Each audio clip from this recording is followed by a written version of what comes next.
Welcome to Fiction Audiobooks. If you enjoy the content, like and subscribing would be greatly appreciated. If you have any recommendations for novels, comment below.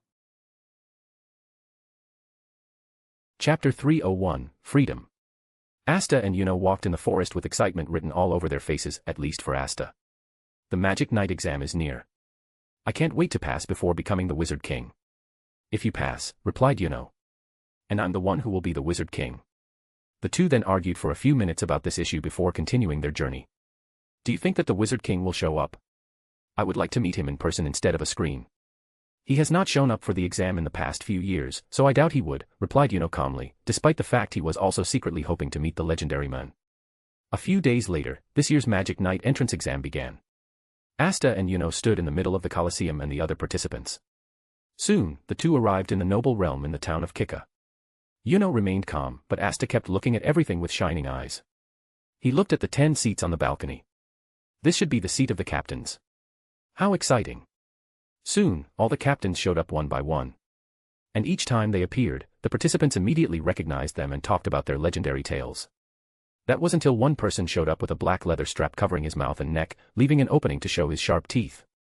As popular as always, Zora, said Yami while laughing aloud. Our punishment squad does not need to be like, as long as we do our job correctly. The other captains gave him a side-eye before ignoring him. The punishment squad created the Wizard King to combat corruption in the kingdom or the magic squads. Their mission is to capture and imprison any corrupt individual in the kingdom. It did not matter whether you were a commoner, noble, magic knight, or captain, they would go after you. Their reputation was never good because of how much power they had and how ruthless they were. However, things became even worse when this Zora ideal took the position. He was more ruthless than all the previous captains. In one event, he wanted to place the current king on trial, almost causing an extraordinary incident.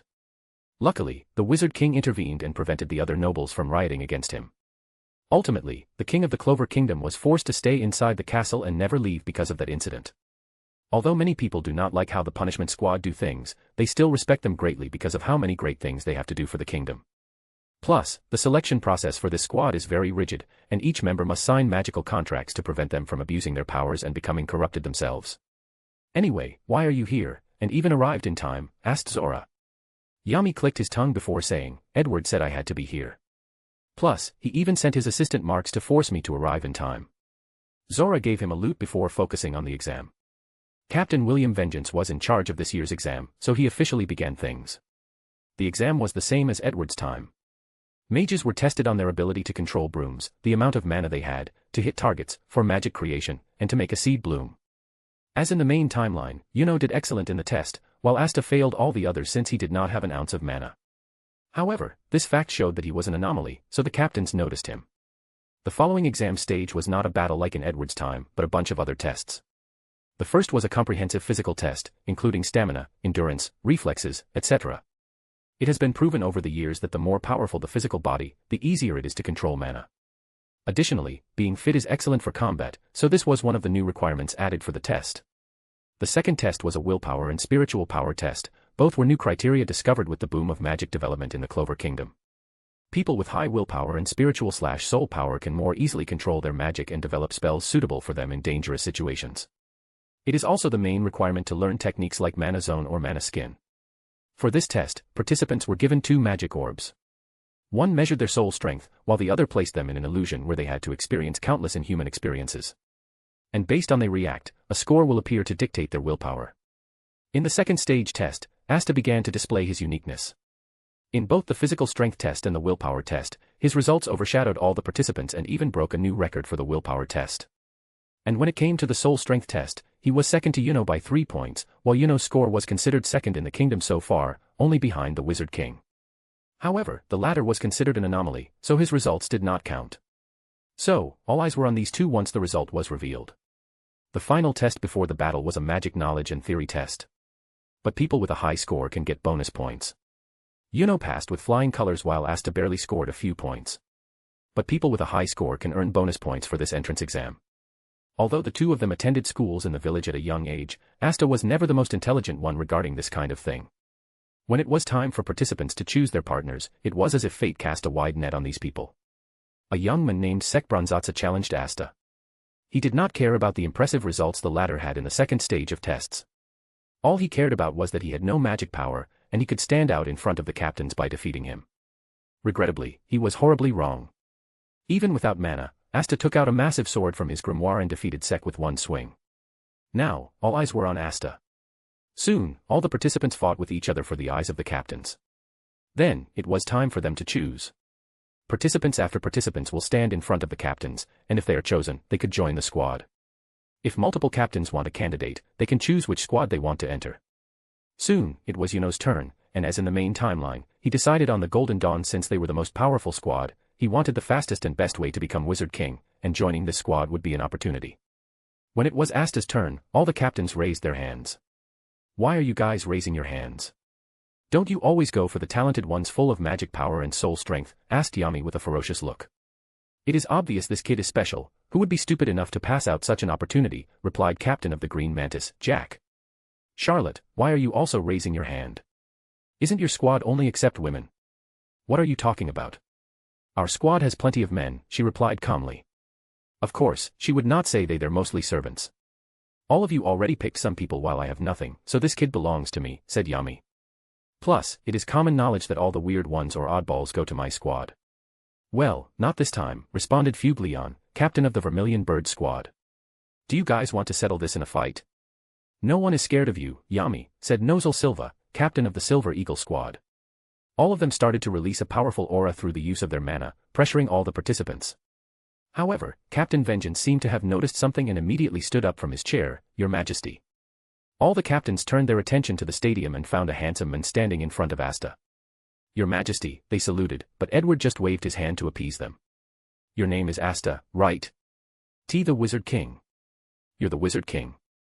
I saw you on the magic television when I was a kid. I can't believe I'm seeing you in person. Wait, you know my name. How do you know my name? I knew your mother, Lachita. She was a wonderful woman, full of kindness and joy. I'm sorry I could not save her. My mother. Lachita, is that her name? Muttered Asta. Don't worry. You'll get to see her one day soon. You'll be joining the Black Bull squad. Do you have any problem with that arrangement? No, sir, replied Asta in confusion. As soon as he said these words, chains appeared all over Edward's body before they were broken. Then, a powerful mana pressure, along with his voice, was released from his body that reached the entire kingdom. Ha ha ha, I'm finally free. Curse you, Universe will. Someday, you will feel my wrath. Edward's voice echoed through the noble realm, the common realm, and the forsaken realm. All the Clover Kingdom's citizens could hear the joy and anger behind that voice. And many people understood that things were about to change. The monster finally broke free from his chains, and nothing could restrain him. Although many people knew that this day would come, they also prayed that it never arrived. After laughing for a few seconds, Edward smiled before looking at Asta. He patted the kid on his shoulder. Kid, it seems that you were the last straw. All right, let me test your power. Chapter 302, Anti-Magic. Edward waved his hand, and a piece of paper came out from a small circular gate. It was Asta's results from the exam. And after seeing the willpower section, his mouth almost twitched. Asta had a willpower of 5 and was very close to 6, meaning he reached the requirement to use conceptual magic in some weak universes. And with a little more training, he should get 6 on the scale. Over the years, Edward constantly fought with the universe's will, and his willpower is only 4, very close to 5. Now, this was not a bad score. From what he learned from Merlin, most tier 10 individuals score 2 for willpower. This is one of the reasons that conceptual magic is so difficult to use and is one of the factors that decide whether a mage is genuinely an elite or not. After all, this is a form of magic that grants individuals the ability to control the fundamental laws of any universe. Many people or mages can control the laws or authorities in their universe. However, once they leave their universe, they will lose that ability unless they can use true conceptual magic that Merlin taught Edward. With it, mages can force the universe's will to hand over whatever authority they know and use it in their home universe. Is this the power of the protagonist? The power of destiny, thought Edward. Over the years, he analyzed the curse on him before discovering a way to remove it. By interacting with destined individuals, or people who have a significant influence in the Black Clover universe's plot, he can steal some power of destiny from them to remove the curse.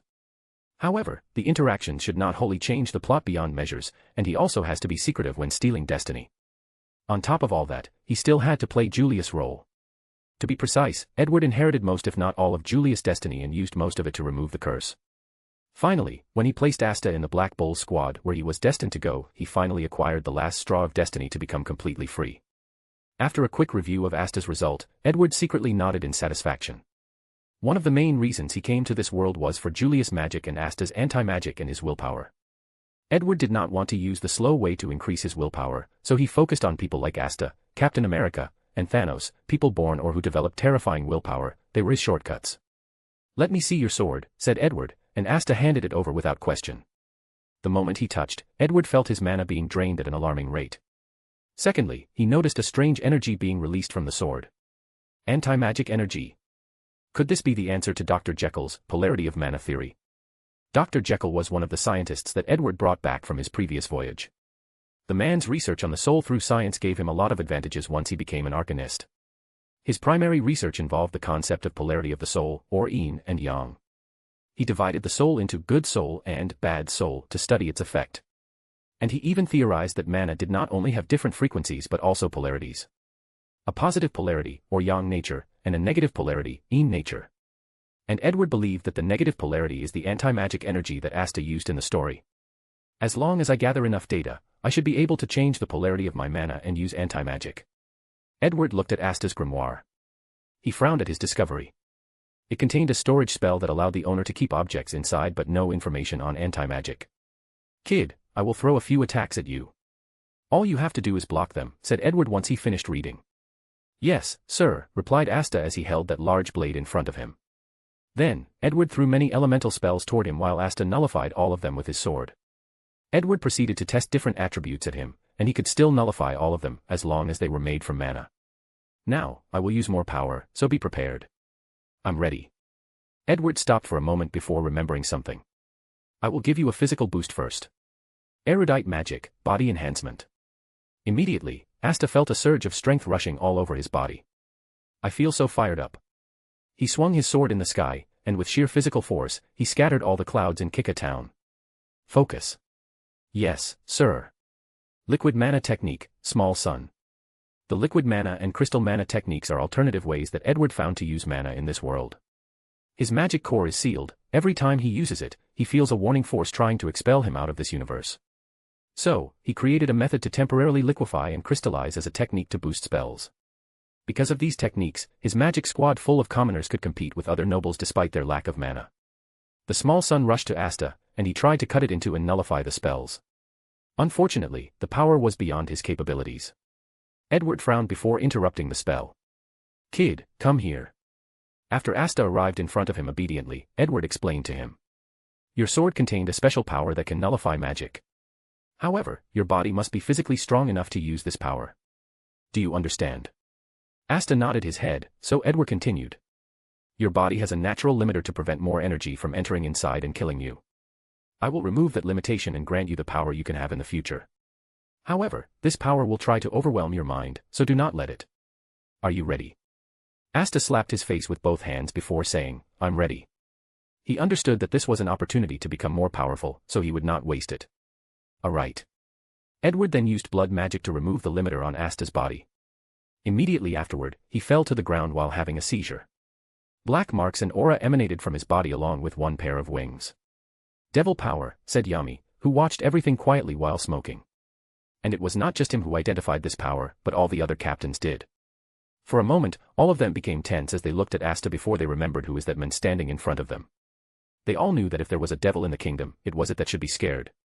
A few seconds later, Asta stood up from the ground with 2 pairs of wings, 2 different ice colors, and a few black lines running through his body. "Huh, what a terrible experience. But I feel so much stronger now. Come fight me."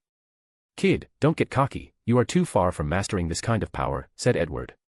"Yes, sir." "Alright, let's continue the test." Edward then threw the mini-sun at him again. After fighting with it for half a minute, Asta could slice and nullify it. Finally, Edward used the crystal mana technique to throw a mini-sun at least 10 meters in diameter. Asta could only divert the attack away but not nullify it. So, anti-magic can nullify both liquid and crystal mana. However, a certain concentration is required. If this kid could make an anti-magic core, he would create a new subclass of arcanist. And as long as some people in the Empire are compatible with anti-magic, they can change into that new class. Once Edward finished gathering data and planning for the future of the Empire, he had one last thing to do, talk to Asta's devil, Liba. This thing might be involved with the core secrets of this world, even without knowing it. Chapter 303, Conspiracy. Edward used a spell to send his mind inside the space in Asta's grimoire. So, he found himself in a dark place with a short devil with white hair, clad in all black, including his skin with red eyes. "Are you Lechita's weird friends?" asked Liba. "Weird friend?" "Yes, she told me about this weird friend who would meet her in the strangest way. Sometimes you would appear in her dreams. Or when she strode in the forest, the trees would turn into faces to talk to her. When she was cooking, a mouth would appear in her soup. Or you would turn into a tiny flame spirit in the candles. I thought she made you up. That's me. Because of a curse, I could not contact her directly, so I had to be creative in my approach. Previously, you said that Brat could see her soon. What do you mean by that?" A slight excitement could be detected in the devil's voice, albeit he tried hard to hide it. "When Lucifero killed her, I secretly preserved a piece of her soul and placed her body in a time loop. So, I should be able to revive her." Edward was interested in Lechita for two reasons. He was interested in her physique, which could passively absorb magic power and life force. And the second reason was her son, Asta. Asta does not have magic power because his mother absorbed it at birth.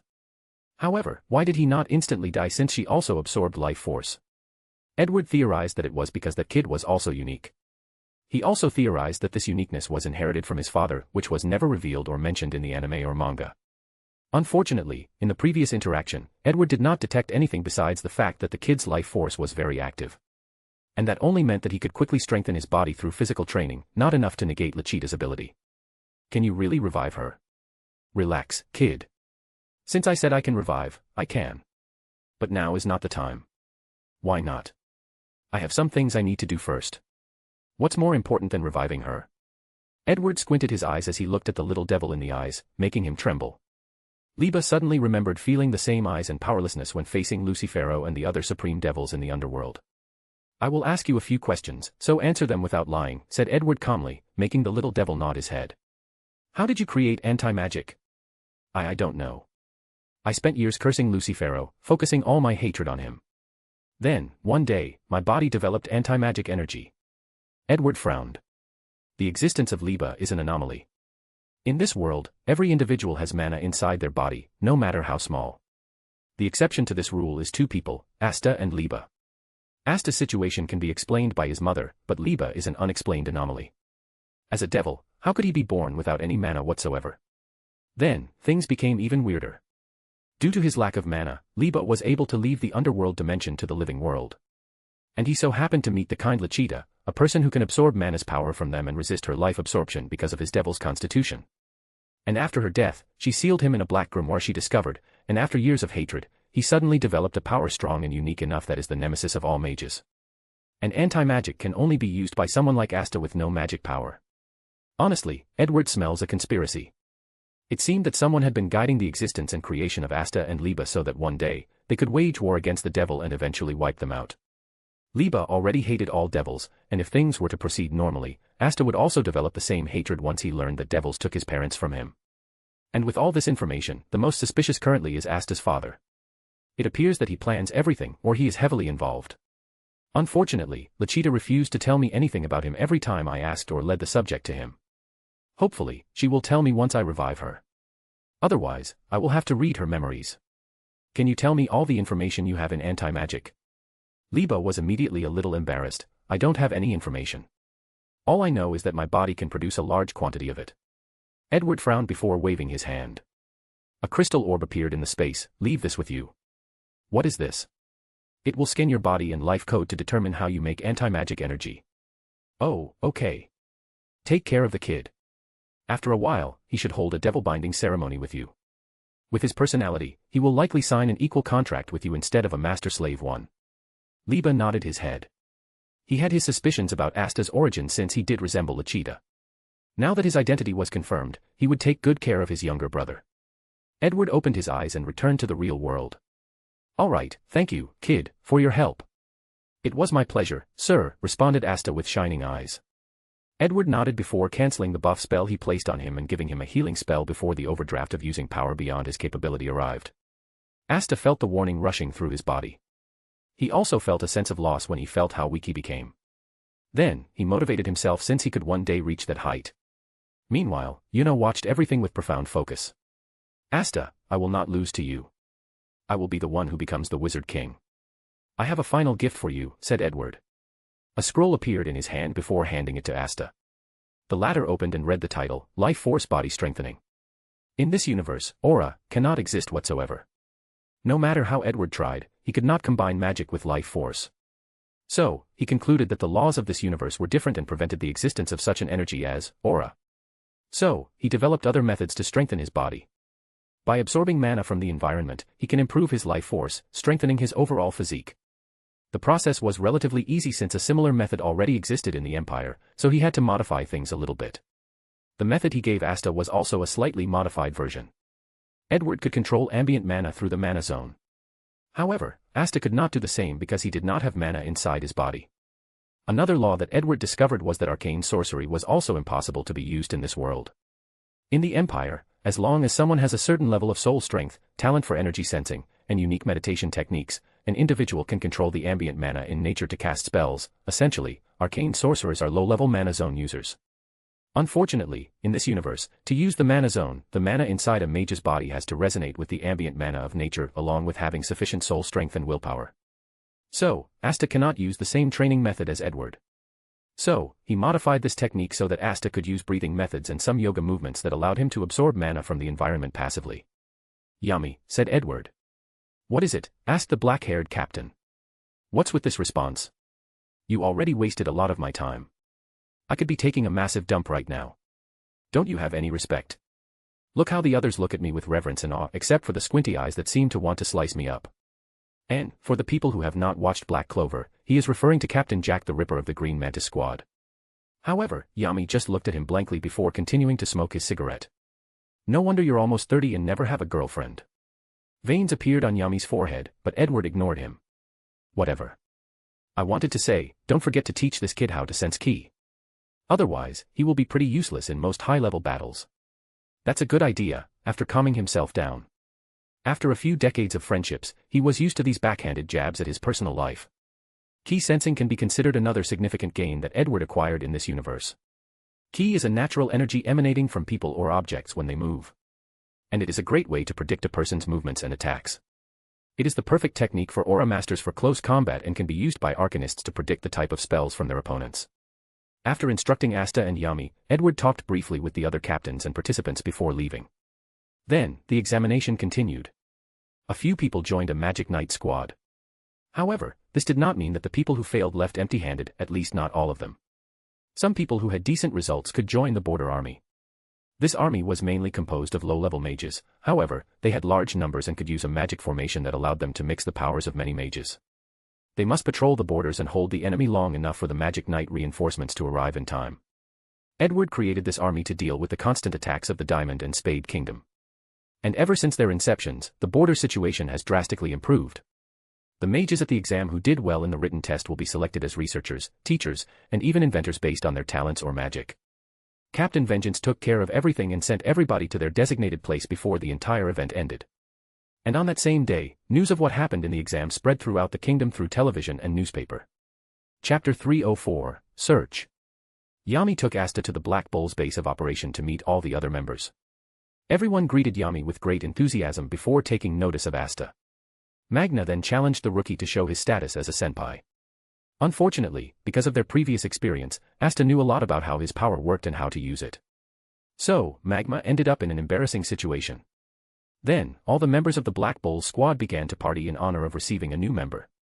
Miss Charmy used her cotton magic to cook an outdoor barbecue, while Vanessa provided alcoholic and non-alcoholic beverages.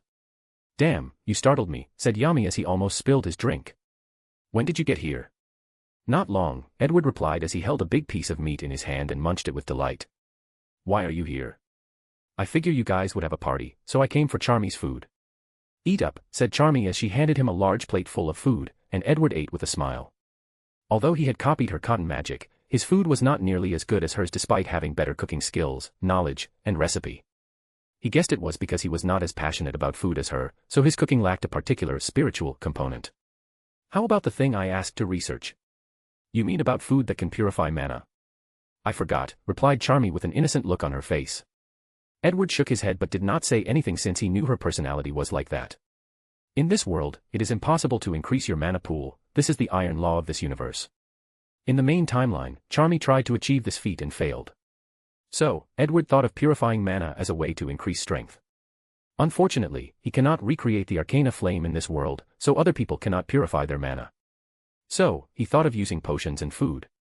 Regrettably, even the Empire has not found methods to purify mana that does not involve the arcana flame. Snape was working on a potion for that purpose, but before they left, he only invited one that could accelerate the process, and the potion was not fully completed as there were many side effects that he needed to iron out. Edward did not push Charmy regarding the purified mana food. He taught the little girl a lot about food magic from the Empire with various effects. And once the opportunity is right, she will focus on the task even if she does not want to. The other members of Black Bulls did not react much to his presence as this was not the first time he showed up unannounced. The first time, they were in awe at the presence of the Wizard King. But over time, they became used to it. "Do you want to drink with me today?" asked Vanessa. "You're too much of a lightweight," replied Edward. "Me, a lightweight? That's the funniest joke I've heard. Every time we drink together, you pass out, and I must carry you back here. It's not my fault that you can drink so much." Edward shook his head. Usually, he hated drinking since it affected his mind. However, the alcohol level of this world is low, but the wine is delicious. So, he became a drinking buddy with Vanessa. Edward looked around for a moment before saying, "Yami, you're a fortunate man." "Huh, what's this about?" "There are 4 arcane stages mages in your squad alone." 4. I thought it was only me and Vanessa.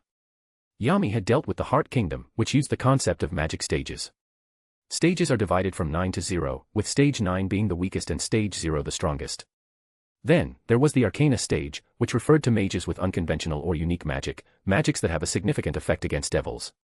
Lastly, there is the Saint stage, which spirit magic users can achieve with offensive spells since spirit magic can purify malice and destroy devils. The new kid is an arcane stage, while Grey over there is also one. "Him? I thought he used transformation magic," asked Yami in confusion as he looked at the humongous man dressed in all black with steam coming out his mouth every time he exhaled. "It's her. And her real magic is transmutation magic," replied Edward. After seeing her grimoire, Edward was finally able to use transmutation and turn things into gold. Yami looked at Grey for a moment before laughing aloud. "It seems that I have an eye to see people." Edward ignored him while he continued eating. Meanwhile, Vanessa asked, "I still don't understand how my magic is the arcane stage. I can only control threads. Until you resolve your problems with the Witch Queen and discover who you are, the fate attribute of your magic will never manifest." He saw her grimoire, and even after understanding it, he could not use the fate aspect. So, he must wait until she develops it before acquiring it. While the group enjoyed themselves, a young man with red hair and a mouth-covering mask showed up. "Zora, are you here for the party as well?" asked Yami with a loud voice. "Why would I associate myself with a bunch of delinquents like you? I'm here to see the Wizard King." Yami laughed, while Edward said, "What is it?" Zora was one of the first attempts at removing the curse on his body. Usually, he should be one of the people Edward could not interact with since he is an essential member of the Black Bulls. However, Edward made him a captain in charge of dealing with crooked magic knights and nobles. In the main timeline, Zora did similar things but of his own volition before joining the Black Bull squad. So, Edward shifted his destiny slightly by making captain of his own squad while also ensuring that he does the same thing he is supposed to do in the main timeline. In Edward's years dealing with that curse, he benefited in many ways. 1. He has now learned a great deal about curses and can be considered a master. 2. He gathered a lot of data on the power of fate and how it operates. Unfortunately, one of the weaknesses of his extreme magical talent is anything related to fate. Through knowledge and practice, he should be able to use advanced fate magic, but he was not entirely sure. So, he prepared to hand over the data to Luna so that she could learn from it and, in turn, teach him. "Can I arrest Geldra now?" This was the name of the Purple Orca captain, a man who committed many fraudulent acts. Zora had the evidence to arrest that man countless times over. Unfortunately, since Edward's curse was not completely lifted and Geldra was considered an important character, he could not be touched. "Go ahead," said Edward after thinking about it for a moment. Zora nodded before immediately leaving to raid the Purple Orca's headquarters. He knew that even their vice-captain and a few others were corrupted. Meanwhile, the party continued. However, near the end, Edward had a frown on his face. "What's wrong?" asked Yami. "I've been searching for a devil called Zagard, but I cannot find him." "Where did you search?" "I scanned the entire kingdom but cannot find a trace of him." "That's odd." Edward was very interested in Zagard's word soul magic, which he theorized is a low-level form of reality warping. He wanted to study it, improve it, and prepare for one day when he has to learn reality manipulation magic like chaos magic. Do you want me to send my squad to search for him? Asked Yami. Forget it. I have a faster way, replied Edward. Tomorrow, there will be a meeting with all the captains. Be on time. Then, Edward left. He went to see the Witch Queen. Chapter 305, Vacation. Who is there? Screamed the Witch Queen. It's me, replied Edward as he appeared in her throne room. What do you want? She asked with disgust. She hated men, especially that man, since her divination was useless against him. Not to mention how powerful he was, yet was cursed. That man was the epitome of imperfection. I'm no longer cursed, so you better watch your tone. She looked at him for a moment before asking again, what do you want? This time, with a softer tone. She remembered the mighty magic power he released the first time they met. Back then, she knew she might have suffered terribly. I need you to find a devil named Zagrid for me. After pondering for a moment, the Witch Queen waved her hand, and the crystal orb floating in the distance flew in front of her. Then, she stared intently at it for a few seconds. A frown appeared on her face. I can't find him. Any information at all? Asked Edward. No, he seems to be using some magic to hide very well. Edward nodded as he somewhat expected this outcome. Many events have deviated from the original timeline even though everything looked the same on the surface. Additionally, before coming here, he used future sight to search for Zagrid but could not find anything. Over the years, Edward's knowledge of chronomancy has exponentially increased because of Astaroth's grimoire. The Time Devil has spent his long lifespan developing time magic to a truly high level, creating countless spells. The only downside to his time magic is that stored time is still needed as a price to cast. Regarding this issue, Edward hunted countless magic beasts to steal their time, using his status as Wizard King. At some point, his hunting began to affect the balance in the Clover Kingdom's ecosystem, so he had to stop as he felt the intervention of the universe will. So, he created a secret laboratory to create clones of these animals and steal their time. Albeit not as much as regular animals, they made up for it in quantity. In conclusion, he had plenty of time to cast time spells. Edward pondered for a moment. He could use drastic measures to find Zagrid or lure him out. After thinking about it for a moment, he decided on the method with less risk, luring him out. In that case, can you find the location of Morris Libertit? The mad scholar from the Diamond Kingdom. Yes. Shouldn't he be in the Diamond Kingdom? Asked the Witch Queen somewhat sarcastically, but Edward ignored her. The one there is nothing but a clone. A few weeks ago, I received the information that one of the Dark Triads personally went to see him. After checking, I learned that a clone replaced him. She nodded her head before using the crystal for another divination. This time, she saw something before showing it to Edward. In the orb, he saw two people talking in front of a black inverted tree that grew in the ground. How is it going? Asked Lucius Socrates, who once fought against Edward for the position of Wizard King. I told you many times that it is beyond my capability to create an artificial tree of Cliffith, replied Morris. If you want to succeed, it's best to capture the Golden Dawn captain and the Black Bull's captain. Then, tell me, how do I do this in front of that monster, Wizard King, replied Lucius. Especially now there are rumors that he broke his curse. Since you're so intelligent, why don't you tell me? Morris did not say anything else. In that case, I need more knowledge if we want a chance at success. Then, the divination ended as the Witch Queen could not see anything further. The Dark Triad wants to open the gate to the underworld and bring the devils into our world, she asked, but Edward did not answer her as he was in thought. In the manga, Lucifero was the final boss. However, Adramelech took his heart after his defeat before giving it to Astaroth. Based on this fact, Edward speculated that the latter wanted to take the power of Lucifero and Beelzebub, the other two ruling devils of the underworld. By then, he will have complete control of time, space, and gravity, reaching an unimaginable height of power.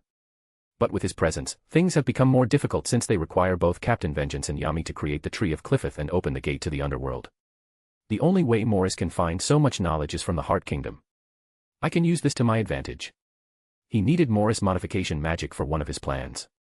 But, that magic must also be boosted by the devil's power to reach the height necessary for his requirements. So, he was not in a hurry. What about the information I asked you regarding gods? Asked Edward. I did not find anything, replied the Witch Queen. Through her key, Edward knew she told the truth, so he just nodded. Over the years, he has investigated whether gods exist in this world, and so far, his research has yielded no result. In the church, he could not find any evidence of God. In fact, the sisters did not worship anyone specifically, they worshipped the concept of powerful and benevolent beings that they call God. Edward then searched in the underwater temple in search of the sea goddess. Although he could not visit there himself because it was outside of the Clover Kingdom territory, he still sent people to see and secretly investigate. Unfortunately, he found nothing as well. The people in the temple did not know whether their sea goddess was an actual deity or once a powerful mage. They all know that worshipping her is part of their culture. So, after not finding anything from the Witch Queen, he left. The next day, Yami sat in the middle of the dining room, reading a newspaper. All the members of the Black Bulls were doing their own things, being as rambunctious as always. He raised one hand to catch Asta by his head. "Kid, you're famous all over the kingdom now." "What?" Yami then hands him a section of the newspaper. While Asta read the title, Vanessa, Luck, and Magna also appeared next to him. A Devil Protector, the story of Asta. Most of the newspaper is about Asta's life and his contract with the devil. "It seems that the Wizard King is protecting you," said Vanessa. "Huh, how come?" asked Asta in a puzzled manner. "Devils are not accepted in the kingdom because of their cruel nature. Most mages related to using their powers are often arrested. Although that has changed in the past few years because knowledge of the devil binding ceremony has become widespread, many nobles still do not trust Devil Host." "But I'm not evil," said Asta. "They would not care," replied Vanessa. "However, with this newspaper portraying you in a positive light and with Edward's protection, you don't have to worry about the magic parliament trying to deal with you." "Captain, what are you reading with so much focus?" asked Luck, who saw Yami's serious face. "See for yourself." After they took the other part of the newspaper, they saw a moving photo of the Purple Orca's captain in chains, and the article referred to all his corruption. "A captain was arrested for corruption," yelled Magna aloud, getting the attention of the other members who came to see the newspaper. However, Yami looked at Finral. "There is a captain meeting, so bring me there." Finral wanted to read the newspaper, but Yami did not give him any choice. By now, he was used to being a transportation service. Wizard King's Castle. All 9 captains sat at a rectangular table with one seat missing. Everyone looked at Zora while talking about how he got another big fish this time. Not long after, Edward entered the room accompanied by his aide, Marks, whose hair looked like a mushroom. Everyone stood up and only sat down once he sat. There are 2 main topics on the agenda. The first, as expected, is to elect a new captain for the Purple Orca squad. He looked at the representative of the Purple Orca squad. "Do you have any idea?" "The team has elected me to take this position," replied Kaiser Grandvorka, an older man with a handlebar mustache. "That's fine. Marks will fill out the official paperwork," said Edward. "The second thing on the agenda is that I'm going on a vacation. I will not be available for contact during this time, so you guys are in charge of protecting the kingdom." The room became quiet as no one knew how to respond to this situation. "Sir, will you leave a clone to do your work?" asked Marks. "No. I will go completely off the map." All the captains suddenly felt a little anxiety. They all are used to Edward's presence and knew that as long as this man was present, nothing truly major would happen to this kingdom, especially now that he was free. But that same person said that he was leaving. "Are you coming back?" asked Charlotte, captain of the Blue Rose squad. "Of course, this is just a vacation." "For how long?" asked Fuglion, captain of the Vermilion squad. "I don't know either." "Okay, what are you planning?" asked Yami, who felt that things were not simple on the surface. "I'm not planning anything. I've been stuck in this kingdom for decades, unable to explore the world. So, I will do that now, plus, I have some things to investigate." Edward then discussed how to maintain the kingdom's security before dismissing everybody besides Nozel Silva. Chapter 306, Clue. Edward waved his hand, and a portal appeared next to him, and a few seconds later, a young girl with silver hair appeared in the room. A smile appeared on her face when she saw him. "Uncle EDW. Wizard King," she changed her word when she saw someone else in the room. "Nozel Nisama," she saluted. "Don't mind him," said Edward as he stood up from his seat to caress the little girl's head. "I did not see you at the Black Bulls party last night." "I was not feeling well, so I went to bed early," replied Noelle. Edward sighed as he looked at her. She resembled Aesir too much. "I'm sorry I could not spend more time with you over the years," he said. "I understand," she replied while lowering her head. Her childhood was not very pleasant. However, one thing she always looked forward to was meeting her uncle. He would appear in her dream to tell her stories before bed, or strange faces would appear in random objects in the house to talk to her. It was like a fun adventure for her, constantly guessing when and how her uncle would show up. Not to mention that he was one of the few friends she had in the palace. Edward looked at Nozel. "I told your mother I would take care of all of you. Unfortunately, your other 2 siblings are too stupid and a waste of my time. Their heads are full of noble superiority nonsense. And a lot of this results from how you raise them." Nozel lowered his head with a somber face. "This is your chance to clarify things with your little sister and tell her the truth. But, what about? You don't have to worry about Magicula's curse. After hesitating for a while, Nozel told Noelle the truth about their mother. She did not die because of giving birth to her. She died because of a devil called Magicula. Because of Edward, the curse that prevented Nozel from speaking about this event was blocked, so nothing happened during the process. So, after hearing this, tears fell from Noelle's eyes. I have a way to revive your mother, but I will need your help, said Edward. Really? Of course. But your current self is too weak. Train hard to control your magic and become more powerful. Also, don't forget to make friends. All the members of the Black Bulls are great individuals, so you should form bonds with them, just like your mother did with her squad. Nozel opened his mouth to say something but closed it in the end. The only reason he lied and alienated his sister was to prevent her from stepping into the battlefield. He wanted to protect her so that she did not suffer like their mother. However, he now realizes he may have approached the situation terribly. After crying for a few minutes, Nozel talked to his little sister for a while before Edward sent her back. Are you telling the truth? About reviving our mother? Yes, but I don't need her help. I just wanted to use this situation to motivate her. Reversing life and death. If the Wizard King, this kind of taboo magic should be possible, thought Nozel before saluting and departing. Meanwhile, Edward sat on his throne and waited for a few minutes. Then, a screen appeared before him, showing a young woman on a throne, with a giant woman wearing a dress made out of water. Queen Lalapeka, Undine, it's a pleasure to see all of you again. It's been quite a while. The last time he met her was right after her coronation. She was so innocent back then. Majesty and nobility oozed out of her. It is my honor to meet the only divine stage mage in the world, replied the queen. Divine stage? Edward was genuinely confused. Yes. This is a new classification above the saint stage recently created just for you. The divine stage, a mage capable of defeating a highest-ranking devil on its own. Devils were classified into low, middle, high, and highest, with the three rulers being the most powerful of all the highest-ranked devils. Edward was in deep thought after hearing Lalapeka's words as he found another change to this timeline. In the main timeline, Undine did not tell Lalapeka the information about the saint stage. As a person bound to a spirit, and with her magical talent, she should be able to enter that stage, but she did not. And the reason for that was because she was too kind. To enter the saint stage, spirit users have to develop attack spells, and Lalapeka was too kind for that, so Undine did not tell her about the saint stage and the requirement to protect her innocence. However, it appeared that things were different now. Well, it is my honor to have a stage created especially for me, said Edward with a smile despite not really caring. So, to what do I owe this call? First, I need to ensure that our previous agreement for an exchange is still valid. Of course, since the previous queen accepted your request, I shall honor the agreement. When do you want to send people for the exchange? Edward agreed with the former queen for their kingdom to exchange magic knowledge. He will teach them the techniques of liquid mana and crystallized mana, and in exchange, the Heart Kingdom will teach him mana method and true magic. The agreement was that each kingdom would choose a few talented mages to send to the other in an exchange program. Unfortunately, because of the curse, Edward had to delay this agreement until now. I have a few things to deal with first, so it should take some time, replied Edward. That's fine as well. The second task is a piece of information I have concerning your kingdom.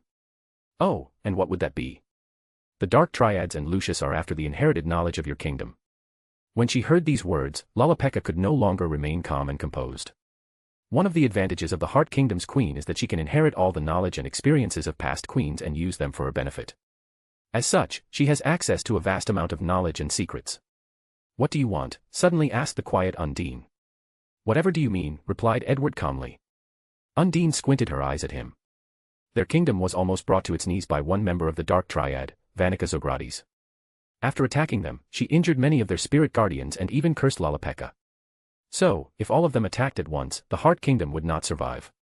Don't beat around the bush. All right, I won't play politics anymore. I want all the knowledge from your inheritance. I will block the Dark Triad for you and remove Magicula's curse. Lalapeka looked at Undine for a moment as they communicated through psychic links. A few minutes later, she said, "Deal." Excellent. If you do not mind, I want to get things done as soon as possible. After receiving their agreements, Edward opened a portal directly to the throne room of the Heart Kingdom, shocking both Lalapeka and Undine. The defense of their kingdom seemed a joke to him as he just teleported directly inside. Don't mind the small stuff, said Edward. How is that small stuff? Retorted Undine. Well, I brought a gift, said Edward before taking a pair of glasses from a small portal and changing the topic. I know you constantly break your glasses and have to replace them. So I made a magical one that is unbreakable. Plus, if you misplace it, you just have to use a code, and they will fly to your hands. Really, said Lalapeka with excitement.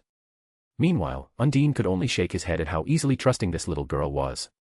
So, after a few pleasant chats, Edward got down to business. He used a memory spell to access Lalapeka's inherited knowledge. Soon, he found himself in a place similar to his mind palace. Numerous books lay on bookshelves. In the past, Edward asked Undine if she knew of the existence of God since she has lived a very long time as a spirit. However, she received a negative answer. So, Edward asked the former queen. However, she was not an easily trusting woman, so she said no despite the fact they were in an alliance. She even denied the existence of the inherited knowledge when Edward brought it up. Without wasting time, Edward read all of the books, memories, and experiences in this mind palace. After a few hours, he opened his eyes to the real world. Finally found it. He found 2 clues. One of them was a sentence written in an old and most ruined journal. After the Devil-Angel War, civilization started all over. Although only a short sentence, Edward confirmed the possible existence of creatures like angels which never showed up in the main timeline. He also learned of a possible catastrophic event that altered the civilization of this entire universe. The second clue he got was the mention of a place called Elysium, the dwelling of God. With these 2 hints, plus the knowledge he learned from this inheritance, Edward already had an idea of how he could find the existence of God and maybe finally uncover many mysteries regarding this world, especially regarding grimoires. Then, he looked at Undine with shining eyes. He also discovered another extremely beneficial fact to him and the Empire. Chapter 307, Path Forward. Edward walked around Undine as he observed her closely, his eyes shining with golden lights. What are you doing? Asked Undine, who did not receive an answer as Edward seemed fascinated. I have heard of your reputation. I am a spirit, so it is impossible between us. Love and lust have no boundary between race or species, replied Edward as his eyes turned purple, and he continued to observe her. Nonsense, replied Undine as she blushed. Even if what you said is true, my body is made of elements, it is physically impossible. She immediately became ashamed after saying this before secretly looking at Lalapeka. And after seeing her confusion about her words, she felt relieved. Her Lalapeka was still the pure, innocent, and lovely girl she raised. Believe me when I said I have many ways to make the impossible possible, replied Edward. Although he said this, he was not observing her because she was beautiful. It's because he made a remarkable discovery. Element spirits in this universe technically do not have a physical form as their bodies are made of whatever element they represent. However, they still have a tremendous amount of mana, even more than elves and humans. So, where do they store their magic power, their soul dimension? Edward already planned the next step in the arcane magic system. It is to absorb pure mana in the magic core and the soul dimensions to decrease the time it took him and everyone else to reach Tier 8 solar system level. Additionally, a new magic system can be created where arcanists can store their mana inside their soul dimension instead of their magic core. For many people, this is a better path.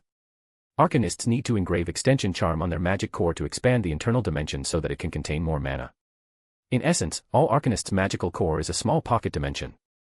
However, not all of them are talented in this area, nor could they use the extension curse to the point of doing micro-engravings on the core. So, these people's magical path is limited, and they have little to no future. However, with the soul dimension, this issue can be solved. As the arcanist's soul strengthens, their dimension can also expand with them. This fact removed the need for the extension charm. Moreover, this new system would deal with Edward's issue with magic cores. If an arcanist's heart is destroyed, their core will follow afterward. Of course, according to studies, the process is not instantaneous, usually taking between 6 hours to 3 days depending on the person and their tier. The magic core will stabilize if the heart regenerates in this period. Additionally, a new core can be recreated, but arcanists have to start all over from tier 0. Of course, returning to the previous tier is quicker and takes less time. And with the right resources, they can further shorten the time. One of the reasons Edward came to this world was because of Devil Heart. He wanted all arcanists to have a nearly indestructible heart to protect their magic core. Now, with the knowledge of soul dimension mana storage that he will learn from Undine, he will further perfect his arcane magical system. I need to study how you store mana inside your soul, said Edward, making Undine confused. At first, she wanted to refuse. However, after Edward's glib tongue, she finally agreed. 3 days later, Edward walked to the throne room with a bunch of notes in his hand. What was that weird moaning sound I heard? Asked Lalapeka. The study session got painful in the middle. Is Undine all right? She'll be fine in a few hours. Should I go check on her? She's sleeping now, so wait until she wakes up, replied Edward with no shame for lying to this gullible little girl. Then, his grimoire floated in front of him before flipping to a new page. Numerous words appeared in the book that looked like an ancient language. And after the words appeared on the page, a small purple elf appeared in the room. She looked around in confusion before recognizing Edward. Without hesitation, she rushed to hug his face while crying aloud. Woo, master, it's good to see you finally. I feel so aggrieved. Woo. There. I know how you feel. Don't worry, we will get our revenge one day. After crying for a few seconds, Morgana regained her bearings. She connected to Edward and shared memories about this world regarding all kinds of information. What an interesting universe, she said. Indeed, replied Edward. But this is not the time for this. Do you know where the world gate is? She immediately connected to her branch server in the gate. It seems to be outside the crystal wall, still in the void. If that's the case, it is not in the best shape right now, muttered Edward. The gate is a way weaker version of the floating city. It is made of magicium, the hardest and most mana-conductive metal of the Empire. And the only metal capable of barely resisting void energy. Nevertheless, it can only slightly resist. So, after spending more than 40 years outside, Edward could see that this thing was falling apart by now. Can you connect to the main control system? No, this universe seemed very strict and closed off. In that case, we need to bring it inside before it is completely destroyed. Edward could foresee rebuilding the gate from scratch would be a nightmare, especially since this is considered a low-level universe with many restrictions. So, he wanted to salvage the old one and repair it. So, the two began to discuss how to achieve this task and plan on what to do in case the gate is destroyed. Meanwhile, Lalapeka looked at Morgana in shock. She did not understand what they were saying since they spoke in an unknown language. She could, however, recognize a spirit when she saw one. I have never heard that he had a spirit. After thinking about all the information she knew about Edward, she did not find anything relevant, especially since she could not recognize what type of spirit the purple elf was. In the end, she decided not to focus on this small detail. The Clover Kingdom's 27th Wizard King is referred to as the god of magic by many individuals throughout the 4 kingdoms because of many attributes he can use at an extremely high level. So, it is not weird if he contracted a spirit. After talking with Morgana for a few minutes and planning many things, Edward had a joyous smile. After studying Undine, he used the loophole that she was a spirit to remove the restrictions on her. And now, he has access to all her calculating abilities, making him greatly reassured in all his future plans. Edward then looked at Lalapeka. According to our agreement, I will protect your kingdom from the Dark Triads. First, I need a map. For what purpose? I never fight head-on when I can use strategy. So, I will place some magic traps in their paths to ensure success in the upcoming battle. Maps were strategic information in this era, so she did not want to hand them over to another person, especially the military leader of a foreign nation, even if that nation had an alliance with her. However, after thinking about the situation rationally, she realized that hiding a map was pointless. The man in front of him could probably use some spells to create the map himself. He is probably only asking out of politeness. So, Lalapek handed it over to him, and Edward proceeded to take action. He calculated paths that the Dark Triad could use to infiltrate the Heart Kingdom and placed magical traps all over. Regarding trap magic, Edward learned extensively from Zora Ideal and his father, Zara. And he was interested in this type of magic because it is the only form of magic that anyone can use, and it relied on magic circles or rune arrays to set up. He wanted to study the runes in this universe to recreate the arcane rune magic system. Unfortunately, the Clover's Kingdom's knowledge about runes is not enough for him. Luckily, the Heart Kingdom has the mana method, which allows mages to use the ambient mana in nature to set up magic circles. And unlike Ideal's father and son's trap magic, the mana method can be used for various purposes. So, Edward was confident he could recreate the arcane rune spells to be usable in this universe. Once he finished setting up the traps, he used Geldrepoiset's permeation magic, which turned the traps invisible and undetectable. Then, he waited for the Dark Triad's arrival. Chapter 308, Curse Immunity. Edward stood on the Heart Kingdom's throne, looking at many screens that displayed different locations throughout the kingdom. Lalapeka used the mana zone and her water magic to create all these things. All 3 of them waited for the Dark Triad's arrival. In the meantime, Undine kept giving him strange glances. So, he made a psychic link with her for a secret conversation. What's wrong? How could you do all these weird things to me? Did you not enjoy it? Undine blushed. That's not the point. It kind of is. Plus, how can a 1,200-year-old woman be so inexperienced? I am a spirit, so I do not have any lust like you humans. And, don't talk about my age. Edward would roll his eyes if he could, since the past few days proved otherwise. However, he also wondered whether the thought process of spirit differed from humans and other species.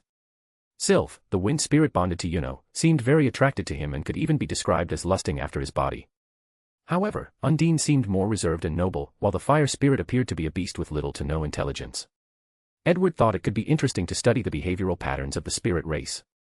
However, this was not a field that intrigued him that much, so he would leave it to the professionals in the Empire. My bad. Do you want to enter my harem? In your dreams, replied Undine out loud, alerting Lolopeka. Undine-san, what are you talking about? She asked. No, nothing. Just remembered a terrible dream I had, so don't worry, my little Lolopeka. As she said that, she embraced Lolopeka while secretly glaring at Edward, who just shrugged his shoulder. Huh, he muttered softly as he looked in the distance. Is something wrong? Yes. I sense the existence of the dark triads outside of the kingdom, but now, they seem to have run away. How so? Asked Lolopeka. Let me check. He floated in the air while sitting cross-legged, then his grimoire also floated in front of him as a few pages flipped over. Erudite magic, soul magic, astral projection. In the castle of the Spade Kingdom, Lucius and the other dark triads walked from a portal, many of them with a dissatisfied look on their faces. Why are we running away? I thought we needed to capture the Heart Kingdom Queen, asked Dante, Lucifero's devil host. The Wizard King was waiting in the Heart Kingdom, replied Lucius. How do you know that? Remember the ancient magical artifact that I have that can predict danger? Yes. Well, it went off. So, that's how you always manage to run away from me, suddenly said a deep and powerful voice, alerting all four of them. When they looked around, they saw a transparent-looking Wizard King floating in the room with them. How did you bypass our defenses? Asked Lucius. However, Edward ignored him. He finally understood how these people could run away in time every time they did a raid in the Clover Kingdom. As long as he opened a portal to rush to the borders, the dark triads would know and run away. And with the magic item that could hide their presence, they were quite the nuisance. Edward looked around as he scanned the entire Spade Kingdom. A sealing magic that used the power and life of all the people of the kingdom. Is that what you prepared to deal with me? Don't bother, this is just a soul projection, it won't work unless I physically show up. Lucius involuntarily flinched after hearing this, while Dante smiled. You must the rumored god of magic, Edward. My brother has painted you as this unimaginably powerful mage, I wonder if it's true. Edward looked at him for a moment before flicking his finger. An immense repulsive force suddenly pushed Dante away. He tried to use his gravity magic to resist, but it was useless. So, he broke through the castle walls and flew hundreds of meters away. All the other members became on guard, however, Edward shook his head. He knew that attack did little to no damage to Dante. Without a grimoire, my power is very limited. I need to quickly recreate the arcane rune system to remove this limitation. What do you want? Asked Lucius. I'm here for Magicula, of course. We won't give you our sister, said Xenon. Edward did not say anything more before his astral projection disappeared, and along with him was Vanica, Magicula's devil host. The others could not react nor understand what had happened. Only Xenon knew that a very advanced form of spatial magic was used to take their sister away, and that was something he could do with great difficulty. So, what do we do now? Asked Xenon. There is nothing we can do. Hopefully, she will last long enough until we find another way to summon the devils from the underworld. Brother, your necklace, suddenly reminded Xenon, making Lucius rush to check. Immediately, he realized it was gone. This necklace was the magic item that could predict danger. In the Heart Kingdom, Edward opened his eyes while muttering, the mana zone is truly a wonderful technique. From now on, wherever there is mana, as long as he can sense it from any distance, he can monitor things, project his soul and even use spells. How is the situation? Asked Lolopeka. They have retreated, and I have captured Vanica. Really? Give me a moment. Edward then disappeared before appearing a small dimension he created to store things. He saw Vanica's body that was tied up with magic chains that sealed her mana. She kept grunting and cursing, so Edward waved his hand to seal her mouth as well. Then, the pages of his grimoire flipped before using a summoning spell to use Vanica's connection to Magicula to bring the devil to this place. He knew her position in the underworld with the curse he had previously placed on her. Unfortunately, his attempt failed. This world space is unusually strong for a weak universe. It appears as if someone or something purposely strengthens the space in the mortal world to prevent devils from breaking through. No, the restriction should be only beings with immense mana. So, is the universe will responsible or someone else? Edward pondered for a moment before placing this discovery under the category of the mystery of this universe that he needs to uncover. Then, with a wave of his hand, a magic circle appeared in this small dimension. He activated his grimoire to use Captain Vengeance World Tree magic. Then, he used Yami's darkness magic and combined them to create the Tree of Cliffith. With this tree, he created a path straight into the underworld to the layer that Magicula occupied. Normally, more than 3 people are needed for this ceremony, but he accomplished it with his mana alone. A gate appeared in the middle of the magic circle before Magicula appeared. And the moment she set foot in this small dimension, she released a spell. Curse magic, Curse of Destruction World. A dark aura emanated from her body to curse everything in its path, including the space in this small dimension. Vanica, her previous host, did not have a chance and instantly died under that curse. Unfortunately for her, a bunch of golden roses appeared in the space that instantly purified her curses. Unlike Lick's light magic, which focused more on speed, Edward's light magic has both speed and purification power like a paladin. Furthermore, he combined it with Charlotte's Briar magic and could absorb curses. And he did not have to use mana method to reach that level as she did since light magic made the gap. A few seconds later, Magicula's body had many golden roses growing on her, rendering her immobile. She looked at Edward with hatred in her eyes. She is the primogenitor of all curses in the world. And yet, this person placed a curse on her that she could not remove. This was a great shame to her. Do you know what your fate will be? Magicula did not answer. She regretted not using Aesir's soul as a hostage. Well, she did try, but she could not remove the protection surrounding it. I will gather thousands if not millions of curses and inject them on you. With your unique body, magic, and my help, you should quickly adapt to these curses and build antibodies for them. Then, I will turn you into a potion with curse-resisting properties before drinking you and acquiring a very high curse-resisting immunity. Please do not die or try to kill yourself during the process, it will take me a lot of effort to revive you. After saying that, he took an orb from her body, Aesir's soul. Chapter 309, Elysium. As Edward looked at it, he sighed. The blank memory version of himself seemed somewhat obsessed with Aesir. And even in the brief moment when he got his memories back, this obsession did not go away. At first, he did not know the reason behind thinking that the universe was playing tricks. But that was not true. The reason for this slight obsession is because she resembled someone else he knew, his old girlfriend back on primordial Earth. It was not just about her appearance but her smile, personality, and how she interacted with him, they were all eerily the same. Before his death, they had long broken up, so he thought he had moved on from her. And over the years, he has moved on with his life and accepted his new life in the new world. Apparently, that was not the case. 300 years later, she somehow popped back into his life. Now that he had found the source of the problem, Edward thought of many issues that would arise after reviving Aesir. The main one involves Henry. Edward knew that he could have saved him, albeit with great difficulty, but still possible. And she knows this or suspected this. For now, this will not be a problem, however, once he's accomplished the plans he has for this universe, and she is brought back to the Empire, she will one day have the ability to revive him. At that point, his situation will be similar to Snape's, and Edward does not think he can handle things as he did with Lily. The only reason he made polygamy legal in the Empire was to encourage birth and to satisfy his lust. He knew this and never denied this fact. So, his male ego would never allow his wives to be in a polygamous relationship with other men. Although unfair, that's how he felt. As Edward looked at the soul in his hand, he muttered, maybe after getting some closure, I should just move on. As a successful playboy, he never took rejection to heart. He understood that no matter how handsome a person is, no matter how rich and successful they are, no matter how eloquent they can chat or flirt, someone will not find you attractive and reject you for a myriad of reasons. You have to accept rejection like it was a small mosquito bite and move on. After pondering for a while, he put the soul away, deciding to make a decision later on. Then, he sealed Magicula and removed the Tree of Clifford before returning to the Heart Kingdom. He did not care about the chaos in the underworld because of a highest devil's disappearance. What happened? Asked Lalapeka. I sealed her, replied Edward before taking out a golden rose, which instantly absorbed a dark aura from Lalapeka's body. Without hesitation, she lifted her shirt to see her curse mark disappear. It's gone. I don't have to die, she said as tears started to flow from her eyes. The same was for Undine, who embraced her. After waiting for these two to calm down, Edward said, I'm leaving. So soon? Yes, I have many things to do. Undine paused for a moment before saying with a smile, I want to say be careful, but I doubt anyone in this world can cause a real threat to you. I still appreciate the sentiment, replied Edward as he opened a portal and left. His destination was Alicia, a secluded village of the elves. He waited outside the tree for the guardian of this village, Dryad. Not long after, a tall woman with pointy ears and a dress made of flowers appeared in front of him. After a brief look, she smiled. I knew I had a guest coming, but I could not foresee who it was exactly. Who would have thought that the famous wizard king would visit our humble abode? Come in, I've prepared a small feast full of fruits and vegetables. Edward smiled at this overly enthusiastic tree spirit with the gift of prophecy. She will be a great asset to the Empire, he thought as he followed her inside the tree. Edward did not meet with many elves but went straight to Dryad's abode, where they had dinner. So, to what do I owe this visit? First of all, I'm here to exchange techniques. Oh, are you interested in our ultimate magic? Well, you're probably the only human with enough mana to use it without the mana method. I'm fine with an exchange.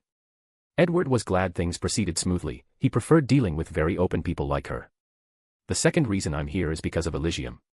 Dryad frowned slightly after hearing this, but Edward continued, the name of your village is similar to the supposed dwelling of God, Elysium. I wonder if you know anything about that place. Unfortunately, you will be disappointed. How so? I was born after the massacre of the elves. Their desires for a home and a place of safety gave birth to me as their guardian in this place. As for the name, it popped in my head, so I used it. Edward was a little disappointed that he could not gather more information. However, it was all right since he already knew how to reach the so-called Elysium. He just wanted to gather some information beforehand. So, after chatting with Dryad for a few hours, he left. Ultimate magic was a way for the mages to connect with their soul to increase their control and resonance with their mana. Then, they can develop a spell unique to them that is extremely powerful. In essence, this is a technique for better mana control so that it will be beneficial to the Empire. However, for Edward, it is only the tip of the iceberg. So far, only the mana method is truly useful for him as it can not only allow him to recreate his arcane rune magic but also optimize it a little. As for true magic, it has its advantage. True magic allows a mage to convert their mana into the real power of nature. For example, a wizard who uses lightning attack spells. Their attacks are still made of mana converted into elemental properties. This is why anti-magic can nullify. However, true lightning magic turned mana into natural lightning that exists in nature, so anti-magic has no effect on it. In a world where magic has a ceiling, the power of nature is truly beyond normal mages in strength. But in a world where people can destroy galaxies with one spell, albeit still powerful, true magic has its limits. Additionally, true magic has limits for elements found in nature like earth, wind, fire, water, lightning, and plants. After leaving the Heart Kingdom, Edward headed to a grand magic zone. While Morgana used her ability to transform many of the arcane rune spells from the rune arrays in this world, he began to set up enchantments in the surrounding. He created an isolating enchantment to prevent others from accidentally coming into the area, even though the abundant ambient mana in the surrounding made this area unlivable. Then, he placed an invisible enchantment that surrounded a few thousand meters and another enchantment to absorb the ambient mana in the surroundings as a power source. Finally, he also recreated the previous magic circles that he used to summon Magicula from the underworld, using the world tree magic to create the Tree of Clothoth. However, he did not use dark magic to connect to the underworld but used light magic as the source to find another space, Elysium. After waiting a few hours, Edward discovered another subspace full of positive energy or mana. It was the antithesis of the underworld. Bingo, he muttered before stepping through the gate and reaching that dimension. Chapter 310, Connection. Edward floated in the air as he looked at his surroundings. Everything was so beautiful. He saw these white wing-like creatures, most likely angels, happily chatting and talking to one another. Some played the harp while others sang with heavenly voices while eating fruits and drinking wine. The entire place was a typical representation of what heaven would look like. Everything looked peaceful and harmonious except for Edward's presence. What a place of tremendous mana, thought Edward as he sensed the surrounding. It is so positive that just bathing in it could expand someone's lifespan by a few years. Who are you? Asked one of the angels. Look, he does not have wings, he's a human. Don't say stupid things. Elysium has been cut off from the mortal plane. How could a human come here? Not long after these people discussed aloud while looking at Edward with strange gazes, a group of angels dressed in armors came running in. Their response time is excellent.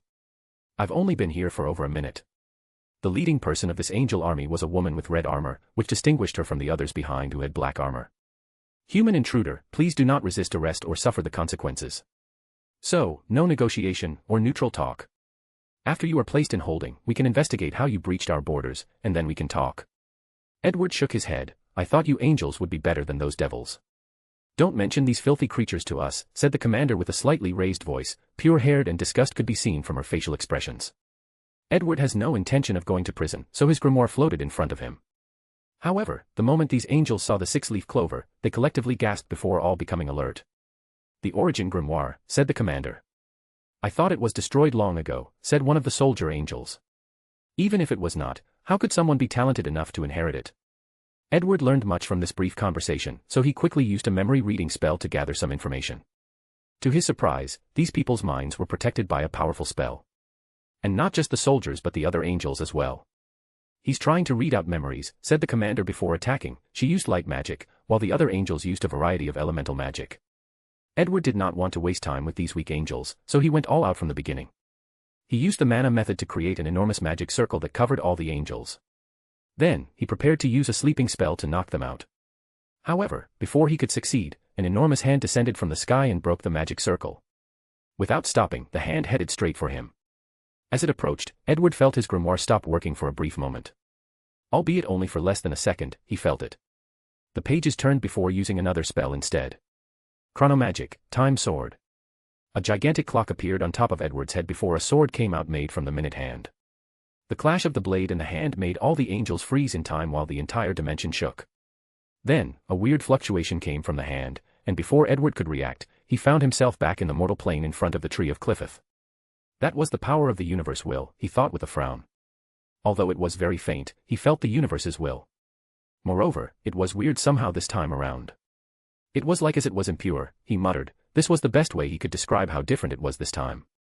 Then, he immediately tried again to enter Elysium but was blocked. Although he could find its location, he could not directly enter. Since I cannot enter the normal way, I'll find another method, thought Edward.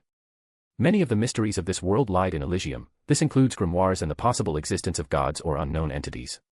Moreover, Edward discovered another intriguing mystery from the necklace he took from Lucius. The magic systems used to make that artifact is very different from the current era's magical artifact. Most of the magical artifacts of this era originated from the first wizard king of the Clover Kingdom 500 years ago. However, Lucius' necklace seemed older than this and from a completely different system.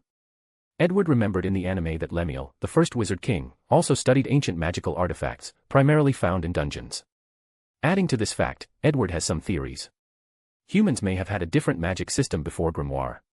But a war between the devil and angel race destroyed that magic civilization. And dungeons are remnants of that era. Although there are still many unknowns and no proof for this theory, he felt he was going in the right direction. How is the translation going? I have translated many elemental spells, but further tests are needed, replied Morgana. Edward nodded his head, not in a real hurry. However, after what happened to his grimoire, he was determined to recreate the arcane system before attacking Elysium again, or even the underworld, as some weird stuff might also be going there. Then, he took out an orb that contained a sleeping soul inside, Lachita's soul. Using time magic, he reverted the soul to its injured state before summoning her preserved body. He placed the soul inside the body before fixing the connection between the soul, body, and spirit. A few minutes later, Lachita opened her eyes. Where am I? I thought I died, she muttered before suddenly sitting up, making her very dizzy. Liba, where is Liba? He's fine. She finally noticed someone next to her. It's you, Edward. What is going on? Edward then explained everything to her, from her death to the fate of Liba and her son, Asta. Not only are they fine, but they also became partners. That's good. Do you want to see them? You know of my condition. Edward was aware. Because of the perfect control of his mana and life energy, he can prevent her body from absorbing them, but this was not the case for others. The best solution is to place a powerful seal on her body, but that would take too much time to develop. So, he wanted to wait until he acquired Seeker Swallowtail's arcane stage sealing magic. Her magic is one of the many reasons he came to this world. Edward waved his hand to show a screen. Lachita then saw a black-haired boy that resembled her wielding a large black sword, fighting in what appeared to be a dungeon. As expected. Without my existence, the plot went back to its original track. He could tell that the second arc of the anime was taken place. The only difference is that everybody was more powerful than usual. Edward shook his head as he honestly did not care. The reason he made his exit from the kingdom was to lure the devil Zagard out. He already released many newly created sorcerer eyes to find traces of this devil. And the moment he showed up, Edward will capture him. After Lachita watched her son for a while, Edward cut off the feed. Oh, come on, it was just getting to the good part. I know. Now, it's time to get down to business. You want to know about Zurul, don't you? She said while lowering her head. Yes. I don't know much about him. He was like you, my body could not absorb his mana or life force. I was excited to meet someone I could finally have a meaningful connection with. Then, after talking, we fell in love, or so I thought. After he learned I became pregnant, he disappeared the next day, and I have never heard of him after that. Edward frowned after hearing this. He always thought Asta's father had some connection to Elysium or gods. So, he wanted to find him and learn something from him. But now, it appeared that even Lachita did not know anything. So, after thinking about it for a moment, Edward opened a small portal before a drop of blood flew out of it. It was Asta's blood.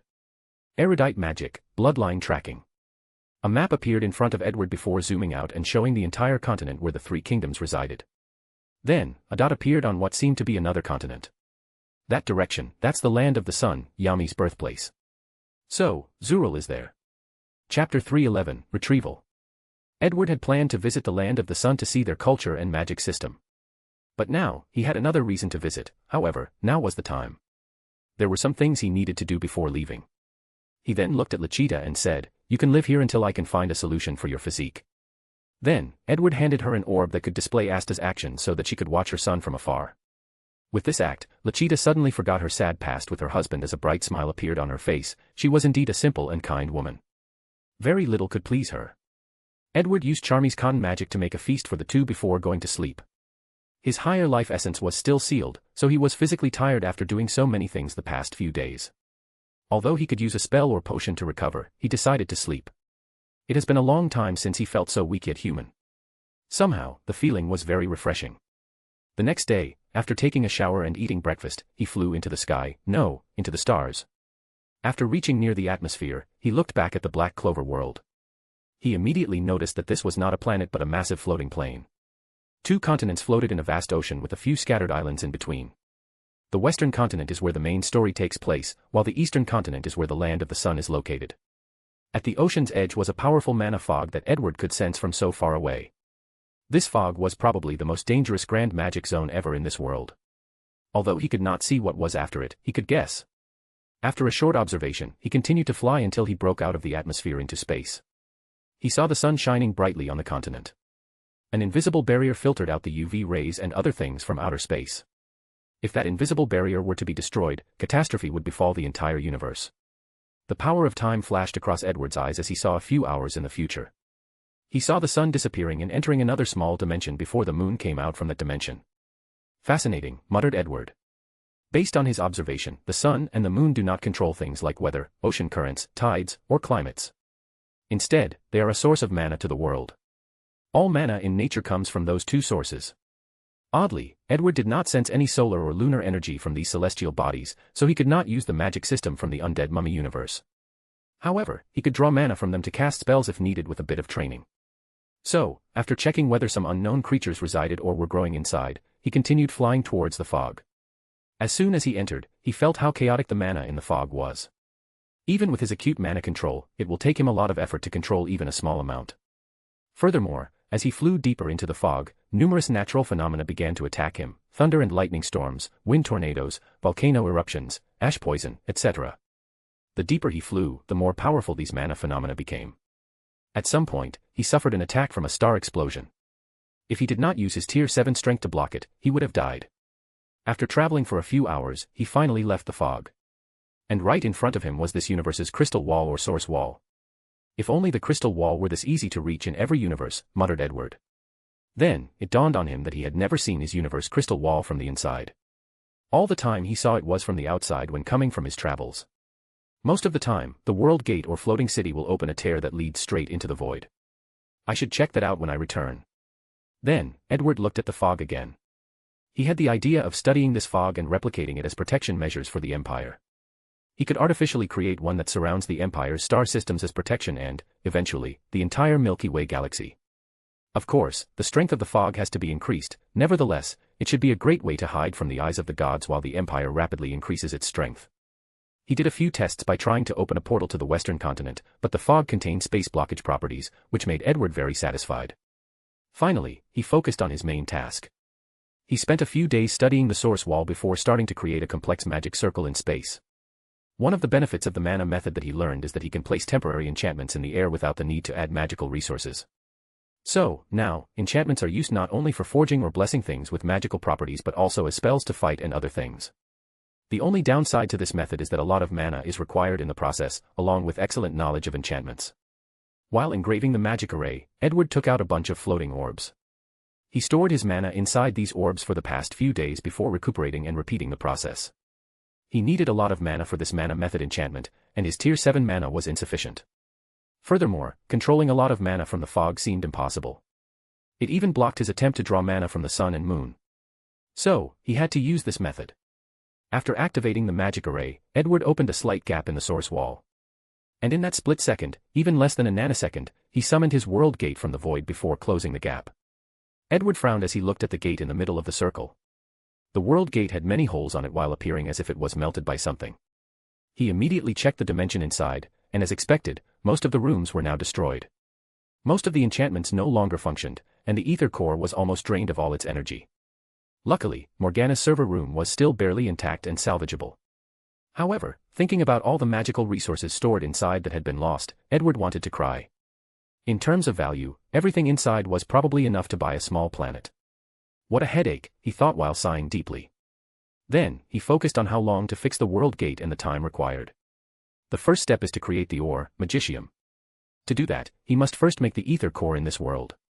This should not be a problem since he can do that as long as there is mana and souls. Finally, he needed magical resources to fix the enchantments. That's the only real issue he has. Some of them might not exist in this world, so he has to find a replacement for them or modify the enchantments to fit the laws of this world. And if everything fails, I can use the mana method to replace the enchantments with a temporary one. However, I need a few other ether cores as an energy source. After making a preliminary plan, Edward flew out of the fog with the gate. And once he exited, he placed it inside his pocket dimension. Then, he took out an orb to check on the Clover Kingdom. A slight frown appeared on his face by what he saw: destruction. Whether it was the Noble Realm, Common Realm, or the Forsaken Realm, many magic knights fought, resulting in death and destruction everywhere. So, the plot changed, he muttered calmly as he focused on a few specific battles. This is most likely Zagard's secret doing, so he should show up soon, he muttered before deciding to wait longer before showing up and accomplishing his goal. Chapter 312, Chaos. Yami panted heavily as he looked at the floating men in front of him, with light shining all over his body. I can't believe you defeated Veta and Fana, even after awakening their elf mana, said Licht, the leader of the terrorist organization Eye of the Midnight Sun. You are worthy of the title of strongest captain. After all, the Wizard King himself trained you. Yami did not say anything as he looked in the distance, his situation was not the best. Edward taught him the liquid mana method, the crystal mana method, and mana zone. Additionally, he taught him many ways to use his dark magic. However, he faced all the members of Third Eye, Vato, Fana, and Raya. Furthermore, his opponent had more mana than him and could also use the liquid and crystal mana technique. Yami did not know how the kingdom's top-secret technique was leaked, nor did he have time to contemplate such a thing. In a 3-on-1 battle, he defeated Fana and Veto and slightly injured Raya. However, the leader of the Eye of Midnight Sun showed up, and because of exhaustion and the fact he was weaker than the opponent, he could barely hold on. Yami looked in the distance and saw all the destruction in the capital. From the information he knew, all 3 realms were under attack, causing massive damage to the entire Clover Kingdom. Thinking about how many people died and how much damage the kingdom had suffered, Yami could not help but be angry. However, he knew that this was not the time for uncontrolled emotions. He further analyzed the situation. He saw that Fugilian lay in a pool of blood a few dozen meters away with one arm missing. He sensed that the key of many of the Magic Knights members changed, and they began to attack their companions. He sensed that 2 squad members seemed to be possessed the same way as the others.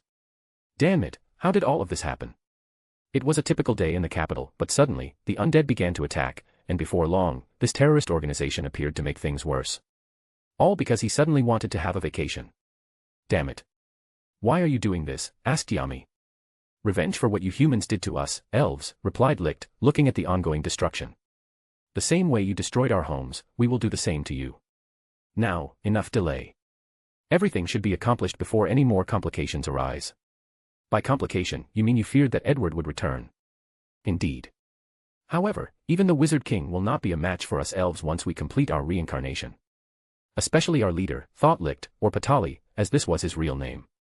He only took the name, Licht, to remember the past and commemorate his dead leader and friend. Then, why did you wait for his disappearance before attacking? Simply to avoid unnecessary complications. Then, Patali no longer said anything but attacked. Thousands of light swords appeared in the sky before raining down on Yami. The ground in his surroundings was pulverized, and Yami was nowhere to be seen. Patali frowned as he sensed the surroundings, escaped. No matter. He took Veto and Fana before healing their injuries with light magic and heading in a specific direction. Not long after leaving, Yami crawled out from the debris with blood all over his body. He then used a technique Edward taught him to use mana to stop his wounds from continuing bleeding. Although it was not a healing method, it could delay his death. Yami walked to the central area with great difficulty, where the remaining captain surrounded Fugilian's body, which was being healed by his cousin Mimosa. You're not dead, asked Jack. Do you want to fight? Responded Yami. This is not the time for this, admonished Nozel Silva. The enemy has entered the palace, we must stop whatever their main objective is. We don't even know their main objective, so how do we stop them, said Zora. Plus, we must stop these traitors from killing more civilians and destroying the kingdom. No one said anything for a brief moment. These traitors were all their squad members, so they did not know how to treat them in the current situation.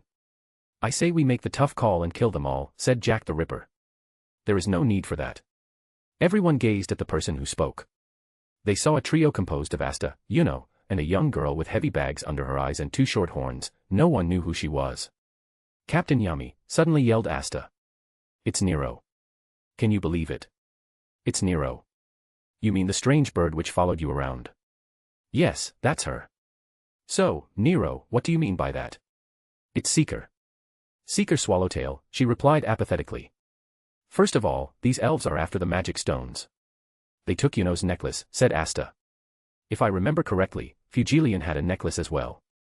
Could it be the reason they target him, added Nozel. But what's the purpose of the magic stones?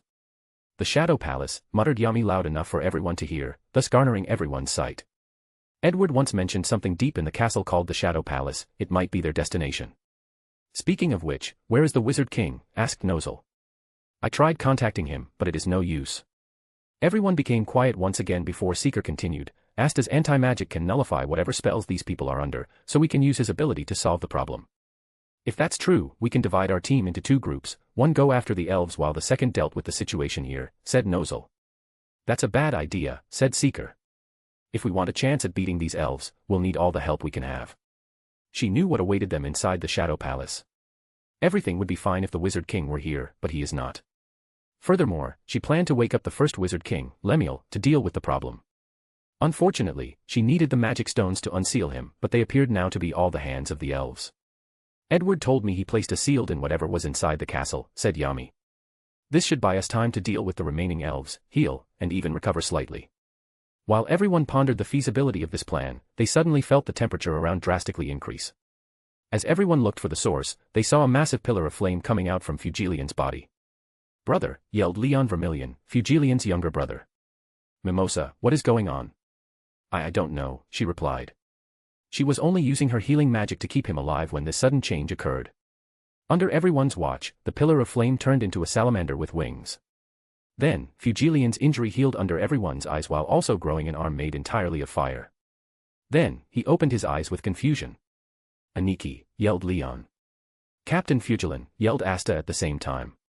Although he only officially met the latter a few hours ago, he admired his leadership abilities. It took Fugilin a while to regain his bearing before everyone explained the situation to him. Then, he dropped a piece of news that could be considered an intercontinental missile. You mean, the leader of Eye of Midnight Sun is Vengeance? Asked Nozel. Impossible. Captain Vengeance would never do such a thing, said Yuno. I saw it with my own eyes, replied Fugilian. It was not just Yuno who was in utter disbelief, but Yami as well.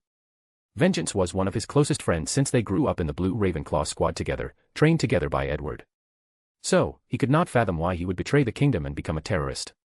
Furthermore, he believed that if something were wrong with Vengeance, Edward would have discovered it long ago. He knew how capable his captain was. Unless he knew but let things happen, thought Yami.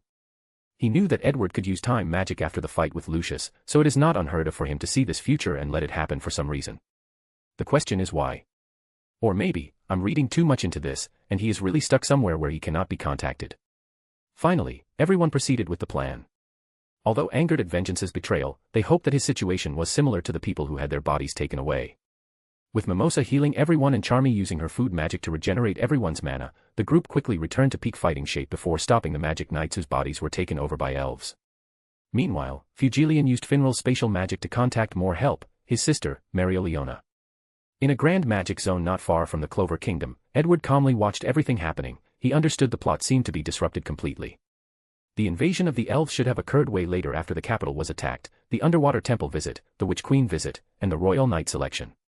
Could it be that after I visited Elysium, this timeline's correction of fate disappeared? But why? Has the universe will abandon this timeline, or is it something else I do not know? He waved his hand, and the crystal ball floating in front of him showed a different scene, the underwater temple. It was now in shambles, with many injured and a few dead. He guessed that the Eye of Midnight Sun attacked them for the magic stones. So, Edward checked the Witch Forest, and as expected, they were also attacked.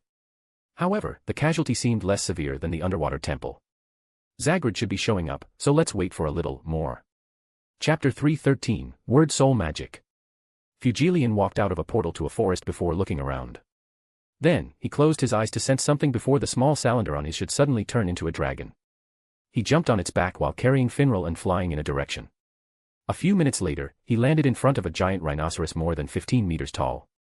A woman with flaming red hair and one sharp tooth calmly sat on the magical beast back while eating a piece of meat. She had a fierce aura surrounding her like a lion always searching for the next prey. "Sister," said Fugilian. Meanwhile, Marioliona, who had sensed powerful mana coming from afar, continued eating her food for a few seconds before raising her head. Immediately, she frowned when she saw her little brother's new flaming arm. "What's going on?" she asked. "The Clover Kingdom is under attack, so we need your help." "What do you mean? How could something happen to the kingdom with Edward around?" "Not long ago, the Wizard King removed his curse, so he went on a vacation and could not be contacted." Veins appeared on her forehead after this. "Are you serious?" Fugilian did not say anything else.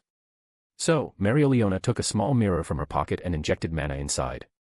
A few seconds later, she yelled, "Damn him, why is he not available?" Her anger created a pillar of flame that instantly turned the rhino into her next meal. Ignoring the overcooked meat underneath her, she stood up before finally realizing that a third person was present. "Who is this?" "This a spatial mage from the Black Bulls, Finral." Typically, Finral would hit on any beautiful woman that he meets. However, he cowered because of the aura released by Marioliona. To him, this was a beast in human skin. "Let's go." Finral opened a portal to lead all of them back to the Clover Kingdom. Because of the distance, he was basically out of mana after the return trip. Nevertheless, with Marioliona returning, the rampaging elves' cleanup finished quicker. The only people who gave the captains trouble were Charlotte and Rill Boysmortard, the Aqua Deer captain and the youngest captain if Edward was not counted. Then, with Liba's help, Asta could relieve these people from the reincarnation spell and remove the control the elves' souls had on their bodies. Once everyone finished, they headed straight for the Shadow Palace, where 10 of the elves had already entered. These 10 elves were known as the Apostles of Sephiroth, and each had a magic stone to open the palace's gate. Luckily for the group, Seeker could also use her sealing magic to open the door so that they could enter. Then, Mimosa used her magic to map the entire palace. She discovered all the elves were located at the top of the palace, so the group headed there. However, what they found shocked them all. All but 2 members of the Apostles remained standing while the others lay injured or passed out on the ground. The leader of the Eye of Midnight Sun, Patali, had turned into a dark elf while battling the other standing member, Licht, who has been the real leader of the elves since 500 years ago. More importantly, a devil with 2 horns and a smirk watched everything from above, amusement written all over his face. "What's going on?" asked Marioliona. "Everything was a lie," said Raya, on the floor, crying non-stop. He then explained how the humans' betrayal 500 years ago that made them hate humans, their reincarnations, and plans to attack the Clover Kingdom was all this devil's scheme. He did all that to acquire a grimoire and summon his real body from the underworld. Knowing who the enemy was, Marioliona did not waste time and directly attacked. Fire magic, Calidus Brachium. She punched with so much speed it appeared that she had 1,000 hands. However, she would throw hot flames at Zagard with each punch with incredible speed. However, the latter just said, "Extinguish," so, Marioliona's flame extinguished, making her frown. But she did not stop. Crystal Mana, Mana Zone, Calidus Brachium Purgatory. Purple flame came out of her hand as she punched. Even her physical abilities were boosted by mana, making her punches faster and more powerful. However, with the same creepy smile, Zagard said the same word and extinguished her flame. "You can also use the mana crystal technique," she commented. "Indeed. I have to say that Wizard King is a genius this world has never seen. His techniques have so much potential that you people could not fathom." Zagard said this because, with this technique, he believed he could defeat one of the highest-ranking devils even though he is only a high-ranking one. That was unheard of. One of the absolute rules of the underworld is that higher-ranking devils can control the life and death of lower-ranking ones. But, with this technique, Zagard knew he could break that rule. Marioliona glanced at Yami before attacking again. However, Zagard said, "Drain and bind," and she felt her stamina suddenly drain and weaken. Additionally, the ground turned into chains that bound.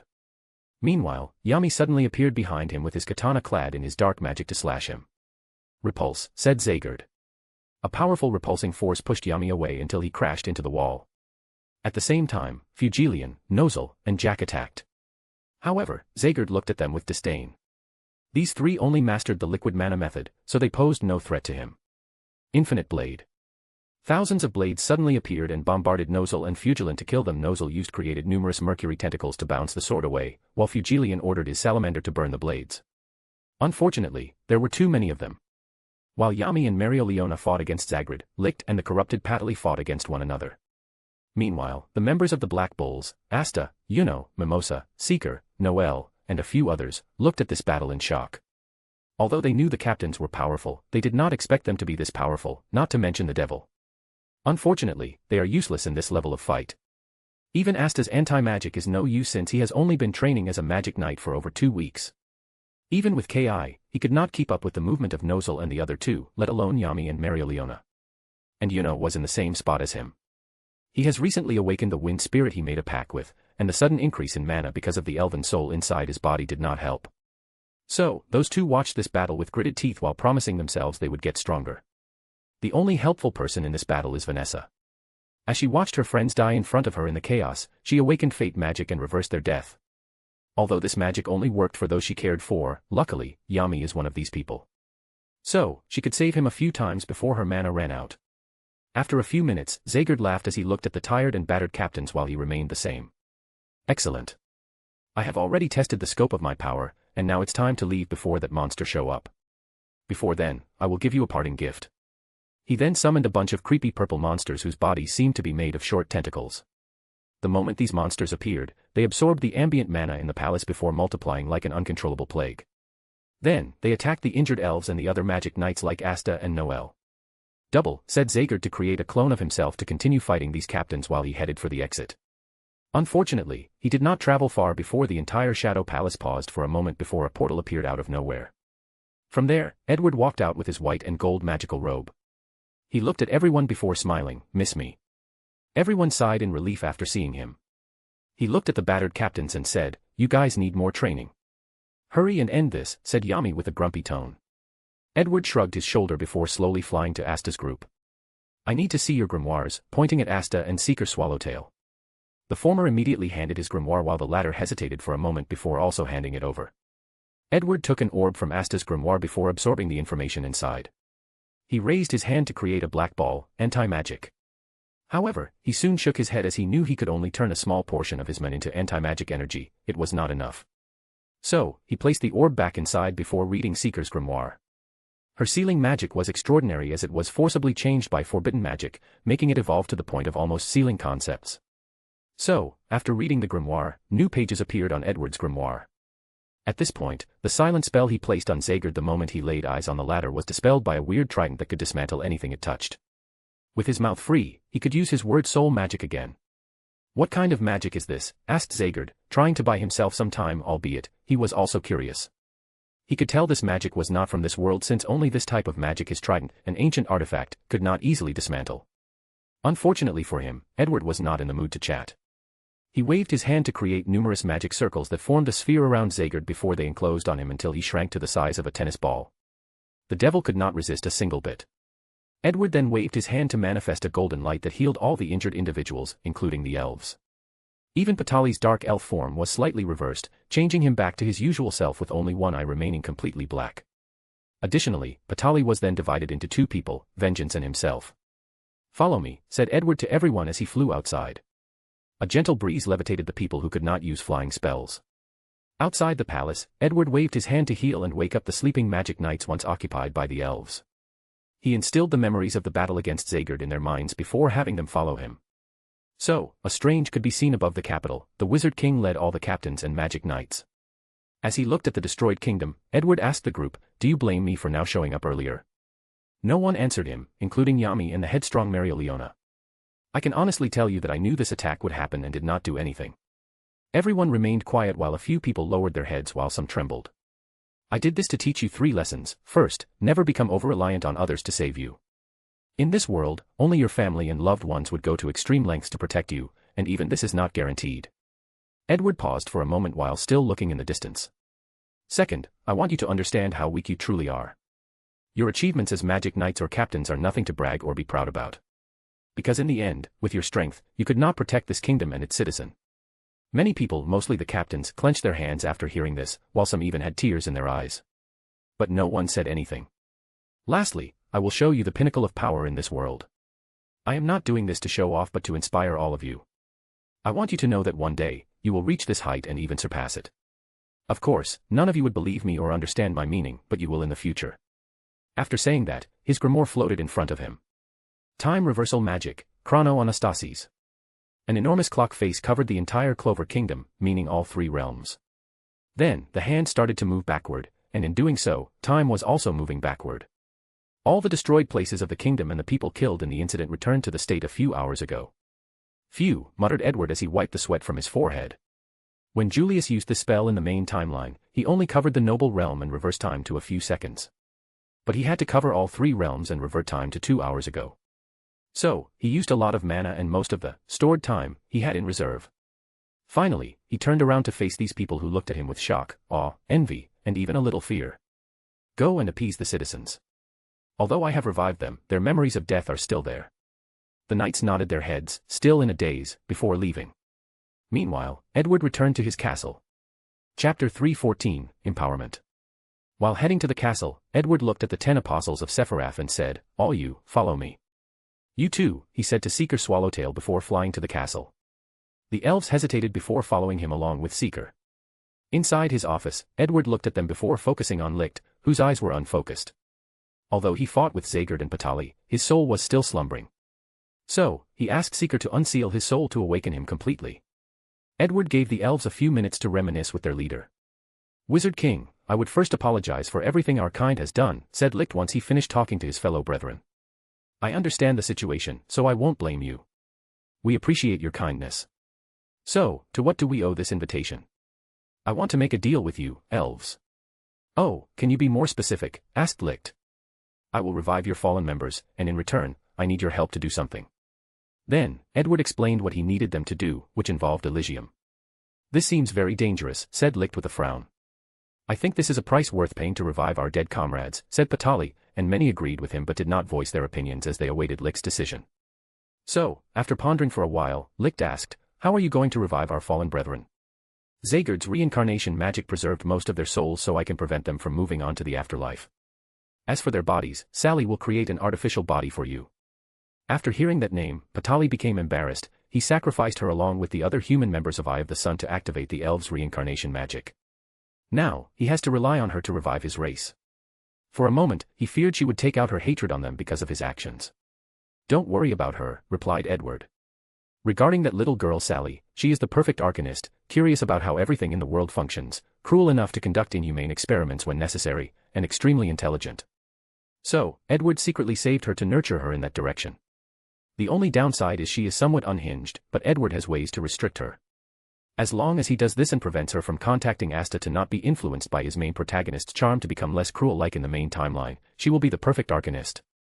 "Licht, this is a great deal. We can finally be reunited," said Raya. "No, you will not," said Edward. "What do you mean?" "Licht's soul has been corrupted beyond repair after 500 years, so I can't save him." The room became quiet for a moment as grievances overcame these elves. "There is no need to be sad, I have long accepted my death," said Licht with a smile.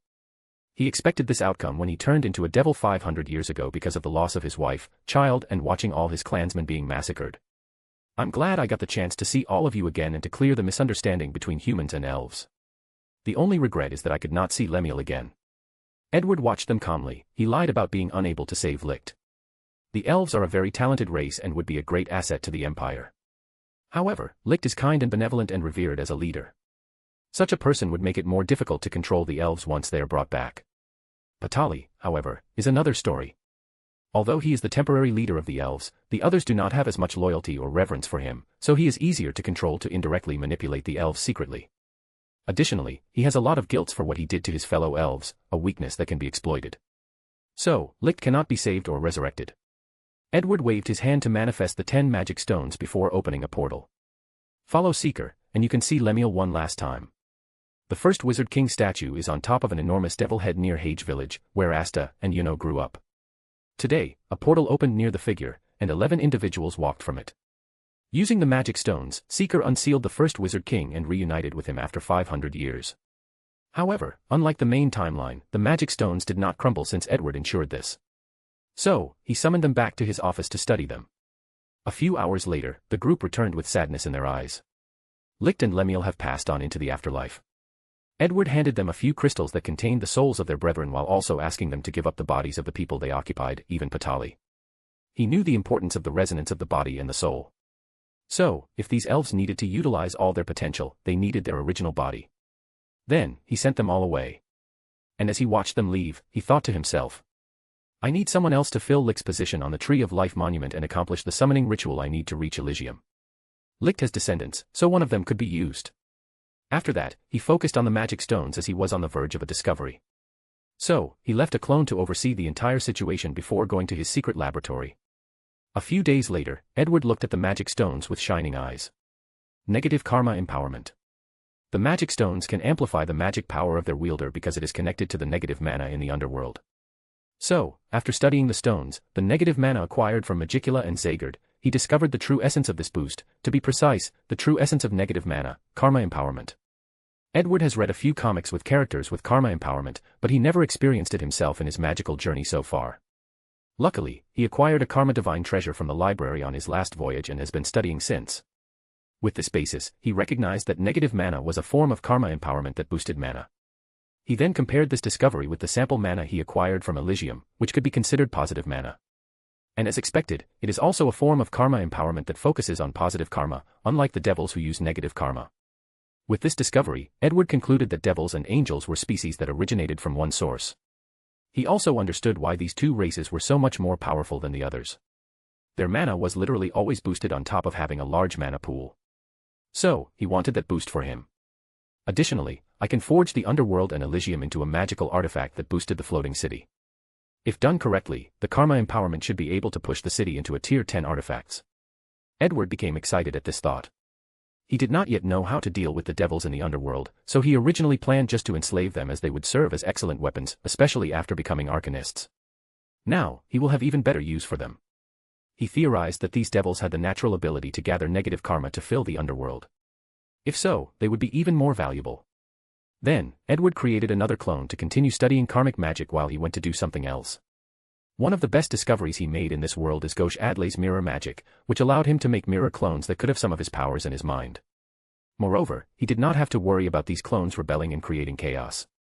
That spell is almost as good as the shadow clone jutsu in terms of clone magic. Edward had to create 2 magical artifacts to prepare for the invasion of Elysium. The process took 2 weeks. By then, one of his clones had already dealt with the invasion's aftermath.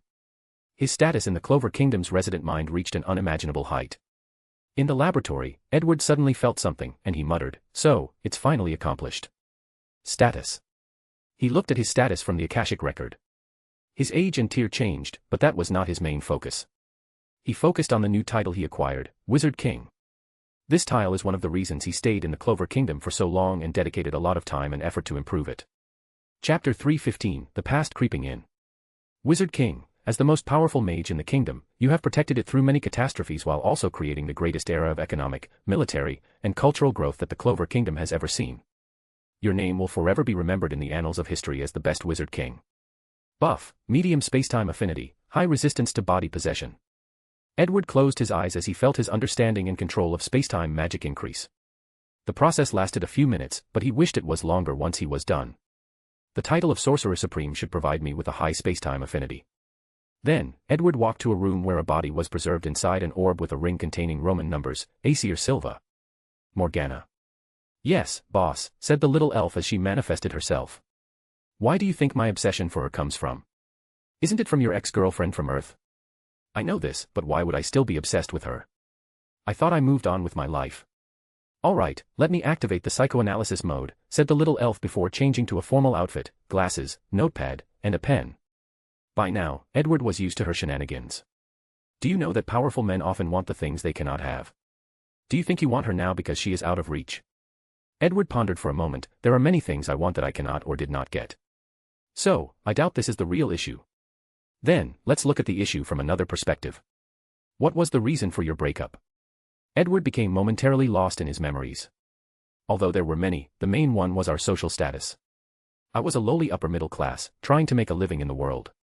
Meanwhile, her family was filthy rich. I'm talking about generational wealth that they could not spend all their lives if they wanted to. He paused for a moment as he looked at Aesir. Her family never liked me, so it was an issue in our relationship. But the real reason for our breakup was my insecurities. She never minded my economic status and saw me for who I was. Unfortunately, I could not do the same. So, have you thought that maybe you want to show her your current self or your current success, to show her that you are more than worthy of being with her, said Morgana as she fixed her glasses. So, you're saying my obsession with her is the result of unresolved low self-esteem from my past life, muttered Edward, his eyes brightening. Even if his clone in primordial Earth became successful, it was not the point that her family would care or regret their decision. However, if he could show up his empire and power now, that would truly shock them and make them regret how they treated him. After figuring out the root of the issue, he could not help but smile to himself while shaking his head. He was now the emperor of an interstellar empire, about to conquer an entire galaxy. He was a powerful arcanist capable of blowing the sun with a flick of his finger. With his current tier, he could live for a few million years without the elixir of life. He had enough power and wealth to buy and conquer the Earth 1,000 times over, if not more.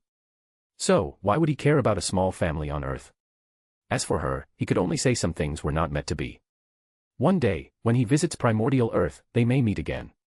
By then, they might rekindle their relationship, or more likely, they will be strangers who at some point had a significant impact on each other's lives. After figuring this out, Edward felt a heavy burden lifted from his shoulder. Thank you, Morgana. I'm always here to serve, boss. All right, I need to go somewhere first. Edward opened a portal to leave before returning a few minutes later. Then, he finally placed Aesir's soul inside her preserved body. Where am I? She asked. Edward. Confusion was written all over her face. Aesir then remembered her last memory when she died. Magicula, she said with gritted teeth. She's dead, said Edward. Aesir sighed, so, you really revived me. How long has it been? 16 years. So, my baby Noelle is now a young woman. And all my other children are now adults, she muttered softly. This is for you, said Edward as he handed her an orb. What's this? Henry's soul. Aesir trembled slightly as she held the orb in her hand. I just summoned his soul from the past before his death, so it is still weak and needs some time to recover. Additionally, since he died from a magical sickness, it's best to recreate a new body for him. Thank you, said Aesir with tears in her eyes. No need for thanks. After all, aren't we friends? You seem different from the last time I saw you. Well, many years have passed, plus I've figured some things out. We can catch up later, I'm sure you're dying to see your children right about now. You're right. So, Edward opened a portal for her to send her to the Silva Royal Castle. Edward then walked to the room next door to Sally's laboratory. How are the artificial bodies going? Sally focused on a bunch of glass containers with green liquids. Inside. In each container lay an elf body that appeared to be in a deep sleep. With the knowledge you gave me, I have created a body perfectly suited for their souls. I cannot believe there was such a deep relation between the body, mana, and soul. I wonder what the soul is made of. Could I dissect one and find out? Could the soul feel pain? I want to know so bad. No, I should immediately begin to research. Hey, said Edward with a stern and slightly raised voice. Immediately, Sally paused before finally turning around to look at him and lowering her head. What did I say to you? When doing research, a calm and composed mind is always necessary for an arcanist. What else? Uncontrolled curiosity and lack of caution is the ultimate formula for disaster. I'm glad you remember. Now, go to the meditation room to calm down. Once you're done, I've added a few new books for you to read. Sally was depressed when she heard she was forced to go to the meditation room. But when she heard she could read new books, she became motivated again. Edward shook his head when she saw how quickly the little girl ran off to the meditation room. He ignored her before continuing his own research. 2 days later, he went to see Aesir again. How is everything? Better than I expected, she replied with a smile. Did you finally realize I was right? About what? About your middle children being shitty. You, said Aesir while glaring at him. Although she also did not like how these two turned out, as a mother, she knew it was not too late for them. With her here, she can bring them back to the right path. Edward shrugged to indicate he meant what he said. However, after she nagged for 10 minutes straight, he promised not to speak ill of them, at least not to her face. I have a feeling you did not come here just to see an old friend, said Aesir after the promise. Yes. There is a meeting tomorrow with all the magic knights and captains, and I would like you to attend. Is it serious? You could say so. In that case, I will be there. Edward chatted briefly with her before leaving. Chapter 316, Invasion's Plan. Edward walked into a large room with many people waiting. A table stood in the middle with all 10 magic captains along with Aesir, Marialeona, and Patali. Around the table were specific members of each squad along with the elves members who were Apostle of Sephiroth. As Edward walked into the room, the sitting people stood up while the standing one stood even straighter. He smiled at Lachita, who was embracing both Asta and Yuno. Asta had a genuine smile, he appeared happy to see his mother and spend time with her. As for Yuno, he had his usually stoic face with a slight embarrassment. However, deep in his eyes, there was very hidden happiness. Edward knew this kind of happiness, familial love. He smiled as he was not surprised that Lachita basically adopted Yuno. They were already closed as brothers, now, it had just become official. At ease, said Edward before taking a seat. Everyone then focused all their attention on them. Edward waved his hand to create two holographic orbs, one dark and one light. In this world, two factions or places could be considered the most powerful or dangerous. The first one is the underworld where all devils live and originate from.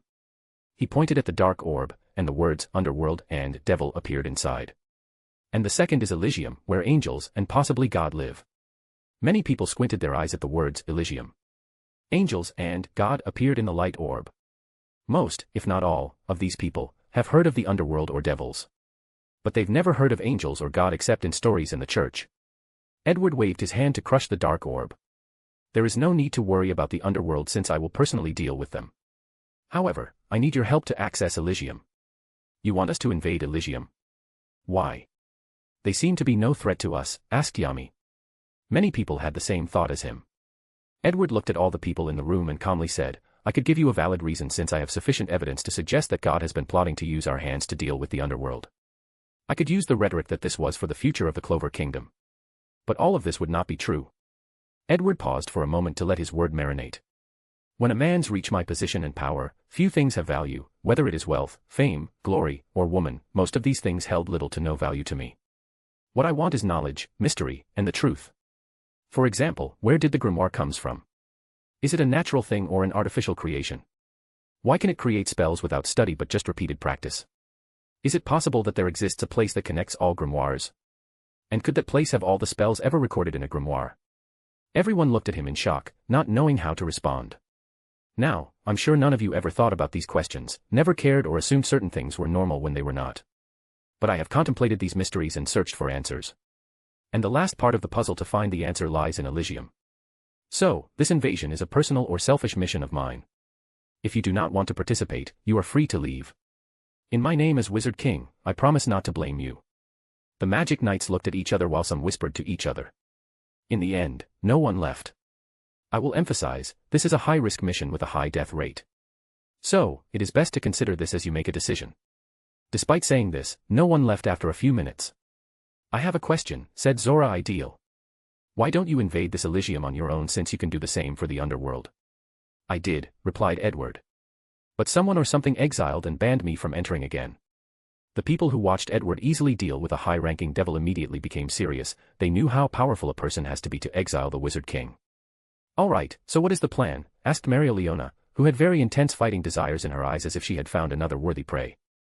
So far, I have only a basic plan since I'm still gathering more information on Elysium. However, there is a basic plan. You will be divided into different groups, and one of them will be in charge of protecting the elves. And why do we need to protect them? Asked Jack the Ripper with a malevolent look. I cannot enter Elysium the usual way. So, I need the elves to use the magic stones and summon me with the Tree of Life monument. So, we must protect them from the enemy to prevent them from interrupting the ceremony, added Charlotte. Exactly, replied Edward. There seems too little information, said Fugilian. These angels should be as powerful as devils. Plus, we will be stuck in their home and lose the home field advantage. Too many things can go wrong. I understand your worries, said Edward to appease everyone. I handpicked all of you here because I can see your potential better than you can yourself. And before the invasion, I will ensure all of you have reached that potential and beyond. He stood up from his chair before a portal appeared next to him. Follow me. Everyone followed him through the portal. Then, they found themselves in an underground room with two doors in front of them. Edward opened door 1, and everyone followed. Inside was numerous large tubes with green liquids inside.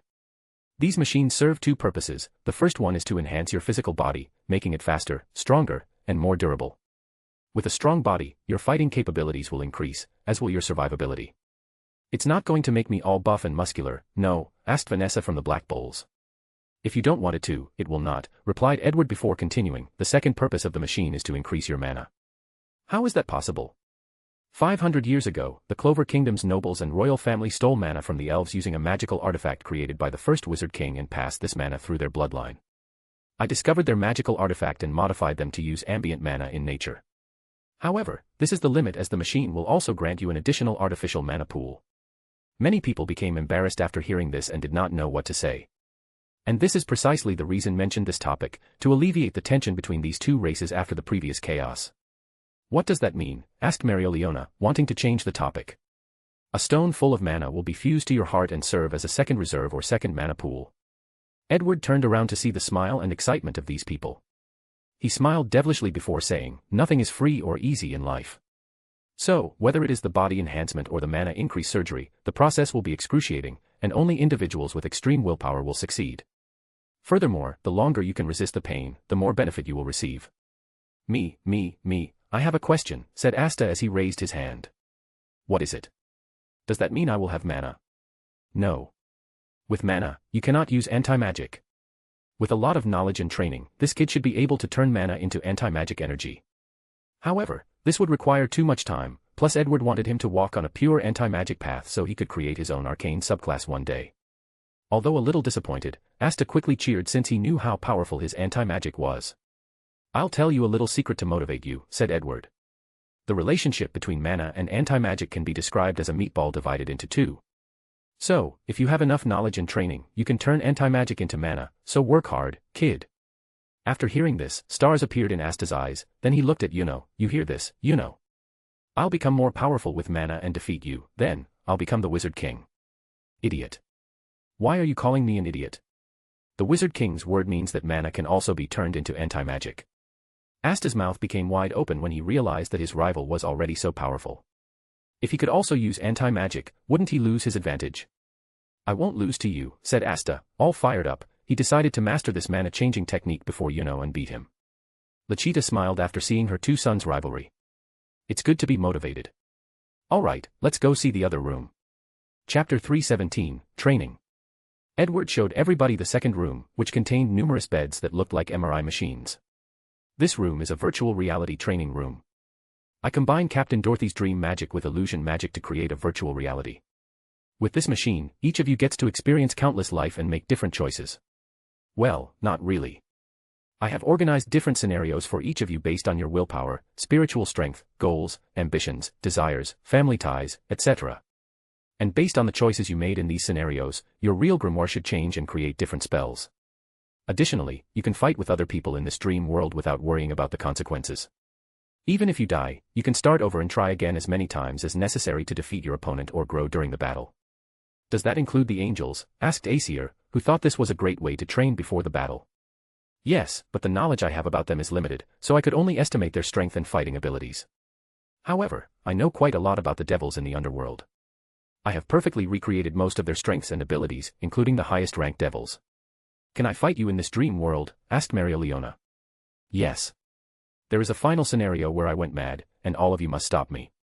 So, prepare to face despair. Gulp. Many people swallowed their saliva.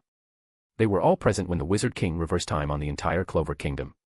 As he described it, fighting such a monster was indeed an act of despair. Charmy, where are you? Said Edward as he turned around to face the crowd. Then, a small individual jumped over everyone's head before landing on Edward's arm. Here, she said as she handed him a cupcake. Thank you, said Edward as he ate. Once he was done, he said, whether the success rate of this mission can increase will depend on whether you can develop food magic to purify mana. So, now, the lives of all your friends are counting on you. You can count on me, said Charmy while stuffing a big piece of meat in her mouth. Edward was satisfied with the little girl's motivation. She was his favorite character in Black Clover, and after coming to this world, he treated her like his daughter. So, in this training session, he was extra detailed. He wanted to ensure she could understand and control her dwarf bloodline and use her second magic besides cotton magic, food magic.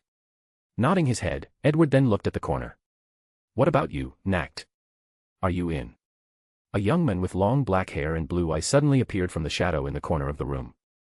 Many people immediately became on guard for the new arrival. It is wrong to use the lives of so many people for your selfish gain. Spare the sermon for someone who cares.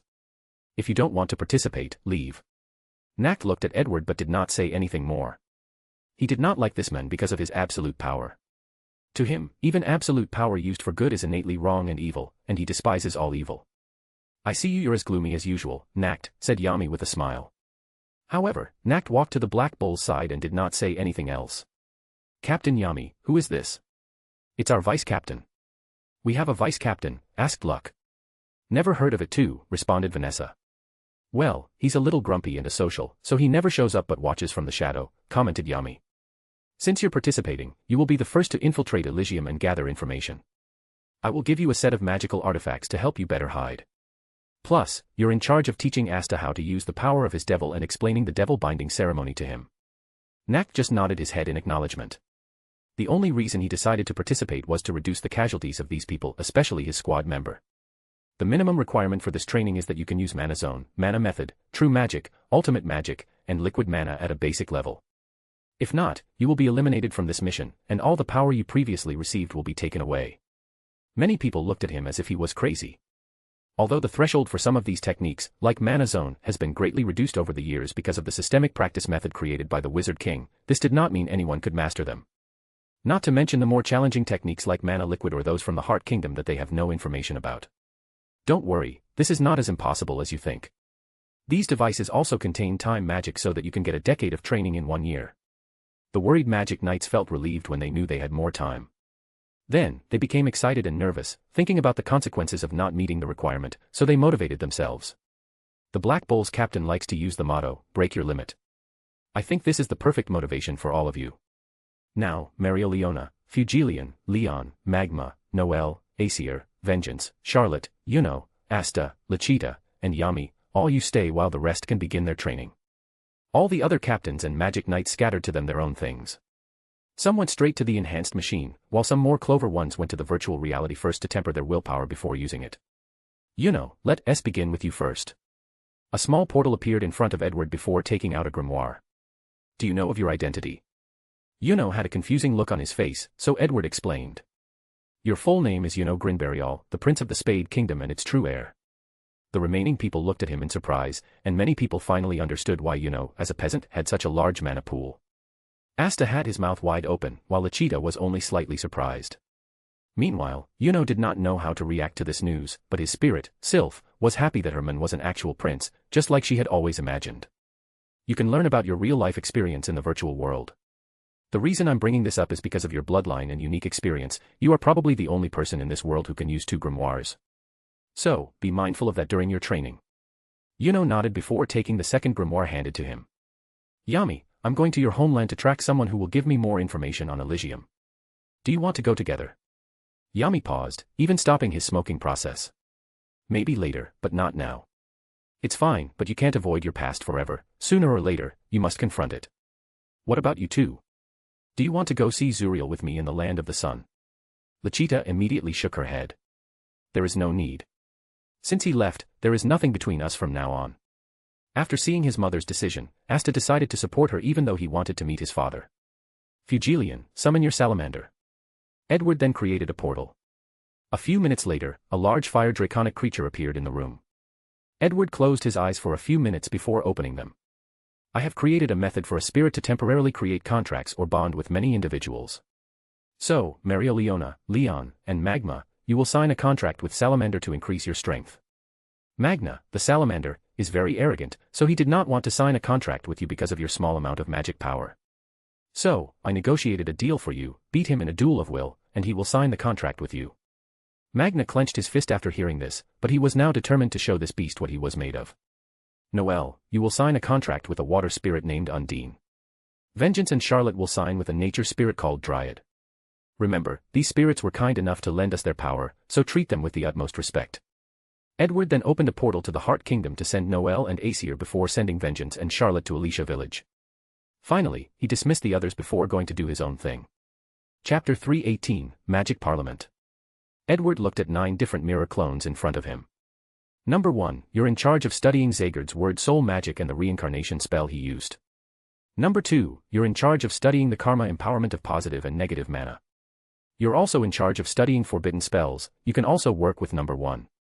Number 3, you're responsible for anti-magic. Number 4 has to help Morgana continue to recreate the arcane rune system. Number 5, you can begin to prep Magicula to become potion ingredient. Number 6, you're in charge of keeping a tab on the training session and teaching Sally. Number 7, you're in charge of Project World Stealing. Morgana will lend you half of her calculating powers. And once she finishes her work, she will help you. Your project might be extremely dangerous, so be extremely careful. Don't worry. I am you, after all. How can I not be cautious, replied number 7, to which Edward nodded before continuing. Number 8, you're responsible for fixing the world gate. On my way to the land of the sun, I will try to find some resources that can help with the process. However, if it is not enough, prepare to travel the multiverse to find the things we need. Number 9, you're in charge of Wizard King duty and watching over the Spade Kingdom. Why does it have to be me again? Asked number 9. Wizard King duty is so boring. You can help with any of these projects if you have time, replied Edward. We don't want your help, said the others in succession. Come on, guys. You should understand how terrible it is to deal with these papers all day. The others ignored him before going to do their task. Don't mind them, they're just joking. I know, said number 9 before walking away. Tap. Tap. Come in, said Edward, who was preparing to leave. Sir Edward, the Magic Parliament Chairman, Sir Damnatio, is waiting for you outside, said Edward's assistant, Marks. Edward frowned at this news before indicating to let him in. Soon afterward, a man with dark hair and a long green robe entered the office. Damnatio, what can I do for you? Asked Edward while reading a book. I'm here for a few things, replied the green-robed noble with a somewhat indifferent tone. Despite how you fixed everything, the citizens still remember the destruction that occurred at the hands of the Magic Knights. So, I insist on my previous judgment that someone should take the blame to ensure the good image of the Magic Knights. The Devil Host is a perfect scapegoat. We can tell the people he controlled the Magic Knights to make them act this way. Didn't the newspaper already release the news about Zagard? This is not enough, it would be best if the people believed a traitor was responsible for this incident. It is a better excuse as for the reason the Magic Knights could not respond on time. My answer is still no. Among the people whose body the elves took over were many prominent noble families, their reputation has to be saved. Do these people care about their reputation? Asked Edward back. Of course, they don't care. You have brainwashed them to ignore their nobility status, to treat commoners and peasants alike, thought Damnatio as he clenched his hand. They may not care, but their families do. That's their problem, not mine. Damnatio had the urge to use his scale magic to judge this man. However, thinking how it was useless, he controlled the impulse. The second reason I'm here is Zora Ideal, the captain of the punishment hall, has arrested too many nobles in the past week. What were their crimes? Asked Edward as he flipped the book's page in his hand. You know this is not the point. They took the opportunity to kill, pillage, and other horrible things when the kingdom faced catastrophe. They deserve to be executed for their crimes. We are the backbones of this kingdom, do not forget this. You used to be, but not anymore. So, that's how you're going to behave. Using your overwhelming strength to act like a tyrant. For over 500 years, you nobles used your overwhelming force to do what you pleased. So, why can't I do the same? I would like to remind you, said Damnatio, stealing his resolve. You're the Wizard King, your duty involves jurisdiction over this kingdom's military power, nothing more. But yet, you have involved yourself in our economy, politics, social life, and everything in between. You went as far as banning the king from leaving his castle. Your actions are above your authority. Bam. Edward closed the book in his hand, generating a sound that made Damnatio's heart skip a beat. Edward slowly placed the book on the desk before walking in front of Damnation. He ignored the fear in the latter's eyes as he fixed the wrinkles on his collar. Then, with a very composed tone, he said, I could have ousted you, the nobles of the Magic Parliament, and even the king. And I would not need to use force to do so. With my prestige among the citizens, I could have led a coup to overthrow this entire kingdom, and it would have been extremely easy. So, I want you to remember. Your status as nobility, your wealth, social, economic, and political standings, I can take all these things away with a snap of my finger. He then gently taps Damnatio's face. So, remember this. Better yet, remind the other nobles of this fact. Because, so far, I have been playing nice.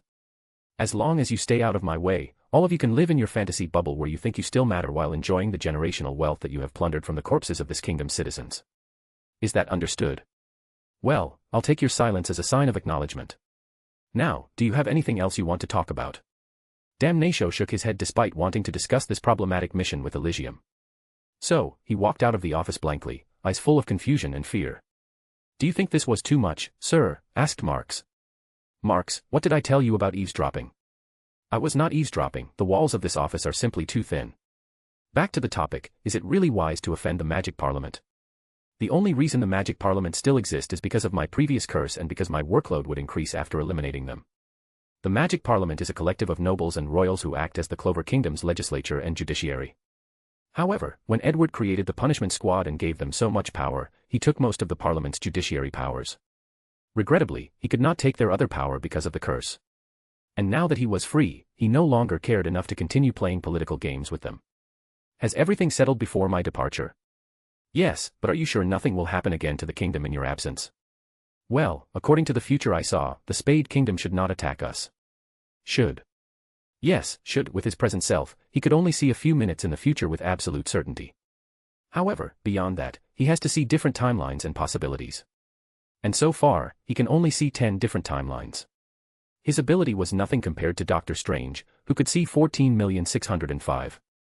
However, he can see the future on his own, while Strange has to rely on the Time Stone, so he is still better. Don't worry. One of my mirror clones has at least 60% of my power, which is more than enough for most situations. And if something did happen, I could just open a portal and instantly return. Plus, you should have more faith in the captains and their squads, especially once they finished my training. Marks nodded in relief before reporting a few more things before leaving. Then, Edward also left, using an invisible spell on himself before flying eastward toward the sea. He did not want anyone else to know of his departure to prevent possible trouble. Once he arrived at the sea, he tried opening a portal to the land of the sun since he saw where the continent was located when he retrieved the world gate. However, he discovered a strong spatial disturbance that kept affecting the portal. So, he decided to fly there inside. Anyway, he wanted to check out some of the islands he saw on the map. Chapter 319, Dwarves. The further Edward flew toward the east, the more difficult it was.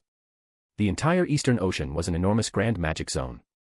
The intense concentration of mana not only made it difficult for an average mage to breathe and caused natural disasters like tsunamis, water tornadoes, thunderstorms, etc.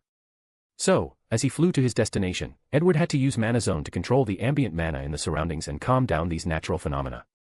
It's a miracle Yami managed to survive the voyage from the east, muttered Edward as he flew. Based on how horrible the sea was, he could not imagine how a kid of fewer than 10 years could survive in a small boat for days. The only way to describe his survival was fate favored him. That's the only explanation that made sense. At the same time, Edward also understood why there had been no contact between the eastern and western continent. No ships or flying apparatus would work as a form of transportation connecting them. Even teleportation was useless as only an extremely powerful mage could survive the journey. While thinking about these things, Edward began to build a space passage between the western and eastern continent. He wanted to be able to open a portal back home and instantly return in case of an emergency. So, he would create relay zones, places enchanted not to be affected by the Grand Magic Zone. That way, he could teleport to these places without resistance, and if he wanted to go back home, he only needed a few consecutive teleportation spells and returned in a few seconds. At the same time, he would use a detection spell to see if he could find unknown ores deep in the ocean, and once he found some, he would dive down to get them and place them inside his pocket dimension so clone number 9 could test if they can be used to repair the world gate. After 2 hours of flight, Edward saw an island not far away, so he landed. He first noticed the abnormal number of mountain ranges in the distance, followed by the forest all around. He then used a life-detecting spell before discovering something a few dozens of meters away from him. Interesting, he muttered before disappearing and reappearing. A small child less than 1.2 meters was walking with a boar at least 6 times his size on his right shoulder and a massive axe in his left hand. The small child suddenly felt a shadow looming over him, so he slowly turned around, expecting to see a tall magical animal staring at him like prey. However, what he saw made the pipe in his mouth fall to the ground as he stood gasping. Why, you're a human.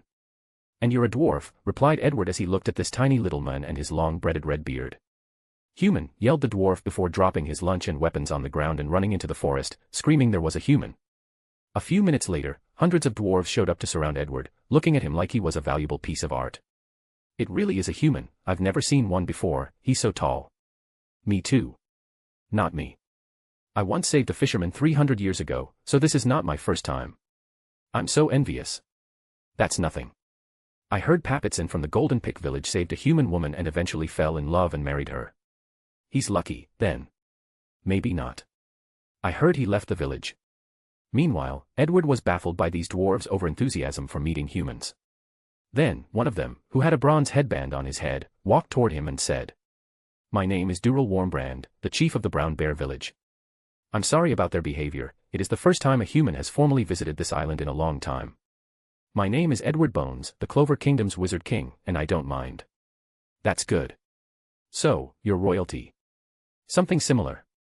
I'm more the military leader of the kingdom. That is still a man of authority, replied Dural as he invited Edward back to his village. On his way, Edward noticed the village chief kept staring at the ring in his hand, but he did not say anything, at least, not yet. Then, the dwarves had a large banquet to welcome him. All these dwarves were drunkards, so they drank alcohol like it was water, whether it was women, children, or the elderly, all of them were heavy drinkers. Edward had to use mana to remove the alcohol from his system while enjoying the taste of the alcohol, which was incredibly delicious. Most of the wines were made from magical fruits, so the fruity taste suited his palate. In the middle of this banquet, other dwarves from different villages came to join the party and to see the human. So, the feast became grander over time. Then, a fighting tournament began. The dwarves summoned their grimoires and began to fight. Upon closer observation, Edward noticed they had more mana than humans but not as much as elves. Their body was naturally strong and had high physical and magical resistance. Fire was the main attribute the majority of them had, occupying 90% of the population. Moreover, they primarily relied on magical artifacts to fight and boost their strengths. Edward sat on a slightly elevated podium, allowing him to observe the fighting tournament. Around him were the different chiefs of the island, who were drinking and commenting on the battles while also chatting with Edward. He squinted his eyes as he noticed something. The magical artifacts of these dwarves were 50 to 70% similar to the ancient magical artifact he took from Lucius. As such, he concluded that the dwarves were probably responsible for most of the world's magical artifacts in ancient times. And once they hid in this place, humans had no choice but to develop their own magical artifacts. How about it, Edward? Do you want to fight? Since you are the head of the military, you should be very powerful, asked one of the chiefs. Why not, he replied before his grimoire floated in front of him. Gasp. They all looked at him incredulously. The origin grimoire, said Dural as he looked at the 6-leaf. Is he the sage's successor? Asked the golden pick chief. No, it seemed to be missing something. Look at it closer, said the luscious tree chiefess. So, they all focused on Edward's grimoire for a moment before Dural said, Come with me, I'll show you something. Edward followed the chiefs to a mountain a few dozen miles away, where there was the entrance to a cave. After entering, he saw a statue of a middle-aged man wearing a crown and holding a grimoire. What was unique to that statue was the grimoire. On the cover, it had 4 symbols, a 6-leaf clover, a golden diamond, a heart with a queen inside, and a spade with a king inside. Who is this? Asked Edward. The wizard sage, Alan. He is the creator of grimoires and the hero who saved the world. Can you give me more detail? Asked Edward. We don't know much, said Dural, but according to our records, an enormous war once enveloped the entire world. The war was catastrophic, almost destroying the world. Indeed. The records even said the world used to be one big piece of land where many races lived together. However, in the middle of the war, the land was divided into 5 continents. And by the end of the war, 3 of these continents were destroyed, and many races like dragons, merfolk, orcs, etc., became extinct, added the golden pick chief. Are they referring to the Devil-Angel War? Thought Edward without interrupting them. As the war was about to destroy the world, a human named Alan suddenly appeared out of nowhere to save the world. After that, he was called the Wizard Sage and memorialized throughout history, added the luscious tree chiefess. How exactly did he save the world? Asked Edward. Of course, with grimoires. Most races were treated as slaves in ancient times because of the small amount of magic power they possessed. This was more evident for humans with the lowest status, replied Dural. Not only had humans had small mana pools, but they also could not use advanced spells, so their situation was terrible. Then, everything changed when the wizard sage created grimoires. He was not selfish and shared his creation with all the weak races before creating a coalition of different races. Finally, we worked together to end the war and save the world. Do you know who the war was against? Or for what reason it started? Asked Edward. Most of the records have been lost, mistranslated, or destroyed over time, so not much information from that era remains, explained Dural. But we do know it was a battle between 2 beings of extreme evil and extreme virtue. Edward nodded as he confirmed that the wizard sage was probably the one who ended the Devil-Angel War. Additionally, he might be why these 2 races are now stuck in another dimension and unable to enter or interfere in the material world easily. However, he is still confused about how God is related to all of this and the overall role of the universal will. So, he pondered a moment to come up with a few possibilities. Then, he focused on the statue since he noticed it was not a normal one. Chapter 320, Origin Grimoire. Edward looked at the statue while analyzing it. Then, he placed his hand on the grimoire and injected his mana. The process lasted 2 hours without stopping. If it were any other mage or even races with naturally high magic power, they would have fainted long ago. Ignoring the shocked look of these dwarven chiefs, Edward waited until the process ended. Then, a light came from the statue to skin his body. He could tell it was determining if he was human or not. So, Edward quickly sealed away his higher life essence, which he previously unsealed after studying the devil's body. A few seconds later, the statue lit up before a projection appeared in front of everyone.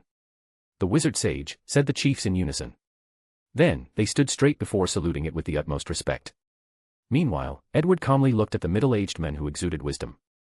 Mage of the future, if you're seeing this, it means that you have met the requirement that I have left. I do not have long, so I won't waste your time. According to my prediction, the seal I place on him will not last long. So, you must quickly gather the remaining part of my grimoire. It is the key to reinforcing the seal and preventing the unleashing of such evil on this world again. I do not know how long after my death I can finally find a successor, but it should be in the very distant future. By then, the seal should show signs of breaking. So, please hurry. The fate of the world lies on your shoulder. The projection disappeared, then a grimoire with a heart symbol and a queen inside floated in front of him. He held it before opening it. It was blank with nothing written inside. He took out his grimoire, which elicited a response. The two grimoires fused after shining golden lights.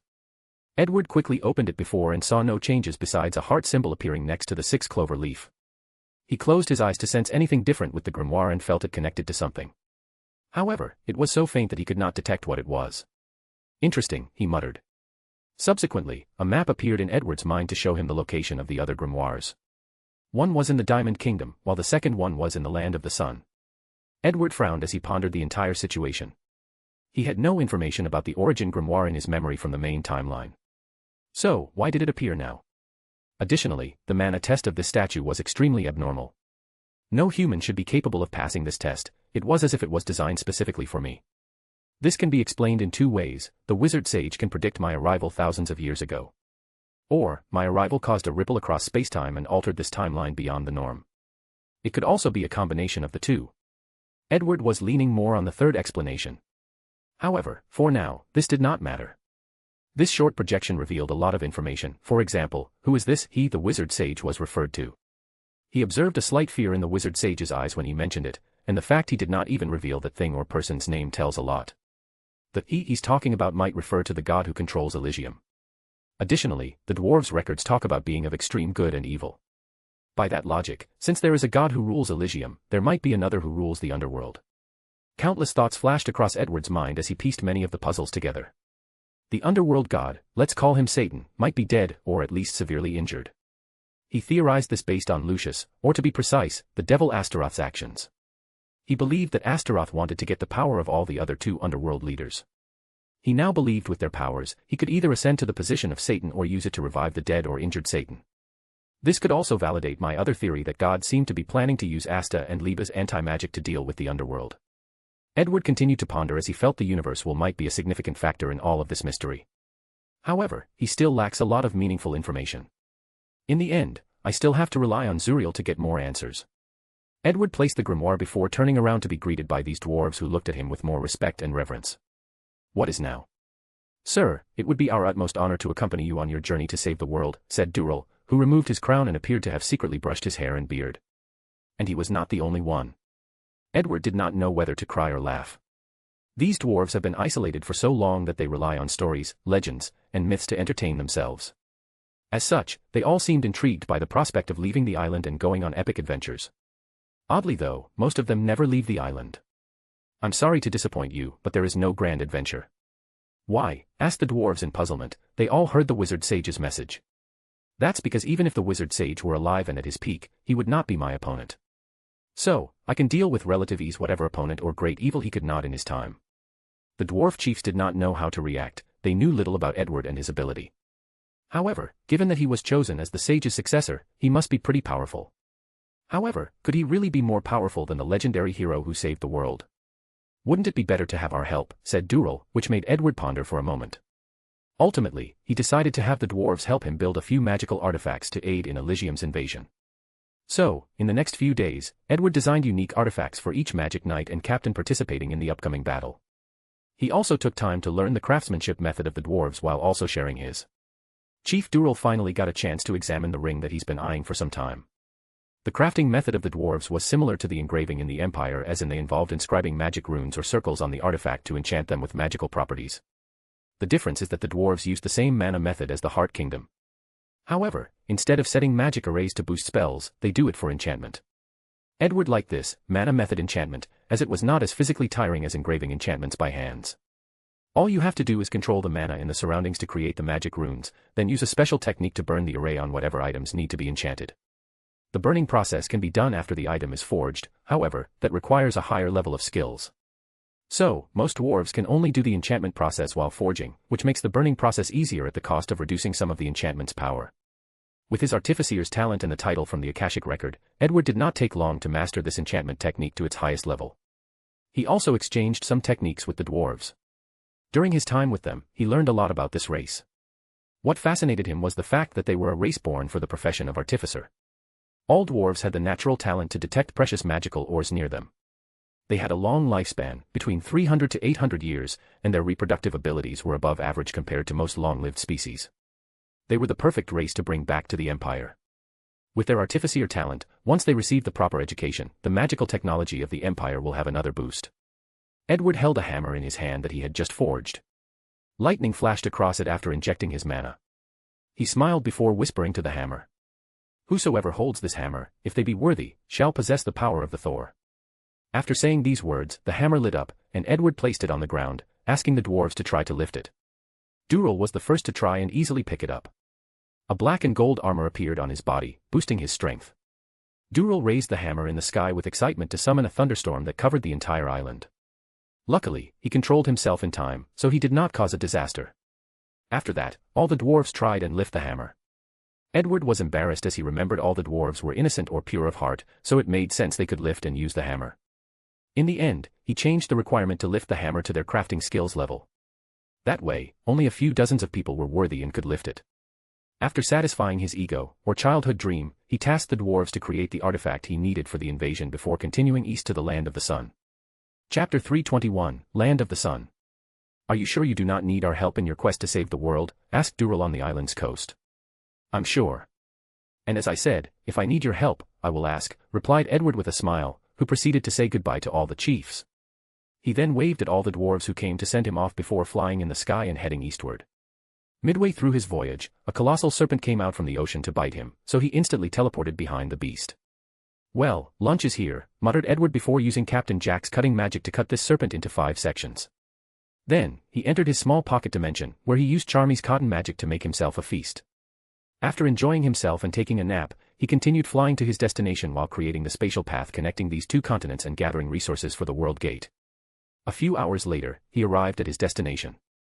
It was nighttime when he arrived on the coast, but he could see everything clearly. The majority of the people had black hair and eyes, with signs of being of Japanese descent. The architecture looked similar to Japan's Edo period, with horizontal buildings with heavy tile roofs supported by timber frames. He could see many temples with designs influenced by both Buddhism and Taoism. While in the invisible state, Edward read a few people's memory to access this place's language, customs, and some information. He learned that a little over 2 decades ago, the Yamato clan took over the neighboring countries to establish the Yamato dynasty. The Hino country, Land of the Sun, was among the conquered countries which the Sukiro clan ruled. And unlike the other nation who surrendered to the Yamato clan to retain their nobility status, the Sukiro clan fought to the last man. As such, they were wiped out. "I see. So, Yami is a prince," thought Edward as he thought of something. From what he knew, Yami should be the son of 2 fishermen. But now, he learned the latter might have been a runaway prince. So, either Yami lied about his origin and his arrival in the western continent was not because of an accident, but his family sent him there as a last resort to preserve their lineage. Or his previous theory was correct. His arrival created a ripple in spacetime and changed Yami's origin as a butterfly effect. No wonder he never liked to talk about his past, thought Edward as he labeled this information as important in his mind before heading to the most prominent house he could see in a few miles radii. He wanted more information, so he figured a noble or wealthy individual might have more information than the commoners. At his destination, he used a spell to map out the entire mansion before heading straight to the place with the most books. A magic barrier, thought Edward as he looked at the locked door in front of him. So, he used Geldrepoiset's permeation magic which not only turned him invisible but allowed him to pass through some magic spells or barriers. Without wasting time, he began to read these books as countless of them floated in front of him, with their pages turning automatically. Suddenly, a blade struck directly for his head. A shield appeared to bounce the attacker back, and Edward turned around before cancelling his invisible spell. "How did you detect me?" he asked the middle-aged man holding the katana. "A foreigner. And an Onmyo mage one at that. So, you're just going to ignore my question? Why should I interact with an intruder in my own home? Fair. Is it still possible for peaceful negotiation? What do you think?" After saying that, the middle-aged man rushed toward Edward. His speed was extremely fast, but not fast enough for Edward not to react. His grimoire floated in front of him before flipping a few pages. Then, numerous tree branches came from the wooden floor, trying to capture the middle-aged men. However, he would cut them with his sword or evade them with great agility and skill. Unfortunately, too many of them were too many, so a tree branch soon caught the middle-aged man's leg. Damn it. I did not expect this foreigner had such mastery of the wood element. I guess I have to take this seriously. Equip, said Toru. Then, armor appeared on his body and an illusory katana with red markings. The illusory katana fused with his normal katana, making it appear sharper and more dangerous. A samurai, thought Edward as he watched this transformation. The magic system of this place might be unique. Toru swung his sword, creating flames to burn the tree branches. Then, his boots also turned red before rushing toward Edward again. His speed was at least 5 times before. So, the armor not only gives him elemental properties but also augments his physical abilities. More and more trees came in Toru's path, but he could predict the place of their appearances and cut them with his katana, not to mention the additional fire damage. Meanwhile, Edward calmly watched Toru cut off tree branches after branches while he observed him deeply. He could sense the mana inside the latter's mana. Toru divided his mana into 2, one section to power the sword and armor, and the other to enhance his physical body. Additionally, Edward noticed he could only apply his fire attributes to strengthen his physical body. When it comes to using it as a spell, it had a limit of 2 meters diameter around him. Beyond that, the flame will naturally extinguish. Is this place's magic divided into warriors and mages, thought Edward based on his observation and the few words this samurai revealed. Alright, let's not waste any more time. So, before Toru could react, countless chains came from his blind spot and bound him. Moreover, even his mana was also sealed. Then, Edward looked at the small army outside the room, waiting to barge in and save their lords. He controlled these people's minds and made them forget what occurred here before ordering them to return to their posts. Finally, he read Toru's mind to better understand the situation in this land. So, that's how it is, he muttered as he understood why he was discovered. This samurai sensed his ki. Unfortunately, he did not know much about ki to completely hide from an expert. After all, Yami only knew so much since he left his country when he was 10 years old. The second thing he noticed from the information was this land did not use grimoires in their magic systems. Thirdly, he learned about the socio-political and economics of the Yamato dynasty. However, he frowned a little at what he found regarding magic. 95% of all magic knowledge is kept in the hands of the royal families. Nobles can access basic knowledge like how to control spirit energy, which is the name of mana in this place. However, if they want access to advanced knowledge, they must attend the Onyu Royal Academy. Using the map he found in Toru's mind, he opened a portal outside of the capital. He then placed a seal on his ki before heading to the location of the academy. A serious look appeared on Edward's face as he looked at the building from afar. In that academy, he sensed Zuriel's location, the third origin grimoire, and the power of the universe will. What is going on, thought Edward as he felt things were getting more complicated. So, he created a mirror clone to sneak into the academy. As expected, even when sealed, he was detected by the strange power of the universe will, alerting the higher-ups of the academy. Additionally, teleportation was impossible on the school ground. So, he had to disperse the clone to escape. The universe will in this academy is as weird as the one I noticed in Elysium. Edward proceeded to check the royal palace, but he also had to stop from afar. He discovered a magic array that connects the royal palace, the Onmi Protection Hall, and the academy, with the ladder at the center, which allowed them to borrow the power of the universe will. Although Edward could use brute force to deal with the problem, he wanted to be cautious. No matter how strong he was, he would pay a terrible price if he were careless. I guess I'll be attending school. It's been a while, he muttered. Chapter 322, The Awakening Ceremony, I. The Onmu Protection Hall was the place that housed all the Onmu mages and samurai of the Yamato dynasty. Its position was similar to magic knights in the West, and its leader, the Onmu shogun, was the same position as the wizard king, the leader of the military in the kingdom. Inside one of the halls, a middle-aged man sat cross-legged in a chair, wearing a kimono and an official hat. This man was the current shogun of the Yamato dynasty, Saimai Arita. While dealing with a bunch of documents, he suddenly stopped briefly. "Come in," he said in a deep and authoritative voice. Then, a man entered the room before kneeling and bowing his head. Without moving from this position, the man said, "Shogun-sama, this humble slave has brought news." "What is it?" The priestess said she had urgent news. Arita stopped working for a moment before looking at the man kneeling on the floor. Couldn't she come herself? The servant did not say anything nor dare to move. Arita kept looking at the man, and his silence created an overwhelming pressure. Despite trembling with horror, the servant just remained in this position. "Fine, I'll go see her." He placed the pile of documents away before heading to the top of the building, where a small shrine was located. The shrine was designed in a way that allows for stargazing. In the middle of the shrine was a beautiful maiden with long black hair, dressed in Shinto priest clothes. She gazed at the stars until she heard the sound of his footsteps. However, she did not look at him when he arrived. "Why did you call me?" The Shinto priestess, known in the dynasty as the Divine Maiden, finally looked at Arata.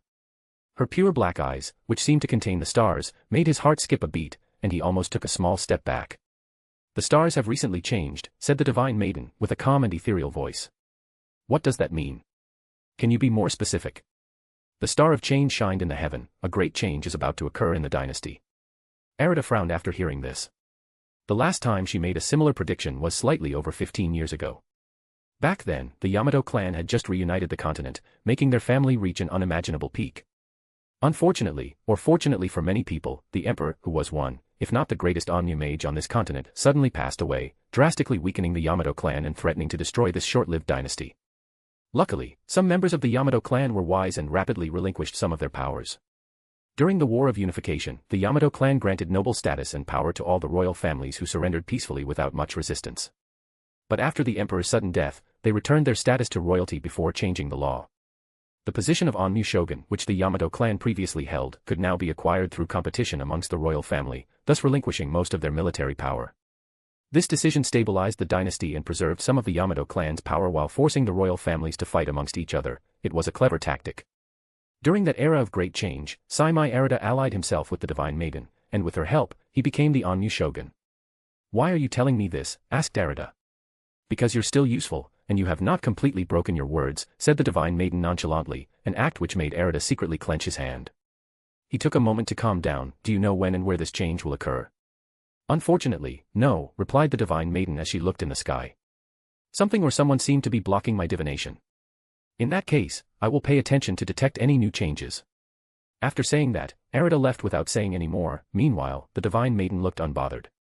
Back to Edward. In the past few days, he has been gathering a lot of information, mainly on Ki and how to hide from them properly.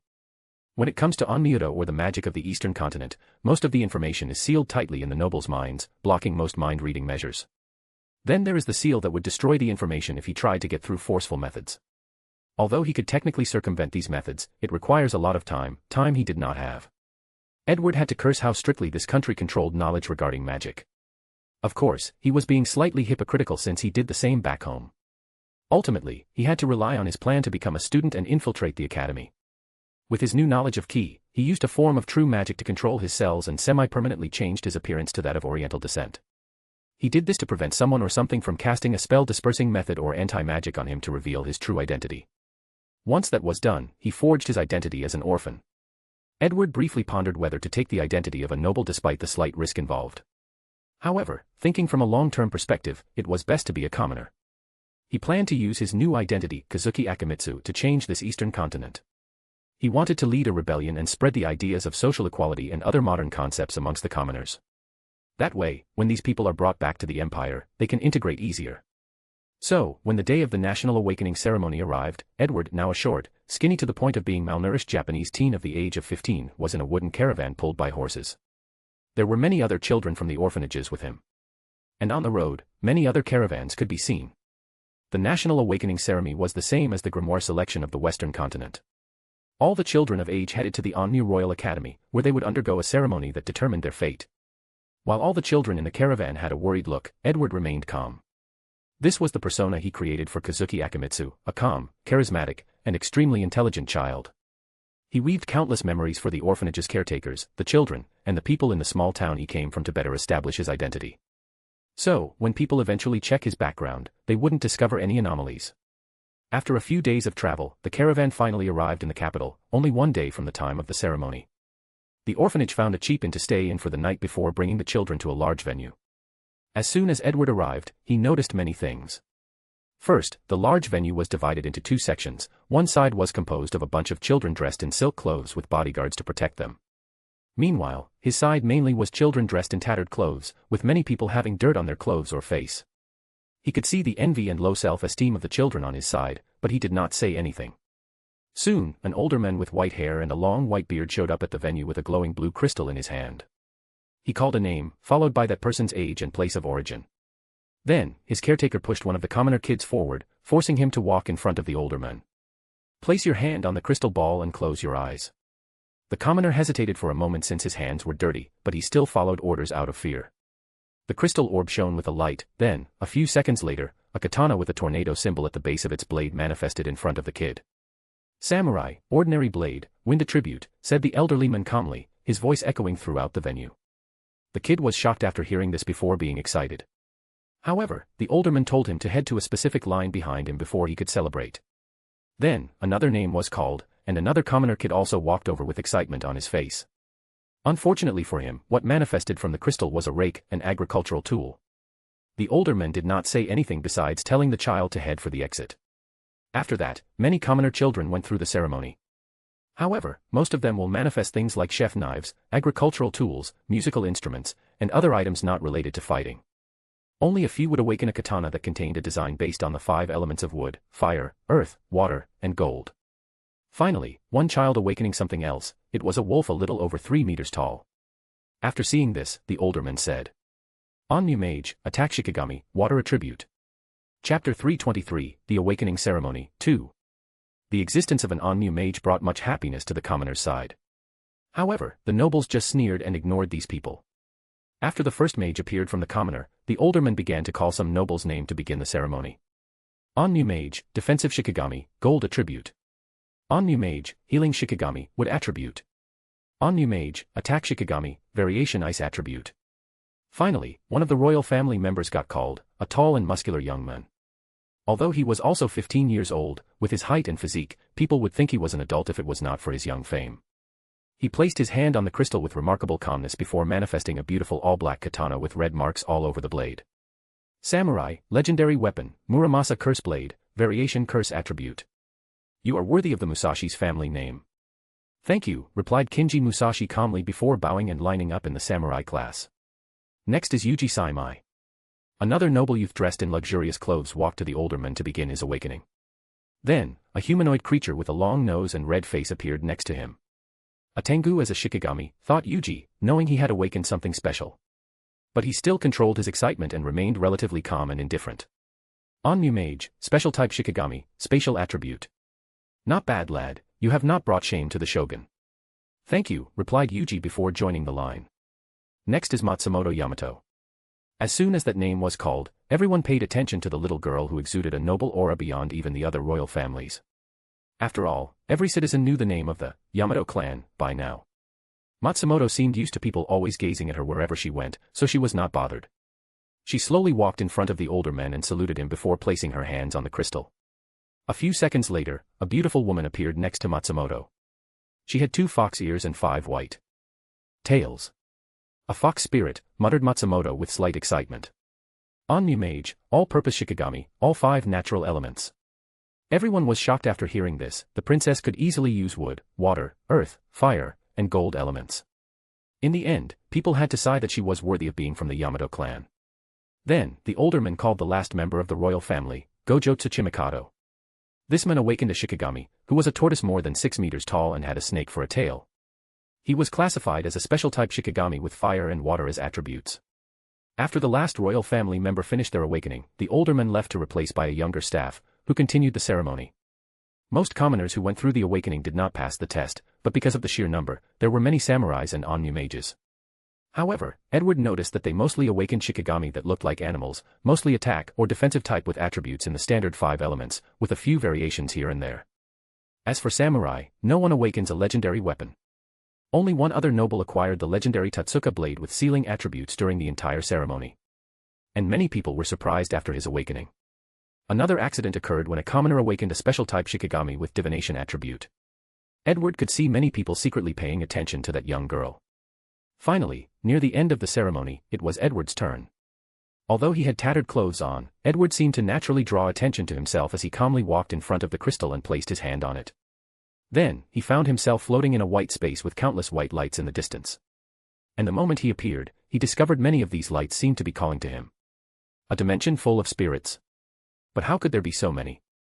He had long speculated that the Shikigamis were a type of spirit similar to Undine or Slyph. However, he did not expect the eastern continent to have an entire dimension full of them. Although most of the spirits he sensed seemed to be low-level ones, he could tell the number of them on par with Undine, Salamander, and Slyph was abnormally high. So, he concluded that this dimension contained some mystery. Then, Edward concentrated on which spirit to choose. Although most people were incapable of choosing, he was not most people. Additionally, he guessed the royal families have some method to allow their children to awaken the Shikigami most suited to them, and the key to this method was probably the older men who first began the ceremony. Edward quickly checked the spirit dimension. He quickly noticed it was divided into two sections. The lower sections contained weapons, while the higher ones had spirits. He guessed the samurais got access to the lower section. As for the requirements needed to become a samurai or Onmyo mage, he theorized it was based on an individual's spirit energy or mana, soul, and physique. The higher the mana, the higher the chances of becoming an Onmyo mage. However, with a moderate amount of mana and a physique with strong potential, then a higher chance of becoming a samurai. Of course, there is an exception to this. Some people have a strong body and high spirit energy, and these people awaken legendary weapons, which are also located in the higher section of the spiritual world. After summarizing his thought, Edward focused on finding a Shikigami. He first wanted a spirit with space-time attributes but could not find one. In the end, he chose the one most suited to him. After making his choice and binding with the spirit, he felt a slight disturbance in his connection with his grimoire. Fortunately, he had sealed it completely with Seeker's sealing magic. It appears that a person cannot have a grimoire and a spirit. Well, at least not now. Edward opened his eyes to the outside world before raising his head. He looked at a more than 35 meters azure dragon. It was an eastern dragon with a long snake-like body and deer horns. Thunder flashed across the dragon's body, and as he gazed at the people in the venue, everyone felt a terrifying pressure enveloping them. Everyone, both commoners and nobles, looked at him and the dragon in shock. A divine dragon. Is he related to the late emperor? But, he's a commoner. That's right. I remember the emperor's dragon was yellow, plus it was not this big. Countless murmurs echoed in the venue while Edward remained calm. He could feel the awe and the killing desire of a few people around him, mostly the nobles. However, after the dragon gazed at these people, they had no choice but to quickly hide their intentions. Can you please announce my result, said Edward with a smile, finally waking up the men in charge of the ceremony. Onmyo mage, all-purpose Shikigami, lightning attribute. Edward nodded his head and prepared to go to the proper line. However, before he even moved, an older woman with gray hair, a petite frame, and wearing a green kimono walked in his direction with many people behind her. She looked at the dragon in the sky before looking at Edward with a smile. No hint of surprise or wonder appeared in her eyes. I am Hirano Mayo, you can call me Headmaster Hirano. This woman is not simple, thought Edward. The Hirano family was just a normal noble family, and yet, she managed to become the headmaster of the Onmyo Royal Academy. The royal families would never allow someone else to control such an institution with that much tremendous power.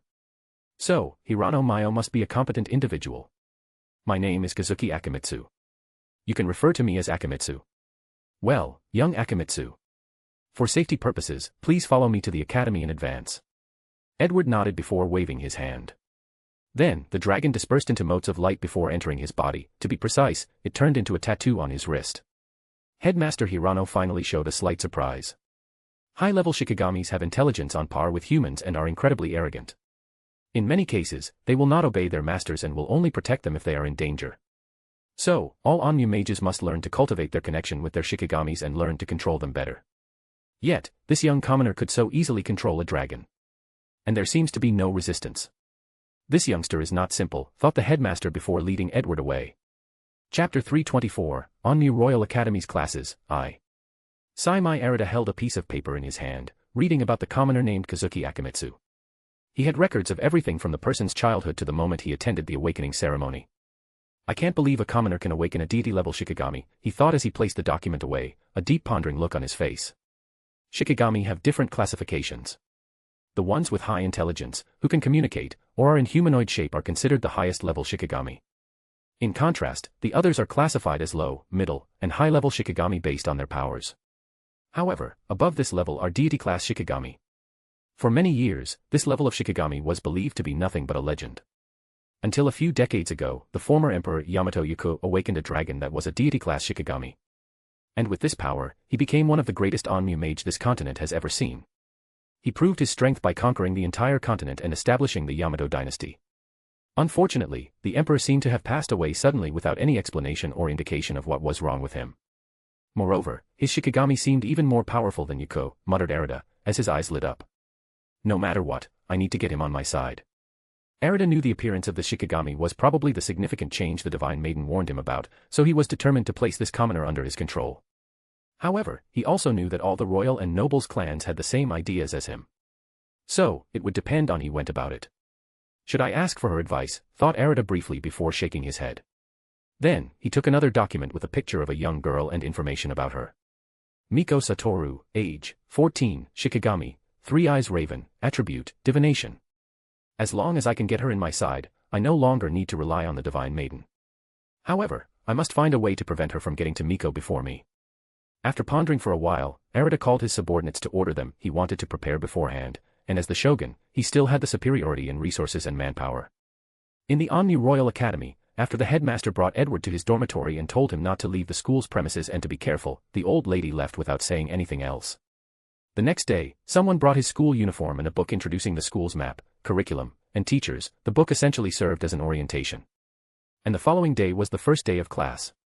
Edward looked himself in the mirror and was surprised by the designs of this uniform. It looked like one of those dresses from modern anime where magic exists. He had black pants and a white vest with long sleeves. The vest looked like a long coat from the back with a silver and gold yin-yang on his right pectoral muscles. And as a finishing touch, there was a 5-point star symbol on both his shoulders. Finally, he had many pockets in both his vest and his pants. This design looked too much like a school uniform from the irregular at Magic High School. Not just that, the entire design seemed abnormal for the current culture of this world. Could another person from primordial Earth once reincarnated in this place, thought Edward briefly before deciding to investigate later. Then, he went to class. As he walked in the hallways, many people watched him while muttering to themselves. He ignored them as he headed for his class. As he entered the class, he noticed it was similar to an auditorium with rows of seats. The front rows were lower than the back rows. Additionally, the class seemed divided into two. Ignoring the people's gaze, Edward saw a seat in the middle of rows on the left side of the room with his name on it, so he sat down. A few minutes later, everyone arrived. Then, a middle-aged man dressed in a priest outfit walked into the class with a cane. Everyone could feel the serious aura emanating from his body when he walked, so they stopped talking and paid attention. The man waved his hand, and a piece of chalk floated in the air to write on the blackboard. Kisuke Byakuya, Spiritai Energy Control and Analysis. You can refer to me as Kisuke-sensei, and in this class, I will teach you the very basics of being an Onmu mage, spirit energy. Kisuke paused for a moment before looking at all the students, pausing slightly on Edward before continuing. As you already know, every individual has spirit energy inside their bodies. However, the amount of spirit energy and how it is used determine the innate difference of every individual. Samurai can mostly use their spirit energy to enhance their bodies, while Onmu mages can use them to control the elements. Kisuke waved his hand to manifest a small flame, a drop of water, a piece of dirt, a small plant, and a piece of metal. Immediately, Edward squinted his eyes after seeing this. So, the Onmu system can use all the elements without being restricted by the innate attributes. So, what's the point of having an innate attribute? A boost. Despite his thought, he did not ask any questions. We will discuss the elements at another time, continued Kisuke. For now, we will begin with the basics. First, control the spirit energy to leave your body. Upon success, it will look something like this.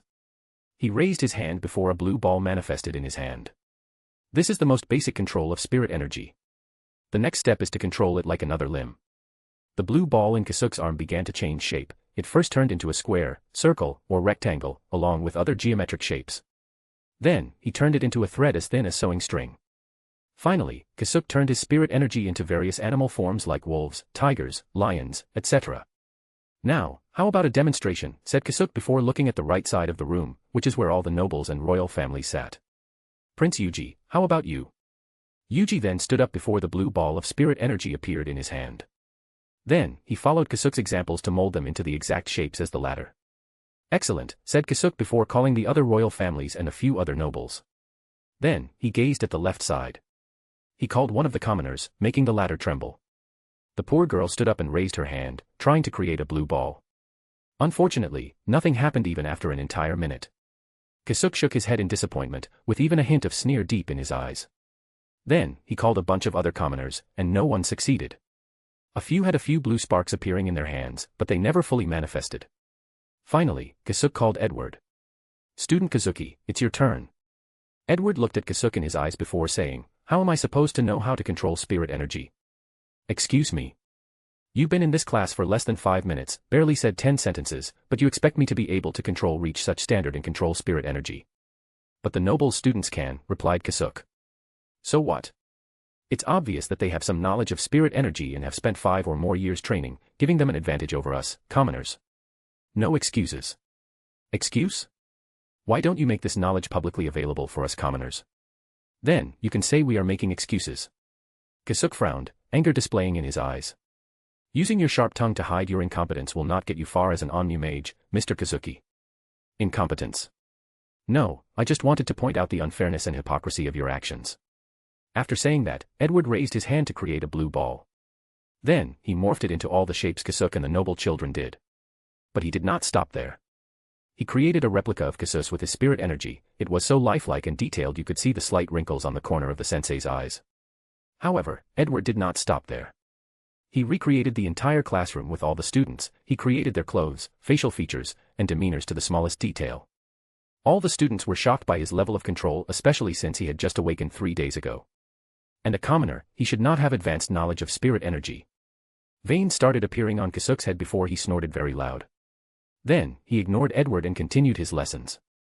Once he was done, he did not say anything else but quickly walked out of the classroom. Meanwhile, Edward stood up and said, "To all my fellow commoner students, I will hold a tutoring session after classes. If you feel behind and need some extra help to catch up, you can attend, and I will be more than happy to help you." The commoners immediately became excited after hearing this. In today's class, they understood the difference between themselves and the nobles. So, it would be fantastic if they could have such a genius tutoring them. Chapter 325, Onmu Royal Academy's Classes, 2. A young woman walked into a classroom full of students. Unlike the previous class, this one was not clearly divided. However, the students of each social class still sat on opposite sides. "You can call me Kuruna-sensei, and welcome to Talisman class," said the young woman before taking out a white rectangular piece of paper with writing similar to Japanese and Chinese characters. Talismans are the most essential tools for Onmu mages. It allows us to use spells of different attributes and serves as a boost to our spirit energy. Kuruna-sensei waved her hands, and the talisman floated in the air. Order. The talisman burned to create a golden sword in the air. Then, she used a few more talismans to create plants, fire, wind, water, and other elements. Once she finished with her demonstration, she looked at one of the students who raised their hands. "Mr. Kazuki, do you have a question?" "Yes, sensei. If talismans allow us to use all the elements in nature, what is the point of our innate attribute?" "Excellent question. The innate attributes are the only attribute a person can use without the aid of any outside assistance like talismans or magical items. Furthermore, talismans with the same attributes as a mage's innate one will naturally be boosted based on their amount of spirit energy and their control. Lastly, it is easier for an Onmu mage to create talismans of their innate attributes. Any more questions, Mr. Kazuki?" "Yes. Does your explanation applies to the type of shikigami's as well?" "Exactly, but there are some more nuances. You can learn about them in your next class." "Any more questions?" "No, and thank you for the explanation. There is no need to thank me since this is my job as your sensei. As students, you are all free to ask me as many questions as you desire," said Kuruna with a smile before taking out another talisman to show the class. "Do you see the symbols written on the paper? These are character runes and the fundamental core of talismans. Now, I want you all to look at the book before you." All the students looked at the things on their desks, a book, a needle, a brush, a stack of white talisman papers, and red ink with a strange smell. "Use the needle to prick your finger, then draw a 5-pointed star on the book with your blood."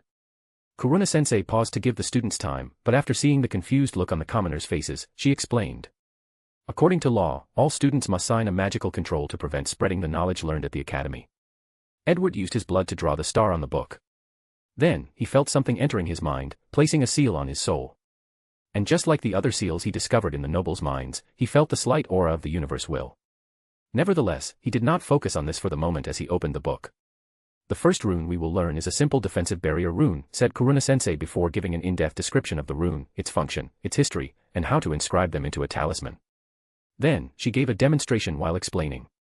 "The brush is made of peach wood, while the ink is a pigment made of red cinnabar. Both these materials have been tested to be extreme conductors of spirit energy. So, while inscribing the character runes, you must control and inject your spirit energy at a regular pace. Your hands must be steady because the slightest error will ruin the talisman paper, forcing you to start over." As Kuruna-sensei explained these things, she finished writing on the talisman paper that floated in the air. Then, the runes lit up slightly before returning to normal. "Order," she said, then a transparent and cube-shaped barrier surrounded her.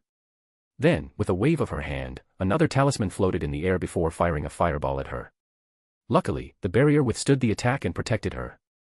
Although the defensive barrier talisman is the most rudimentary of talismans, it is probably the one you will use most in your life. Of course, there are other forms of barriers you can learn about in the future. Any more questions before we start practice? Yes, Mr. Ozuki, what is your question? Can talismans be made with only these materials? No, these are only the most effective. However, some Onmu mages can use their blood to make talismans in times of emergency. If any of you want to survive as an Onmu mage, this is a skill you must eventually learn. Does a talisman always requires paper? Asked Edward, a question that slightly surprised Kuruna-sensei. A little ambitious, Mr. Kazuki, said the sensei with a smile. Too ambitious for a commoner, sneered one of the noble students, making others laugh out loud. However, after Kuruna stared at them, they quickly quieted down. Yes, it is possible. After saying that, she put her middle and index finger together to use as a brush before writing a character in the air. Then, a slight wind enveloped the entire classroom. This is an advanced form of talisman making called Heaven and Earth Celestian Calligraphy, or Celestial Talisman for short, and only the most powerful Onmu mages can use it. I hope one day, all of you can master his method. Any more questions? However, Edward did not answer. Instead, he looked as if he was deep in thought as he muttered, using the spirit energy inside the body to resonate with the ambient spirit energy in nature and control it. Then used it to inscribe the runes. How do you know this? Asked the sensei in shock. Didn't you just demonstrate it? Wait, you can sense heavenly spirit energy. Heavenly spirit energy? You mean the one all around him? Isn't it that obvious? It is everywhere, Edward replied with an innocent look. Can you also control it? Asked Kuruma-sensei with a slightly trembling tone. Doesn't everyone? I've been doing this since I was a child. Kuruna-sensei tried to hide the horrifying sensation she was now feeling. She could not imagine such a talented person actually existed, even if it was someone who contracted a deity-class Shikigami. Then, she seemed to have thought of something and asked, can you replicate what I just did? It should be possible, Edward replied, using his 2 fingers to write the same runes as Kuruma-sensei. However, after the runes flickered for a moment, nothing happened, and it disappeared. Many people secretly felt relieved after this, but Edward did not stop. After pondering for a few seconds, he tried again, and this time, the runes in the air flickered even longer before disappearing. So, he took a few more seconds before his third attempt, which finally succeeded. A gust of wind enveloped the entire classroom exactly as Kuruna-sensei did. The look of shock and horror on these students' faces, mostly the nobles, could no longer be contained. Even Kuruna-sensei could not hide her shock. Luckily, she quickly controlled herself with great effort before saying, "Excellent, Mr. Kazuki. Now, students, there is no need to get ahead of yourself. We all have to start from the basics." Afterward, she conducted class normally by having each student practice their talisman-making skills. She would then give them pointers, focusing more on the commoners since they needed the most help. After class finished, she told the students to take the remaining materials to their dorm to practice independently. She encouraged them to learn the basic character rune with their innate attribute to practice as it will be easier for them. Then, she ran out of the classroom as if some demonic beast was chasing her.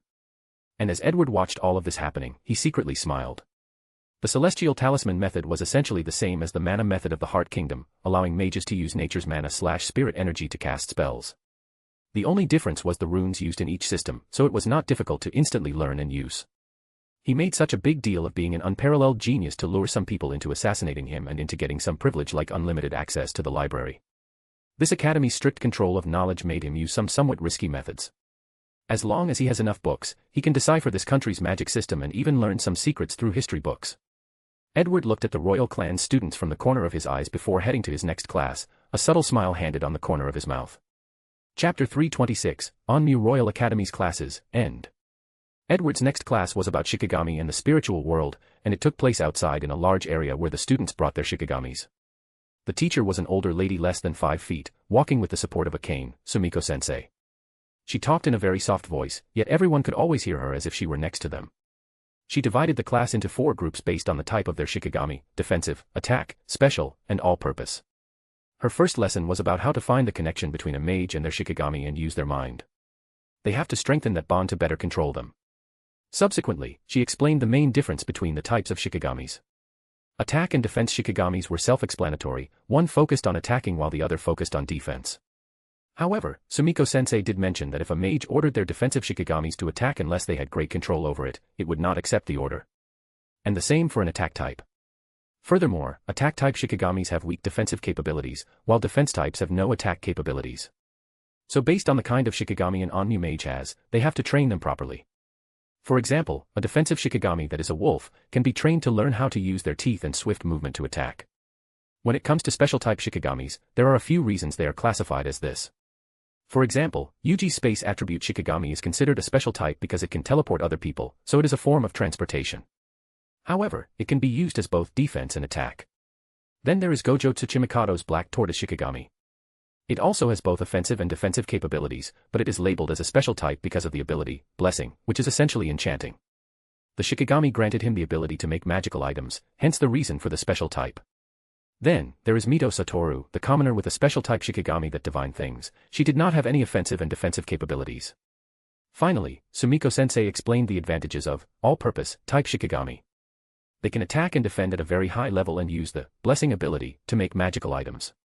Furthermore, if appropriately trained, they can even be used for teleportations.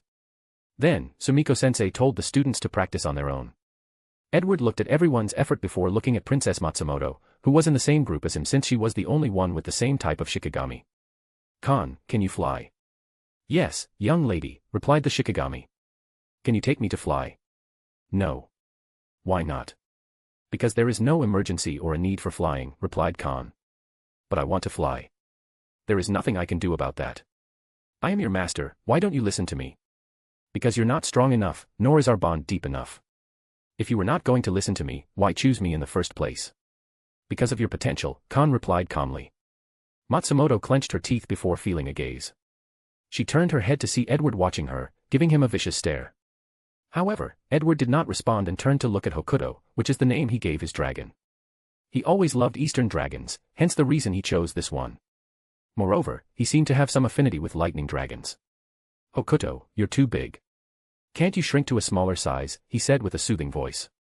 Then, to the shock of the people around, the dragon reduced its size to over a little 3 meters and coiled his body to reach Edward's height. With a smile, Edward caressed his head. He turned around to see Sumiko-sensei walking toward him. With the usual soft-spoken voice, the older lady said, "Since you have such control, you can try spirit fusion." "You mean I can fuse with it?" "That's correct." "How?" "Ask it to fuse with you. At the same time, make sure your spirit energy is linked to each other as if they were one," said Sumiko-sensei. Edward looked at Hokuto while thinking. Shikigamis are spirits, which means their mana is inside their soul dimensions. The so-called fusion is probably a fusion of our soul dimensions, allowing the weaker mage to access mana from their soul. However, a great amount of soul strength, willpower, and mana control would be required, especially the last one since mages have to make sure the mana inside their bodies do not conflict with the Shikigami's mana. "Fusion," he ordered Hokuto, and the dragon did not hesitate to enter his body. And as Edward theorized, their soul dimension momentarily fused, granting him access to Hokuto's mana. After the fusion, 2 small dragon horns appeared on Edward's head, his eyes turned reptilian, and 2 lightning tattoos appeared over his eyes as if he was a swordsman who lost an eye from a sword slash. He raised his hand to look at his skin. "Interesting," he muttered. Although they looked normal, he could see they were now made of tiny dragon scales, drastically improving his physical and magical defense. Shinigamis do not have flesh and blood in the spiritual world. However, after making a contract with an on-new mage and entering the physical world, they can switch between spirit and flesh and blood life forms. As Edward felt the increase in power, he became a little excited. This was not the first time he had fused with a dragon. However, Albion was rebellious and could not be trusted. Meanwhile, Hokuto was obedient despite having high intelligence. So, as long as he could raise this dragon to the same tier, he can use fusion to boost his strength in battle. "Excellent," said Sumiko-sensei. She had heard of what happened in the previous class, so she decided to test how talented this student was. And as expected, he easily achieved spirit fusion, which was a high-level technique taught in the 3rd and final year of the academy. Most mages cannot master this technique at the academy but will use the knowledge to train for years before mastering it. Yet, he did it in a few minutes. You should be careful, young lad. More often than not, being the tallest tree is not a good thing. Edward looked at the old lady and could tell he was the only one who could hear her words. He smiled before nodding to her. Edward's next class was Charm and Mantra class. On-new mages do not rely solely on talismans, they also have spells that involve using long chants in different languages, some very similar to Chinese and Sanskrit, and some extremely weird. The mantra or incantations can be used to boost the power of talismans and shikigamis. After this class, Edward had a basic understanding of on-new mages. Unlike the Western continent with grimoires, the Eastern continent walked a different path. Western mages use grimoires to use advanced magic, and most of their spells are instant. They do not have to study knowledge, but with intense training and a strong will, they will develop many spells. The disadvantage is that 99% of them are useless without the grimoire. Furthermore, they are restricted to their innate attributes. Meanwhile, the Eastern mages do not rely on foreign aid. Even without their shikigamis, they have talismans, spells, and magic items to fight. The downside is their magic system involves prep before battles, and their spells are generally not instant. Moreover, Edward could see that Eastern mages' battles involved more strategy and trickery. As for who's better? Both sides have their advantages and disadvantages. After Sumiko-sensei's class, it was lunch time, so Edward went to the cafeteria. He ensured to sit with the commoners and get to know them. The first afternoon class was ceremonial magic class. Edward learned in this class that the Eastern continent was not as safe as it appeared, as it had its own problem. Shikigamis can become corrupted and turn into demons or yokai. Once that happens, a new mage must purify them, since yokais only live for pain, destruction, and suffering. They have no qualms about killing innocent people. Furthermore, there is something called spirit disaster, which is when the spiritual world connects to the material world. When that happens, spirits will leave the spiritual world and cause disasters. On top of that, the energy released from the spirit world can cause weird and dangerous anomalies in the material world. It is the duty of the Onmu Protection Hall to deal with these issues. So, in this class, the students have to learn two essential ceremonial magic, the purification ceremony and the gate closing ceremony. The purification ceremony is to purify yokais and the anomalous energy released during a spirit disaster. The gate closing ceremony is to close the breach between the spirit and material world. Edward asked what would happen if these gates were not closed or contained. The teacher told him many people believe the spirit world might swallow the material world if a breach is not dealt with quickly enough. Finally, the day's last class was the enhancement class, the only class the mages had with the samurai. However, after walking into the class, Edward squinted his eyes slightly after seeing the teacher. Chapter 327, Identity. Zuriel, thought Edward as he looked at the muscular man with a katana on his waist, looking at all the students with fierce eyes. I can't detect if he is using some magic to transform unless I investigate deeply, but the bloodline tracking magic I used on Asta is pointing at this teacher. So, it is very likely to be him, so what's his purpose in infiltrating this place? Something tells me he is after the origin grimoire as well. The entire class was about using mana skin or spirit protection, the technique to layer the outer skin with mana or spirit energy as a form of protection. Before starting teaching, Zuriel explained to the Onmu mage students they need to have some form of hand-to-hand combat to become truly powerful mages. Furthermore, having high mobility in battle is a must for them. Otherwise, they would not last long in any confrontations. However, Edward did not focus during this class as he thought deeply. He planned on how to capture Zuriel. It was not feasible to do so in the academy since too many eyes were on him. At the same time, students could not leave the academy for quite some time now.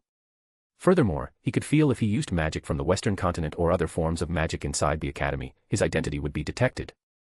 So, my current objective is to master the Onmyoji system, thought Edward as he knew his chance would soon come. And he was correct.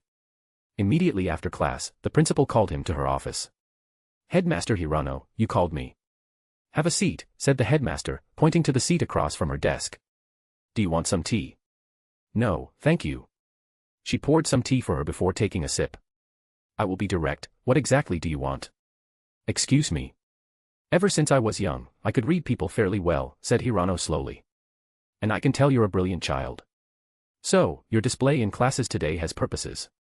What is it? Edward looked her in the eyes, and she did not avoid his gaze. I understand now how you could become the headmaster of this academy despite your social status, said Edward, to which Hirano just smiled. I want full access to the library. That's it. What did you expect? Not this. Edward smiled at her but did not comment further. If you don't mind me asking, why this request? Edward looked at the window in the office. Ever since I was young, I knew I was special, I could do things people could not do. Back in the village, only one doctor was responsible for curing the entire village since we could not afford healing talismans. One time when I was 7, I secretly entered his library and read all the books. It only took me 2 days, and by the time I finished, I realized I was as good as him, only lacking experience. So, I used another ability I developed when I tried to control animals. Using my spirit energy and voice to hypnotize him, I spent the next 5 days acquiring all his experiences in healing patients and dealing with rare diseases. And from that point on, I was the most powerful doctor in the village, always secretly treating the patients he could not. But things did not stop there. In my time in the village, I have learned countless crafts, cooking, sewing, building, etc. I mastered them only by reading a few books and secretly acquiring the experience of many people. Headmaster Hirano took a sip of her tea with her left hand while her right hand lightly tapped on the desk. You believe you can do the same for magic? I know I can. Very well. Let's see whether you're truly talented or just arrogant. She opened a drawer from her desk to pull out a token. With this, you can read all the books in the library. Thank you, Headmaster, said Edward as he took the token with both hands. I will not let you down. Then, Hirano did not waste time and chased him out of her office. And as she watched him leave, she was deep in thought. She knew this young child was not simple and probably hid many secrets. But Hirano did not care about this. Her lifelong pursuit has been to ensure equal opportunity in education for commoner children. The academy would be only for nobles and children if it were not for her effort. And most commoners with magical talents would be directly sent to the protection hall to serve as soldiers or disposable sacrifices to deal with yokais and spirit disasters. So, she hoped Edward would be the catalyst to bring fundamental changes to this academy and, eventually, the entire dynasty. I do not have the ability to achieve Onizuka-sensei's utopian world. However, I can lay the groundwork for the education aspect, thought Hirano. Edward did not immediately go to the library but met the commoners' children since he promised to give extra lessons. Many of them showed up, so Edward divided them based on their progress in class and gave them pointers. Your family are farmers, correct? In that case, imagine your spirit energy is a lake or reservoir, and you have to use buckets to carry the water from there to the field. It will be easier to control. Yes, Senpai, I will try. It works, it's so much easy to control now. Of course, it works. The same can work for others. Your family are bakers. Then, imagine your spirit energy is a dough you have to knead. You're from a long line of blacksmiths. Then imagine the time your father taught you about heat control. Are you from a family of wealthy merchants? Then, imagine your spirit energy is a stack of cold coins you have to count. One by one, he taught these students how to control their spirit energy based on their family conditions. However, most of them were farmers, so the first lake analogy worked best. By the end of the sessions, each student could create a ball of blue light in their hands and change it into geometric shapes. As for the animals, it was still too advanced for them. I cannot believe how much progress we have made in one session. Thank you, Kazuki-senpai. You can call me Akimitsu, and there is no need to mention it. Since we are from the same background, it's normal to look out for each other. Exactly. I can't wait to teach these nobles who look down on us. Sho, how could you say something like that? We could never be on par with them. Of course, you will, said Edward. Under my tutelage, it is only a matter of time before you catch up to them and even surpass them. He said these words with such convictions that the students believed him, and a seed called desires was planted in their minds. Senpai, would we ever be as good as you? Absolutely not. Everyone was shocked, looking at his proud and arrogant face, which was rather adorable. Moreover, his face seemed to scream, ask me why. Quickly, ask me why. And why not? Because I am a 1 in a million genius. No one can compare to me. The students looked at him for a few seconds before starting to laugh. They did not expect the usually calm and collected Akimitsu-senpai had this side to him. Somehow, they found him even more approachable than before. After laughing and chatting, Edward dismissed all the students but left one person behind for a quick chat. Miss Satoru, right? Senpai, you can call me Miko, she replied with a slight blush. I would like to first say, do not fall in love with me. It is impossible between us. Miko opened her mouth, not knowing what to say. Second of all, be careful of the nobles and royals. Your gift is very special, so many of them will offer you wealth, status, power, and even the opportunity to marry into their families to lure you into their factions. So, if you see any of them suddenly becoming close to you, be alert. And if you feel threatening, contact me, and I'll do my best to help you. Miko was shocked by this sudden news, so she did not know how to react for a moment. A few seconds later, she bowed, thank you, senpai, for the warning. Edward patted her shoulder before sending her out. He knew the importance of a diviner to any factions. And if he wants to start a rebellion and change this dynasty without using absolute force, she will become instrumental. Finally, Edward headed to the library to find some answers. Chapter 328, Snooping. For the next few days, Edward spent his time in class, after-school tutoring, and the library. And today, after a week, he finished all the books in the library. Then, he began to summarize his understanding of the Onmu magic system of this continent.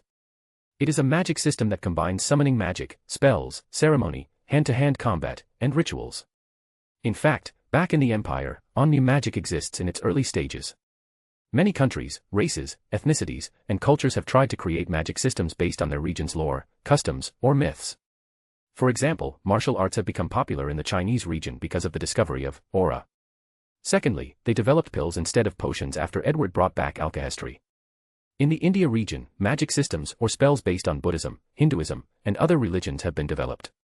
In Norway, Sweden, and Denmark region, Viking warriors were now a new magic system that involved engraving magic circles on arcanists' bodies. The magic circles preferred by the Vikings are the ones that enhance their physical bodies to monstrous levels, not to mention they can also enter berserk mode, where they feel no pain and no fatigue for a certain period. And the way they fight usually involved temporarily engraving their spells on their weapons or different parts of their bodies. The Viking Legion is one of the most fierce and mighty space marine squads of the Empire. In the European regions, there are things like knights and dragon riders. In the African and Caribbean region, there is the Loa spirit magic system that involves creating artificial nature gods or spirit. These two regions can use ancestral summoning magic like the indigenous people. However, they wanted something more. They wanted to create artificial spirits called Loas linked to nature to give them different types of blessings and even make contracts with them similar to shikigami's.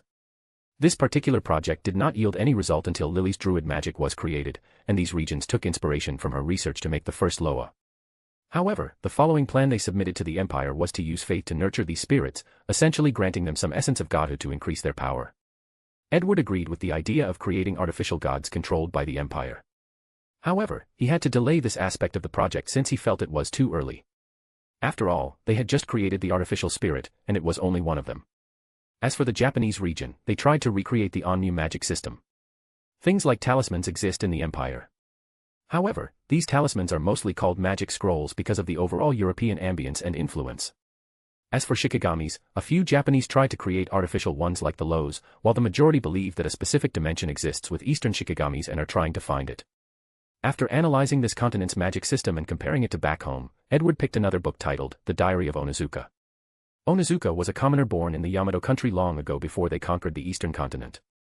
Although he did not have the talent for samurai or Onmu mage, he was recorded in history as a wise man. All the modern influences that Edward noticed in this place, like the academy or the school uniform, were created by him. The man had many inventions or ideas that led to the development of the Yamato clan and could be credited for why they are so powerful today. Nevertheless, in his later years, he began to talk about a utopian world where commoners and nobles were equal and lived in harmony. Honestly, Edward suspects he was killed since he died not long after he began publishing these types of things. And he was more surprised that these ideas were not erased from history by the Yamato clan. This Onizuka was most definitely someone from primordial Earth who was unlucky to reincarnate in this world but did not have any talent for magic. So, he spent his life spreading discoveries and ideas from there to gather wealth and live a comfortable life. Edward knew the low probability of not having any innate talent, gifts, or cheat-like abilities after reincarnating from primordial Earth. He can only say that Onizuka was truly unlucky. According to Merlin, 99.99% of people who can reincarnate from primordial Earth will be granted a talent from the dimension will of primordial Earth. Some skills are extraordinary and beyond reason, hence the name cheat abilities. And some are mediocre to the point of being almost useless unless the owner can find a way to make them work. Nevertheless, most of them will receive something. Unfortunately, Onizuka was one of the 0.01%. Of course, there is the possibility that he has one of those rare talents with the condition that it will only activate after he dies. Edward placed the books back on their shelf and left the library. Now that he has enough knowledge, he can modify his mana's frequency to fit more with this continent and better his actions from all the enchantments he sensed all over the academy. Meaning he could now start snooping around to get the answers he wanted. As he walked out, he saw someone waiting for him, Princess Matsumoto. Based on the personality trait he created for the character, Kazuki Akimitsu, he should have cold-brushed her while making insensitive remarks about how corrupt her family was and ignoring her. However, he sensed something odd about this girl. So he was intrigued, so he stopped and looked at her. Akimitsu-senpai, she bowed politely. We are not familiar with each other, princess. So, please call me by my family name. The princess squinted her eyes slightly before regaining her bearing. I'm sorry for my rude behavior, Kazuki-senpai. It's fine, as long as you don't repeat the same mistake. So, to what do I owe this visit? I came to warn you. Oh, of what? 3 months from now, the Academy will organize a spirit disaster purification practice for the first-year students. So, you should be careful of the nobles and royals. Matsumoto had a warm and caring look as she said these things to him. It was like she was genuinely afraid that something would happen to him. Is that so? Well, thank you for the warning. Now, if you would excuse me, he said before bowing as a salute and walking away. He only needed a few seconds to secretly place a spirit mark on her, and now that he had accomplished that, there was no point in continuing this conversation. He could see her tactics from a mile away. Nothing but warning him to get her trust, she would then offer the Yamato clan's protection when the time arrived. As the princess watched him leave, her face turned into a calm and composed one, with a dangerous light in her eyes. Meanwhile, Edward returned to his single dorm and waited until it was night. He took out a talisman in the shape of a paper doll. After injecting his spirit energy into it, a person dressed in ninja clothes appeared before him. It turns out this place has ninja as one of the magical classes. People who awaken short knives or shuriken during their ceremony can become ninjas. However, only one family that served under the Yamato clan had the proper training methods to train ninjas. Officially, that is. The other royal clans and nobles must have their own training methods. Additionally, since they are beings of shadows, knowledge of them is rare and not easily available to the public. Looking at the puppet before him, Edward used his finger to write the character runes for an invisible talisman to bless him. These character runes will be a great asset to the arcane rune system. Edward liked collecting runes from different universes and incorporating them into his arcane rune system. So far, he has learned 3 different types of runes, the array runes from the Heart Kingdom, the one from the dwarves, and the character runes from the Eastern continent. After entering the invisible state, the ninja began to investigate some sensitive places of the academy while avoiding the detecting enchantments or talismans in these places. After a few hours of searching, the puppet found an enormous door in an underground room underneath the academy. The door had at least 1,000 talismans to seal it, and a strange circle was drawn on it. Sealing art, thought Edward as he saw the circle on the door. Sealing art was a class taught in the 2nd year. Many yokais are too powerful to deal with, so sealing art is used to seal them away in magical items. Sealing art is also used to seal and protect extraordinary items or secrets. As Edward looked at the seal, countless thoughts flashed across his mind. He soon realized the seal was the core of the enormous magic formations he sensed that covered the royal palace, the academy, and the Onmu Protection Hall. Why do they need such a level of protection for the origin grimoire, thought Edward. The map the wizard sage left for him pointed to behind this door. Additionally, he also could sense the power of the universe's will. By now, he had some conjectures on what was going on. But he needed more proof. Chapter 329, Spirit Disaster. Through the eyes of the puppet, Edward looked at the seal and analyzed the situation. An idea came to mind, so he controlled the puppet to write a talisman in the air. However, a strange wave emanated from the door before he finished, and the puppet disappeared. This is, outside of the academy, he muttered as he looked around through the puppet's eyes. One of the defensive mechanisms of the door is to exile people it deems dangerous. Edward retrieved the puppet and decided to try again, but not tonight as he guessed many influential people like the headmaster, the shogun, and even the emperor would be alerted by tonight's attempt. And as expected, Edward detected many powerful mages coming to the library for the next few days. And even the students could feel a strange tension throughout the school. Then, after these people left, he created another talisman puppet, and this time, he instilled 90% of his mana in this one. After infiltrating the basement again, Edward saw 2 Onmu mages guarding the door, so he made them faint with the sleeping mantra. After that, he approached the door intending to use his overwhelming power to open the seal. Unfortunately for him, he discovered this door could react faster than him because of the slight power of the universe will. So, the puppet once again disappeared. Inside his bedroom, Edward frowned as he could not see through the puppet's eyes. He could feel the connection, but it was vague and seemed far away. So, he closed his eyes to locate the thing. He opened his eyes more than half an hour later with a strange look. The puppet was exiled to another parallel dimension. In his last voyage, he developed a spell to travel the multiverse.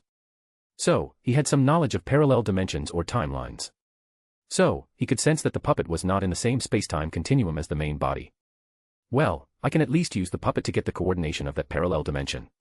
Edward planned to travel to parallel universes to gather the resources needed to rebuild the World Gate. So, he could start with where the puppet was.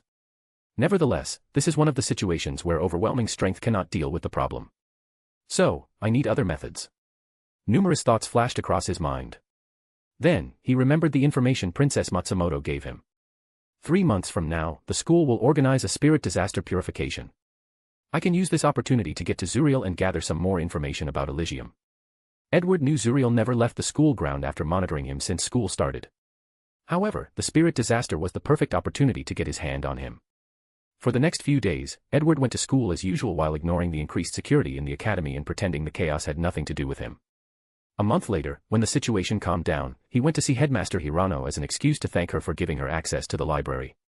His real purpose was to hypnotize her to assign Zuriel as one of the teachers responsible for the spirit disaster outing. He did not want to take the chance that other teachers would be assigned. While leaving the headmaster's office, she warned him to be careful during the outing, and Edward smiled at her. For the remaining 2 months, he acted normally while removing the contractual restraints from reading all the books in the library. The Yamato dynasty has strict control of knowledge. So, any book related to magic read in the library required signing a contract, which also contained the power of universe will. Edward wanted to learn this level of contracts to use back in the Empire since it is much better than soul contracts.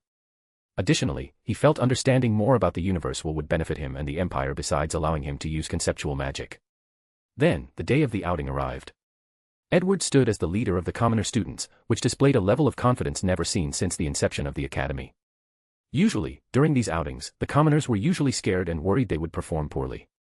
But, after 3 months of training, the weakest of them had caught up with some middle noble households. Furthermore, their senpai taught them how to work together to fill the gap between high nobles and royals. 3 teachers were leading the students, Kasuke-sensei, Kuruna-sensei, and Zuriel. "Is everyone here?" asked Kasuke. After the students nodded, he looked at one student and said, "Prince Yuji, if you don't mind." "It's my pleasure," said the prince before taking out a talisman. "Order." The talisman floated in the air before shining brightly. Then, a portal appeared in front of everyone. The teachers then instructed the students to enter one by one. Everyone soon found themselves in front of a small village where the clouds above were utterly dark. Additionally, an eerie aura could be felt just by looking at the village. "Go deal with the spirit disaster," said Kasuke calmly. The students waited for further explanation, but the middle-aged men ignored him. So, they realized they were on their own for this outing. Edward led his group closer to the village, and the nobles, led by Princess Matsumoto, followed him. A few meters away, he looked at the village and saw a bunch of deformed creatures with horns and black spots covering all their bodies. He observed for a moment with a frown. "Don't kill the creatures," he said to the commoners before looking at the nobles. "That goes for all of you as well." "Why?" asked the princess. "Because these creatures are the villagers." Everyone frowned as they realized the seriousness of the situation. With a little determination, they can kill these creatures. But knowing they were once humans made things more complicated. "But these villagers are already contaminated by the energy from the spiritual world," said Gojo Tsuchimikado. "I know, but I can revert them back to normal." "Impossible. No one can do such a thing. Even if you purify them, their soul can only enter the wheel of reincarnation and not suffer. Because others cannot do it does not mean I cannot." Everyone became quiet for a moment before some noble yelled, "Why should we listen to you?" "Because I'm stronger than you," replied Edward casually before looking at the person who spoke, almost making the person pee his pants as he remembered how Edward was undefeated in all the combat practices in the past 3 months. "Do you have a plan?" asked Princess Matsumoto, and Edward told the group their plan. Without any choice, the group had to follow his order. Most of the students divided into 4 groups before positioning themselves in the village's 4 corners. Then, they began to chant a long mantra, creating a transparent rectangular barrier to surround the village. With this barrier, the contaminated energy from the spiritual world will no longer spread. The second group of students began to confront the demonized villagers. The samurai were responsible for containing the villagers, while the Onmyu mages used binding talismans to capture and immobilize these villagers. Miko led a third group consisting of all the royal clan heirs. Her familiar, the Three Eyes Raven, rested on her shoulder as she searched different houses while the rest immobilized the attacking demonized villagers. Soon, she stopped before one of the houses and pointed at it. "Thank you for your hard work," said Princess Matsumoto as she appeared genuinely excited. "It's always great to have a seer in our midst. Otherwise, there would be great casualties if the yokai attacked us when we were unprepared." Miko bowed and smiled politely, despite being on guard. In the past 3 months, too many nobles have tried to get on her good grace. And with Akimitsu-senpai telling her all the strategies they were using, she was always on guard when one of them was polite to her. "Yokai, there is no need to hide. We know you're in here," yelled Yuji before looking at Miko. "Miss Satoru, stay behind us to not get hurt." She nodded to him before moving a little far away from the house. Not long after she did that, the house began to tremble before an enormous creature with red skin, horns, and holding a gigantic mace appeared from the rumbles of this house. He looked at these children with his red eyes before saying, "Humans, do not stand in my way or suffer my wrath." As the royal children looked at this enormous creature, their legs trembled for a few seconds.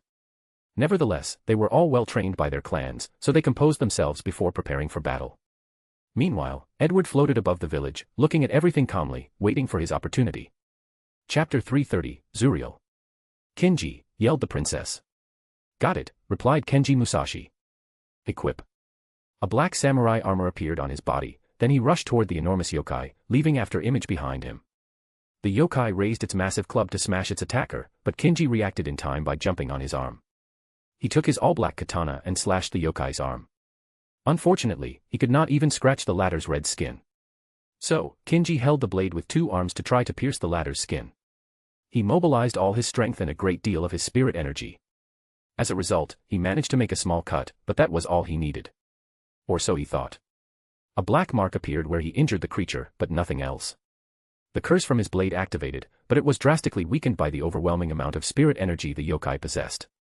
Suddenly, Kinji raised his head as he sensed a shadow looming over him. Then, he saw the yokai's finger flicking toward him with absolute speed, and he knew he could not react in time. Luckily for him, Gojo's black tortoise appeared before him to create a black and white shield that blocked the attack. Then, Yuji used a talisman to teleport them to the ground. In the name of Kagutsuchi, the heavenly ruler of all flame, I call upon the raging fire of the north to eliminate all my enemies, chanted Princess Matsumoto. Then, a giant fire tornado manifested to burn the yokai, but the latter used his club to smash the tornado. Fire dries earth, she said, and her fire tornado turned into ashes, and from the ashes, a gigantic arm made of earth came from the ground to punch the yokai, forcing him to take a few steps backward, causing a small earthquake in the village. Unfortunately, the demon was still unarmed. Earth refines metal. The earth arm scat into numerous motes of lights which recondensed into thousands of swords. This transformation was fast and smooth, and the swords plunged into its body before the yokai could react or gain his bearing. Matsumoto focused a lot of swords on one spot to pierce the demon's defense, a very successful tactic. And as blood dripped down from a few parts of the yokai's body, the princess continued. Metal enriches water. The yokai's blood began to draw out of its body at an alarming rate before dividing into 2 parts.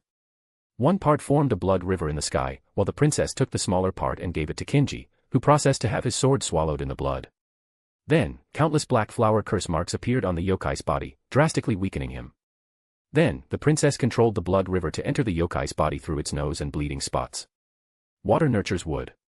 Then, more than a dozen blood-red trees grew from inside of the yokai, turning him into some twisted artistic statue of a forest. Is that it? Asked Yuji, standing behind Gojo's barrier and preparing to move the entire team in case something went wrong. It should be, replied the princess standing next to him. Edward watched the battle in the sky before gazing at the princess. This was a perfect application of the 5-element mutual generation technique. There is no way for her to reach such a level after only 3 months of training even with private tutors. Edward knew these nobles had private tutors in the academy besides the school professors from their clans. But even then, even with the princess's talent, she should not be able to use such a level of technique after only 3 months. Especially how she used blood as the water element, such tactics require years of experience to think, let alone execute. This was not something an average student could think of or achieve. So, something was wrong with her. I guess we will know soon. Ha-ah-wa-ia, screamed the yokai as a malevolent aura emanated from his body and destroying the trees in his body in the process. Then, he suddenly shrunk to a size of slightly over 2.5 meters. His skin turned purple, and a strange red smiling mask appeared over his face. Everyone became shocked by this sudden change, except for Edward. He already detected someone tempered with the yokai to elevate its power to that of a low-level demon through its mask. So, he secretly injected more spirit energy into the mask to give this yokai the power of a mid-level devil. Then, he looked at the princess. Let's see what you're hiding. In the distance from the village, the faces of the 3 teachers suddenly changed when they sensed the power of the yokai. A level 5 spiritual disaster. How is that possible, said Kuruna-sensei. A level 4 spiritual disaster would require the shogun and dozens of Onmyu mages and samurai to deal with. As for level 5, this is the kind of threat that could potentially destroy the Yamato dynasty. This would not be a problem if it were the old time when the emperor was here. But in the current era, this was an absolute worldwide disaster. No matter what, we must do something, said Zuriel before the 3 rushed to the students' aid. Unfortunately, they did not go far before a bunch of ninjas surrounded and erected a barrier to prevent them from intervening.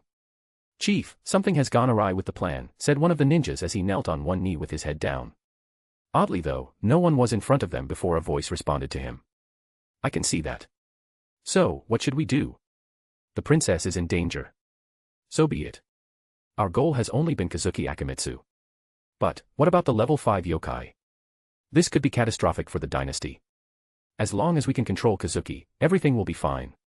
At the same time the teachers were sealed, a barrier also appeared to surround Edward. And unlike the teacher's barrier, his was all black to prevent the outside from seeing the inside. Edward looked at the people that appeared in front of him. 20 samurais, 10 Onmyu mages, and over 30 shinobis. One of the Onmyu mage bowed to him. Kazuki-san, pardon us for meeting in such a way. There is no need to be polite. All of you will die anyway. Kazuki-san, this barrier is designed to block your connection to Hokuto and seal your spirit energy. So, please do not make things difficult and push us to use force against you. Edward did not care about these people. It did not matter whether they were from the Yamato clan, the shogun, or some other royal clan. He had other purposes. So, he clapped his hand together, generating a lightning storm that incapacitated all these people instantly. Then, he looked in the distance. Zuriel looked at the young man who suddenly appeared in front of him. Teacher Kakashi, no, I should call you Zuriel, said Edward. I don't know what you're talking about. More importantly, if you can break this barrier, you should find a way to help the other teachers and students. You don't have to continue your persona. I have placed a barrier inside the shinobi's barrier. From the outside, everything looked normal, so our conversation will not be heard by anyone else. Zuriel looked at him without saying anything. Don't be like this. I've come all the way from the Western continent to meet you. Oh, your wife and child said their hellos. Edward moved his head slightly as a golden light slash passed by him. With a smirk on his face, he looked at the Western sword in Zuriel's sword and the grimoire floating in front of him. Additionally, a pair of beautiful white wings grew out of his body. His original dark hair and eyes turned into golden hair with blue eyes. You are indeed an angel, and it seems to be a unique one as that, muttered Edward as he looked at his opponent calmly. How do you know about me? Asked Zuriel. And what do you mean, my wife and child? Lachita is not dead. Impossible. Lucifero should have found her, and there is no way he would leave her alive. Unfortunately, your god calculated everything except for my existence, replied Edward. You saved her. Wait, how do you know so much? I do know a lot, but not enough. So, you will give me the answers I seek. Chapter 331, 3 of them. Hokuto, said Edward to summon his mighty dragon. And as soon as the dragon appeared, it opened its mouth to spray a powerful lightning breath. Sun magic, solar cover. A red cover with the sun's power surrounded Zuriel to block the attack, which lasted for at least 30 seconds. Afterward, Zuriel panted while looking seriously at the dragon. Solar gun. The pages in Zuriel's grimoire flipped as he stabbed his sword forward. A small dot of solar energy rapidly gathered on the tip of his blade before a massive energy beam rushed toward Hokuto with ghastly speed. The dragon could not respond in time, so after the attack, most of the dragon's scales were burned, and he appeared more illusory as if he was about to disappear. Edward waved a talisman to him and said, Order. Green lights enveloped the dragon as the power of nature healed his wound at a pace visible to the naked eye. Hokuto, use the thunder escape tactic. The dragon roared to the sky before shooting another lightning breath at Zuriel. However, after the latter blocked the attack, the dragon suddenly turned into lightning and disappeared. When he appeared, he was being Zuriel and used another attack. The dragon repeated the same tactic by constantly teleporting around his opponent and attacking from the sky. After a few minutes of non-stop defending, Zuriel knew he could not remain on the defensive, so he used an AoE spell. Sun magic, solar flare. The red shield protecting him suddenly turned orange with a few white spots before expanding in all directions. And as it expanded, everything in its path was reduced to ashes. Edward summoned Hokuto to stay behind him and clapped his hand together while rapidly chanting, Akino Asif nu Pika Tun Poof hide. 10 giant icebergs appeared in front of him as a shield. However, Zuriel's sun power melted the ice after a few seconds of confrontation. Subsequently, the ice turned into a massive ocean that submerged the heat of the solar flare. As a result of this elemental confrontation, mist covered the entire sealed space. Edward acted quickly to write some characters in the air, and afterward, the mist in the surroundings suddenly turned into thousands of ice swords. Zuriel's face immediately became somber as he saw these swords. He has been a teacher in the Onmu Royal Academy for some time, so he understood the magic system. As such, he could tell these swords were not simple ice or the subcategory of the water element but also contained the gold element to increase their sharpness. To be able to manipulate ice, water, and gold to such an extent. Who is this person? Is he really from the Western continent? Because the Western continent only used one magic attribute, it is challenging for the people there to adapt to using multiple attributes, especially without a grimoire. After coming to this place, Zuriel wanted to become an Onmu mage teacher at the academy, but it was difficult for him to adapt to the new magic system. He had to learn many magical theories of different elements, the relationship between them, and how to properly control them for battle. So, after considering the time it would take him to become a qualified mage and teacher, he decided to become a samurai instead. However, he knew that Ozuki Akimitsu had only been in the academy for over 3 months. So, it was unfathomable to him for this individual to fight him using the Eastern magic system. Boom. The ice swords landed on Zuriel, creating a shockwave that shook the ceiling barrier Edward placed in the surrounding. However, after the smoke from the explosion vanished, Zuriel's intact body appeared. However, he was intact, his body had now completely turned red as if he was the sun incarnate. His every breath seemed to twist the space around him because of the intense heat. Sun magic, light of the sun. Zuriel turned into a red light to rush toward Edward. In an instant, he appeared in the latter's position and slashed his sword down. Bang. The ground shook, and cracks appeared on the barrier. Luckily, Edward read Zuriel's ki and reacted in time by jumping on Hokuto's back and flying in the air. An attack based on the mass of the sun. Sun magic is quite the interesting magic, thought Edward as he looked at the massive crater his opponent left where he previously stood. Of course, Zuriel could not achieve the actual mass of the sun, otherwise, the entire continent would blow up. Edward waved his hand to activate hundreds of talismans which reinforced the barrier and healed the already existing cracks. Then, he started chanting, Lord Kokonochi, ruler of the domain of forest, I beseech thee to grant me absolute control of wood, and... As Edward chanted his spell, Zuriel continued his attacks on him by rushing and slashing with his swords or even using long-distance spells. At some point, he caught up to Edward, but Hokuto sent him flying away his tail, burning it in the process. It took Edward 1.5 seconds to finish the chant, and he suffered close to 100 attacks in the process. Luckily, he learned a lot about ki sensing in class and the knowledge he previously stole from the nobles. 10,000 Buddha arm. A wooden Buddha with more than 1,000 arms appeared, and Edward jumped into its head. One arm slammed against Zuriel with extreme force. However, the wooden arm burned upon impact. Nevertheless, the other arms continued their barrages of attacks, and each time an arm was burned, another regrew to replace the destroyed one. With the constant attacks, Zuriel found his mobility impaired. So, he decided to increase the temperature around his body to burn the attacking arms at a much faster rate. Anyway, he had the elemental advantage of fire over wood. Or so he thought. A few seconds into this confrontation, Zuriel noticed his mana was reducing at an alarming rate. The wooden arms could absorb mana. Knowing he could not continue like this, he quickly went on the offensive. Sun magic, sun explosion. A mini-sun the size of 5 basketballs appeared in his palm before throwing at the wooden Buddha. Hundreds of the wooden arms were instantly vaporized by the sun's heat. So, Edward took out 4 talismans and threw them at the mini-suns. They positioned themselves in 4 positions before forming a cube-shaped transparent barrier surrounding the sun. Boom. The mini-sun exploded, but the barrier managed to withstand the attack. At the same time, Zuriel prepared to attack again since he felt his mana running at an all-time low. However, he sensed something above him and looked up. He saw Hokuto with his mouth opened and a thunderball more than 2 meters in diameter. Before he could react, the Shikigami fired the thunderball. Sun magic, gravity of a star. A powerful gravity shield appeared to protect Zuriel from the thunderball. However, he soon discovered that the absorption rate of his mana suddenly increased.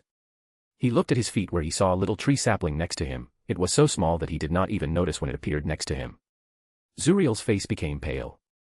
After using such a high-level spell and having his mana absorbed, he was almost running out. It's about time, thought Edward before clapping his hands. Then, countless circular runs and characters that seemed to be written in black ink appeared in all 4 corners of the barrier. Subsequently, silver chains came out from all directions to bind Zuriel's body. Mantra, talisman, shikigami, ceremonies, and sealing art. In such a short time, you have mastered all the advanced forms of these magics. You are quite the individual, said Zuriel calmly. However, this will not change anything. You won't get any information from my mouth. So, go ahead, do your worst. I don't need you to speak, Edward replied before motioning with his fingers. Then, a new set of chains appeared before piercing Zuriel's head and pulling out a transparent version of himself, his soul. Edward took out a bunch of more new talismans and activated them. As the talismans floated in the air, a gray mist floated out from Zuriel's body into the talismans. Not even 2 seconds after gathering these gray mists, black chains appeared on Zuriel's soul to prevent the mists from leaving them. However, Edward activated more talismans to fight the black chains. A little over 10 seconds later, a strange vibration came from the chains and annihilated Zuriel's soul, and Edward could not do anything to prevent it. With a composed look, he muttered, I was correct. There are 3 different types of universe will, the one who sealed me, the one I notice in Elysium, and the one in the Academy. After fighting and analyzing the universe's will power from Zuriel's soul, many things became more apparent to him. Edward waved his hand to collect the gray mists he gathered. Hopefully, I can gather enough memories to learn about Elysium. Chapter 332, Transcendence. Edward reviewed all the memories he got from Zuriel, and he learned a few important things. First, Elysium is divided into 4 layers. The first, which was the one he entered, was the angel area, where regular members of the angel race resided. Not all the angels in that layer focused on battles, some are just ordinary people albeit with very high mana compared to other races. The second layer is where the archangels resided. They all have excellent battle strength, ranging from mid to high-level devils. The third layer is where the seraphim resided. These angels have the strength of the highest devils, and 2 are on par, if not more powerful than the 3 leaders of the underworld. These 2 angels are called the Seraphim Lord and have the second highest authority in the Elysium. As for the final layer, it is a forbidden ground where God resides. Edward did not get much information about God except that all the angels called him Father.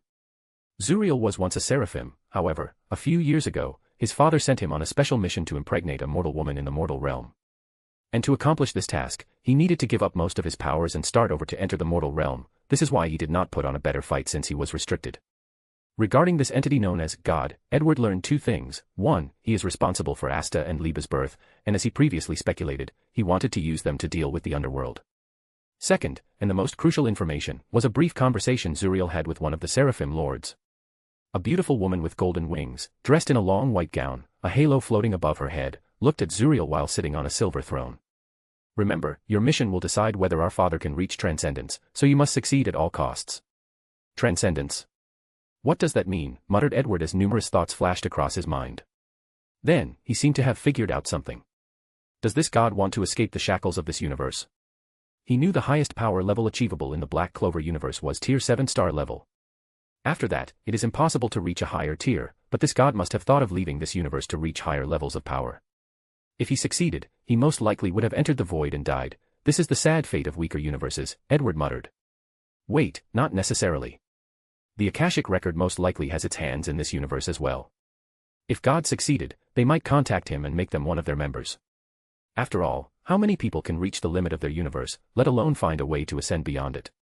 He could not help but remember truth. He was a tier 11 multiversal entity and very close to ascending beyond his universe and reaching tier 12.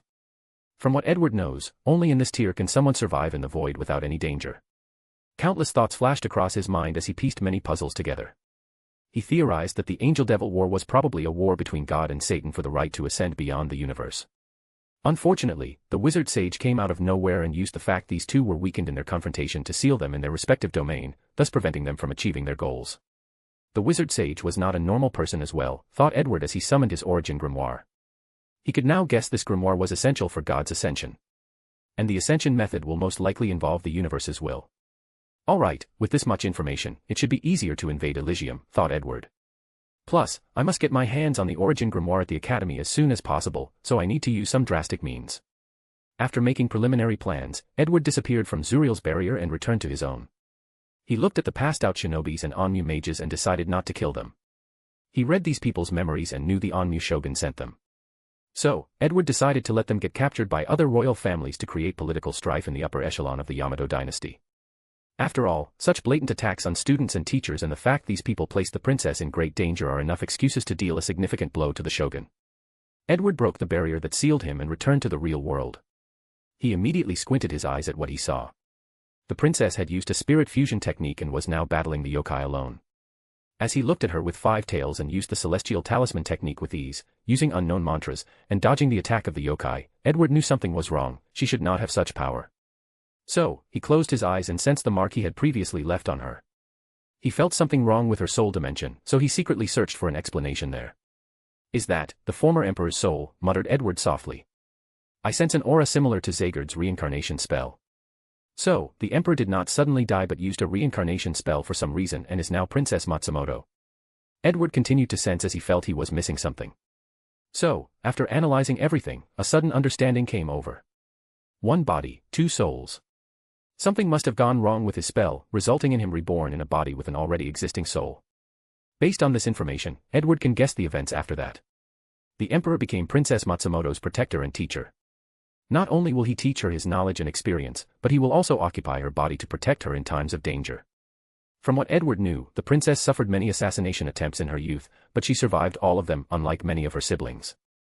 This old geezer probably wants to find a body suitable for him to take over. Most likely, the princess was interested in me because she wanted mine. With the talent he displayed, it would make sense that someone would want to seize his body. However, Edward was interested in whether the Yamato clan or some members knew of the emperor's reincarnation. More importantly, why did the emperor choose to reincarnate himself? Edward shook his head as he could not guess because of the lack of information. He then gazed at the commoner students that he trained. They were all inside a barrier created by talismans he made for them in case of emergency. However, the other royal students were lying on the floor, bleeding and on the verge of dying. As for the princess, she was holding her own, but it was apparent that she would not last long. The incompatibility of the emperor's soul with the princess's body made him difficult to use all his strength. Edward looked in the distance at those shinobi who sealed Kurama and Kasuke-sensei. They were shocked before rushing toward their captured comrades. Unfortunately, Edward used a talisman that manifested chains to capture these shinobis. But to his slight surprise, they immediately bit their tongues to commit suicide. Nevertheless, he did not care since he already had the others as witnesses. Edward then flew to the dying royal children and wrote healing talismans in the air to heal them. Although he did not like the nobility, these were talented children. They can be molded into great arcanists for the empire with the proper education. In the process of doing so, he also deactivated the power boost he gave the yokai, drastically reducing its power from a mid-level devil to a low-level one. The emperor took this opportunity to slay the yokai. Meanwhile, Edward looked in the distance with a smirk. With such a terrifying disaster, the Onmu Punishment Hall should have already sent people to deal with it. Yet, after so long, no one arrived. He guessed the shogun wanted to use this opportunity not only to capture and enslave Edward but deal with the princess and the royal heirs. And he did not mind sacrificing his son, Yuji, to do so. After healing these people, Edward did not say anything else and began to chant a long mantra. While doing so, he also wrote many characters in the air. After a good minute and a half of chanting, the characters formed a magic array in the form of a circle. Then, a brilliant light descended from it to surround the entire village. The light immediately purifies the abnormal energy from the spiritual world, including the ones in the villagers. Typically, these villagers should have died after this process while their pure souls moved to the afterlife. But under Edward's control, the light turned into a vitality that healed their injuries while also fixing the deformation caused by being demonized. That way, these villagers turned back to normal. This was a feat that shocked the people who experienced it. Chapter 333, Core. Soon, members of the royal family arrived at the village. They found Zuriel's dead body, along with the captured individual. The team leader was Princess Matsumoto's uncle, a middle-aged man with white sideburns. With a single glance, the team leader recognized the captured individuals as people of the shogun's camp. Then, he looked at Edward, and his eyes lit up slightly. What happened here? He did not receive an answer as Edward ignored him. I'm talking to. The team leader suddenly stopped as he saw a pair of callous eyes glaring at him, sending chills down to the very core of his soul. So, he closed his mouth and went to check on the princess. Meanwhile, Edward remained calm. He could guess what this person wanted to do. Nothing but to use this excuse to take him into custody for interrogation, but his real purpose will be to either control or brainwash him to serve the royal family. After everything was settled, the students returned to the academy, but this event had consequences not visible to most individuals. Onmu Protection Hall.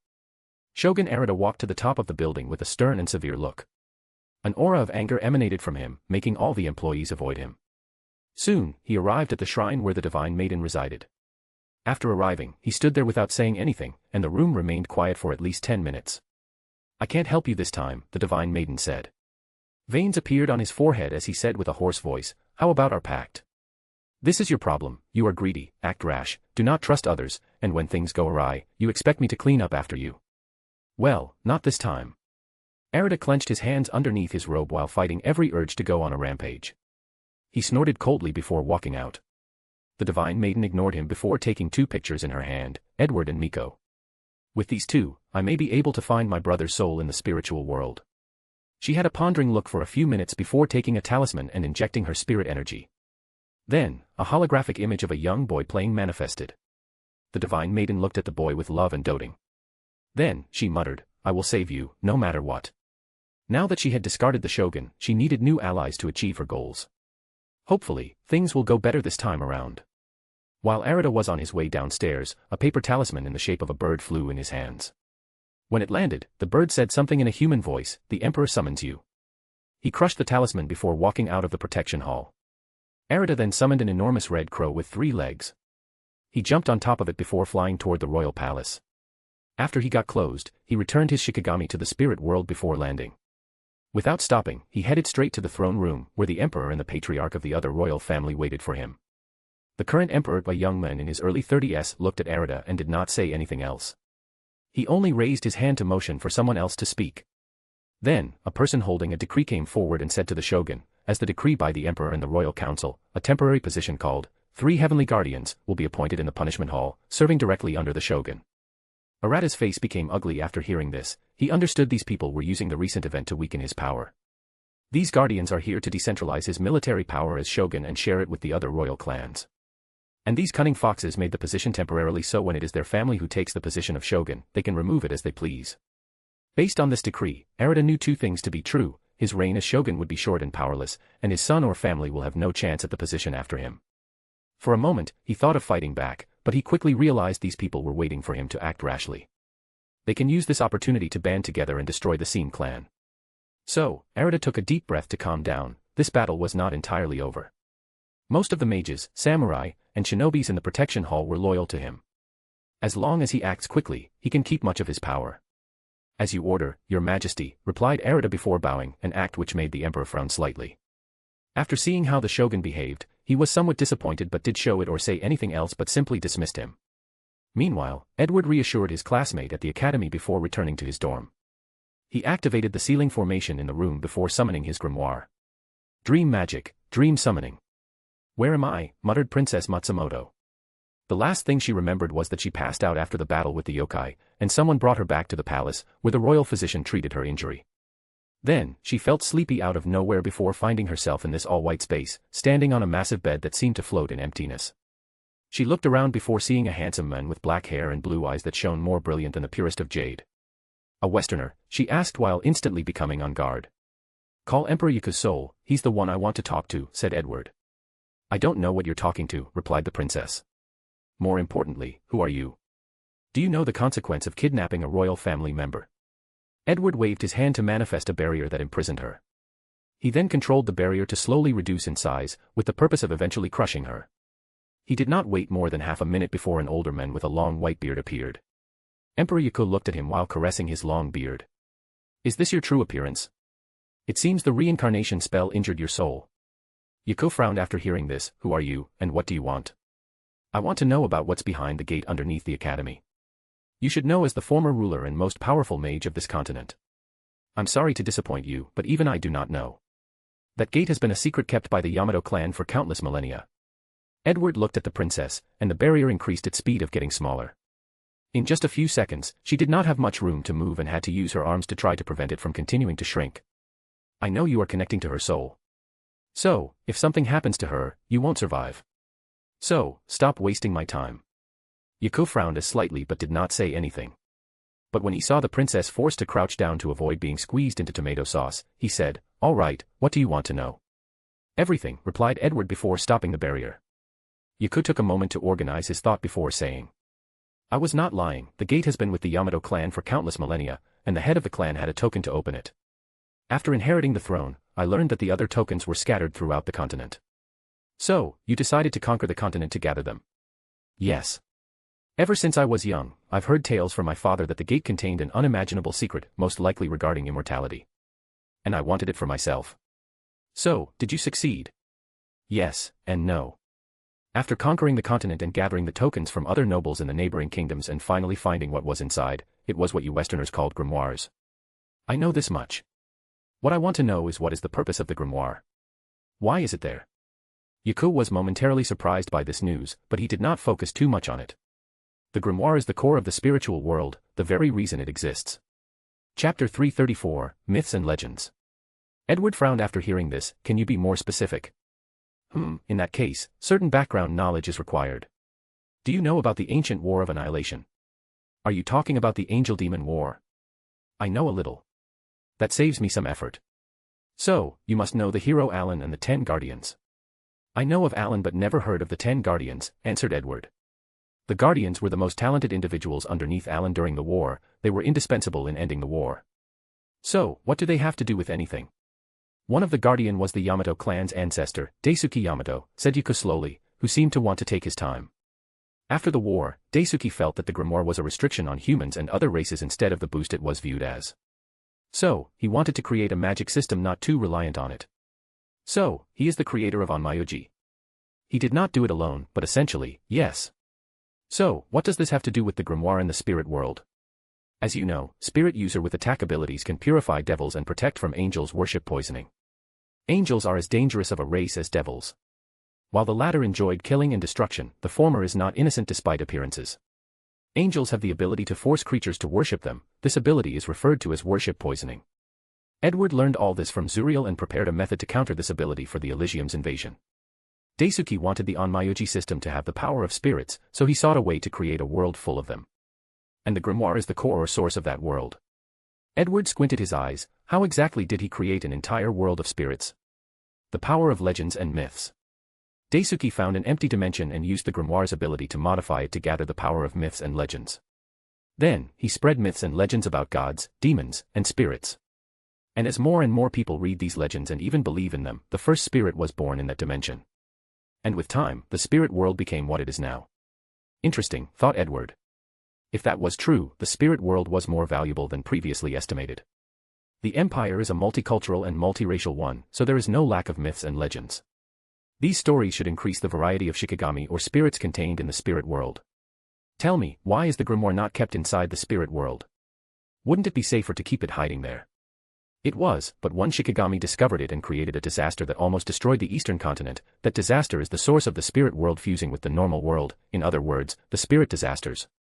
Did you try to take control of the grimoire and fail? Yuko momentarily paused after hearing this before nodding his head with a wry smile. Yes. I thought that I could, at last, achieve immortality or the ultimate form of power. Unfortunately, the grimoire deemed me not worthy to be its master. So, you decided to reincarnate in the hope of being born into a more talented body. I'm guessing your plan was to keep reincarnating until you find a body talented enough to control the grimoire. Edward looked at the silent Yuko and knew he was correct. The former emperor probably wanted Akimitsu's body because of his talent to finally achieve his lifelong ambition. Edward pondered deeply about the information he had just received and found a few loopholes in Yuko's story. How did Daisuke have the origin grimoire? Did he take it from the wizard sage? He would have to be extremely powerful to do so, and Edward doubted he was this capable. And even if he was, why take only one part instead of the entire thing? So, the logical conclusion is Alan gave the grimoire to him. Now, why would he encourage someone else to create a magic system that would compete with his legacy of grimoires? One possible answer, he wanted to use the spirit world to reinforce the seal he placed on God and Satan. Moreover, I'm pretty sure both Alan and God have managed to take some control of the universe will. What did you do with the gate's tokens? Asked Edward. I destroyed them. Don't look at me like that, I'm telling the truth. I did not want anyone else to open it while I was gone, so I ensured that I was the only one who could open it. Edward did not care about the tokens since he had found the correct method to crack the sealing on the gate. With the Yamato clan's bloodline, he can create a counter-sealing ceremony to open the gate. It only requires a little time and caution. Furthermore, he had a plan that would shoot two birds with one stone. If he succeeded, he would not only acquire the origin grimoire but also cripple the Yamato dynasty's military power, thus fast-tracking his rebellion to overthrow the ruling class and spread semi-modern concepts in this place to make it easier to integrate into the empire. Edward looked at Yuko, thinking about how to deal with him. The man was truly talented. During the conversation, Yuko used his breathing, slight body movements, fingers, and even facial features to replace mantras to cast a spell to free the princess. It was an ingenious method that Edward had never seen or thought of. With his talent, he would make a great arcanist. His only problem was his ambitions, but Edward had plenty of experience in controlling overambitious people. When you two wake up, you will forget this entire conversation. After saying that, Yuko and the princess felt the world spinning before Matsumoto woke up in her bed. She felt as if she had an important dream but could not remember. The same was for Yuko. At the same time, Edward opened his eyes in his dorm. These two should not be able to alert the royal family, so my plan can proceed smoothly. He summoned a bunch of puppet talismans before handing them invisible inks. He instructed them to draw the counter-sealing array that would open the gate. And since the array would surround the academy, the royal palace, and the protection hall, it would take some time.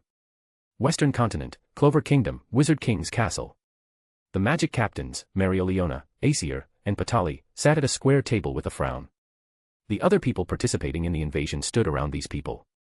Compared to 3 months, these people's mana and overall strength had drastically increased. However, their training was far from finished. A few minutes later, clone number 9 walked into the room, and after feeling the somber look on everyone's face, he asked, "What's wrong with all of you?" No one answered him at first before Yami asked, "Are you really that powerful?" "What do you mean?" "I'm talking about the training scenario where you went mad, and we must stop you." "Oh, you're talking about that." "No, that's only 80% of my strength." Everyone looked at him with the expression that they did not believe him. For that scenario, they tried many methods to deal with him, but all their strategies ended in failure.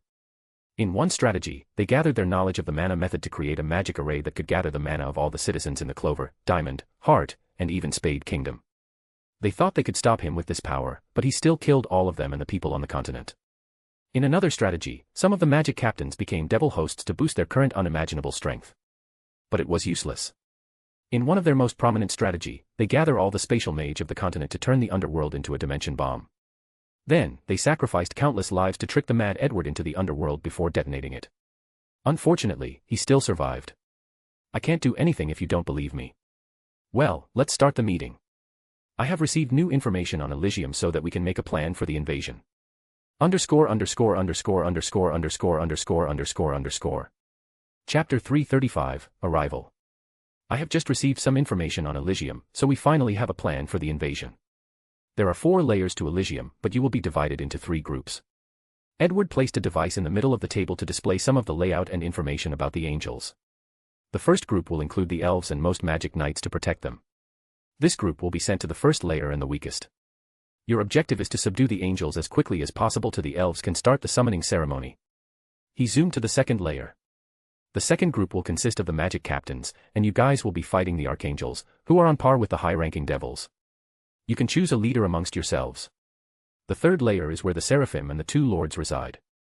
In terms of strength, the seraphim lords are even more powerful than the underworld leaders. Edward was not lying, the seraphim lords have survived since the ancient war. Meanwhile, only Astaroth has survived since the war. The other devil leaders, Lucifero and Beelzebub, only acquired their position after the war.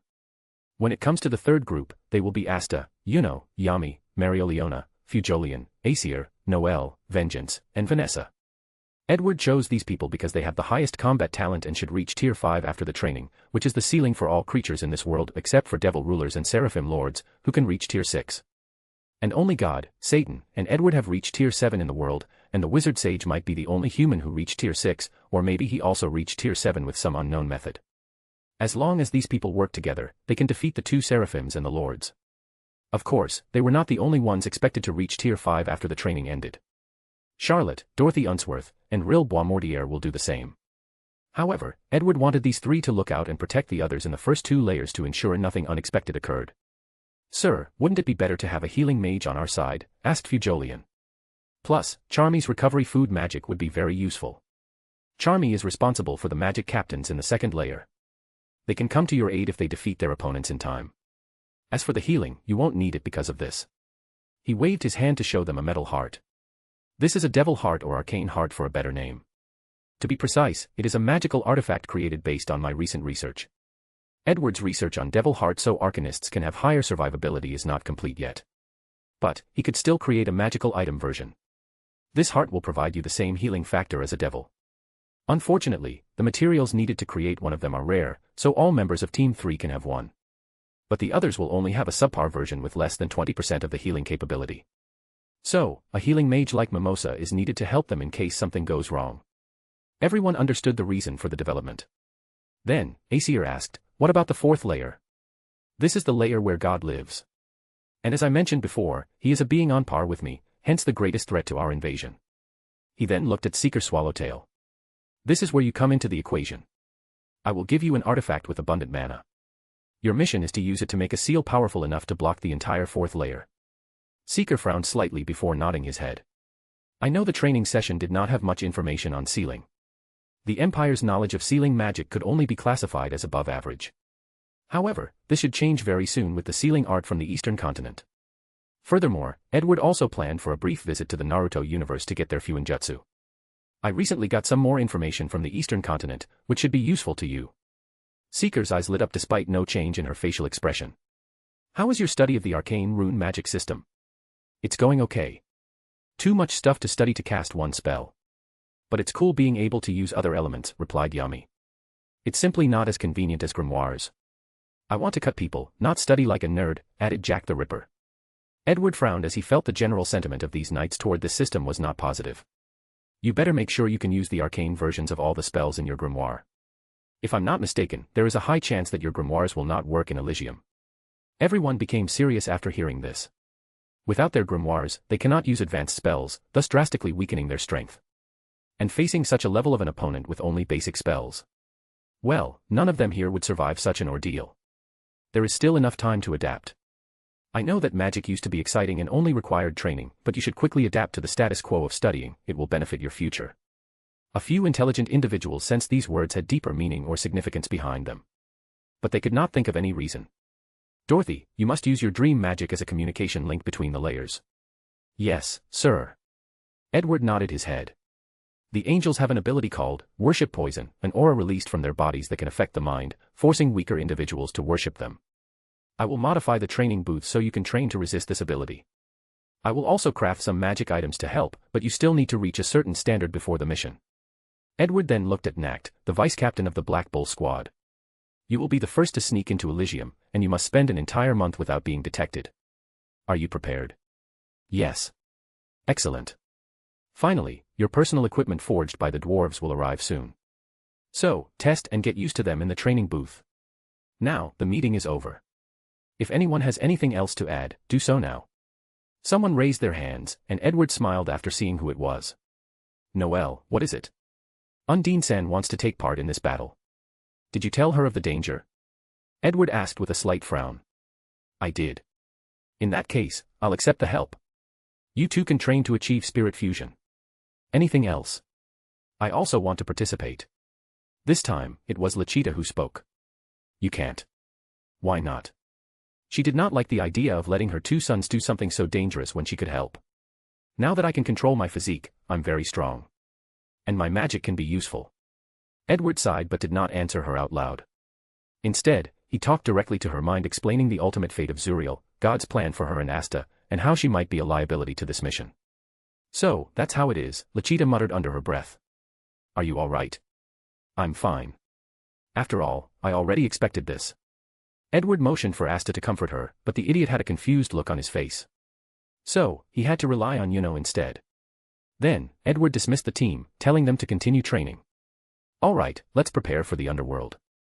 He opened a portal outside of the Spade Kingdom. From a distance, he could sense the sealing magic prepared for him that surrounded the entire nation. I could not find the origin grimoire in the Diamond Kingdom, but I could sense it here. Morris likely took it to help the Dark Triads open the gate to the underworld. He closed his eyes before stomping on the ground. A magic circle appeared with him at the center before entering deep underground, invisible, and undetectable by normal means. He then controlled it to spread until it covered the entire Spade Kingdom. Once he finished, he teleported to the underworld since he left a coordinate mark there when he dealt with Magicula. While invisible, Edward traveled to the lower levels while secretly leaving undetectable magic circles. Of the 7 levels, he did this for 6 of them, only leaving the lowest level occupied by the rulers. Then, he left as quietly as he came. The Void, a city traveled for a few months before arriving at what looked like a sphere, stopping outside. Is this what you called the Source Wall? Asked Fleur. Yes, replied Hermione. We finally arrived at our destination. As you can already guess, we will take a small break to focus on the Konosuba world. Chapter 336, Ice Guide. Morgana, enter invisible mode before descending, commanded Hermione. As you wish, Your Highness. The floating city disappeared before entering the Konosuba universe.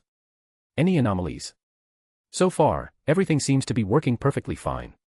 Can you scan the environment to detect where we are? As you wish, replied Morgana. A few seconds later, she replied, we are on planet Earth, the year 2017. In that case, hide on the moon.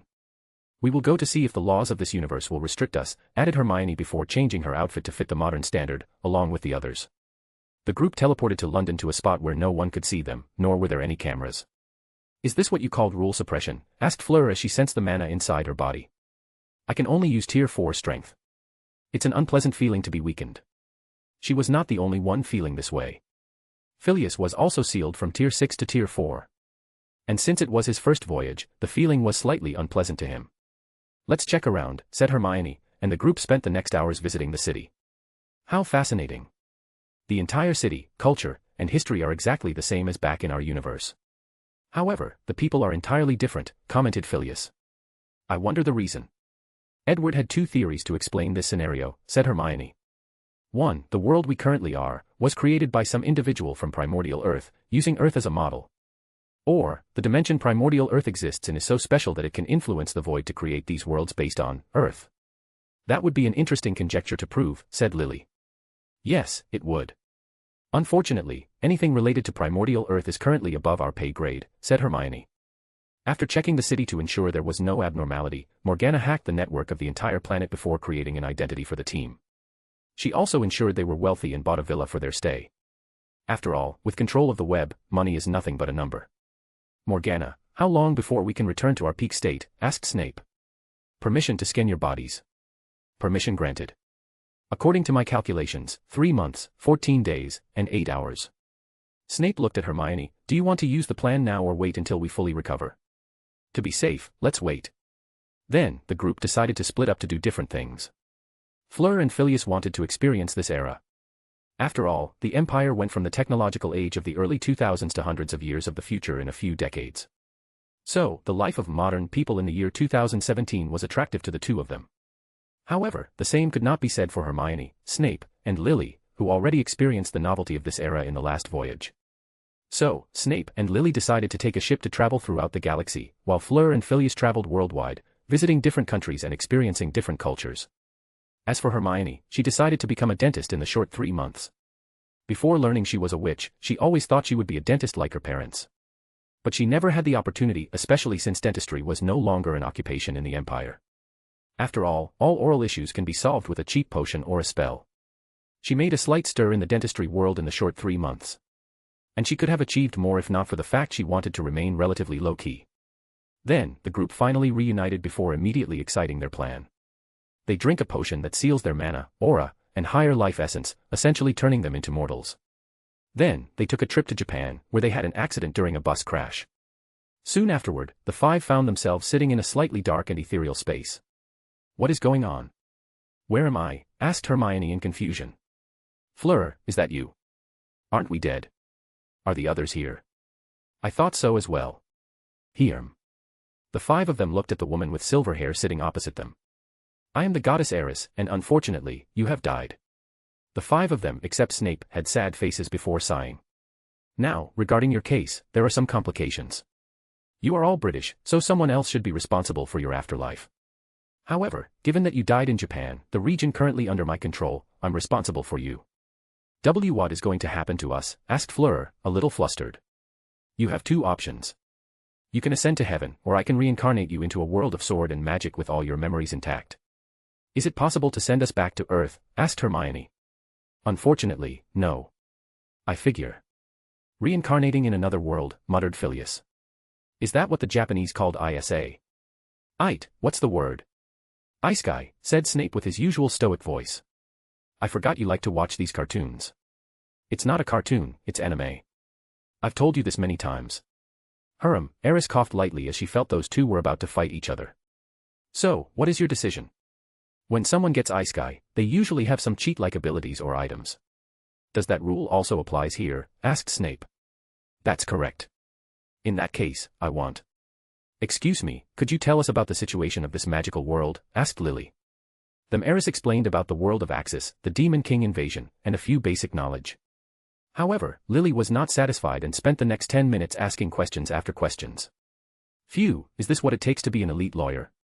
I can't believe such a meticulous person is married to an anime-loving pharmacist. They seemed completely incompatible, thought Eris while giving Snape a strange glance. I want all the magical knowledge of the world. I want a copy skill to copy all the skills. I want a skill that allows me to ignore skill points. I want a superclass that combines all the classes. I want 1 billion mithril coins. Eris's lisp twitched after hearing the requests of these people. Unfortunately, I cannot accept your request. Why not? Recently, someone asked to take one of our goddesses as their cheat ability.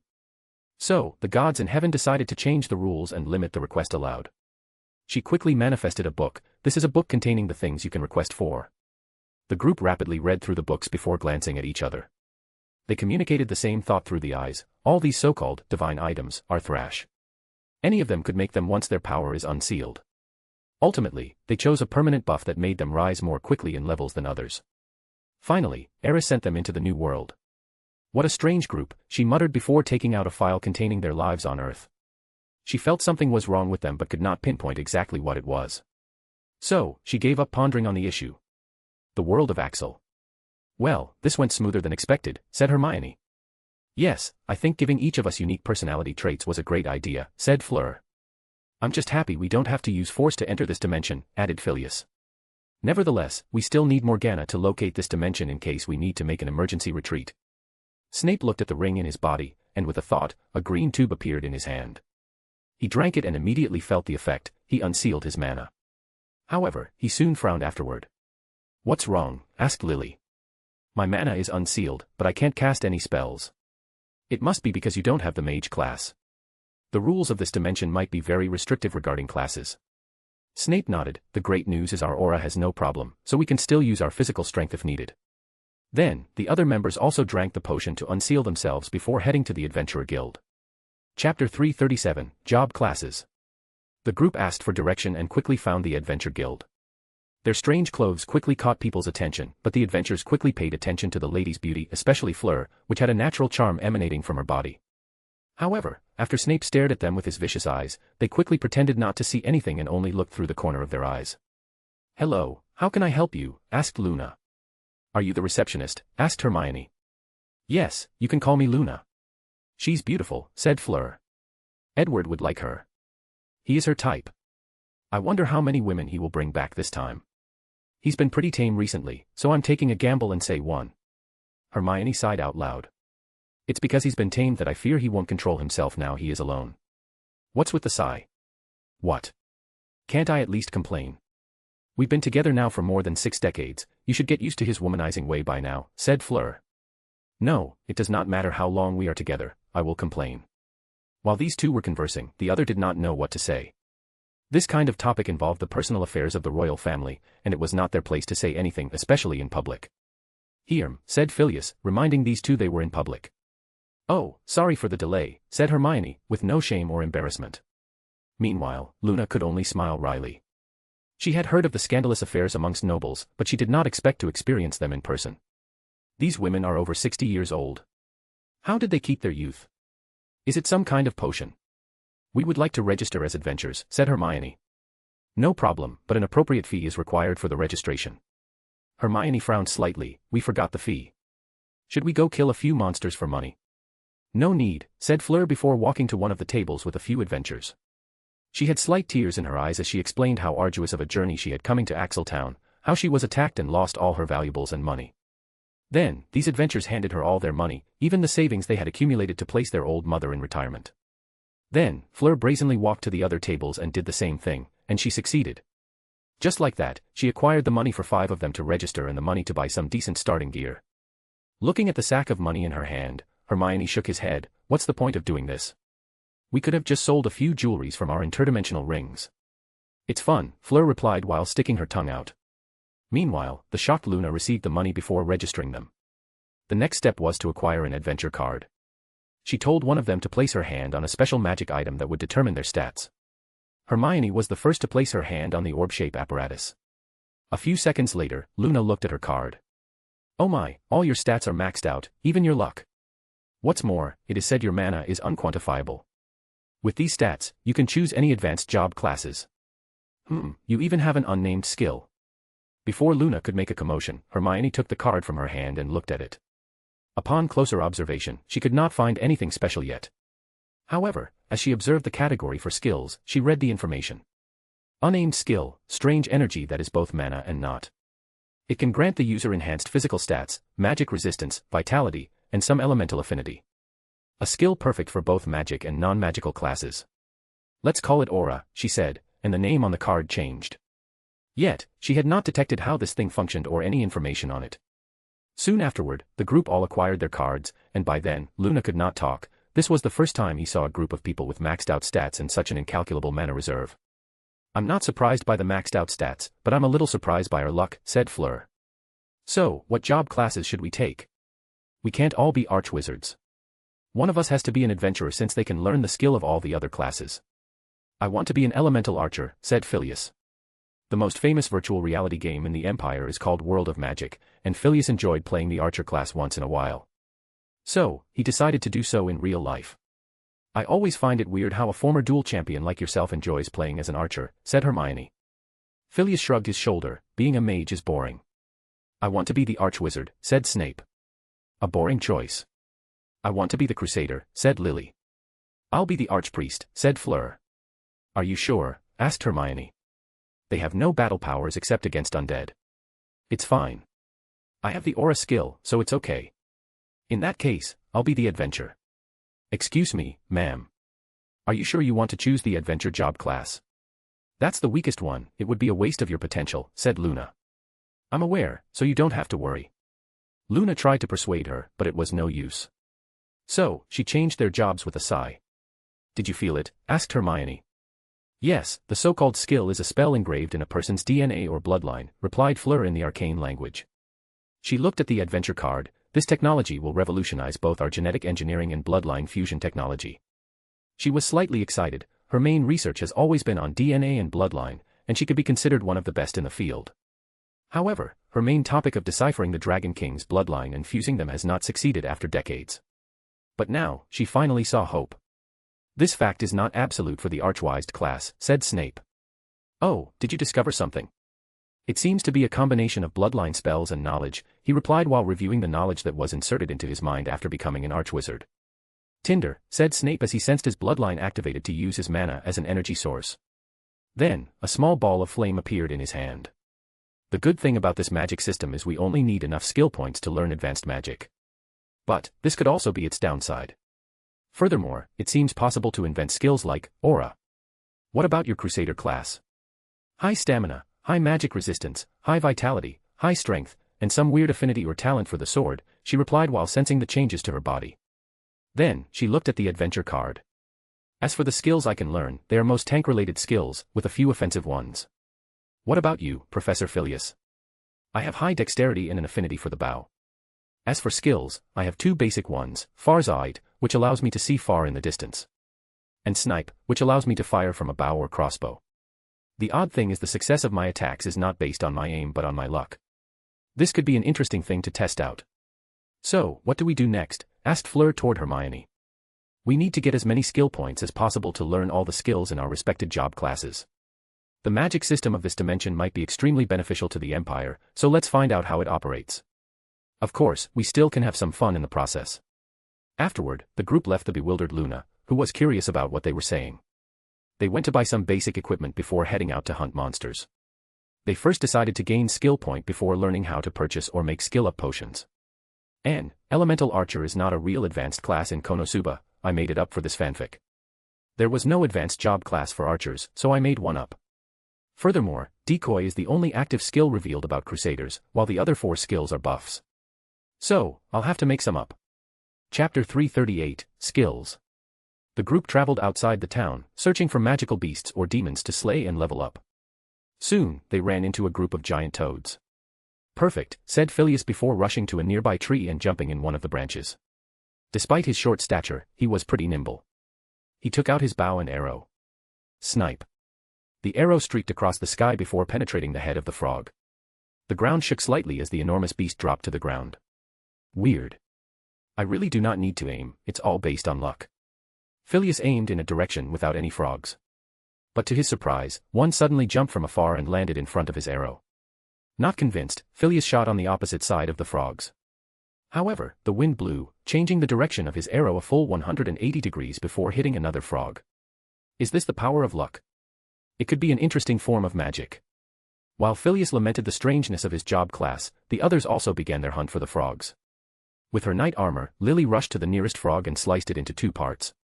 Then, she ran toward another one, jumped into the frog's head to avoid its weird tongue attack, and pierced its brain. Hermione was the same as her. The adventurer class had no skills at the beginning, so she had to rely on her previous skills. She had 2 thin swords designed for speed and agility, so she rushed to the nearest toad. Swoosh. The frog looked at her in puzzlement. Then, an X-shaped mark appeared on his body before he was divided into 4 pieces. She was about to kill another frog when she felt light covering her body, and her strength suddenly increased. She looked at Fleur and smiled. Is this the powered spell? Not bad. Then, she continued her rampage of slaughtering the frogs. Meanwhile, Fleur had a frown. She received a small amount of XP since she did not kill any frogs, heal anyone, or even help in the battle. After all, her teammate did not need her boost. Priests only have a few ways they can fight, and most of their leveling up and skill point acquisition came from fighting undead. She did not want to wait nor use the barbaric way of close combat. So, Fleur skimmed through the list of skills she could learn. This world focused heavily on talent. Based on a person's natural talent, they will get more skill points when hunting, learning skills require fewer points, and leveling up is easier. Some people will not even get a list of all their class's skills or spells after changing their job classes. Only the talented ones will. the others must wait until they reach a certain level before these skills appear in their adventure cards. Fortunately, the group's talent was the pinnacle of this world, if not more. So, Fleur used her meager point to learn the spell, Reflect. Then, she said to Hermione, "Can you use a sword slash toward me?" Although puzzled, Hermione agreed. She concentrated on her newly acquired skill, Aura, and slashed with her sword. A green sword slash traveled toward Fleur, who immediately used the Reflect spell. However, she did not deflect the attack toward Hermione but controlled it toward the nearest toads, dividing it into two. She looked at her adventure card and realized she had acquired a lot more XP and skill points. So, using this method, she acquired enough points to purchase the skill called Puppet. She used it to control the action of one of the frogs, forcing it to hunt its own kind. Snape looked at the frog in front of him and said, "Tinder." A small flame appeared in his hand, and he frowned. No matter how much mana he input into the spell, the fire did not get bigger than an egg. And even Fleur's buff did not seem to increase the power of the flame, but Snape guessed it might boost the damage it could cause upon impact. This world's magic system is easy to use and become stronger, but there are too many restrictions. The basic magic is mostly useless. While in thought, he moved his head slightly to dodge the tongue of the frog before 3 small tinders appeared in front of him. 2 of them entered the frog's eyes and the other into his mouth, burning it from the outside and inside. He looked at another frog and chanted, "Create water." Water appeared from his wand, and bathed the frog. Freeze. The water turned into ice, turning the frog into a popsicle. "I can't remember the last time I had to chant for spell casting. How embarrassing," muttered Snape before focusing on his next target. He used the Tinder spell once again. However, he did not use it to burn his opponent. Instead, he controlled the flame to flight at a breakneck speed, essentially using the flame as a bullet. If any caster were here, they would be shocked at how versatile Snape used basic spells. After killing a few more frogs, he had enough skill points to learn a few intermediate spells, so he chose Fireball and Paralyze. Fireball, chanted Snape as he looked at a flame the size of a tennis ball. He increased his mana input, and the size increased to that of a basketball. Well, at least intermediate spells are more malleable, but there seems to be a limit still. Then, he would make the frogs unable to move before burning them with the Fireball spell. However, after realizing this method took longer than his previous tactic, he focused on using Tinder to kill more frogs. After a few more tries, he no longer needed to chant to cast the spells, as his proficiency in the spells had risen on its own. Suddenly, he had an idea, and a wicked idea came to his mind. He looked in the direction of his wife, who was having fun slashing frogs with her sword. He watched her from the corner of his eyes to prevent her senses from detecting him. When she rushed toward another frog, Snape used the double casting skills he had recently developed. He instantly created a pool of water and froze it. And the frozen pool was located on Lily's exact footing, making her slip and fall. Things went so fast and unexpected that she did not have time to react. What's worse is that she fell right in front of the frog. Then, the enormous beast swallowed her. Swish. She cut her away from inside the beast's body. Unfortunately, she was now completely covered in slime from the frog's mucus. She looked at Snape in anger, but the latter was on laughing. Furthermore, he took out an old-fashioned camera and started to take pictures. Looking at his wife in armor, covered in slime, Snape could only say one of his fantasies was fulfilled today. At first, Lily was angry, but after seeing Snape's pure smile and laughter, she also began to laugh at herself. Then, she began to pose for him, not even minding the disgusting slime. Can you two lovebirds leave your kinky activities for your private time," said Fleur. Immediately, Snape returned to his stoic face, pretending nothing had occurred. "Your Highness, there is no need to be jealous. The Emperor will arrive soon so that you won't be lonely for long," Lily replied before spinning around like a tornado to send away all the slime on her body. "Do you want to fight? Are you sure?" Then, Fleur remembered the situation she was in. With her Archpriestess class, she could barely fight. And she doubted her succubus's bloodline would affect Lily with its restraint in this dimension. So, she snorted before ignoring her. Meanwhile, Hermione slashed another frog with a weird look on her face. She would never imagine in her life she would see Professor Snape, of all people, acting in such a manner. And considering that Lily was the mother of one of his closest friends back in Hogwarts, she shook his head to ignore the absurdity of the entire situation. "The frogs are completely gone. Let's hunt other creatures. We have 3 days to earn enough points to learn all the skills in our classes." So, they rushed to exterminate all life in the surrounding few kilometers. The group targeted them, whether it was lizard runners, giant worms, unicorn bunnies, or undead. With their stamina and aura skill, they could run faster than most carriages and not be tired. So, they covered quite the distance in a short time. In the end, they had to stop because something had occurred. Underscore underscore underscore underscore underscore underscore underscore underscore. Chapter 339, Undead Empress. Oh, blackness shrouded in light. Frenzied blaze clad in the night. In the name of the crimson demons. Let the collapse of thine origin manifest. Summon before me the root of thy power hidden within the lands. Of the kingdom of demise. Explosion. Boom. A terrifying explosion like a nuclear bomb devastated the area, killing all the unicorn rabbits and destroying the forest they habited. The shockwave of the attack created a powerful wind, making the group's hair and robes float. With a bashing red face, Snape turned to look at his wife holding a camera. Are you happy now? Yes, seeing you do Chinibi things brings great joy to me. Snape rolled his eyes before embracing her and walking toward the other. Has Phileas not come back? Asked Lily. No, he just sent news to leave him alone to his adventure, Hermione replied, looking at Fleur, who squatted in front of a corpse. Did you find something? A few things, actually, she replied before pointing her hand at the half-mutilated corpse and saying, revive. Then, the body of the unicorn rabbit rapidly regenerated. Its bones, organs, and skin regrew at speed visible to the naked eye. Lastly, its soul was summoned from the afterlife and fused with its body. Back home, reviving someone is a long and arduous process. Whether it is to heal the body, summon the soul and fuse it with the body. All these actions are separate steps that require much effort and a lot of resources. However, this revive spell combined all these steps into one and drastically reduced the resources needed. The question is whether it will work for arcanists of a certain tier. She looked at everyone who wants to die. There is no point in us trying. We will get a tier 6 clone and try it, said Hermione. The real issue is whether the laws of our universe will allow such constant messing of life and death. Our solar system has its own underworld, without Herpo's control, there should be no issue, replied Fleur. The problem is beyond our star system. We also must consider the chaos that will ensue if the Empire has thousands if not more archpriests with the revive spell, added Lily. Indeed, we have to take preventive measures, said Hermione. What about the other thing? As Edward expected, the Archpriest spell, Purification, can indeed purify mana. But, the rate of conversation is atrocious. That goddess Aqua can use sacred purification, so she could be essential to helping us purify our mana and reach tier 7. I can probably make a mana purification potion with her spell as the ingredient, added Snape, who has been trying to come up with this potion for some time now. That's a good idea. Any other discoveries? Asked Hermione.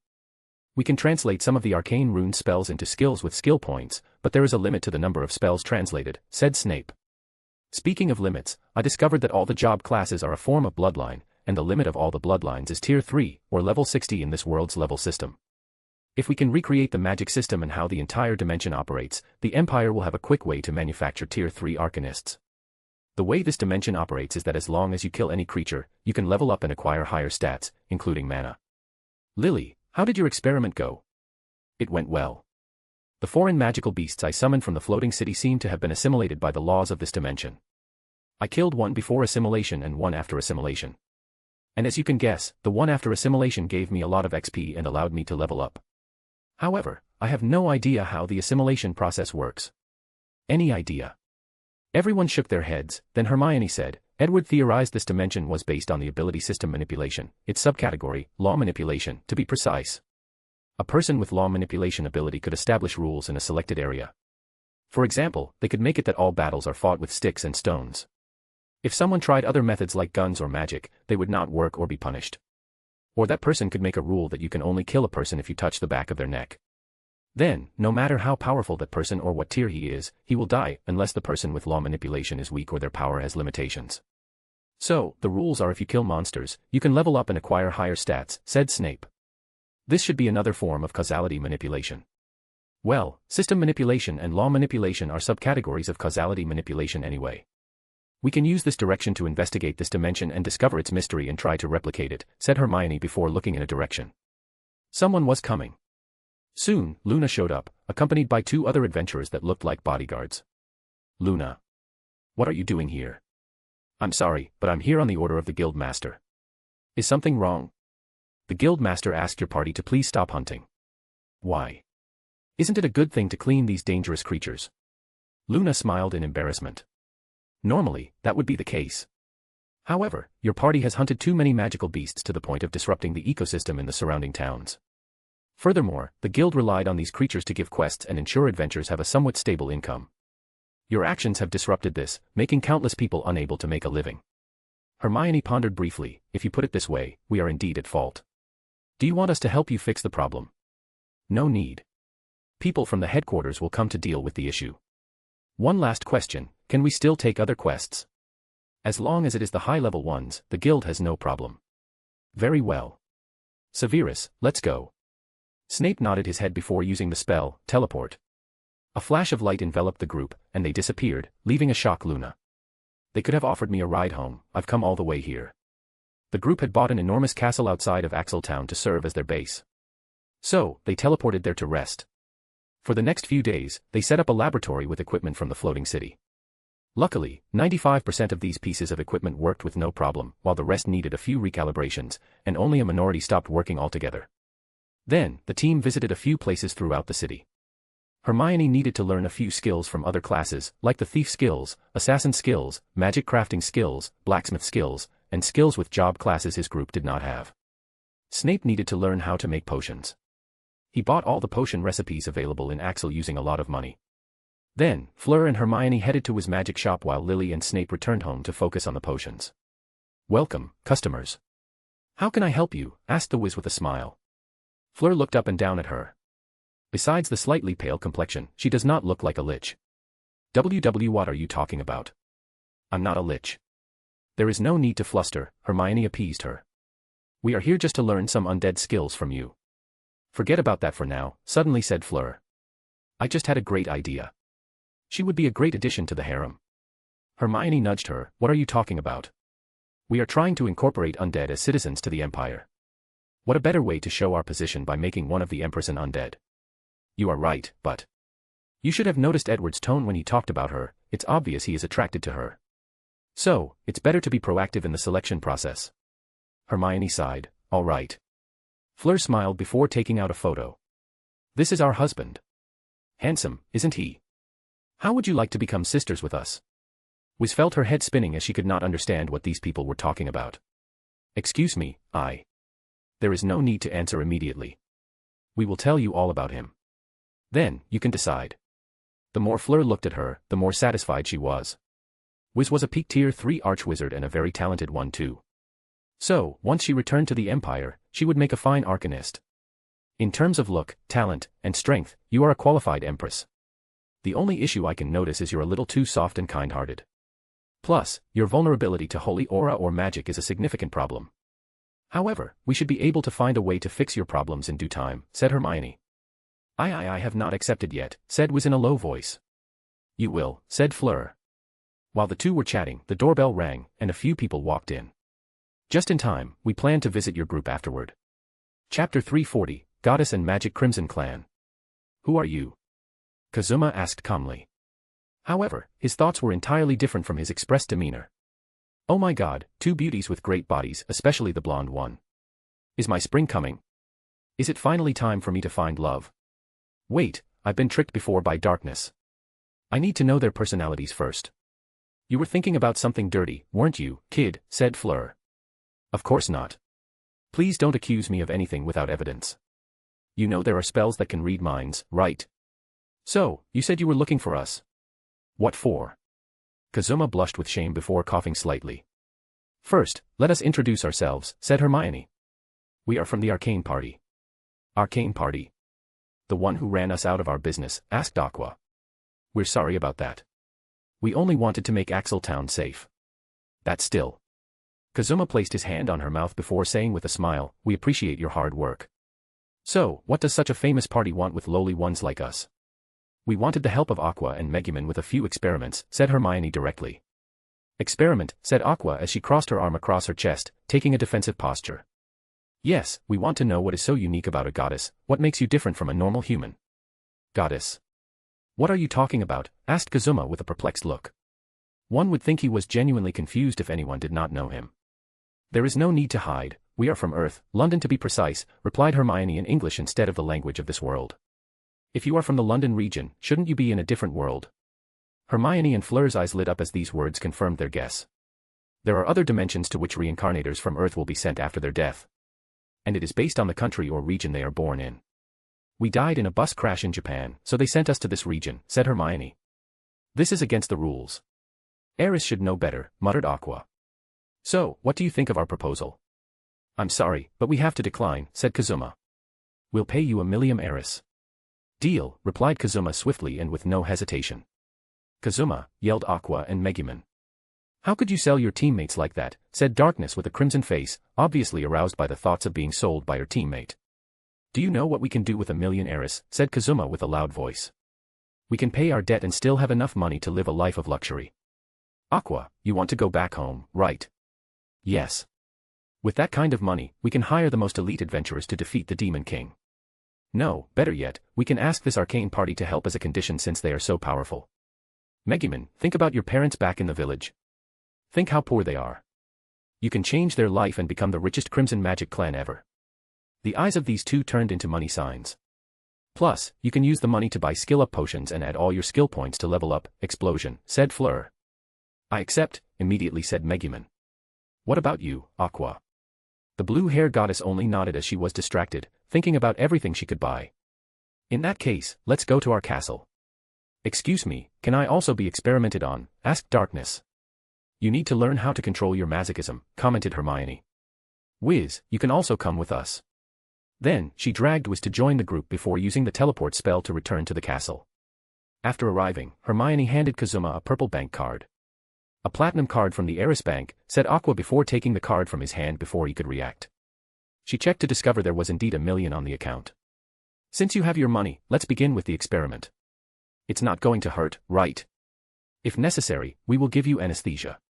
The group quickly took Aqua and Megumin into the laboratory, where Snape and Lily waited.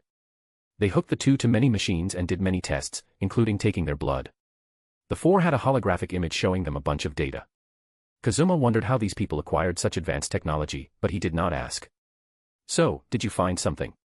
Yes, and it is fascinating, said Hermione. Firstly, she has a long lifespan compared to humans. Of course. As a goddess, I'm immortal. Not quite. You can naturally live for only 1,000,000 years, but with more followers giving you faith, your lifespan is infinite. However, without them, you would die after 1,000,000 years. Aqua opened her mouth in shock as this was news to her. Hermione displayed a small crystal in the hologram. This is the source of your god's power. Do you have a name for it? I think it's called Divine Spark.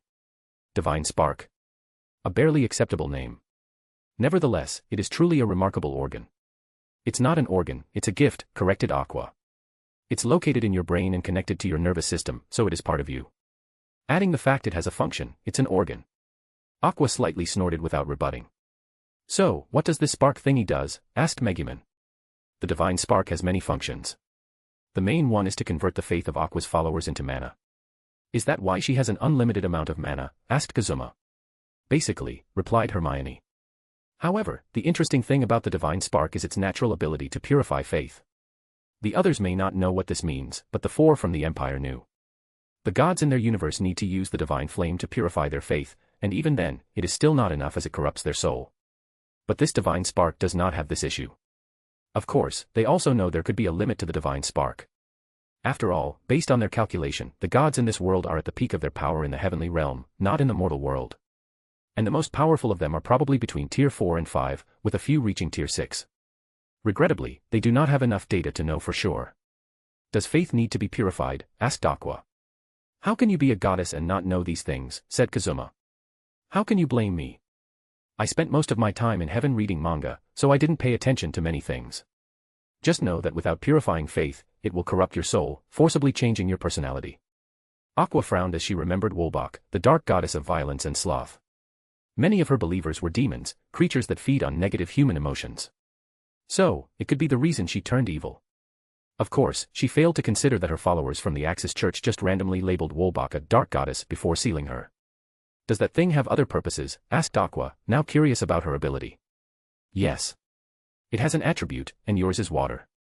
The others knew the Divine Spark of these gods did not have authorities, like the Divine Sparks of elder gods back home, just attributes. Is that why I'm the goddess of water, and Eris is the goddess of fortune? Don't ask such an obvious and stupid question. Kazuma, who are you calling stupid?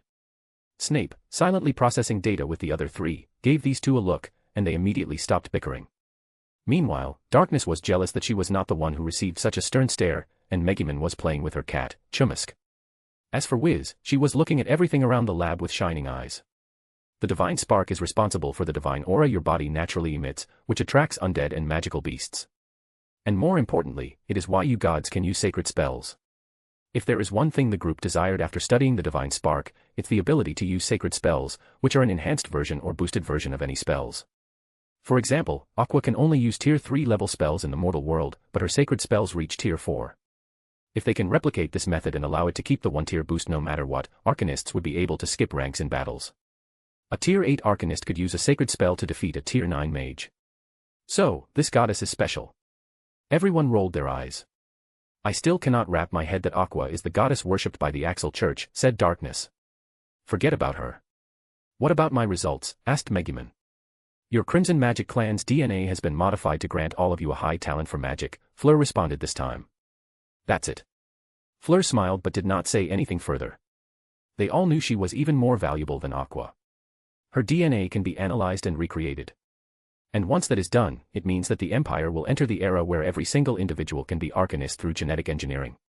What's more, the Crimson Magic clan's bloodline is a tier 3 one, so it is guaranteed that every citizen will eventually reach that level. This might not be good news for the safety and governing of the citizens, thought Hermione. Currently, 95% of citizens have practiced Aura method, since it is now mandatory. So, even the average citizen can easily lift a ton. At first, controlling such a large population with superpowers was difficult, but they got things under control. Now, things will become even more complicated if all citizens can use magic. Well, let's leave all this trouble for Edward and Aunt Amelia to figure out. Is that it? Are we done? Asked Kazuma. No, we still require many tests from the two of you over the next few months. However, you can go home for today.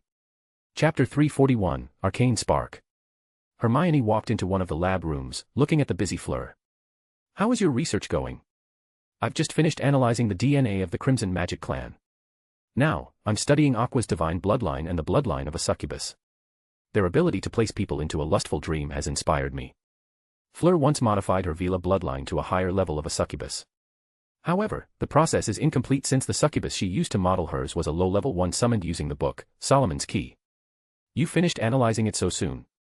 Honestly, it was not as hard as I anticipated. After Wiz teleported me close to the Crimson Clan village and stole their blood, the process was quite smooth. It could be because of law interference theory, said Hermione. Edward and the Illuminati group noticed a strange phenomenon while studying DNA/bloodline back home.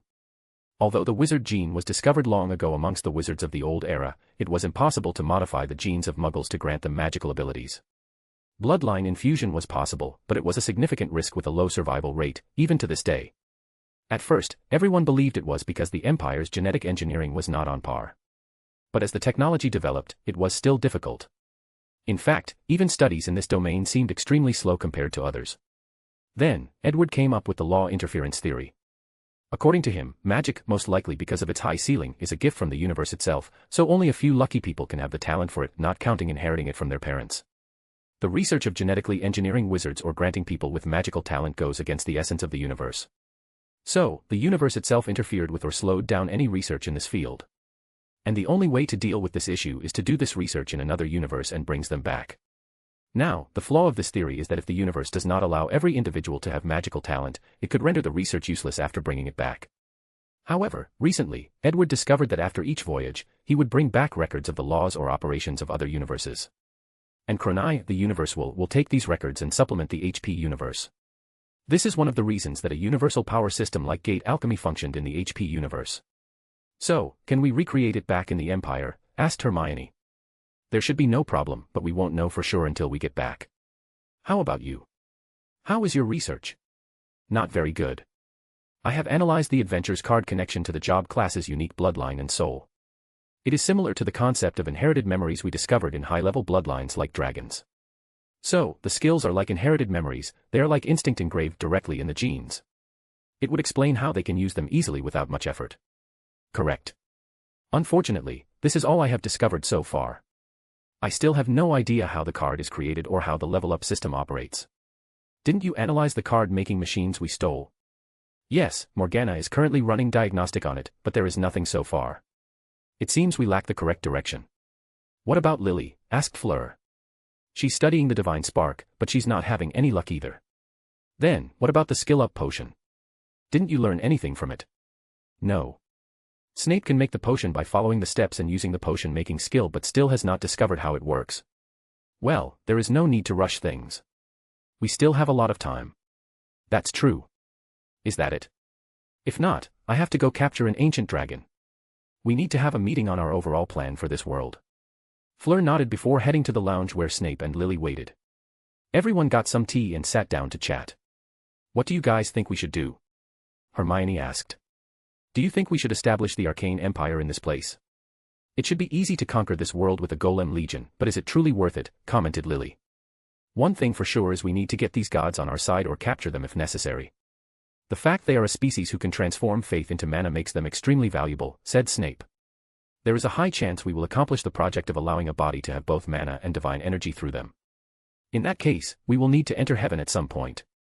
If we establish the Arcane Empire, these gods will suspect something, Fleur commented. Not to mention we still have not found the other dimensions they send reincarnators into. I think the current best plan is to defeat this so-called Demon King and send Aqua back home. Then, we can use her to infiltrate heaven and learn about them secretly, said Lily. That's a good idea, Hermione said as she looked dazed in the distance, and the others quickly became quiet and did not say a word. A few minutes later, she said, do you think the leveling and skill point system works based on karma? What do you mean? Asked Fleur. In this dimension, monsters, undead, and demons are considered bad or harmful, while humans, adventurers, and gods are the good guys. Every time someone kills a monster, they receive positive karma. Then, after gathering a certain amount of karma, it can be used to enhance their stats, level up, or transform into a mysterious energy or power, skill point, that allows them to instantly learn knowledge, modifying their bloodlines, etc. You referring to karma empowerment, said Lily. This might make sense. The divine spark might also use a form of karma empowerment. It could explain why it could boost the god's spells. If arcanists could have a divine spark, no, an arcane spark, we might be able to use our person karma, both good or bad, as a form of energy to boost our spells. We can use sacred spells. Fleur gave her thumbs for that name. If Edward were here, he would be pleased with her naming sense. Morgana, show me all the research we have on karma, said Hermione before scrolling through many documents. Many of the Buddhist arcanists in India and Tibet have studied karma. Furthermore, Edward brought a karma divine treasure back from the previous voyage, so he did some preliminary studies as well. Although not much, it's a start. Lily and Snape accessed the same file to help in their relative research. Let's work together since we have overlapping similarities, said Hermione, and the others agreed. Before I forget, for you guys, said Snape, handing them a few vials of grey liquid. The purification process is finished. With these, we can reach Tier 7 in about 5 years. So fast. I have to say, Aqua is truly the most talented person regarding purification. Her status as a water goddess and the archpriestess is the perfect combination. Indeed. Water is often used for healing and purification in many customs, myths, legends, or magic systems. So, it is an excellent combination for the priestess job class. Can you make the potion without her? Asked Lily. Yes, but not nearly as effective as this one. What's the ratio? Think of it that way. The standard version from Fleur's purification can make us reach Tier 7 in 50 years. As for ordinary priests in this world, the time would take at least 3 times. Quite the difference. In the grand scheme of things, 150 years is not long, but the difference is quite noticeable, commented Hermione. When she arrives in the Empire, she will become very sought after because of her purification powers. I think she will be exploited instead by the National Potion Association unless she becomes a potion maker herself, commented Fleur. With that girl's intelligence, I doubt that.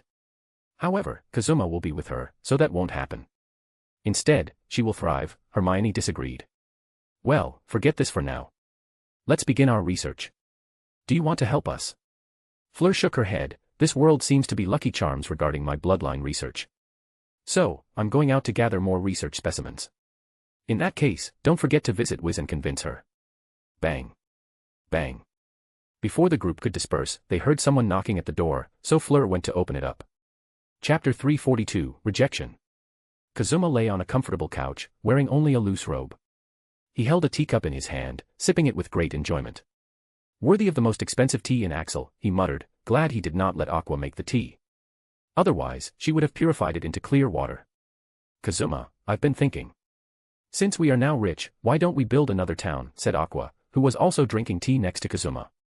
Why build a town when we can buy one? You're such a genius.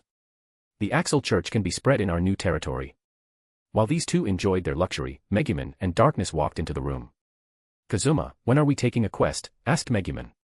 Yes, I would like to know this as well, added Darkness. Quest. What quest? Now that we are filthy rich, what's the point of doing all the hard work? Plus, there is no quest in the Adventure Guild. What about our adventure? I have to use my explosion magic. I agree with Megumi. We can't waste our life indulging in luxury, said Darkness. Yes, said the rich young lady who never had to worry about food and shelter in her life. Kazuma, you. Kazuma, although we are rich, I still want to defeat the Demon King and return home, said Aqua. Don't worry. With our money, we can hire all the adventurers of Axel. I don't believe we can't invade the Demon King's castle with so many people. Bam. Bam. Kazuma frowned before waving for Darkness to get the door. How dare he treat me as a servant, said Darkness, walking to the door with a transparent blush. Luna.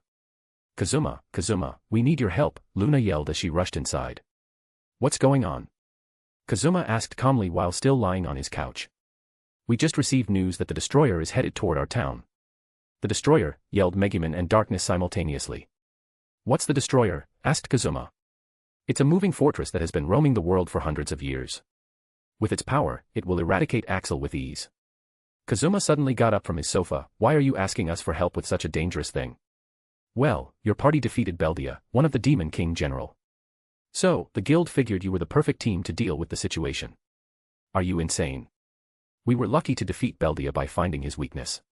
So, how could we defeat such a powerful monster as the Destroyer? Wait a minute. I remember the last time when Beldia showed up, there was a public announcement to gather all the adventures of the team. Why was there none this time around? Well, said Luna, looking at the ground. Because the Arcane Party finished most of the quests, the adventures have not been working for a while now, and the guild master fears they would run away after hearing news of the Destroyer. So, you want us to secretly deal with the Destroyer before dealing with the quest issue? Basically. Impossible. This is a mission beyond our means, said Kazuma resolutely. Wait a minute, it's not impossible to deal with the situation. Kazuma, did you think of a plan so quickly, said Darkness. I cannot wait to stop the Destroyer with all my body and soul. Kazuma decided to ignore the masochist. The plan is simple, ask the Arcane Party. Them. Yes. They are one, if not the most powerful party currently in Axel. With them, there should be no problems dealing with the Destroyer. Arcane Castle. Luna. Miss Fleur, I'm sorry to bother you. Is there something you need? It's like this, the guild would like to give you guys a special quest. Special quest? Is it about the Destroyer? How did you know? Fleur smiled but did not explain. Then, she said, we are currently busy except for Phileas. She then took a magic device that looked like a cell phone and contacted someone. Phileas, we need you to come back to deal with the Destroyer. What? I'm in the middle of an epic adventure of trial and tribulation, of the bond of friendship and overcoming adversity. You can return to your quest after you stop the Destroyer. And don't forget to bring it intact, it might be worth studying. Fine. Give me the coordinate. Fleur then looked at Luna, who quickly told her the last spot where the Destroyer was spotted. Excuse me, is he going to be alright? Don't worry, he is more than enough. About 2 kilometers from Axel, a white light appeared a few meters from this rampaging beast which looked like an enormous robotic spider. It was the Destroyer. Why are they interrupting my fun time, muttered Phileas. Back home, I either take care of the Bones Advanced School of Magic or do research, where do I have time to enjoy such a grand adventure? He took out his bow and arrow. Flame arrow. The arrow rushed toward the Destroyer with great speed, and on its way, it turned into flame, even leaving a trail in the sky. Unfortunately, a barrier appeared around the Destroyer, blocking the attack. A high-level barrier. Phileas took out more arrows and continued to attack without stopping. Upon closer look, it seemed that he was doing nothing but repeating the same attack. However, the truth is that he was testing the weak point of the barrier. And after finding it, he changed tactics. Lightning arrow. His arrow turned into lighting, targeting a specific spot of the barrier. And as expected, the arrow only stopped for a few seconds before going through it like a knife cutting butter. As he walked inside the Destroyer, he heard the artificial system of the fortress saying that the self-destruction sequence had been activated. However, Phileas ignored the voice before heading straight for the control system. Perfect, it's in Japanese. He typed a bunch of things to quickly access the control of the artificial system and deactivate the self-destruction protocol. Then, Phileas went for the energy core of the fortress. Is this what they called coronatite? Phileas said as he held a red sphere in his hand. He sensed the mana inside and tried controlling it. Amazing. The energy inside is on par with a lesser ether core, and it does not seem to need emotions to create. It seems to be made of some kind of unique magical ore. Phileas's eyes lit up. If this thing is cheaper to make than the lesser core, it could save the Empire trillions of arcane coins. Phileas then used his magic artifact to teleport the entire destroyer to the storage room back in the base. He did not want to learn the teleport skill since it was not part of his job class, so he had to rely on magic items. Phileas prepared to leave but suddenly received a message from the group, which had two crucial parts. First, he was in charge of defeating the Demon King. Phileas was alright with this since he imagined the grand finale of his adventure was to defeat the final villain, the Demon King. What bothered him was the second part. He needed to quickly finish his adventure and get back to work. The group believed it was possible to create a Tier 8 weapons based on the explosion spell. According to them, Edward might even be able to raise it to Tier 9 or higher. However, he needed to do the basic research and development on the project before Edward arrived. So, after sighing to himself, he left. Fleur walked to a shop. "Wiz, how are you doing?" "Miss Fleur, you're here." After sitting down and drinking the tea she served, Fleur asked, "So, have you thought about our proposal?" "I have, and I don't want to." "Oh, why?" "Although this arcane empire sounds wonderful, I don't want to be any empress to someone I don't know or love. A woman not tempted by power and wealth, I like you even more," said Fleur. "How about this, when Edward arrives, you get to know him first before you make a decision." Wiz pondered for a while. "I guess I can try. But how do you know he will like me? As his wife of over 6 decades, I know him quite well, especially his taste in women." I see. "Can I ask you something? Do you want to know why I'm searching for a wife for my husband?" "Yes. I know amongst the nobility, men are allowed to have many mistresses as long they don't give them the proper status. But you seem to want to treat me equally." "Well, the Empire's laws are different as there are no such divisions between the main wife and mistresses." "Then, how do you feel emotionally having to share your husband?" Fleur paused for a moment before saying with a smile, "At first, I was resistant to the idea. But over time, I found nothing wrong with it. As long as he has me in his heart, I'm satisfied." "Don't you get jealous?" "Sometimes. But I have to admit that Edward does a great job at not showing favorites even though we know for sure he has one. It's a shame he refused to say." Fleur smiled, thinking about when they tried to get him to reveal his favorite. However, Edward refused to say anything. He even admitted to them he placed a spell on his soul that would erase the information from his mind if he ever tried to disclose it to them.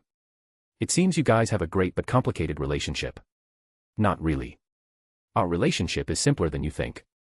We spent the majority of our time doing research, so it is normal not to see each other for a few months. And in the future, the time might be longer." "How does that work?" "We are slowly transitioning into long-lived species. So, the way we experience time is different from ordinary people. Currently, a few dozen years is nothing to us, especially when we focus on our research. However, Edward did say we would start working on projects together to not completely be alienated from each other because of our long lifespan." "I see." Then, the two chatted for a few hours before Fleur left the shop. "Where should I go first? Capture the ancient dragon, or find a way to hell?" So far, the group has found a way to infiltrate heaven, but they still need a way to access hell. Vanir, one of the Demon King General, is a Duke of Hell. He used a mask to interact with the mortal realm. Through it, Fleur could get the coordinate. She could not help to get there and get all kinds of bloodline samples from hell species. With a smile, she decided to capture the ancient dragon first before defeating Vanir and taking the mask. Next chapter, we change back to Edward's POV. And the Black Clover arc will end in 10 or more chapters. Chapter 343, Revelation. Edward sat on a desk writing a bunch of things, and each time he finished a page, he would place it on top of a pile at least 50 centimeters thick. What he wrote consisted of mathematical formulas, runes designing, and paragraphs of written words. Once he finished, he sighed out loud. He took the pile of papers and flipped through it one last time. "Beautiful," he muttered, looking at his work in the past 8 months. After setting up the secret magic array around the academy, palace, and protection hall, he did not immediately activate them since he wanted to study the universe will further to prevent any problems. However, not long after his study, his willpower reached the 5 scale, which was the minimum requirement to use conceptual magic in a weak universe such as the Black Clover world. But, he discovered something unique about this world after failing to force the universe will to grant him authority over space-time. Merlin once explained to him that Tier 11 multiversal beings is a unique tier that some individuals often unintentionally skip. Reaching Tier 11 does not mean someone could destroy a multiverse. No, only Tier 12 individuals can destroy a multiverse, and there is a valid reason for that. Reaching Tier 11 means that all the different versions of a person across the multiverse become one, they can access each other's power, memories, experiences, etc. And as long as one version of that person is alive in the multiverse, a Tier 11 entity cannot die. In other words, to kill a Tier 11 entity, you have to erase all their counterparts or variants simultaneously. Otherwise, as long as one person survives, after a while, as they make more decisions or through other means, the single survivor will create an infinite number of themselves across the multiverse. Here is where things get complicated.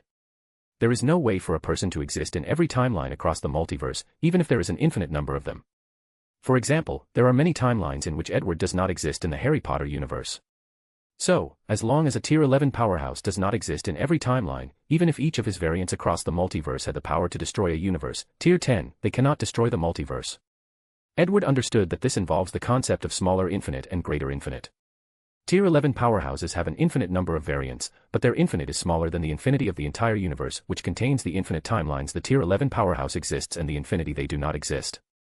Universe equals greater infinity, Tier 11 equals smaller infinity. So, he theorized that the only truly perfect Tier 11 entity that exists across all infinite timelines/parallel dimensions is the universe will. Usually, a universe will is responsible for one timeline without the others interfering. For example, when Edward tried to force the universe will to grant him the authority of space and time, he should have confronted the universe will in the current timeline. This is how most of them functioned. However, the Black Clover world is unique since this universe will seemed capable of borrowing power to confront him. So, trying to confront the universe's will to wield conceptual magic was like fighting an infinite version of the universal will, well, maybe not an infinite number of them, but a few thousand if not 100,000. Edward theorized this anomaly was related to God, the wizard sage, and how it seems to split the universe will into 3 parts. Nevertheless, he did not care about this for now since he had more important things to worry about. After discovering this anomaly, he had a brilliant plan to become a perfect Tier 11 arcanist, use the universe will to spread all his variants/self across the entire multiverse. So, he would exist in every timeline in the multiverse. At Tier 11, by controlling all his variants across the infinite multiverse, he should be able to destroy it if he wishes. Edward looked at the document on the table with a smile. He did not succeed yet as his research of the universe will and the multiverse is still in its infancy. However, he had a basic theory to build upon in the future. He destroyed the document after Morgana scanned it. Feeling the desire to eat something, he walked toward the cafeteria. It was late at night, so it was closed. However, Edward had special privileges, so he went inside to cook something to eat. He found the ingredient and made udon noodles.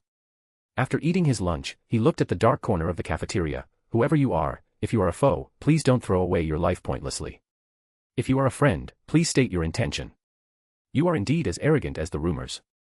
When you are capable, it's called confidence, Edward replied as he looked at the uninvited guest. The Divine Maiden. You know me. Is there someone in the dynasty who does not know you? The Divine Maiden is known throughout the dynasty, capable of divining spirit disasters as soon as they appeared, saving the lives of millions of people. I guess that's true. So, what do I owe this visit? The Divine Maiden suddenly knelt on the floor. I need your help. I'm sure you are, but why would I help you? I'm willing to offer my loyalty. Based on what happened to the Shogun recently, I doubt your loyalty means much, Edward replied. The Divine Maiden paused briefly before taking a short dagger and cutting her wrist. As the blood dripped on the floor, she chanted, Ani Yuzadi Potia Yem Fata Loya Grimi Kriv Bam Shiv. Then, her blood solidified into a crystal as beautiful as a ruby.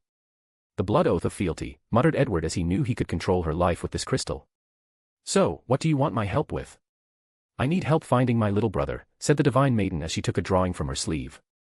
He was swallowed by a spiritual disaster and is now lost in the spiritual world. Over the years, I have divined he is still alive, but I could not find him. Edward squinted his eyes when he saw this picture. It was Yami Sakiro, the captain of the Black Bulls squad, one of his friends. Are you sure this is your brother? Of course. Do you know by any chance? Get up, he said, helping her from the ground. The Divine Maiden could feel the sudden change in treatment, but she did not ask when he saw Edward deep in thought. Yami told him he had come to the western continent on a boat. Although he hid his heritage as the prince of the fallen Hino country, Edward never thought something was wrong with the story except for how lucky the latter was to survive the arduous journey to the west through the terrible Grand Magic Zone. Despite the anomaly, Edward thought it was because Yami was a man of destiny, hence why he survived the journey even with his weak strength as a child. After all, he is one of the main characters in the storyline, and his fate is important. Edward began to think about the implications behind this discovery. He never read Yami's mind since he never had a reason to, and he generally does not read the minds of people close to him. So, he was a little confused about what was going on. Give me a drop of your blood, he said, and the Divine Maiden rapidly acquiesced. After taking it, Edward chanted something for a few seconds, and as expected, she was indeed related by blood to Yami. Did you find him? Edward did not answer as he connected to his clone in the western continent to contact Yami. Then, they discovered the latter's memories of coming here through a fishing boat were forged. Instead, he was swept by a space storm that teleported him there. Because the space storm looked similar to the spirit disaster breaches, the Divine Maiden thought he was in the spirit realm. Furthermore, based on the clone's analysis, the person who did the forgery did an excellent job, almost undetectable by even him. God, thought Edward. Yami's darkness magic is essential to open the gate to the underworld. This is why he was kidnapped in the main timeline of Black Clover manga by the Dark Triad, so he is essential to God's plan of eradicating the devils. Based on how God could manipulate everyone, it is very likely he can use some form of fate magic. Edward decided to be on the lookout for this possibility and prepare in advance. He then looked at the Divine Maiden. Your brother is not in the spirit world, he's in the western continent. Are you sure? Yes. Although I'm not good at divination, I used a bloodline tracking spell to locate your brother's position. Thank you, she said, with tears and a sigh of relief. She worried something might happen to her brother in the spirit world daily. Now, she was reassured he was alive and well on the western continent. After processing her emotions, the Divine Maiden handed the blood crystal to Edward without hesitation. However, the latter declined. He did not want to enslave his friend's sister. The Divine Maiden was surprised by this response, but she still said, "It does not matter if you don't accept, my loyalty still remained." Edward nodded as he understood she could help him, or Ozuki Akimitsu, to be precise, in his plans. I will help you get to the western continent, but not now. Before then, we have work to do. Chapter 344, the third piece. Edward placed a talisman on a body lying on the ground, and after injecting his spirit energy, it lit up before entering the body. Then, it opened its eyes. Main body, said the body, and Edward nodded. He then checked the body one last time. From now on, you are Ozuki Akimitsu. You know what to do. Don't worry. Everything will be done. Edward watched this new clone leave before looking in one direction. Let's begin. Today was a normal day in the capital. People went to work, children went to school, and the rich enjoyed their lavish lifestyle. Then, the citizen felt a shadow looming over them, so they looked at the sky. A black and gloomy cloud enveloped the entire capital. Then, something from horror stories occurred. An enormous hand descended from the cloud toward the palace. A powerful shield manifested to protect things, but it was to no avail. The hand broke the shield before decimating the palace. Afterward, the hand went after the Onmu Protection Hall. Just like its predecessor, the hand destroyed the hall. However, the entire building did not collapse as the shield did function. Without wasting time, the hand headed for the academy. But this time, it failed utterly before disappearing into the cloud. Shogun Arita pushed the debris on top of him while breathing heavily. He wiped the blood from his face before checking his body. He felt many ribs were broken, and his legs were crushed. He tried to take some talismans from his pockets but discovered they were scattered or destroyed during the impact. With no choice, he took his blood and drew a few runes on his body. Order, he said, then the blood runes lit up before a green light infused into his body, healing his injuries. A few minutes later, he could now move. Anyone alive? He screamed for a few seconds before receiving an answer. Then, he quickly gathered all the survivors, including the Divine Maiden. Shogun, what is going on? Asked one of the mages. I don't know, but it seems to be a level 7 spirit disaster. The faces of the survivors changed after hearing this. Throughout the history of the Eastern continent, there has been only one level 7 spirit disaster, and it was so long ago that many people thought it was a myth. According to records, a spirit discovered some type of treasure that allowed it to control the entire spirit world. Then, it unleashed a calamity on the world that almost destroyed all life on the Eastern continent. The records were not detailed, but they still emphasized the hard work it took to deal with that catastrophe. Then, what should we do? Asked a mage looking at the dark clouds in the sky. She knew this was the beginning. We need to head to the palace and regroup with the powerful mages there, said Arita. The palace was where the Yamato clan and the other royal clans lived. So, it is the place with the largest number of mages and the most powerful one. Moreover, Arita felt the situation could be used in his favor if the emperor and many of the royal clan died. In that case, he could use this opportunity to rise in power and become the ruler of the Yamato dynasty, no, the Saimai dynasty. We need to go to the academy, suddenly said the Divine Maiden, bringing all attention to her. What do you mean by this?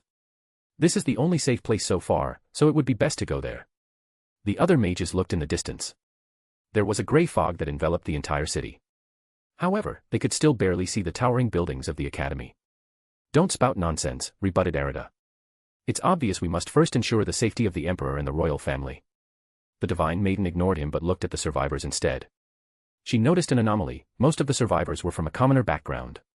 She even noticed that the survival rate of the commoners was 90%, which was very odd compared to the 12% survival rate of the noble mages and samurais. So, she guessed something even though she did not want to admit it. The reason the academy survived this attack is most likely because of Ozuki Akimitsu. Under his protection, we have a chance at surviving. Otherwise, heaven knows what is going to happen. Ridiculous, he is only a child. No matter how talented he is, he needs time to grow up. However, the Divine Maiden did not argue with him, she just waited for the others to decide. And as expected, the commoners sided with her along with some nobles. Meanwhile, the rest chose to go with the shogun. She looked at the group and said, "We don't know what mystery lies beyond this fog, so be alert and use defensive talisman and spells." The group then arranged themselves in a rectangular formation with the Divine Maiden at the center. Then, the outermost people of the formation activated their talisman. Meanwhile, the people in the innermost of the formation chanted defensive spells. As such, 2 stacked barriers surrounded them as they marched toward the academy. As they walked deeper into the fog, they could feel it slowly corroding the barrier. Bang! The heart of the mages skipped a beat, and they stopped to look around. What was that? I don't know, but something hit the barrier. Everyone looked at each other, fear written all over their faces. "No matter what, don't stop," yelled the Divine Maiden, calming their fears. However, the group had not even taken another step when they heard a blood-boiling scream. Was that from the previous group? "Did you hear what I said?" roared the Divine Maiden again. So, the group regained their bearings and headed to their destination. During the voyage, they would hear constant banging sounds on the barrier, but they could not see anything. Someone claimed to have seen a shadow, but he was the only one, so his words were not that believable. Then, after what felt like an eternity, the group finally left the fog. They saw a golden barrier a few meters away, protecting the entire academy. Someone stood on top of a dragon chanting something while writing golden runes on the sky. After seeing that person, the group felt relieved. Only this living legend could probably save the dynasty. While these people admired Akimitsu, the headmistress walked out from the barrier and called them. "Come quickly, Ozuki-san could use your spirit energy as an aid." The Divine Maiden then took the group inside, joining the other students and teachers who were sending their spirit energy. Some of the royal clan heirs wanted to ask the group about the situation of the palace and the protection hall, but they knew this was not the time. Underneath the school, Edward walked in front of the gate. He waved his hand, and countless bird-shaped paper talismans flew around him. Then, he placed his right hand on it. And the moment he touched it, one of the talismans disappeared. He knew it was now in another timeline, but Edward paid no attention to this. He created these substitute talismans for this exact purpose. Numerous writings as black as ink came from his hand before spreading to all the talismans on the door. The ink formed a circle with some character runes written in some places. The process took half a minute, and in the process, more than a dozen of the substitute talismans disappeared. Once he finished, Edward waved his hand to manifest a drop of blood that floated to the middle of the circle. Blue light emanated from the circle. Then, the more than 1,000 paper talismans stuck on the gate fell off one by one. Dang! Edward pushed the door open and walked inside. He saw a grimoire with a spade symbol containing a king floating in the air. On the ground seemed to be another sealing formation. Edward quickly analyzed it before creating another counterseal to destroy it. And the moment he finished, the spade origin grimoire flew in front of him, so Edward summoned his origin grimoire, instantly fusing the two. He then closed his eyes as he sensed the changes that had occurred. Chapter 345, Satan. After absorbing the spade origin grimoire, Edward felt he could control the entire spirit world. With his mana, he could drive the birth rate of Shikigami's and even close all the breaches connecting it to the mortal world. The only thing he could not do was force the Shikigamis to serve him, but he could ask for their help. As he continued to sense the spirit world, he suddenly discovered something, so he focused on it. A few minutes later, he muttered, "The seal on God is almost broken." He just learned there were 2 parts to the seal, one sealed God itself and most of its power, while the other prevented them from entering the mortal world. The first one has already been removed, while the second one is full of flaws and on the verge of breaking. Edward analyzed the seal before concluding it would break in about 23 years if nothing unexpected did happen. At the same time, he sensed something odd with it. He sensed a massive amount of soul strength. Regrettably, he could not feel everything clearly because he was still missing one last piece. "I don't want to wait that long, so the Elysium invasion is still on," he muttered before raising his hand to manifest a new and strange power. "The universe will," muttered Edward. With the grimoire, he now has some control over the universe will, to be precise, this timeline's universe will. He could foresee that with it, his research would go exceptionally well. Furthermore, Edward wanted to gather all the origin grimoires across the multiverse and use their powers to study the universe will and accomplish his plan of becoming a perfect Tier 11 arcanist. Furthermore, with control of the universe will, he could now use conceptual magic in this universe, which was only possible with his time and death staff. The time staff was in the hands of the Konosubas group, while the death staff remained back home. So, it would be advantageous for him to use conceptual magic. It's a shame I can only use a few spells. I have to get the last grimoire. Without the last grimoire, his control of the universe will is limited. Additionally, conceptual magic requires a lot of mana, and without the floating city as an energy source, he cannot use a bunch of spells as he did with his fight against Yahweh. After analyzing the origin grimoire, Edward put it away before leaving. He closed the gate and made it look like nothing ever happened. Before his departure, he looked at the Akamitsu clone from a distance. The latter used its power to remove the fog surrounding the capital, close the spirit world breach, and save the commoners who suffered from this incident. With the royal clans almost destroyed and the noble affiliated mages, the Yamato dynasty was essentially crippled. As such, it was the perfect time for a hero like Akamitsu to rise, rebuild, and spread new ideologies to the people. And with reincarnator Onizuka's ideas already existing in the world, the process will not be as tricky or suspicious. In the future, the people of the eastern continents will integrate much easier into the arcane empire under Akamitsu's guidance.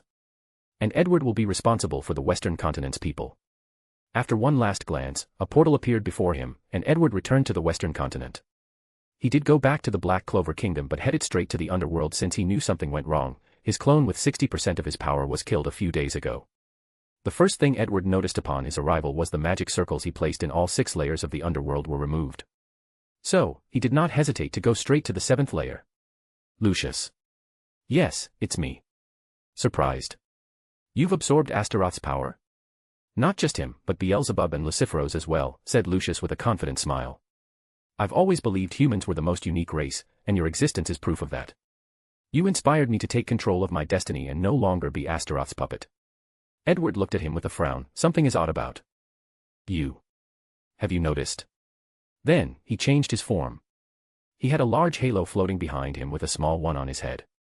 He had 3 pairs of slender wings and 2 horns that looked like deer antlers. Have you seen it? Humanity's new form. A perfect combination of human, devil, and angel, said Edward, with his eyes lit up. Lucius can use bother negative and positive karma empowerment in this form, with no conflict. This must be the reason for him having 2 souls. Edward was slightly excited since he had found the perfect specimen to study karma empowerment. Where is Julius' soul? He asked. Julius was a kind person and a great wizard. Edward wanted to save him if possible, especially since the latter has the talent to wield time magic. He would make an excellent arcanist. He's dead, Lucius replied calmly. I don't even need to sense your ki to know you are lying. Without the second soul as an anchor, there is no way for you to control 2 opposite power of devil and angel. Lucius did not say anything, he retained his calm and confident side. It's either still with you, or you hid it in a safe place, said Edward. Enough with the chit-chat. I have conquered all levels of the underworld and inherited the power of the Archfiend. You mean Satan? Satan. That's a good name, very pleasing and oddly very suitable, Lucius said. Yes, I have inherited the position of Satan, and only you stand in my way of world domination and modeling humans into higher beings. Edward secretly shook his head. Although Lucius inherited Satan's position, it's evident that he did not know much. Otherwise, he would know that God was as much of a threat as him. A giant orb with Lucius at the center suddenly spread out. Edward knew this was the manifestation of Lucius using his time magic. Inside that orb, time is his to bend to his will. So, he immediately counterattacked by spreading an orb of his own, cancelling the opponent. Immediately, Edward frowned. He could tell that the current Lucius was tier 7, but he still had a larger mana pool than the latter. After absorbing all of Astaroth's understanding of time magic, along with his own study, and a larger mana pool, his time magic should have overpowered the latter, but they were equal. He glanced at the dark underworld and understood it was because of home advantage. The underworld dimension boosted Lucius' strength since he was technically its owner/controller. Gravity magic, black holes. Lucius used Lucifero's gravity magic to create 5 black holes, trying to swallow Edward. However, the latter waved his hand to make 5 dark slashes that separated the black holes in 2 before dispersing them. Yami's dark magic, thought Lucius before evading the slashes. At the same time, he frowned as he discovered his opponent was preventing him from seeing too far into the future. Spatial magic, space bombs. This time, he used Beelzebub's magic to create a bunch of small dimensions and exploded them. There were hundreds of them. Edward made the same number of time spheres to swallow these explosions. Then, he reverted them to their original form. Meanwhile, countless black lights came from the surroundings to enter Lucius's body. He raised his hand to create an enormous time sphere. Time magic, time erasing. Edward calmly looked at the ball and snapped his finger. 10 dark arrows appeared from Lucius' front and back. The front arrows pierced his time spheres before annihilating them. Although he evaded these ones, the one from his back still pierced his back and arms. Anti-magic. You can use Asta's anti-magic. Why are you surprised? They don't call me the god of magic for no reason, albeit I'm not too fond of that name. Edward then used Seeker's sealing magic in combination with the Eastern sealing art to create chains to bound Lucius that could not use any spells with the anti-magic arrows on his body. Regrettably, before the chains could tie him up, a bone cage appeared to protect him. Edward looked at the 3 new people that showed up. Like Lucius, they had angels and devil features, and their mana was way beyond what it should have been. Dante, Xenon, and Morris, said Edward before focusing on the Diamond Kingdom's scholar. I've been wanting to meet you. Oh. I don't think we have any reasons to interact. You have 2 things that belong to me, Edward said. To be exact, 1 thing that belongs to me and 1 thing I want. Chapter 346, Angel-Devil War. Is that so? Said Morris before summoning a disturbing creature that was the combination of many different mid-level devils. It had 3 bodies stuck together, while the lower part appeared to be an enormous octopus. Dante used his body magic to turn into a small muscular giant 5 meters tall. At the same time, numerous bones sprout out from Xenon's back as he uses his bone magic. Furthermore, the 2 could still use the magic attribute from when they were a devil host. Gravity magic, presence of the Demon King. Dante used Beelzebub's gravity magic to increase the gravity in the surroundings. Spatial magic, spatial mana domination. Xenon created a cube that surrounded the group, and inside the cube, he had absolute control over mana. So, he can cancel spells if he wishes to. Meanwhile, Morris' abomination of a creature opened its mouth to shoot different attribute attacks. The first head shot a jet of purple poison, the second head had a fire element and the third wind. Edward calmly watched these people perform. He created an anti-gravity shield around to block Dante's attack. As for Xenon's spell, it was useless to him since his control of mana was even better than those loved by mana, which this spell is ineffective against. As for Morris' creation, he only looked at it and said, silence. With Zagard's word soul magic, this creature could no longer open its mouth, causing their attacks to explode their heads. Regrettably, as devils, they could regenerate. Meanwhile, Dante took this opportunity to rush toward his opponent. His body magic granted unimaginable physical and healing capabilities, making him perfectly suited for close combat. And he knew that most wizards were weak to close combat. And even if they were not, they could not compete with his overwhelming strength. Unfortunately, he miscalculated this time. Once he arrived in front of Edward, the latter punched straight in his face, sending him crashing on the floor while leaving a fist mark on his deformed face. Furthermore, Dante sensed an unknown and strange energy nullifying or delaying his regeneration. So, he quickly used his magic to its full extent. Bind, said Edward, and chains appeared to capture Dante, rendering him useless. Xenon went on the offensive as his bone spike rushed toward Edward. However, his attack was a distraction as he separated a few dozen bone spikes to free his body. Meanwhile, a time bubble came out of Edward's body and, before Xenon could react, encapsulated him, rendering him immobile since time had stopped inside. In this short time, Lucius managed to remove the anti-magic arrows from his back. And for his next step, he opened the 7th layer of the underworld and summoned all the devils under his control. There were hundreds of thousands of them, and they all had the same angel-devil form that Lucius and the Dark Triad had. Edward ignored Lucius as he looked at the calm Morris, he then sneered before using the Origin Grimoire to summon the Shikigamis from the spirit world. He asked for their help to subdue all these devils. Then, he suddenly appeared between Lucius and Morris. Before they could react, a black sphere enveloped them, rendering their magic useless. Spatial magic, anti-magic domain. Edward created a cube-like space similar to Xenon before filling that space with anti-magic to create a pseudo-domain where magic is nullified. He then watched as Lucius punched the cube's edge with all his strength. Although he had the enhanced physical abilities of Lucifero, without his magic, he was not strong enough to break this spell. Meanwhile, Morris slowly disintegrated while his pet lay in the cube, also useless. Under Edward's control, the captured Dante and frozen Xenon flew into the cube before it became smaller until he could hold it in his palm. After selling these 3, he looked at the confrontation between the Shikimamis and the devil. And after noticing his side had the advantage, he opened a portal to another place, the underworld's 8th layer. I guess I cannot escape my fate, said Morris calmly. However, Edward ignored him but looked at a throne where a skeleton dressed in dark gold armor sat. Satan's dead body. It seems he really is dead. Nevertheless, he would make a great undead, thought Edward, looking at Morris, who seemed to be establishing some sort of ceremony. I always suspected that God had a pawn on the mortal plane. I did not expect it to be you. Father offered me something I could not resist. Let me guess, knowledge. Morris was slightly surprised before smiling. I had a feeling that you and I were candid spirits. Maybe. But I would never sell my soul for things I could get myself. Now, are you going to resist? Morris just smiled, but Edward suddenly appeared before him before placing his finger on his forehead, sealing and controlling his soul. Then, he sensed the power of the universe will, trying to eliminate Morris's soul, but he was ready this time. He used his origin grimoire to cancel God's universe will before searching Morris' soul for information. And he did find something. In his early years, Morris became infatuated with researching magic at all costs to unravel its mystery. So, when a mysterious being contacted him in his dream and offered him the knowledge he could never dream of in exchange for working for it, he quickly accepted. His first task was to help the devil open the gate of the underworld while keeping tabs on them. Then, recently, his task was to acquire Satan's remains. Unfortunately, accessing the 8th layer was not easy, and even Lucius did not know how to and might not even know of its existence. After getting that information, Edward was not satisfied since he had only learned very little about God. So, he placed his focus on someone else who might know more, Astaroth. This devil survived since the ancient war and should know a lot more information. Lucius's soul magic allowed him to suppress Astaroth's soul and take control of him and his magic.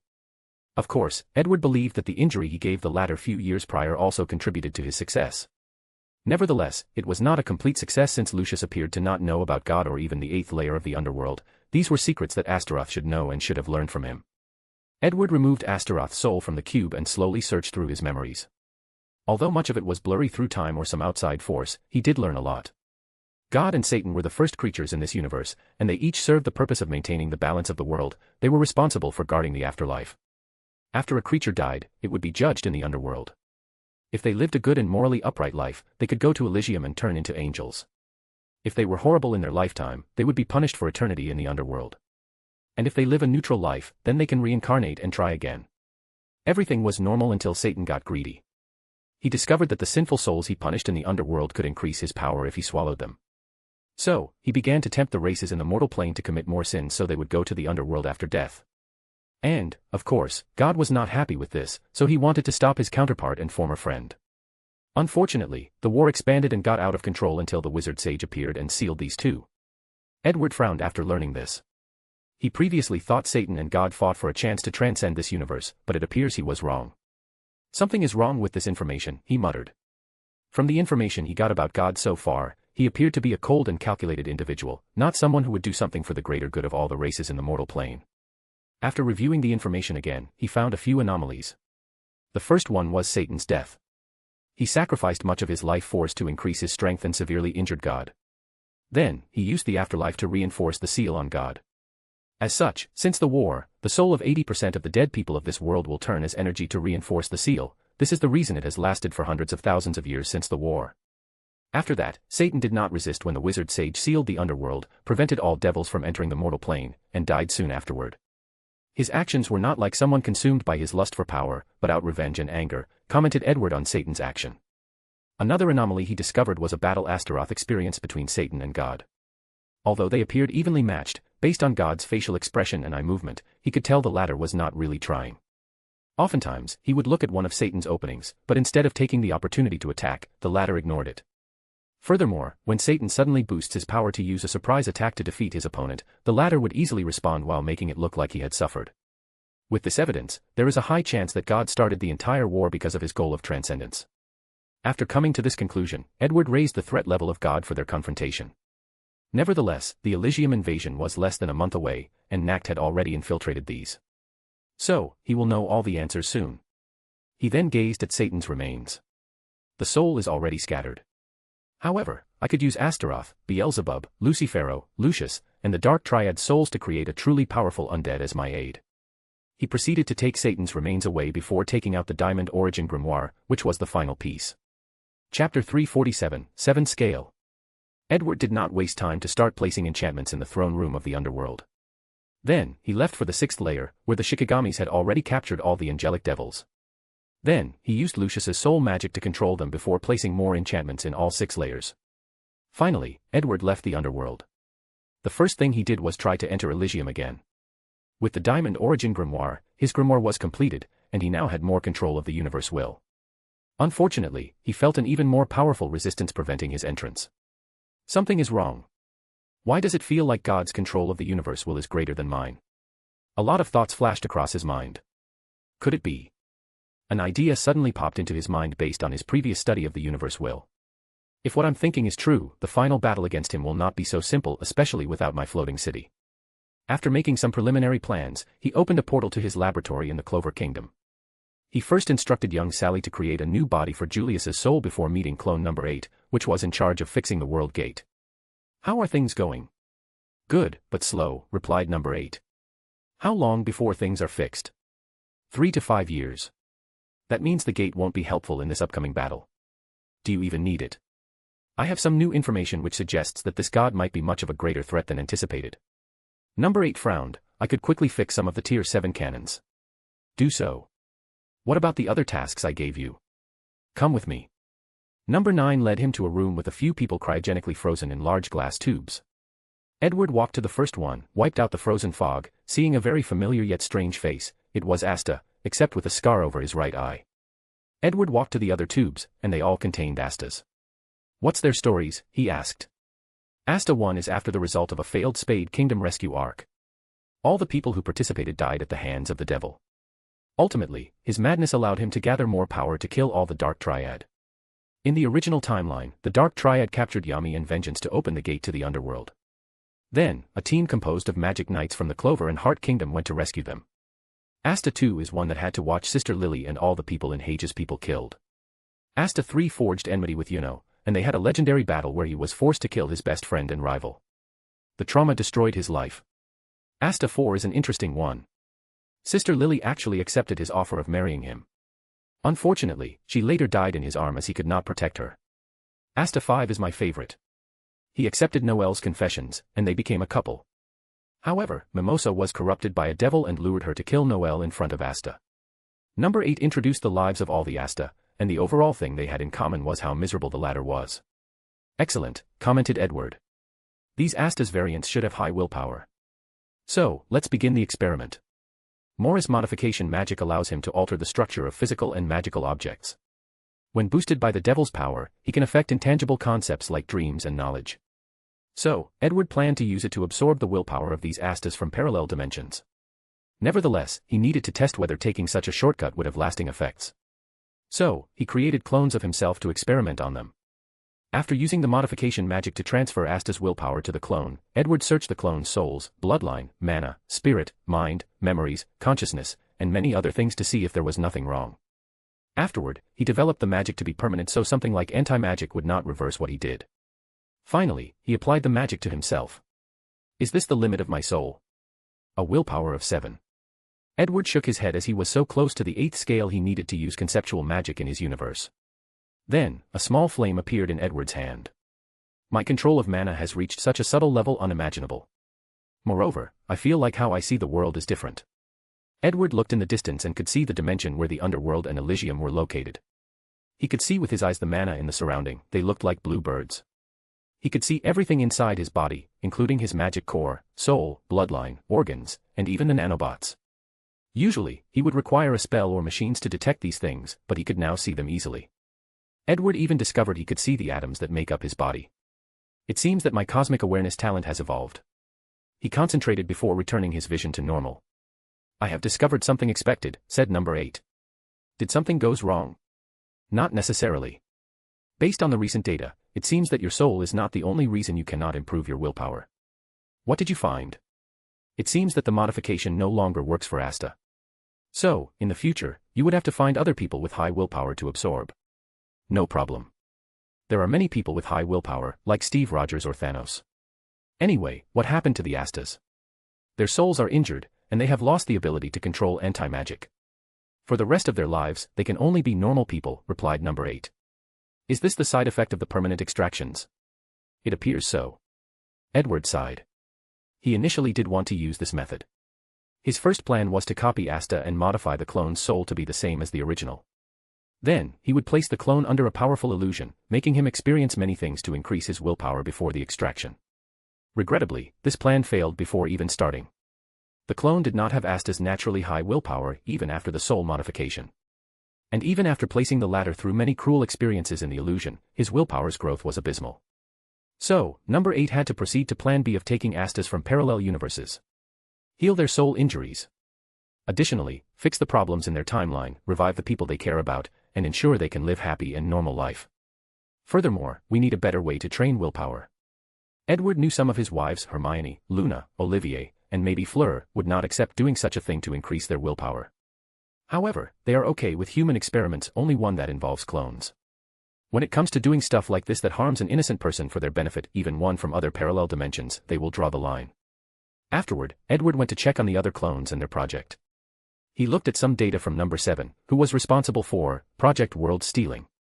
Your plan is a little too risky. We'll discuss safety measures after the invasion. Number 2, what about you? My research on Forbidden Spell is complete. I have created a way to sacrifice lifespans to cast a spell at least one tier above our level. Excellent. The trouble I am having is with studying the karma empowerment. What's the issue? I've managed to discover the power of karma, said Number before casting a spell. Then, above all the clones appeared two numbers, one in black and one in gold. The golden number was much higher than the black number, but the black one was still large. As you can see, we all have the same positive and negative karma since we are one. That's not important. The point is, despite discovering the power of karma, I have no way to harness that power yet. What did you find from the devils? They have a unique soul that allows them to use negative karma empowerment. So, this power cannot be used unless we modify our soul to be similar to that of a devil. Edward shook his head. He has no qualms about modifying his body, but he rarely touches his soul. Well, take your time. I've brought Lucius' body, and he seems capable of using both positive and negative karma. A perfect combination of angel and devil, asked Number 2. Yes. In that case, he should be helpful. Edward handed him the body before tasking Number 6, in charge of the training and teaching of Sally, to turn Satan's remains into an undead. Finally, he went to see the magic knights and captains. The Elysium invasion was only a few days away. Chapter 348, Elysium Invasion, I. Edward slowly walked to the Royal Knights, which was the name he gave the magic knight group headed to Elysium. He was too lazy to develop a better name, so he used the one in the sacred timeline. Even the magical clothes they were wearing were the same as the manga. Upon arriving at his destination, he looked at the eager knights and captains. Are you guys ready? Yes, sir. That's good. Group 3, how is your arcane heart? Everything is functioning well, said Aesir. All right. Do you remember the plan? Yes, sir. Very well. I have done everything possible to keep all of you alive. If everything else does work and you really end up dying, remember to use any means necessary to preserve something of your existence. With time magic, I should be able to revive you. Thank you, Wizard King. In that case, let's go. Edward led them to a gate at the base of a massive tree. Then, he watched as they entered one by one. The ground transmuted into a chair that he sat on. Then, a projection appeared in front of him. Two people immediately acted as soon as the group teleported to their respective lair. Seeker Swallowtail took out a magical orb containing an enormous amount of mana that Edward stored. Finally, she used her magic to place a seal on Elysium's fourth layer. Subsequently, Dorothy Unsworth used her dream magic to connect to the others in the higher layers. As long as she wishes, she can summon someone into her dream for communication. The first person she summoned was Nact, who had infiltrated this place a month prior. You don't look too good, commented Dorothy after seeing his pale complexion. This will happen if you have an entire dimension searching for you. What matters is that you're alive. Did you get some information?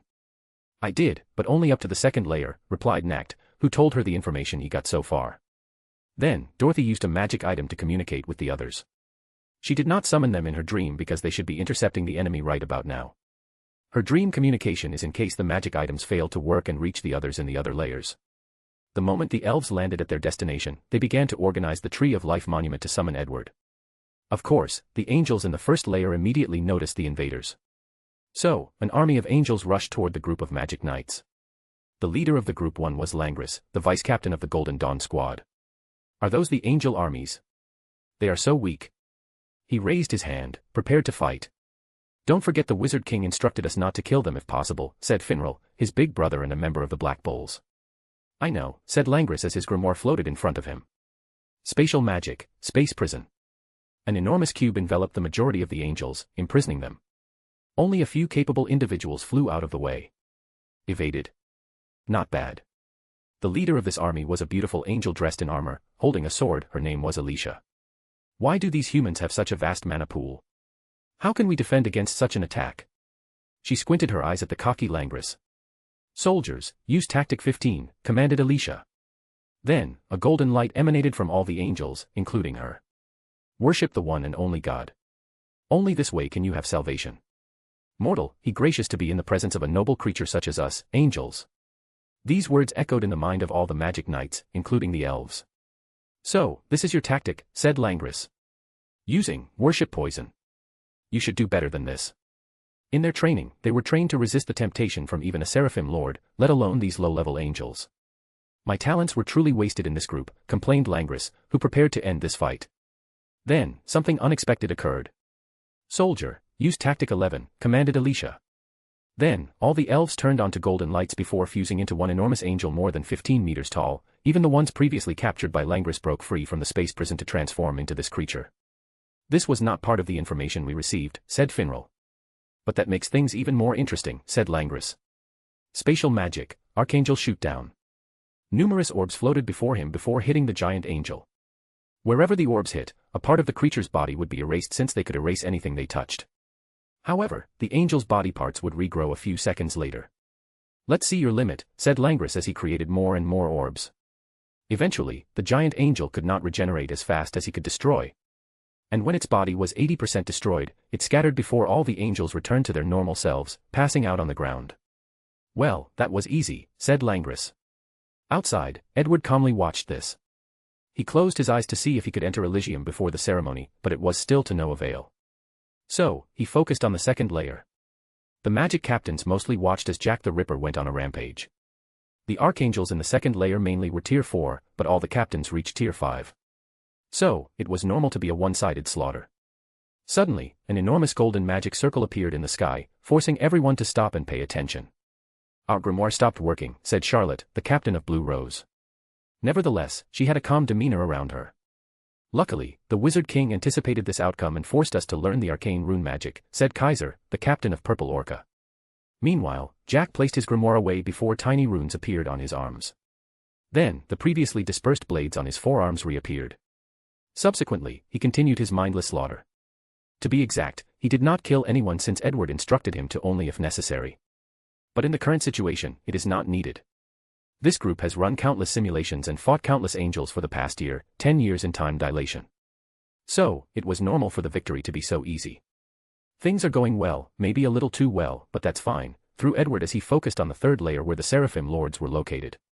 After arriving in this layer, Yuno alone easily defeated all the Seraphims, which were equivalent to highest-ranking devils. And, this is not a far-fetched feat since he did something similar for devils in the latest chapter of the manga. Sorry for the spoiler. After that, the Seraphim Lords showed up. However, to everyone's surprise, 4 of them showed up instead of the 2 the information mentioned. And, I have received many complaints and criticism about this arc to the point that it was no longer fun writing. And I do not like when writing becomes a chore. As such, I decided to speed up the end of this arc and even shorten the time for the Konosuba arc. I've also decided to plan the next arc better so that it is both enjoyable to the readers and enjoyable to write. Expect some changes in the story's tone since I finally decided to try to give Edward some depth while also genuinely challenging him. Chapter 349, Elysium Invasion, 2. Yami looked seriously, knowing the situation might be out of hand if not taken seriously. Asta and Yuno, you are responsible for one lord, Marioliona and Fujolian for the second, Aesir and Noel for the third, me and Vengeance for the last. Vanessa, wait on the side in case of an emergency. Vanessa nodded in agreement. Her primary role is to ensure no one dies. Although the team has the arcane heart to heal their injuries, they can still be killed. In that scenario, her fate magic will come into the equation. Before the training, her magic only worked for the member of the Black Bulls. But with her training, she can use the cat, Rouge, to reverse the fate of anyone in her proximity at the expense of a lot of mana. Luckily, she also achieved tier 5 during the training, so she did not lack mana. The Seraphim Lords looked indifferent as if they were mechanical robots with no emotions or thoughts of their own. There were 4 of them, 2 men and 2 women however, they each looked like identical twins. Let's go, Sylph. Yuno did not waste time before fusing with his wing spirit, entering his ultimate form. He had 2 grimoire before him as he flew toward one of the lords. Liba, we can't lose to him, yelled Asta as he entered the devil fusion mode with black horns and black wings. Their chosen Seraphim Lord did not waste time as she attacked. Sky magic, air bullets. Dozens of bullets made of pressurized air rushed toward Yuno. However, the latter did not evade. Instead, Asta flew in front of her and used his sword to cut off all the bullets before rushing toward Sky Lord and slashing her. However, the latter had plenty of battle experience, so she flipped her wings to fly away and evade the attack. Then, she rushed toward Asta and kicked him to the ground. The latter could not even react despite reading the Sky Lord's key. Star Magic, Quartile Asta. 4 stars appeared before Yuno and converged to create a powerful beam traveling toward the Sky Lord at light speed. Sky Magic, Could Protection. Fluffy clouds surrounded her, and once the light beam hit them, the clouds bounced back the attacks, forcing the beam to hit the ground, generating a massive explosion. Sky Magic, Heavenly Punishment. Dark clouds appeared above the 3. Then, black lightning suddenly fell from the sky, trying to eradicate the 2. Asta, who dug himself out, nullified the lightning with his sword while Yuno flew around to evade. Asta used an anti-magic slash toward the clouds in the sky, but the Sky Lord appeared before the dark slash and used her physical body to punch and divert the attack. Then, her attack continued. She seemed to have no reservations about conserving mana. While these 2 fought 1 Seraphim Lords, the others did the same too. Fuego Leon summoned the fire spirit, Salamander, to boost his strength and aid him. At the same time, Marioliona used a new technique she developed during the training, Hellfire Incarnate. Her body turned into dark flames. It was like she was the incarnation of a fire god. Moreover, her strength was further boosted since she had a temporary contract with Salamander. Their opponent was the 2nd female lord. Beast Transformation Magic, Dragon Lord. The Beast Lord turned into an enormous black dragon more than 15 meters long with a wingspan of at least 25 meters. Calidus Brachium Purgatory, Abyss. Marioliona punched more than 10,000 times in a few seconds, and with each punch, jets of black flames engulfed the black dragon. However, the mighty beast glanced at this attack with disdain. She opened her mouth and spewed a green liquid, acid. The acid confronted the fire punches for a few seconds before overpowering them. Then, Fuego Leon, lamenting how his sister had become even more out of control after increasing her strength, took action. Fire Magic, Lion King Roar. A 2-meter lion head manifested before him. It opened its mouth before spewing out a jet of blue flame. Simultaneously, Salamander also used a breath fire to aid in the confrontation. At first, these 3 attacks worked as the fire burned the dragon's acid. However, the black dragon's scale suddenly turned blue. Then, the acid breath turned into freezing breath. With the mana and elemental advantage, the Beast Lord overpowered these 3, forcing them to evade. With a glance between the siblings, they immediately decided on a new attack plan based on their training. They begin to fly around the beast and attack her from different directions. Unfortunately, the mana in the surrounding was affected by the angel's positive karma, so it was slightly harder to control with Mana Zone, even for a talented individual like Marioliona. Nevertheless, she becomes more adept at doing this with time, slowly reaching her peak in the mortal world. Undine, lend me your strength, said Noelle. No problem. Then, she fused with the spirit. Saint Valkyrie dress. A beautiful armor made of water appeared on her body, and the same occurred for her mother, Aesir, except her armor was made of steel. Noelle flew toward the Seraphim Lord before stabbing her spear made of water. Water Creation Magic, Sea Dragon Roar. A massive sea dragon headed for the Seraphim Lord. That's my daughter, said Aesir as she also attacked. Steel Creation Magic, Blade Tempest. Thousands of blades made of pure steel surrounded the Seraphim Lord, who, like the others, remained cold and indifferent. Then, she went on the offensive. Dispel Magic, Spell Nullification. The dragon head and the blades suddenly disappeared as if they had never existed. Anti-magic, thought Noelle. No, it seems different, like a weaker version. She glanced at her mother, and the 2 immediately knew what tactic to use, True Magic. Using True Magic, all Noelle's attacks will turn into actual water instead of water made of elemental mana. And the same for her mother. That way, Dispel or Anti-Magic can weaken these spells but cannot completely nullify them. Luckily for them, True Magic only works on elements found in nature, like water or metal. So, they continued bombarding their opponent. Meanwhile, Yami and Vengeance also began their attacks. Vengeance summoned an enormous tree and used its root to try to bind his opponent. Purification Magic, Tree Purification. All the roots attacking the Lord suddenly dried up due to overpurification. Yami took this opportunity to attack. He used his katana to slash, creating a dark sword slash that flew toward the pure Lord. Purification Magic, Dark Purification. The dark slash suddenly turned golden. She purified the darkness into light before absorbing it into his body, making him slightly stronger. Purification Magic, Pure World. A golden sphere with the pure Lord at the center spread toward Yami and Vengeance, purifying everything in its path, including the mana in the surrounding. Dark Magic, Black Moon. Yami created a small black hole above their heads, creating a dome that protected him, Vengeance, and the World Tree. Once the golden sphere approached the dome, it was absorbed. Immediately afterward, vengeance controlled many of the tree's branches to enter the black hole. Another black hole appeared behind the pure Lord where the tree branches and caught one of his arms. However, the Seraphim Lord was ruthless and broke that arm before regrowing another. Nevertheless, Vengeance's tree could absorb mana, so in this brief interaction, he stole a great deal of mana from his opponent. In the outside world, Edward watched this battle calmly. Even with only 2 versus 1, his people could keep with the Seraphim Lords despite being a tier lower. And it was all because of their perfect team trained over 10 years. He then focused on the first layer, where the summoning ceremony was almost over. Then, he sends a message to Dorothy, who then relays his message to the others. Then, something unexpected occurred. All the Tier 5 magic knights, including the captains, suddenly used the arcane rune spell, Apparition. They all suddenly teleported next to one of the 4 Seraphim Lords and attacked simultaneously, catching them off guard. And they used their most potent spells, greatly injuring these beings. Then, Asta acted quickly before creating anti-magic cuffs to restrain these people. Meanwhile, Charmy began to distribute food to replenish mana. Look, Plan O worked, yelled Asta. Of course, it did, replied Casualty as he left the spirit fusion mode. I'm glad everything went well, no one died or suffered. Did not say anything but remained vigilant, he won't let his guard down until the Wizard King showed up. Finally, the elves finished the ceremony, and Edward was summoned to Elysium. Sky magic, dispel magic, beast transformation magic, and purification magic. Chapter 350, The Truth. Edward looked at the surrounding. It's been a year since he last came to Elysium. After looking around, he no longer wasted time as he opened a portal to the 3rd layer. He saluted all the magic knights and thanked them for their help. Finally, he asked Seeker to remove the seal on the 4th layer before heading there. He found himself in a relatively small and plain space. The only thing existing was a small pool and a golden throne. He then glanced at the person calmly sitting on it. You don't seem surprised. At what? At the fact you're a woman, replied Edward. Yes. I thought I would get some reaction. Well, you are a higher being, it's normal to be able to change your shape at will. True, replied God. I've been waiting to meet you since you arrived in this world. What do you mean? Haven't you figured it out?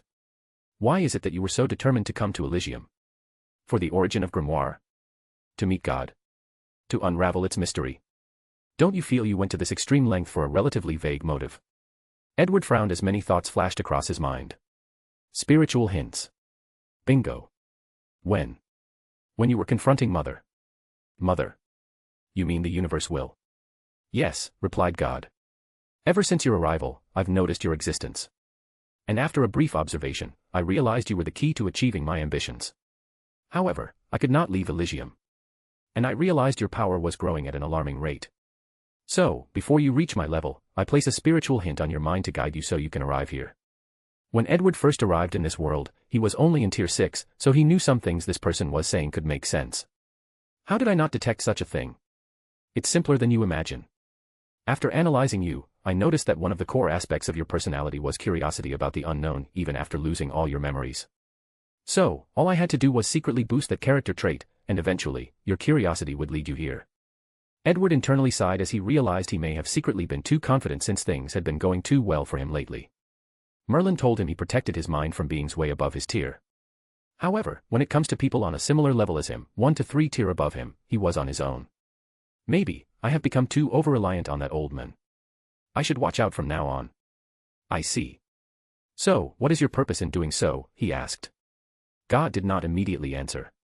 Instead, she walked to the small pond and crouched down, playing with the water. Of course, for freedom, she said, her eyes dazed, lost in memories. Adam, well, you call him Satan. He and I were the first creatures in this world. Mother created us to keep the balance of the universe. We had to ensure that all souls had gone to their destination after death. As one of the first creatures in existence, we had the utmost talent for magic.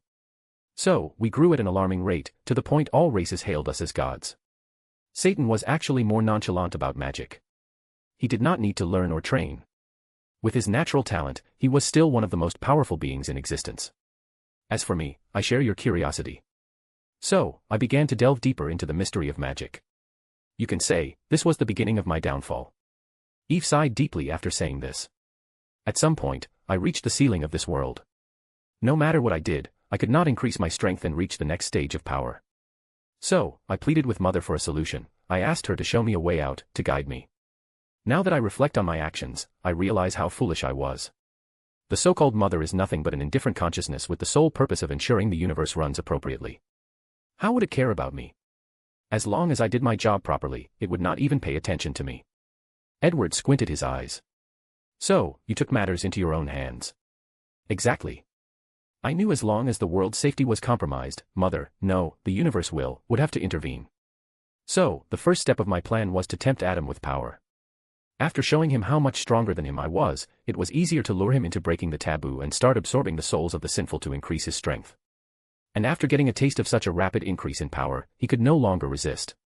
He corrupted the mortals so they could commit more sins and goes to the underworld for punishment, and he can swallow them. Eve played with a little fish on the pond, and in the process, she looked at her reflection in the water. After that, things proceeded smoothly. Using his act as an excuse, I started a war that almost destroyed the world. In the end, the universe had to intervene. Unfortunately, it had its own rules and regulations to follow, it could not directly intervene.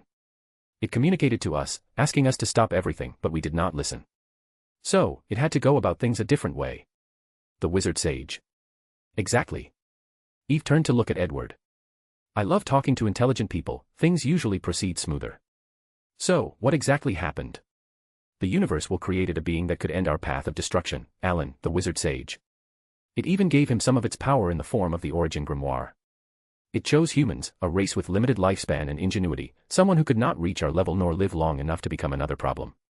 It even restricted the potential of all races from now with the power of the grimoire.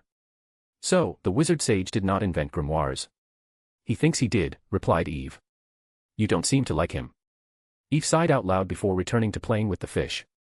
This is where in the story that things began to go wrong. Alan was a clever man.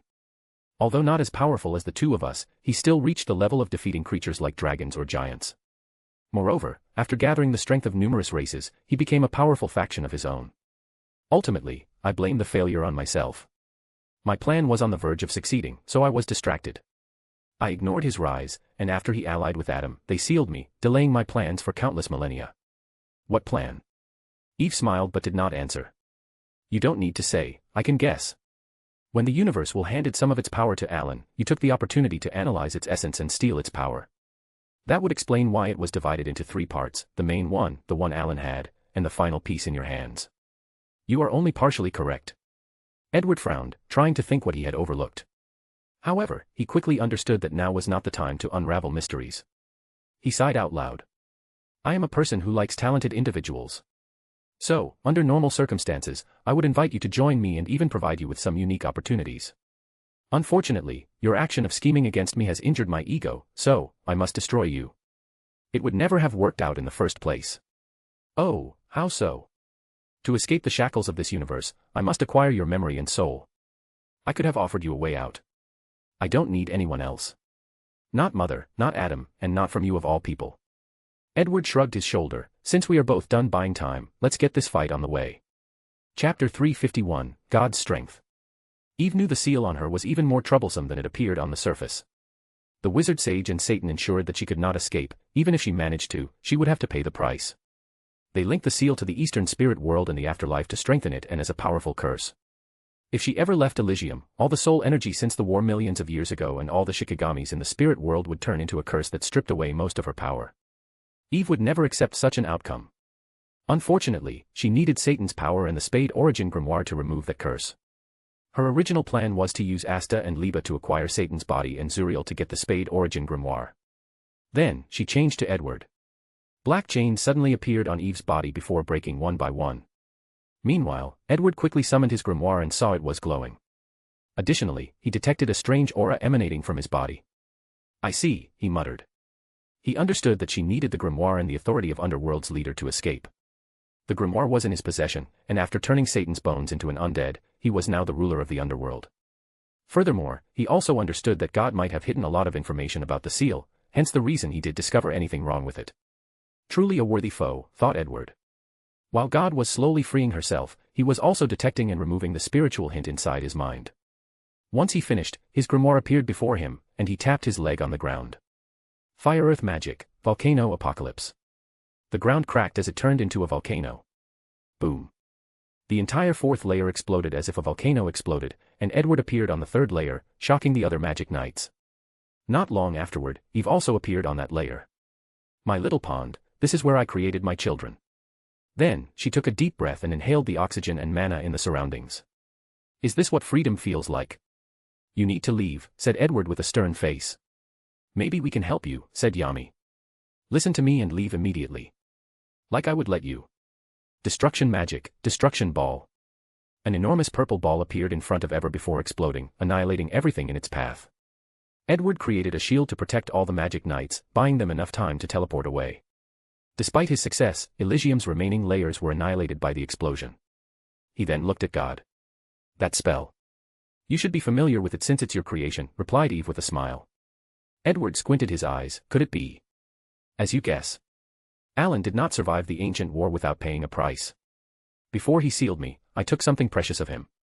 She waved her hand, and a book appeared, a grimoire with a Joker design on the cover.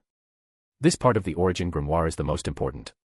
It is connected to all the grimoires in existence since ancient times and thus contains all the spells ever created, including the ones you made. When combined with your origin grimoire, it allows wizards to use the universe will to create spells tailored to their wills, ideologies, talents, and ambitions. Well, since I also have control of the universe will, the one in your hand is essentially useless.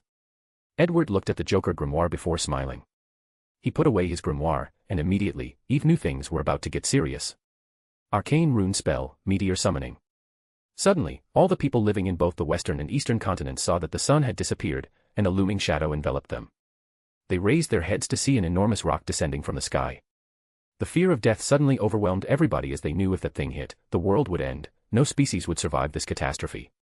Eve raised her head to look at the upcoming meteor. She could feel the thing lock her position, so it would follow no matter where she went. So, she used another of Edward's invented spells. Crushing magic, cubing. Suddenly, the enormous meteor the size of a star broke down into billions of earth cubes the size of a basketball, scattering throughout the world. Edward frowned after seeing this and waved his hand, making the cubes disappear. He pointed his hand and shot out a purple energy blast made of pure mana. Eve created a shield to easily block that attack. But before she could react, she suddenly disappeared. She was no longer floating above the western continent but above an ocean. A parallel timeline. You're indeed a cold individual, she said before gazing at Edward, who had just appeared. So, you have no qualms killing the people here. Edward did not say anything since he knew she was correct. Both of them are tier 7, reaching the ceiling of this world. So, an all-out battle would probably do catastrophic damage to the entire world. And if he had to fight while worrying about protecting others, he knew she would take advantage of the situation. The alternative is to use the mirror dimension. However, she could easily escape from there, forcing him to fight in the real world. However, after leaving his timeline, he tasked one of his clones and Morgana to protect that timeline and prevent anyone from entering. Also, navigating the multiverse is much more complex than a mirror dimension. Alright, let's get this over with, said Eve, who used a gravity spell to levitate the eastern and western continent before throwing them at Edward. Arcane rune spell, intangibility. The continents passed through his body as if he was a phantom. When they landed, they created a massive tsunami that swallowed the entire world. Then, Edward went on the offensive, using a similar method as his opponent. Except he dropped the sun on her. Ever calmly raised her head to look at the falling sun and smiled before blowing casually. In an instant, the sun froze, even the mana core deep inside was not spared. The world was now in complete darkness. Thousands of black arrows appeared above Eve's head, rushing towards her. Really? Anti-magic? Do you think you can defeat me, as the creator of this magic, with my own magic? She raised her hand to create a large sphere of anti-magic to cancel out Edward's attack. Arcane rune spell, time-erasing swords. Dozens of blades with clocks designs on the edges appeared above Eve. She frowned for a moment before creating time bubbles that Julius used for his time magic. She caught the blades and stopped them, but to her slight horror, they appeared faster and faster until she could not keep up. Then, one stabbed through her heart, erasing her time and thus her existence. As Edward watched her disappear, he frowned as he sensed things would not be so simple. And as expected, a few seconds later, a new god appeared before him, perfectly intact. Vanessa's fate-reversing spell, he said. Bingo. You are more of a nuisance than I anticipated. Oh, you have no ideas, as this is just the beginning. Then, Ever opened a portal and disappeared. Edward frowned as he locked on her key and followed her to her destination, another parallel timeline. As soon as he arrived, he sensed something was wrong. After observing the surroundings, he discovered the lack of mana in nature. I see. Using such a spell takes a lot of mana, so she does not want to run out amidst our battle, so she is recharging. Arcane rune spell, mana drain. Tiny black holes appeared around Eve, trying to drain her. However, she slashed her hand to create anti-magic slashes that destroyed the black holes. Water creation magic, Water Titan. She controlled all the ocean water to create an enormous entity made entirely from water. Then, the Water Titan raised his hand to crush Edward like a bug. Chapter 352, Eve's Hidden Trump Card. Edward snapped his finger, instantly freezing the Water Titan. At the same time, he multicasted another spell. Heavenly Prison Pillars. 5 massive pillars descended from the sky, surrounding the 2 of them at the center. Then, the top of the pillars connected to form a yellow-gold star. Finally, chains came from the star, trying to bind Eve. Want to seal me, she thought before sneering. She raised her hand to create an anti-magic ball before sending it to the chains. To her surprise, the chain bounced the anti-magic attack before binding it. Fascinating. You surrounded the spell with an aura of anti-magic to defend against anti-magic.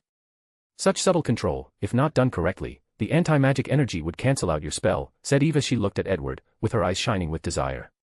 I cannot wait to get my hands on your soul. Boom. She blew herself off. And as expected, her body reappeared a few seconds later, freeing her from the chains. Edward controlled them to attack once again. Eve created a small sun on her palm before throwing it at the chains. Immediately, Edward frowned as she used the same tactic as him by coating her spell with anti-magic. Although her method is easily noticeable and considered shoddy to him, it was still successful. Furthermore, it was excellent for her first attempt. Numerous small pebbles appeared before Edward through matter manipulation. Then, he blessed the pebbles with an infinite acceleration spell. Phew. The pebbles traveled faster than light before piercing Eve's head and even destroying her soul. Phew. Phew. Phew. More pebbles made her look like a beehive. Unfortunately, she reverted her body to normal less than a second later. However, her face was pale this time. Immediately, Eve controlled a space the size of the 2 continents before condensing them to a glowing black sphere smaller than an egg. Boom. The sphere exploded, creating spatial turbulence that pushed Edward far away despite creating a powerful shield to protect him. Taking this opportunity, Eve teleported to this parallel universe's Elysium and absorbed this version of herself. Then, she controlled all the angels to go on a suicide mission against Edward, who had finally navigated through the spatial turbulence that essentially destroyed this parallel timeline. Enough playing around. Conceptual magic, true death. A black aura emerged from Edward's body, killing everything in its path. Matter, energy, souls, the angels, anything and everything in these parallel timelines. Eve generated a time bubble which created a separated spacetime continuum. She thought by placing her body in another spacetime continuum, this dangerous spell would not be able to touch her. She was wrong. The spell even brought death to time itself. As Edward watched Eve decay and disappear, he was not happy. On the contrary, his cosmic awareness told him danger was approaching. And as expected, Eve reappeared again. Edward frowned as he could tell she did not use Vanessa's fate magic to revive herself. As for the method she used, he quickly analyzed it. You don't have to analyze anything, I'll show you, said Eve. Then, a bunch of phantoms suddenly appeared behind her. At first, it was only a dozen, but it soon grew to 100, 1,000, 10,000, and continued until at least 1,000,000 of them. The odd thing was they all looked the same as her. Could it be, muttered Edward, remembering the assumption he had about her. It's as you think. After analyzing Mother's power, I discovered the multiverse. The first thing I did was contact other versions of myself. We united under the banner of finding a way to transcend this prison. It's a shame the Mother was adamant in keeping us separate, preventing us from meeting directly. But our battle had done enough damage to this world to remove all restrictions. Now, we are united, we are one. They all said the last phrase in an eerie unison as if a hive-mind creature said something with thousands of different and distinctive voices. Edward finally understood why the universe's will of this world was different, capable of borrowing the power of the others from different timelines. It was a response to God's behavior. Despite understanding this, he wanted to curse out loud as his situation had just turned into nightmare mode. Fighting God now is like fighting a million Tier 7 wizard. This was impossible even for him without his floating city or other aid. Without hesitation, he opened his interdimensional space and took out his long staff. It had an ether core on the top that could boost his spell. He sneered before saying, I will show you the superiority of an arcanist over others' magical paths. Arcane rune spell, elemental Armageddon. More than 10,000 magic circles appeared in the sky above Edward's head. And from these magic circles came many powerful elemental spells. Light Judgment, Pyroblast, Absolute Zero Ice Spears, Magma Eruption, Earthquake, World-Destroying Tornadoes, Sea God Tsunamis, Lightning Spheres, and Darkness Swallowing. The Eves acted on time to create shields to protect each other. However, dozens of them died. But Edward did not stop attacking. More and more magic circles appeared in the sky, bombarding the eaves non-stop, killing dozens of them after each wave. Despite the appearance of success, Edward did not have it easy. With the number advantage, most of the eaves could go on the offensive while the minority remained on the defensive. So, Edward also suffered tens of thousands of spells, if not more. He flew around to evade, but there were too many of them. So, he would often be hit. Nevertheless, he did not care as he activated his Phoenix bloodline. A white flame would appear on his injuries to heal him. Furthermore, he still had a prototype of the arcane heart to heal him. After a few minutes of non-stop bombardment, Edward realized he would soon be at a disadvantage because of a lack of mana. So, he opened a portal and fled to another parallel timeline. As soon as he arrived, he swallowed all the mana in nature to replenish himself. And not long afterward, the other eaves appeared, and Edward wanted to curse out loud again. In this brief period, the surviving eaves used different methods to revive the dead ones. Although not all of them could be resurrected since many died through Edward's death and time conceptual magic, they still replenished their numbers to a dangerous level. Edward did not waste time and summoned two things. Satan, a tier 7 undead, and a dozen large cannons. They were the tier 7 cannons from the world gate that one of his clones fixed. Boom. Boom. Boom. The cannons began a non-stop bombardment. Adding to that Edward and Satan's attacks, the sky above this world shone brightly before everything ended. The two groups found themselves fighting in the blank realm, the space between parallel dimensions. However, no one cared about this for now. Swish. A spell cut Edward in two, but flames quickly connected the separated part, returning him to his peak. If things continue like this, I won't survive for long, thought Edward as he took a potion that replenished his mana. As he analyzed the situation, he realized it was a matter of time before he ran out of mana, leading to his capture. He never thought he would be in this situation. He decided from now on that he would have more than 100 artifacts that store mana for his use. Not to mention, he will also wear a lot of mana regeneration magical artifacts. It's time to take risks. After making a decision, he took out 5 metallic orbs. He teleported directly into the middle of the Horde of Eve, right in front of the one from his timeline. With a swift motion, he grabbed her and detonated the orbs before opening a portal and entering. After the explosion, a massive gray energy wave annihilated everything in its path, including the eaves. Unfortunately, it also followed Edward through the portal. Damn it, he said as he sealed Eve in his hand and kept opening portals to different parallel universes. Unfortunately, the gray energy turned into a cloud that followed him. And in the process, it would instantly eradicate all timelines it came in contact with. Edward knew how dangerous void energy was, and if he had the slightest contact, he would be a goner. So, he fled as if his life depended on it. He knew the explosion would eventually stop, so he only needed to run until then. So, he would replenish his mana in every timeline before quickly opening a portal to the next one. After jumping over 100 timelines, he finally stopped as the cloud stopped chasing him. With a pale complexion and heavy breathing, he looked around to see if he was safe. Then, he looked at Eve, who had a look of horror on her face. Unlike Edward, she saw with her eyes the horror of that cloud. Edward closed his eyes to connect to his clone. He wanted to make sure his timeline was not affected by the explosion. After receiving a positive answer, he sighed in relief.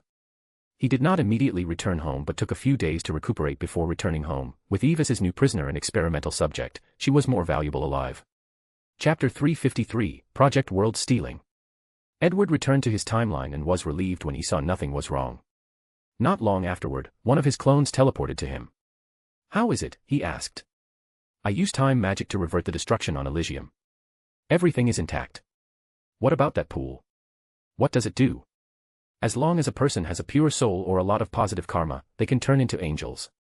Oddly, I did not find something similar in the underworld, most likely because they no longer control the afterlife. It's a great finding for the Empire, said Edward, who nodded before dismissing the clone and giving him Eve's body. Not long afterward, the other magic knights arrived. Sir, many screamed with joy as they rushed over.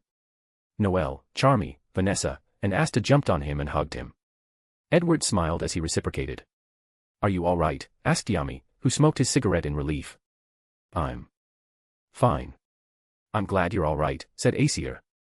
I told you guys nothing would happen to him, it's him of all people, said Mirleona. Sister, you were the most worried, said Fugielin. Do you want to fight? Sister, brother, this is not the time, added Leon. Asterisk Psi star. I did not expect some individuals could be so powerful. I feel like you deserve the title of God of Magic, said Undine, thinking about the few terrible spells these two used before disappearing. All of you have the opportunity to be this powerful, said Edward as he munched on the cupcake Charmy gave him. You've been saying that for quite some time. I feel like your words are not just mere encouragement, and there are meanings behind them, said Yami. You're right, said Edward, before spending a few minutes telling him about the Empire and the concept of omniversal travel. This would explain why you are such an anomaly, commented Undine. Indeed, many things suddenly make sense now, said Aesir. They've known each for some time now, and he always felt his friend had many secrets. So, some of us can go to the Empire with you, asked Yami. Unfortunately, you don't have much of a choice. Excuse me. I'm going to steal this world. Again, excuse me, he asked as he exhaled the smoke. I'm going to steal this parallel timeline from this universe, then fuse it with my universe, Edward said calmly. I am still confused, said Marioliona, and the others felt the same way. Think of it that way. After I finish, the western and eastern continents will now become another continent on my home planet, Earth. You will become citizens of the Empire, having access to its education, health care, social services, etc. You can travel to other planets, meet other races, and experience a plethora of things you've never imagined before. Sir, that sounds great and all, but what about the citizens of the Clover Kingdom? What will happen to them? Asked Fugelian. They will thrive beyond they could imagine in their lifetimes. What do you mean? In my universe, magic is a gift granted by very few individuals. So, the population of wizards is extremely scarce compared to ordinary people. People born no magic like me, asked Asta. Yes, and they are a majority. They must live a painful life. The discrimination in my universe is not as bad as in the Clover Kingdom. Unfortunately, the magically gifted still control the majority of power in the Empire, so I want to level up the playing field. One of my goals in bringing this universe back home is to allow every individual in the Empire to have the gift of magic. How are the citizens going to thrive? Most of them have a meager amount of mana. Are you going to let them use our training method? I've developed a system that allows wizards to grow from no mana like Asta to as powerful as me. Although it is not perfect, things like talent, hard work, and resources play a role in their growth. There is still a clear path to advancement. As strong as you. Or that god. How is that possible? Asked Marioliona. Don't be surprised. I'm not even the most powerful in my universe, not even close. Then, Edward explained the tier system in his world, how he was only tier 7, from the top. We are only tier 5. And only because of your training. Marioliona had a hard time accepting how weak Edward seemed compared to the entire universe. That was a person she looked forward to surpassing. It sounds like a very dangerous place, said Captain Vengeance. No place is truly safe. Plus, I can protect the Empire from any tier 9 threat. And once some of my research is finished, most general tier 10 threats should not be a problem, Edward reassured. Kakik, none of that matters. I cannot believe there are so many powerful wizards. I cannot wait to slice them. Everyone ignored this psychopath. Edward, is this world fusion safe? There won't be any problems, right? Don't worry, this is not my first time. That's good. I'll have to warn Lalapeka to be prepared. There was something else she wanted to discuss, which was the status of the Heart Kingdom Queen in that empire. However, now was not the time for such a discussion. Wizard King, I have a question, Yuno said. Are you wondering about my position? Yes. Asta began to pay attention. I can resign, and the competition for my successor can begin. Or, you can change your goal to be Arcane Emperor, Edward said with a smile, making Yuno squint his eyes. According to the Empire's laws, anyone can challenge the ruling monarch every 100 years for the position. Now that I think about it, the Empire's centennial birthday is coming in a few short decades. Yuno and Asta were not the only ones paying attention to this information. People like Fugelian and Nozel Silva have the dream of becoming the Wizard King, and now, maybe the Arcane Emperor. I want to be both, said Yuno. Me too, yelled Asta. Ambitious, said Edward with a smile. I will announce my resignation as Wizard King. Then, you guys can compete for the position. Are you sure this is wise? Asked Marioliona. I have a lot of work to do before the fusion. So, it will be good to be focused. Edward then chatted with the group for a while before dismissing everyone except for Yami. I found your sister in the eastern continent. Yami paused for a moment. She's not dead. No, she has been searching for you all these years. I see, he said. Then, tears began to fall from his eyes. I thought she was gone. I thought they were all gone. Regrettably, I could not find your family's soul in the afterlife. So, they have likely already turned into energy to power up the seal. I could use time magic to try to retrieve them. But, even then, I doubt I would succeed. It's fine. I've already accepted their death. Now that I have my sister, I'm satisfied. Do you want to meet her now? Now. I'm totally not ready. If she saw my appearance, she would be disappointed, especially since I'm 24 and not married yet. Then, this is the perfect opportunity to confess your feeling for Charlotte. That poor girl has been pining after you for too long. At this point, it's embarrassing. Charlotte, huh? Yami did learn of her feelings for him during the training. But, given the upcoming battle, he did not want to address them. Maybe, you're right. Edward patted his shoulder before leaving. He went to see Undine and Lalapeka to address their concerns. He told them that the Empire did not grant nobility status, so her status would change after the fusion. The Heart Kingdom is as big as some large countries on Earth. Even so, countries are now considered regions of the Empire, so she will become the region mayor of the Heart Kingdom. Furthermore, her position has a term limit where she could not be re-elected for the same region more than twice. Undine was not happy with this outcome as she wanted at least more than 2 terms. However, Lalapeka said she was alright with this outcome as long as her people were happy and lived fulfilling lives. And Edward promised her that. After this meeting, Edward went to see the elves, who were concerned about this fusion. He reassured them that the Empire was multiracial, multi-species, and multi-ethnicities, so the elves would not be discriminated against by humans or other races for that matter. He then proceeded to inform the dwarves of this news. Their reception was the most exciting. These adventurous angry dwarves were the happiest about the concept of traveling to another universe and interacting with others. Finally, Edward returned home, and the next day, he communicated with the citizens and announced his resignation. Chapter 354, Leaving Black Clover. The news shocked the citizens as they wondered if something was wrong. After all, the Wizard King was in his prime and one of the most powerful wizards in existence. So, why the sudden resignation? However, in his address, Edward gave some reasons that he wanted to live a peaceful life now that the world was safe. He also promised that no matter what, he would still be the kingdom's protector. After that, he oversaw the competition for his successor. After the Elysium invasion, the participants all received merits to raise their ranks. Asta and Yuno finally became Grand Knights and had the status to compete for the position. Finally, a battle between Yuno, Asta, Fugilian, and Nozel took place for the position. In the end, Yuno was the final winner. In the final competition with Asta, he displayed the ability to revert mana into anti-magic, defeating his opponent. However, right before his coronation, someone from the Spade Kingdom came to see him, and they convinced him to return as the ruler. So, Asta, as the runner-up of this fight, was the one crowned as Wizard King. However, they promised to compete for the position of Arcane Emperor, thus not ending their rivalry. During the peaceful transfer of power, Edward secretly released the news of the fusion to prepare the citizens beforehand. And as expected, many people were unhappy about suddenly changing their environment, especially the nobles who worried about their status. Edward did not care about them. So, after helping Asta settle in, he disappeared in the eyes of the public to focus on his research, especially on Project World Stealing. There are too many things that could go wrong, he said to Morgana. With each calculation, I find more problems, she complained. Are you sure we have to use void energy? If you want to preserve the fundamental rules of this universe, when we separate this timeline, space-time spells will not work. We have to use void energy. The fundamental rules of this universe are the main reason he wanted to steal this world. It is the reason that every single individual born in this world has mana inside their body. So, he must preserve them at all costs. Too many things could go wrong if the void energy is not properly controlled, said Edward as he overviewed the spell he would use to detach this timeline from the entire Black Clover universe. Our best option is to try with different timelines to gather data. Once we perfect the spell, we can proceed with our timeline. That's a good idea. But it will take too much time. We have nothing but time. Normally, that would be the case. But I'm worried about Vivi back home. It's true that anything could happen back home with the Death God catastrophe. However, if there were a problem, Empress Olivier would have contacted you. She can be stubborn, so I'm worried she won't call for help unless the situation is truly dire.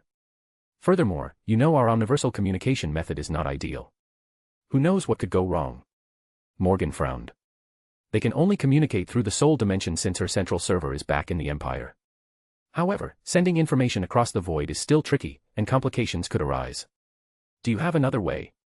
Let's cheat, said Edward. Old man Merlin, I need your help.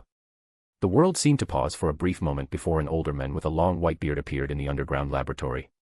It actually works, said Edward as he looked at the visitor. It's not as much of a big deal as you think, said Merlin.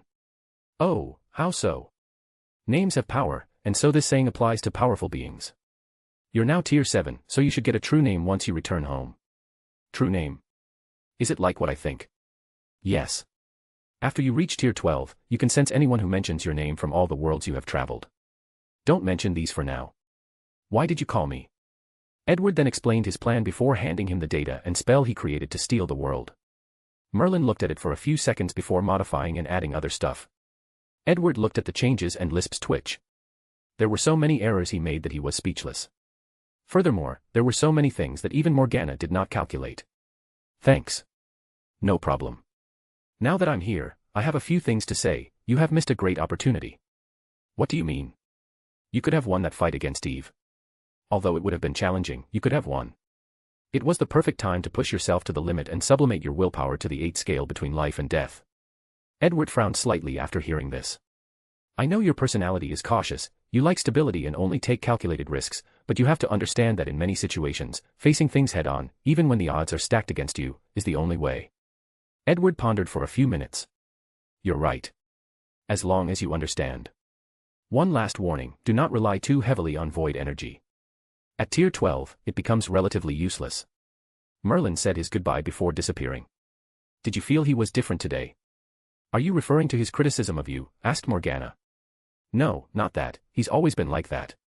I felt like the current him seemed in a rush. And, I somehow could not get the thought into of why mind that he was slightly weaker than usual. I have no proof for this, but I have a feeling that I'm right. Weaker. Could he be injured? Edward squinted his eyes. If even someone like Merlin were injured, then the situation of the war must have gotten serious. So, he needed to hurry. It seems we need to start going to more powerful worlds and challenge ourselves. Otherwise, we might be useless in the upcoming battle. Edward felt that once he reached tier 12, he would start getting in contact with this war. So, he needed to challenge himself and even place himself in danger, if needed, to prepare for the future. Alright, let's get to work. Edward then focused on his research, creating a few clones to help him with other projects. The main ones were the Karma Empowerment research, and finding the resources to repair the World Gate. As for other research like Project Perfect Tier 11, he knew these were long-term and could not be achieved in a short time. Luckily, he had Eve's method of controlling more than 1 million variants of herself as a foundation to work on. Time passed quickly, and 5 years went by. During this time, Edward found a way to store mana inside his soul, so the journey to Tier 8 would be shortened. His other research, like the Arcane Heart, was also successful, and he had already modified his heart to be similar to a devil, granting him incredible generative abilities. It's a shame that only Tier 5 Arcanists can condense an Arcane Heart, unless they condense a Devil Heart, which had no limit on tiers. However, he discovered that Devil Hearts would slowly corrupt the soul. As for the modification Merlin did to the spell, he finally analyzed and understood them. As a result, his understanding of void energy was elevated, and he had no problem with the 3.0 update of the floating city. His research on Karma Empowerment was the only failure in the past 5 years. With the angels, devils, and Eve, he figured out how these creatures could use positive and negative karma as a boost. However, he could not replicate the method unless he fundamentally changed his soul. He did come up with a surgery that could do such, but he was not happy since it was not easily replicable. Furthermore, he did not want to mess up his soul. So, he left for the future. Finally, today was the day he left. He first went to see the people he knew on the Western continent before checking on his clone on the Eastern continent. The latter's mission was a success as he was now the ruling monarch of a new dynasty.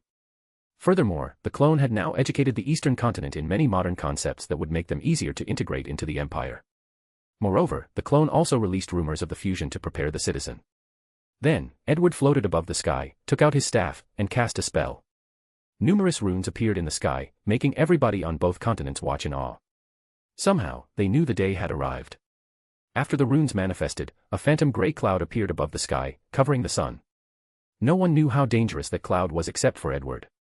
He focused intensely on controlling the void energy to separate this timeline. Although he had practiced countless times before, he still took things seriously. He knew the slightest error would result in this entire parallel dimension being wiped out. Luckily, things went smoothly, like the practice runs. He separated this timeline from the infinite numbers while preserving its fundamental laws. The universe will try to stop him, but he used the complete origin scripture and his willpower to stop it, then kept this timeline in a pocket dimension that manifests itself in the form of a crystal orb. As he held the object in his hand, he could see an entire world inside. However, the people of Black Clover only felt the world tremble slightly, then the runes on the sky disappeared, and nothing else occurred. The sky was still as blue as yesterday, the sun shone like it always does, and the clouds floated as if they were the freest things in existence. Many people even wondered if the process failed. Edward smiled before contacting a few people and reassuring them. Then, he hopped on the now-fixed World Gate and headed to the Konosuba world. Chapter 355, Reunion. Edward carefully placed the sphere containing the Black Clover world before heading toward his next direction. He did not have to go to the Star Trek world since he received a message from Olivier that the clone took a world gate and returned home on their own. So, Edward decided to go straight to Konosuba. Morgana, let's test the new travel system. In the past few years, Edward finally completed Rowena's research for using void energy to travel in the void. Starting the void core engine, said Morgana as a holographic screen appeared in front of her. A few seconds later, she said, everything seems normal so far. Let's begin the launch. She instructed the void energy in the core engine to take them to their destination, and it did so. Whoosh! The gate disappeared before reappearing, traveling an unquantifiable distance. Did we succeed? Asked Edward. Let me check, replied Morgana as she tapped on the keyboards floating on her. Our calibration was off. We are now 3 days away from the Konosuba world. 3 days. How long would the journey normally take? With the floating city, 3 months. With the world gate, 5 years. A significant improve, but the technology has a long way to go. His desire is that he can travel to any world from his memories by instructing void energy. However, so far, he can only go to places he has the coordinate to, and he still did not instantly arrive at his destination. Did you find the errors we made? Yes, I've identified the problem, and there should be no problem fixing them before we return home. All right, I'll leave it to you. Let's descend. The world gate entered invisible mode before entering the world. Immediately afterward, Morgana picked up a signal from the floating city, so she locked on its position and directly teleported to its location. Edward found himself on top of a castle. After sensing the position of the floating city and the others, he finally descended. Someone jumped on him as soon as he exited before suffocating him with a pair of soft things. I would gladly die like this, said Edward with a muffled voice. Fleur finally let him go. I miss you. I miss you too, he replied while holding her. Already tier 7. It seems you guys benefited greatly from this trip. We did all right, answered Fleur with a smile. Where are the others? Before Fleur could respond, the others walked out of the room. What's wrong with you two? Asked Edward after seeing the disheveled states of Hermione and Lily. They had heavy bags under their eyelids as if they had not slept for long. Not sleeping for dozens of years is not a problem with their strength. So, their situation could only be explained by stress and pressure. They did this to themselves, said Fleur while gloating. What happened? Lily suddenly got competitive and wanted to finish her research before you arrived. Apparently, this began because of an argument with Snape. As for Hermione, she got into something above her weight class. Lily and Hermione gave her a dangerous stare, but she did not care. Hermione got into Edward's arm, taking a comfortable rest, she snuggled him like he was a giant teddy bear. All right, let's talk inside. The group walked inside before talking about their experience. Edward spent almost 50 years in the Black Clover world, so his story was quite long. However, only 10 years had passed for this group, so their story was briefer than theirs. Something tells me your experience was not normal, said Hermione. Old Merlin probably chose that timeline to test me. Apparently, I disappoint him in the final result. Are you all right? I'm fine, but I should follow his advice. We need to prepare in advance for the worse. I see. So, where is Phileas? After defeating the Demon King, he became a bard for a while before we send them to the other dimensions under the god's control, replied Fleur. Oh, what are they like? They are essentially the other ice-sky worlds that you often mention from primordial Earth. So, this world is a combination of many ice-sky worlds. And the gods are responsible for sending people from Earth into these worlds. Basically. Edward nodded before saying to Lily and Hermione, you two need some sleep. Indeed, muttered Lily before leaving with Snape. Then, Edward tucked Hermione into bed before spending some family time with Fleur. He was amazed as her succubus bloodline seemed to have evolved, granting her some ability that brought him to Cloud 9. Then, after Hermione rested properly, she joined in on the fun. The couple did not leave their bedrooms for the next week. Finally, Edward walked into Hermione's lab to see her research.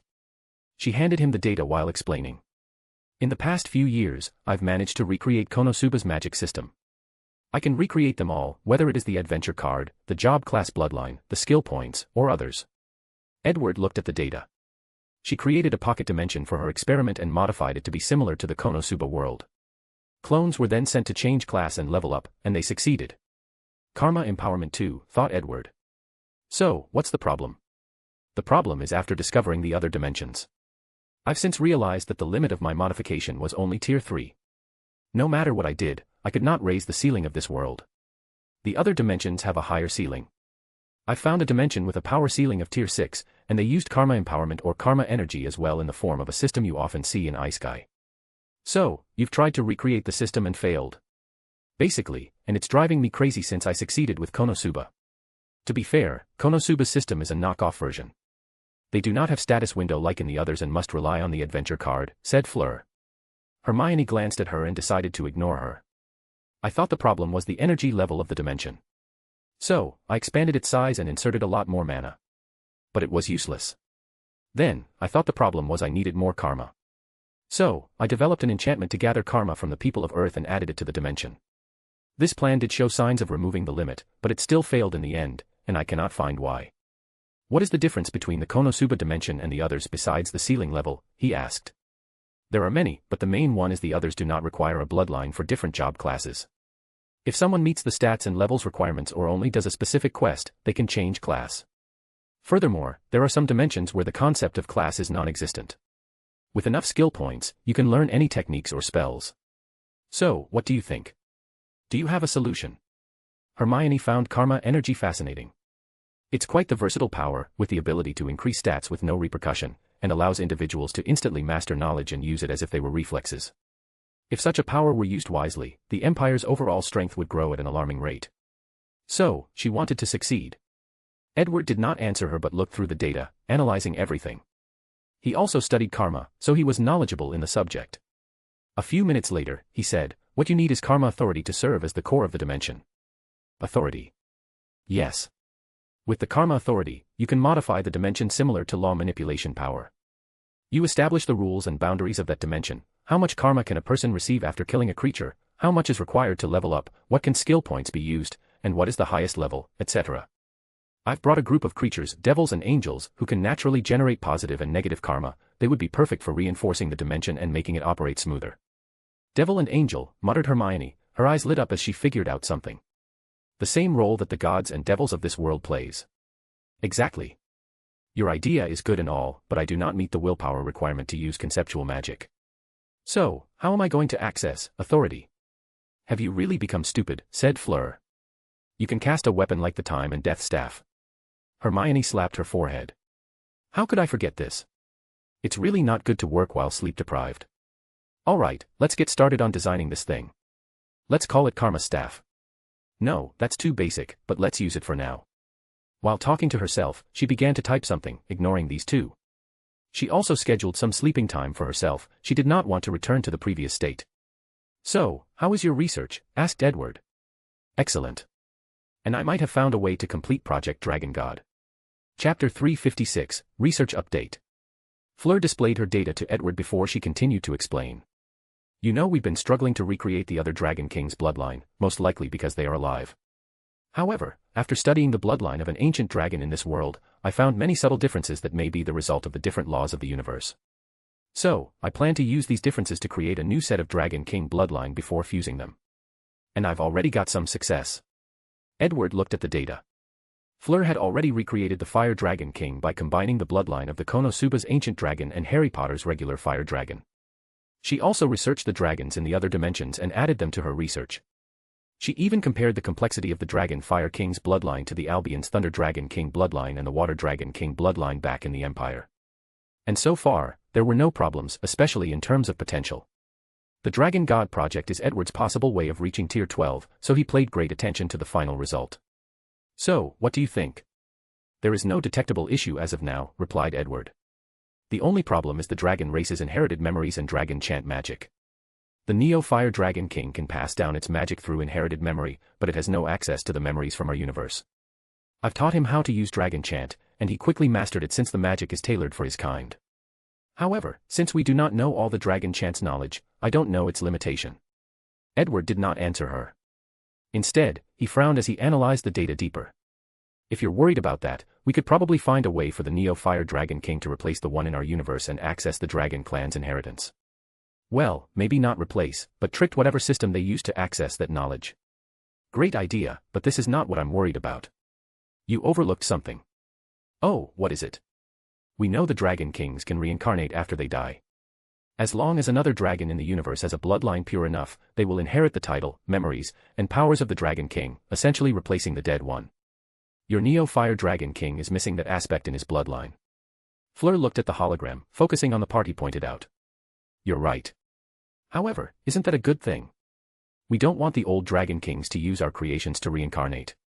The Neo-Dragon King has an extremely pure bloodline on par with the old ones, so they are the perfect vessel for reincarnation. Your worries are not unfounded. But, it would be best if our Neo-Dragon Kings had a similar but separate reincarnation system. That way, once one of them dies, we do not have to spend a lot of time and resources to recreate them. That's a good idea. I'll work on that. Now that she had a direction for her work, Fleur was extra motivated. Then, she suddenly remembered something and said, "Don't forget to go meet your new wife." "I have a new wife." "Of course, Wiz. But you have to woo her." Edward gave her a strange look while looking at Hermione through his side eye. After seeing no reaction, he calmly nodded without saying much. "By the way, how many women did you bring this time?" asked Fleur, while Hermione also secretly listened in the corner. "None." "Really? I don't think you're that well behaved." "Hee hee, there were a few meaningless flings. I guess I can't say they were meaningless, happy memories, more likely. As for meaningful connections, only one, but things did not work out."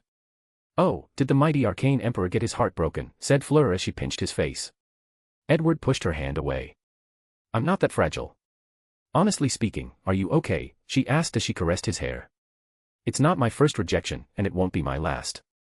That's a good mindset to have." "All right, I have to go back to my research." Edward nodded before walking to Lily's lab, where she waited for him. Before entering, he saw Severus waiting at the door, signaling him with his head, to which Edward nodded back to indicate he understood. So, he sat in front of her. "What's going on? Why don't you want my help?" "Honestly, the situation has nothing to do with you. I was talking with Severus about the trouble I was having in my research, and he told me to take my time. And if I could not succeed, you would help once you arrived. And for some reason, I suddenly snapped at him, we argued, and I wanted to prove him wrong by finishing the project before you arrived." "I see. Did you find the real cause of your trouble?" asked Edward. "After you arrived, I activated my tower spirit, A.I, psychoanalysis mode, and discovered my outburst resulted from some problems back home." "James." "Yes. Apparently, I have some subconscious guilt about how I treated him. And when Severus said these words, I burst out and lashed out. Things are better now." "So, what will you do when you return?" asked Edward. "Couple therapy. The three of us must go to therapy to figure this marriage out. Otherwise." "That's a good idea. Nevertheless, you should talk to Snape, he's worried about you." "Yes, I do owe him an apology. I'll talk to him." Edward nodded before sighing. "Now that we are on the topic of apology, I would also like to take this opportunity to apologize again for my actions regarding James. There is no need for that, as I understood your behavior. Nevertheless, I still appreciate your understanding and forgiveness." Lily smiled and nodded. "All right, show me your research." Lily displayed the hologram projection to show him the data while explaining some things. "I've reproduced most of the capability of the divine spark and even made some optimization." She then showed him a design of the arcane spark she designed. The arcane spark can turn faith into mana. And unlike the divine spark, where the conversion is only temporary, this one is permanent. So, arcanists can have another way to rapidly increase their mana through faith. A new magical path could even begin with this method. Edward frowned after hearing this. He had never been a true fan of the whole concept of godhood and faith. If arcanists walk the path of faith, then it is only a matter of time before the universe reverts to its former self once he overthrows the gods, even if faith was never poisonous to the soul. What's the situation about the faith? According to our study, the limit of purification that the sparks provide is tier 7. After that, there are signs of contamination. Edward read the research's date. The group captured the most powerful god in heaven and the devil lord ruling the underworld. Both were tier 7 and had an organ similar to the divine spark. The heaven ruler absorbed faith, while the devil lord absorbed negative emotions. Their sparks can purify faith and negative emotions, but only to a limit. At their tier, their souls have already displayed some signs of corruption. Any idea on how to fix the issue? Yes, I plan to combine the spark with the divine flame to enhance the purification process. Excellent idea. What else? I've replicated most of the divine spark's abilities except for the method to use karma empowerment. In our battle with these two rulers, they used a sacred spell that reached tier 8. We would have been in serious danger if not for the floating city. Lily showed the data to him. In her research, she created different tiers clones before using some of Hermione's research to transfer positive and negative karma onto these clones. Then, she had them create their own arcane speak and use sacred spells. The Tier 1, Tier 3 clones could use sacred spells to cast a spell one tier higher than themselves. However, the arcane spark no longer functioned from Tier 4 to higher. The sacred spells could boost the spell's strength, but it could not reach one tier higher as the Heaven Ruler could. Edward's eyes lit up after seeing this research. The angels and devil in black clover could also use their karma to slightly boost their spells. And they could do it because of the difference in their souls. In contrast, the gods in this world can do it because of the divine spark. Immediately, Edward began to combine the two research. He modified the arcane spark to temporarily modify an arcanist's soul frequency to be similar to the Konosuba gods or devils, thus allowing them to use their karma and the perfect sacred spell. That should work, said Lily as she looked at the design changes.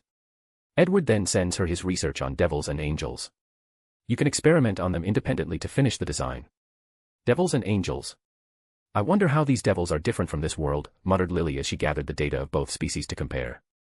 Meanwhile, Edward saw she was deep in focus, so he left. He did not forget to signal Snape that he could enter. Edward wanted to spend a little more time with his wives, but they ignored him on the account that they were busy. So, he finally went to meet Wiz. Chapter 357, Date. Edward followed directions to the magic shops. He opened the door, and he heard a melodious voice welcome him. However, the voice abruptly stopped, and the owner looked at him with her mouth open. You're real? Asked Wiz. Why wouldn't I be real? He asked, perplexed. Fleur has been talking about you for so many years, but you never showed. So, I thought you were not real, and they just invented your existence. And why would they invent a husband? Edward asked, intrigued by her thought patterns. Wiz smiled in embarrassment. I thought they were part of some cult similar to the Axis Church, and they wanted to trick me into it. Fleur did tell me you were distant lately. However, she was too busy with her research to pay attention. This explains everything, replied Edward. As you can see, I am real and not the leader of a cult. Yes. You're even more handsome than in the pictures I saw. Thank you, but I have to say, you're not how I imagined you to be. Oh, what did you imagine? A little shyer. Haha, these days are past me. Of course, maturity comes with age, after all, said Edward. That's a great way to explain aging. Come in, I'll serve tea. Edward nodded before taking a seat. Soon afterward, Wiz served tea, and he observed her.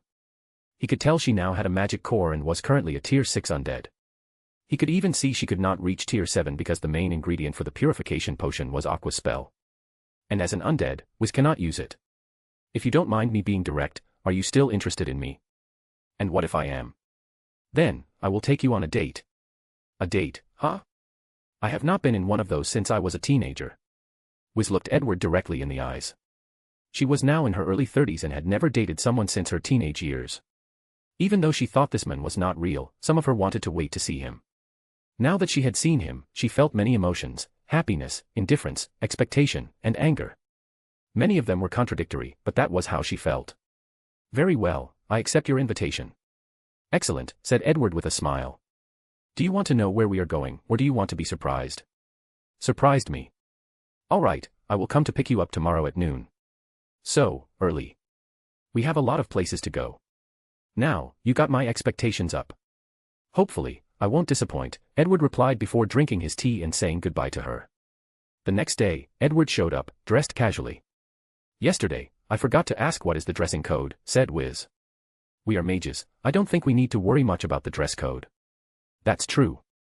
So, where are we going? I've traveled to every inch of this world. So, it's not easy to surprise me. Edward waved his hand to open a portal behind him. After you. Wiz entered, and he followed. Immediately afterward, she found herself in a strange environment. There were tall buildings made of metal, fully encased in glass. There were moving chariots but with no magical animals carrying them, nor did she sense magic behind use. Wiz could see many people walking and traveling, everyone seemed busy while focusing on a strange object in their hands. Is this Kazuma's world? Yes. I've heard Fleur said you were sad once Kazuma left and often mentioned you wanted to visit him and his world. It's been 10 years, Wiz said softly. After Phileas led a group of adventurers to defeat the Demon King in his castle, Aqua wanted to return to heaven, while Kazuma wished to return to his life back on Earth. The gods granted him his request. Megumin left with him since they had fallen in love, but Darkness remained to take care of her father and inherit the title. As such, the band of misfits disbanded. So, what happens to that group? Aqua has been sneaking into the mortal world to see Kazuma and Megumin. She often used her power to allow the four to communicate, despite the laws of heaven forbidding it. Didn't she get in trouble? Not anymore. His team now secretly controls heaven and hell, as such, they can make the rules. Let's go. We have many places to visit. Then, the two visited the city, experiencing a different culture. Edward served as Wiz's guide as they went to different restaurants worldwide, watched a movie, went to park rides, etc. Edward would jump back in time to make the day longer so they had enough time to experience what they wanted. He did not even care about messing with the fabric of the space-time continuum. And with their godlike stamina, no one was tired. Finally, at night, the two used magic to change to a fancy dress as they ate at a luxurious restaurant. Edward taught the chefs how to use magical beasts as ingredients to suit Wiz's taste. I feel like I know plenty about you. At the same time, I feel like I know nothing, said Wiz. What do you want to know? I promise to answer to the best of my ability. What made you want to become a wizard? Why the intense desire to pursue knowledge and the truth? Give me a real answer. Edward took a moment to recollect.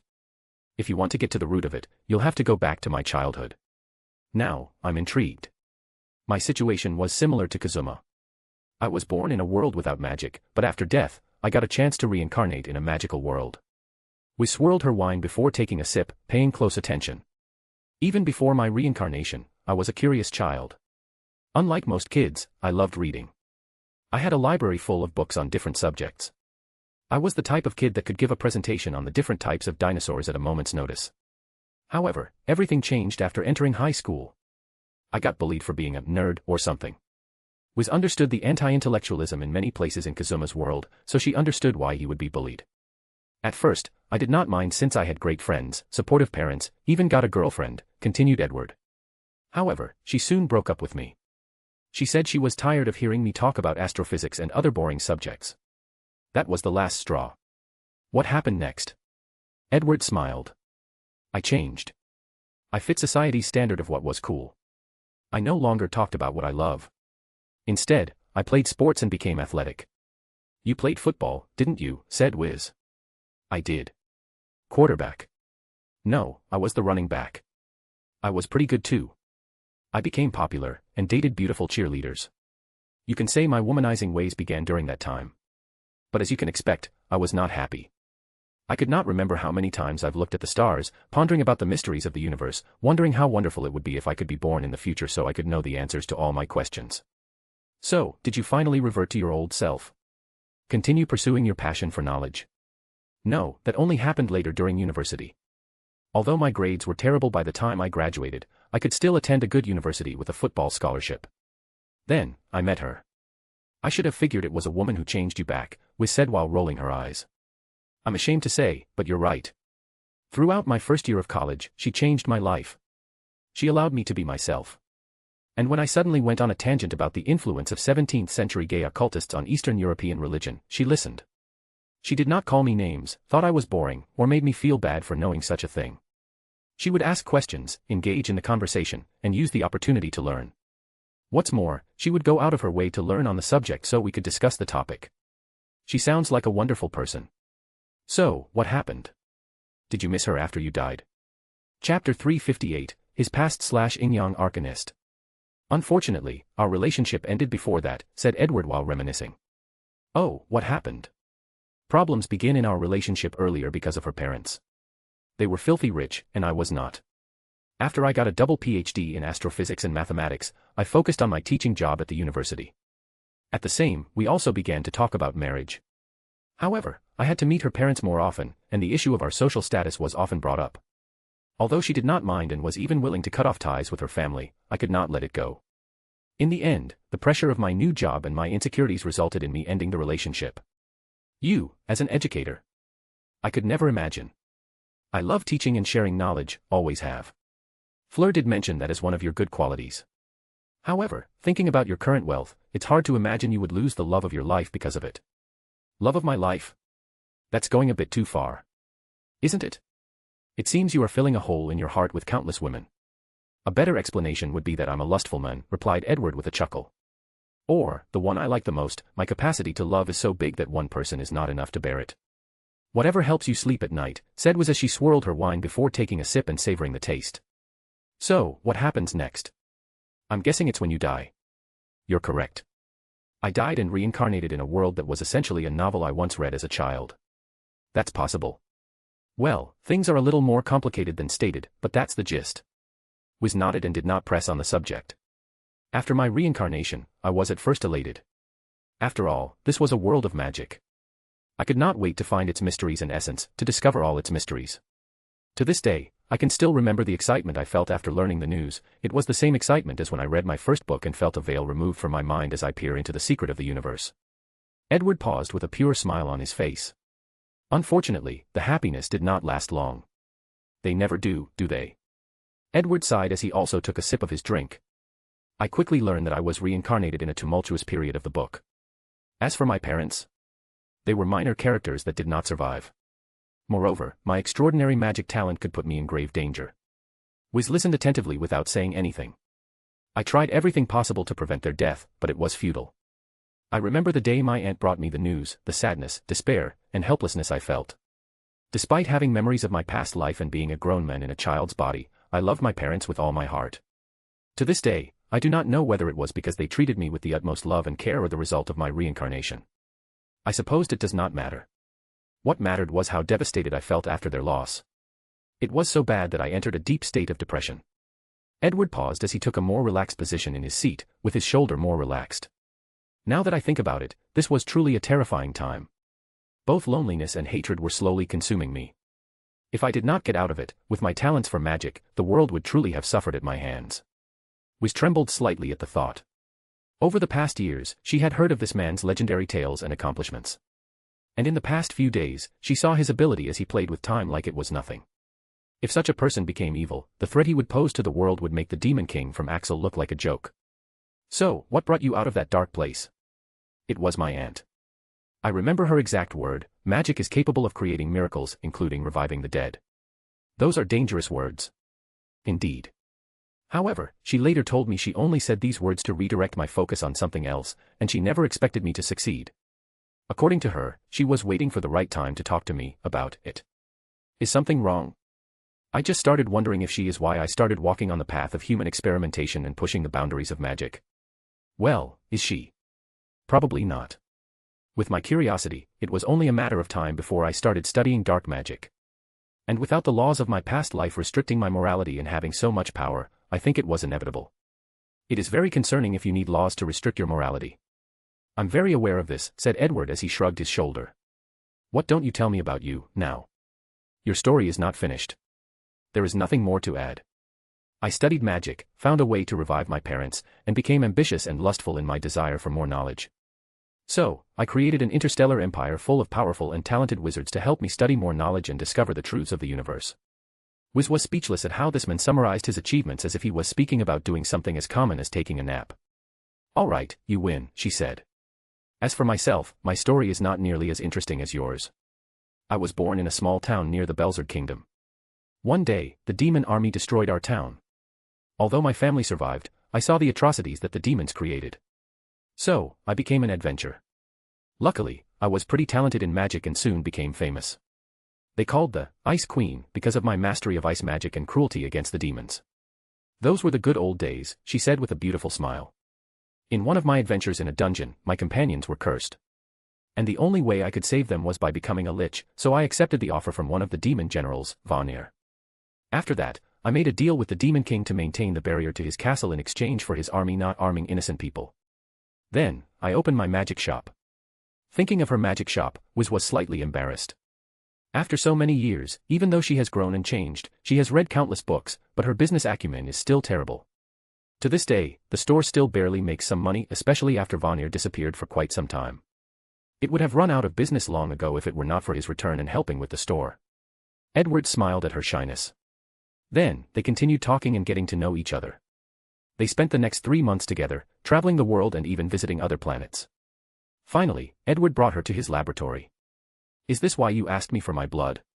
Wiz asked as she looked at the naked body in a green tank that looked exactly like her. Yes, a perfect clone that fits your soul. With it, you will no longer be a lich. Well, we still need to tweak your soul before the real transformation is complete. Wiz's transformation was not done by the power of authority, like the undead back home.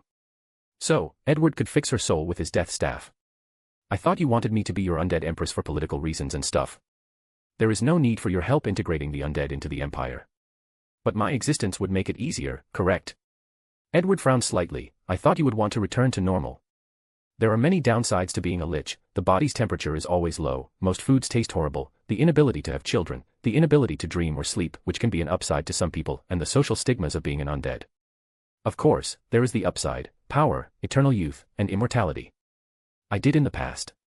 But, after leaving so long as one, I have accepted my identity. It is now a part of me. I see. In that case, let's use the original plan I had for you. Edward led her to another room before showing her a hologram with a bunch of data.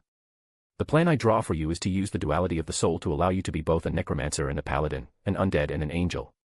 The good part of your soul will now control light or holy magic. At the same time, the evil part will control negative energy or necromancy. A yin-yang arcanist, thought Edward before internally shaking his head and focusing on the task at hand. Typically, I should have created an artificial soul for you to control the second but contradictory attribute. However, your soul is unique. You are a pure and morally good person, always protecting the innocent. At the same time, you also have a wrathful side when facing your enemy. So, your soul is perfect for this procedure. So, I will no longer be afraid of purification or holy magic. Yes. On the contrary, you will be a master of it. Is this dangerous? Not when I'm doing it. Plus, I have many fail-safes in case something goes wrong. Alright, I trust you. In that case, let's begin. Chapter 359, Return Home. Wiz had all white clothes, similar to a patient about to have surgery.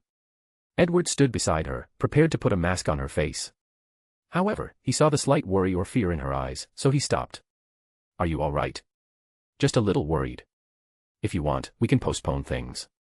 No, I'm ready. He placed the mask on the side and held her hands. Remember, I'm next to you. With me here, you don't have to worry about anything. Wiz held and caressed his surprisingly rough hands, and somehow, she felt reassured. I trust you, she declared with a pure smile. Edward caressed her head before putting the mask on her face and laying her on the metal bed. Then, a large glass tube covered her body before a green liquid filled the tube. Edward took his staff and used his willpower to force the universe will to grant him access to Death Authority. Then, numerous runes appeared on the surface of the glass, and Edward's eyes glowed all white. He now could see Wiz's soul inside her soul dimension. Morgana, inject the serum. Then, a black liquid was injected into Wiz's body from the mask placed on her face. This was a serum made from the bodies of God and Satan from black clover.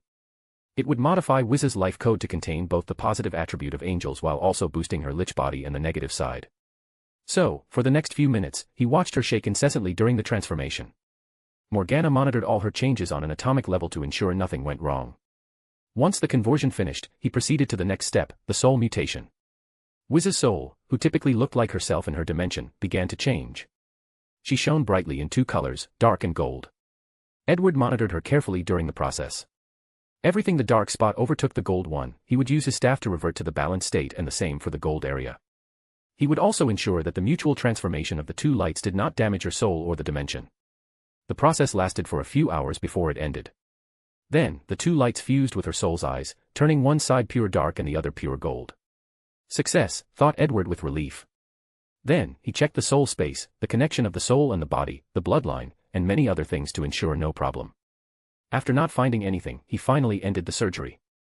He ordered Morgana to give Wiz plenty of healing potions for her health while gathering data on this procedure. Then, he woke her up. At first, Wiz was confused, but she quickly regained her bearing. How do you feel? Asked Edward. Different. Different good, or different bad? I don't know, she replied as she looked at her hand. She then placed it on the metal surgical table she had previously laid. Purification. A white light came from her, and the silver table instantly turned black. Is this the power of Archpriestess? But why did it turn black? The table is made of a magical ore. Your spell purified both the mana inside and the metal, essentially optimizing it. He walked to the table and easily removed a piece of it. Unfortunately, you purified it too much, so it's now a useless ore. Wiz nodded before raising her hand to cast another spell. Undead Summoning. A knight in dark gold armor appeared before her, holding his head in his hand. The knight immediately knelt to salute her. How fascinating. I have both the power of Lich and an archpriest. After that, Wiz proceeded to test the limit of her power while Edward recorded everything. He even discovered that when it came to purification magic, she was as talented as Aqua. After the successful transition, Wiz began her magical studies. In the past 10 years.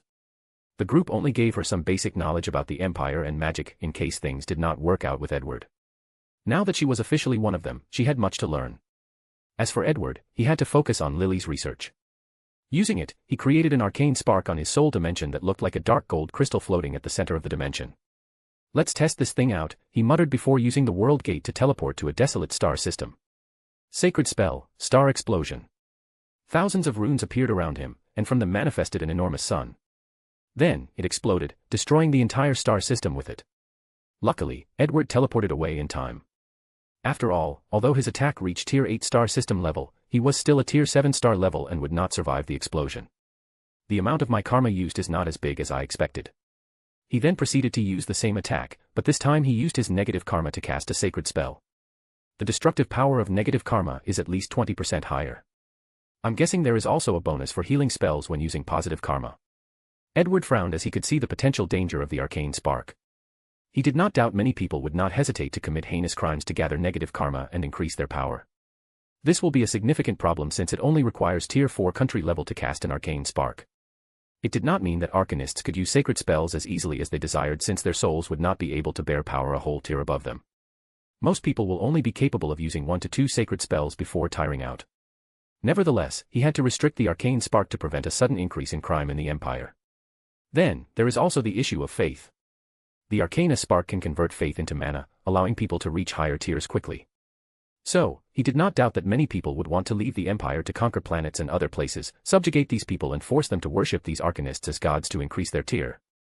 As such, he decided to release 2 versions to the public.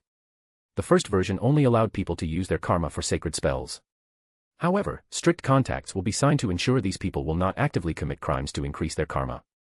The second version is the full version with the faith conversion ability, but even stricter contracts will be required to get their hands on this method. Although Edward will not ban faith in the Empire, they will be severely controlled. After making some preparations, he left. There was nothing more left for him in this world, so it was time to return home. Before leaving, he plundered heavens, hell, the gods, the devils, and all the dimensions these places controlled and had access to, including Axel. Subsequently, he plundered the population of Earth, including Kazuma and Megumin. Of course, he did not immediately leave. No, he traveled the multiverse to parallel dimensions where the population differed from the one he came from. Then, he would plunder the entire population, as he did in his previous world. He did that numerous times until the universe will acted and exiled him from the universe. So, Edward placed the floating city inside the world gate before heading home. The floating city required a lot of time to upgrade to the new Void Core engine, and he did not want to wait. Furthermore, he wanted to update it in one go instead of piece by piece. The 3.0 version should have the ability to fight against Tier 10 universal powerhouses. Morgana, how is it? The calibration for the Void Core engine is still off, we are 1 day travel away from home. Edward was still satisfied since we cut a trip that would take a few months to 1 day. 24 later, he could overlook his home world's crystal wall. Chapter 360, The Undead Legion Catastrophe. Quick review, before Edward left, an undead god named Guznad invaded the Milky Way galaxy and blocked anyone from entering and leaving the world. There are 5 Tier 8 civilizations in the Milky Way, the Intergalactic Federation, the Elf Kingdom, the Night Skin, now changed to Star Skin, and the Intelligence, and the Arcane Empire. Chasia Cluster, Blue Water Star System, 24,000 light-years from Earth, Blusia Planet. A beautiful woman held a trident in her hand. She had blue skin, 6 hands, and the lower body of a serpent. She was a Naga. To be precise, the Naga Queen, Aquafina. Behind her was a large army of her kind, clad in armor. The only difference was that the ordinary Naga had 4 arms, 2 less than her. In front of them was an army of undead composed of underwater creatures like mermaids, sirens, krakens, and even her kind. Water tornado. Aquafina pointed her trident to create a powerful tornado that swept half of the army. Regrettably, only a few of the undead remained motionless after her attacks. The others got up and continued attacking despite many parts of their bodies being destroyed by the sheer force of the attack. Damn it. My water purification is too limited, thought Aquafina. Attack, she yelled to the people behind her, and the group of Naga began their offensive. First, they drank a potion before the majority of them swam to the enemy and confronted them with their weapons.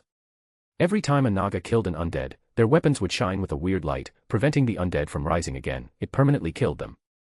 Meanwhile, the Naga mages stood behind the queen, took out a bunch of scrolls, and injected their mana inside to activate them.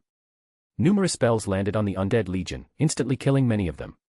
The mages continued the attack until all the scrolls ran out. Then, they used water-based spells to deal with the enemies. Unfortunately, this time, they would rise even after their entire body was destroyed. Awkwafina acted swiftly and used her water purification magic to finish them off. So, the Naga's tactic became the mages weakening the enemy, and the queen finished them off. The battle lasted hours before a strange noise came from the undead side, making them retreat. As Awkwafina watched them leave, she did not chase them. Instead, she looked at one of her ministers and said, "Go count the casualties." After that, she swam to the ocean's surface at an incredible speed. In less than 10 seconds, she swam from the near bottom of the sea to the surface before flying in the air. In the sky, she gazed at the entire planet. Blusia planet was a beautiful planet with 95% of water. But now, 90% of the entire ocean was a deep black. She has lived for thousands of years and ruled her people for hundreds of years. And ever since she could remember, this planet was pure blue. Her late parents would take her on vacation to this place, allowing her to make many fond memories. But now, the entire ocean was polluted by undead energy, making it inhabitable to the living. Awkwafina sighed deeply before returning to the bottom. Upon arrival, the minister gave her a list, and she perused it. The casualties were high. Luckily, this group has the Arcane Empire's undead protection potion. Otherwise, her fallen kind would also have turned into an undead. Have the citizens been loaded to the ships? Yes. As you wish, Your Majesty. Awkwafina walked to an area full of dozens of enormous wooden ships the size of any spaceship. She got on one and gave the order. Then, these wooden ships floated on the surface for a few seconds before flying in the air. A giant pool of water appeared on their bottom to carry them in the air. Then, they flew outside of the planet's atmosphere. All the passengers had a bubble around their heads to allow them to breathe. And due to their natural physiology, that was all the protection they needed. Your Majesty, do you want to destroy the planet? Said one of the ministers. Indeed. It is better than to leave it to the undead. Awkwafina was the only Tier 6 planetary individual of the Naga, so she was capable of blowing the planet to smothering. No need.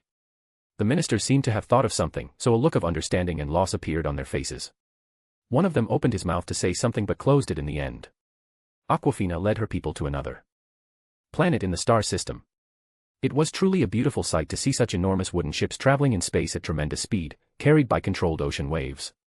Unfortunately, no one was in the mood to enjoy such a sight. After a few minutes of travel, the ships arrived at planet Blue Nobility, the Naga race's main planet.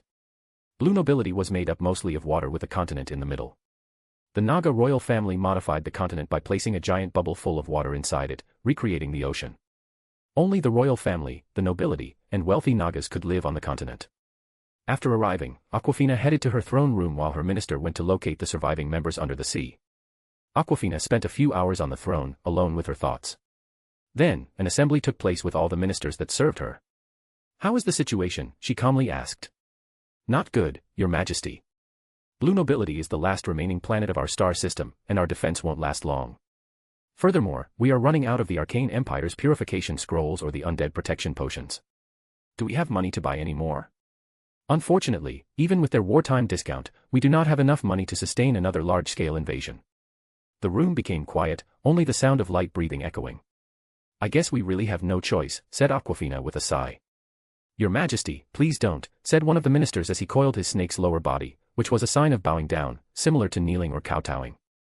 It is obvious that the Arcane Empire is using this war to force many races and factions to integrate into them. We can't fail for their tricks. So, do you have a better solution? Awkwafina calmly asked, and the minister did not know how to answer. In the current situation of the galaxy, all the most influential civilizations are in crumble except for the Arcane Empire.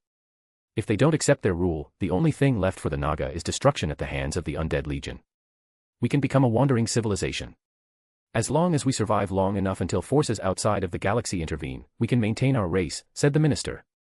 Awkwafina internally shook her head. To become a wandering civilization, they would have to either move their entire planet, travel throughout the galaxy, or use spaceships to lead the people. However, each side had many uncontrollable problems, including pirates and slave catchers and the lack of resources to maintain such a lifestyle.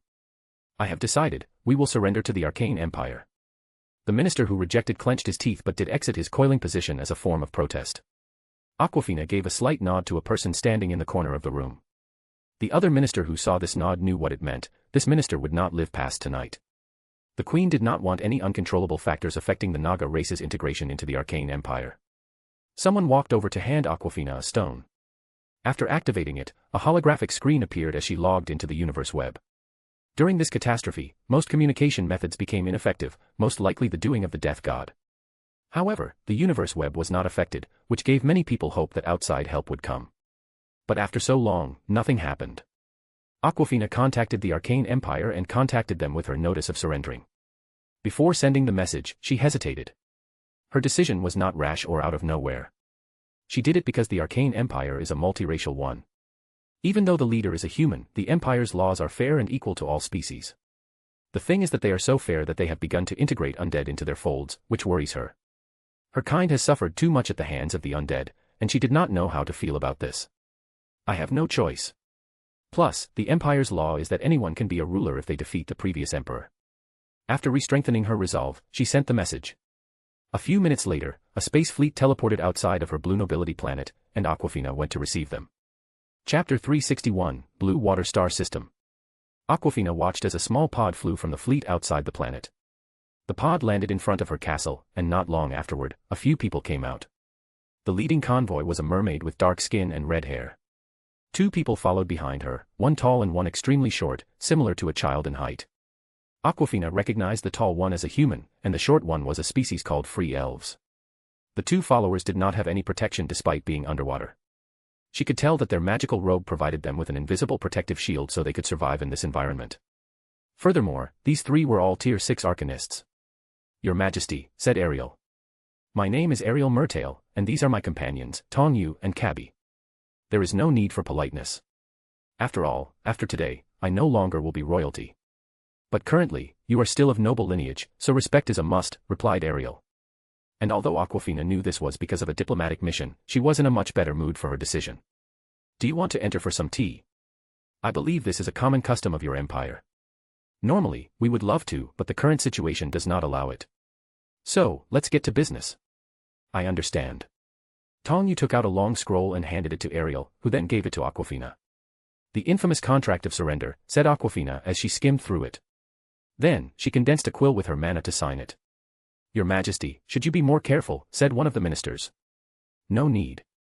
Since we are going to integrate into the Empire, we should have some level of mutual trust, Awkwafina replied as she signed her name before dropping some blood on the scroll and leaving some imprints of her soul. The contract then lit up after the signing process. Thank you for your trust, said Ariel with a beautiful smile as she took the scroll and placed it inside her interdimensional ring. It's my understanding that you have a way to purify the death energy of our planets. Your Majesty, you don't have to worry. We will deal with the rest. Now, if you could please tell us the general situation. Awkwafina then gave the situation of the undead on the other planets.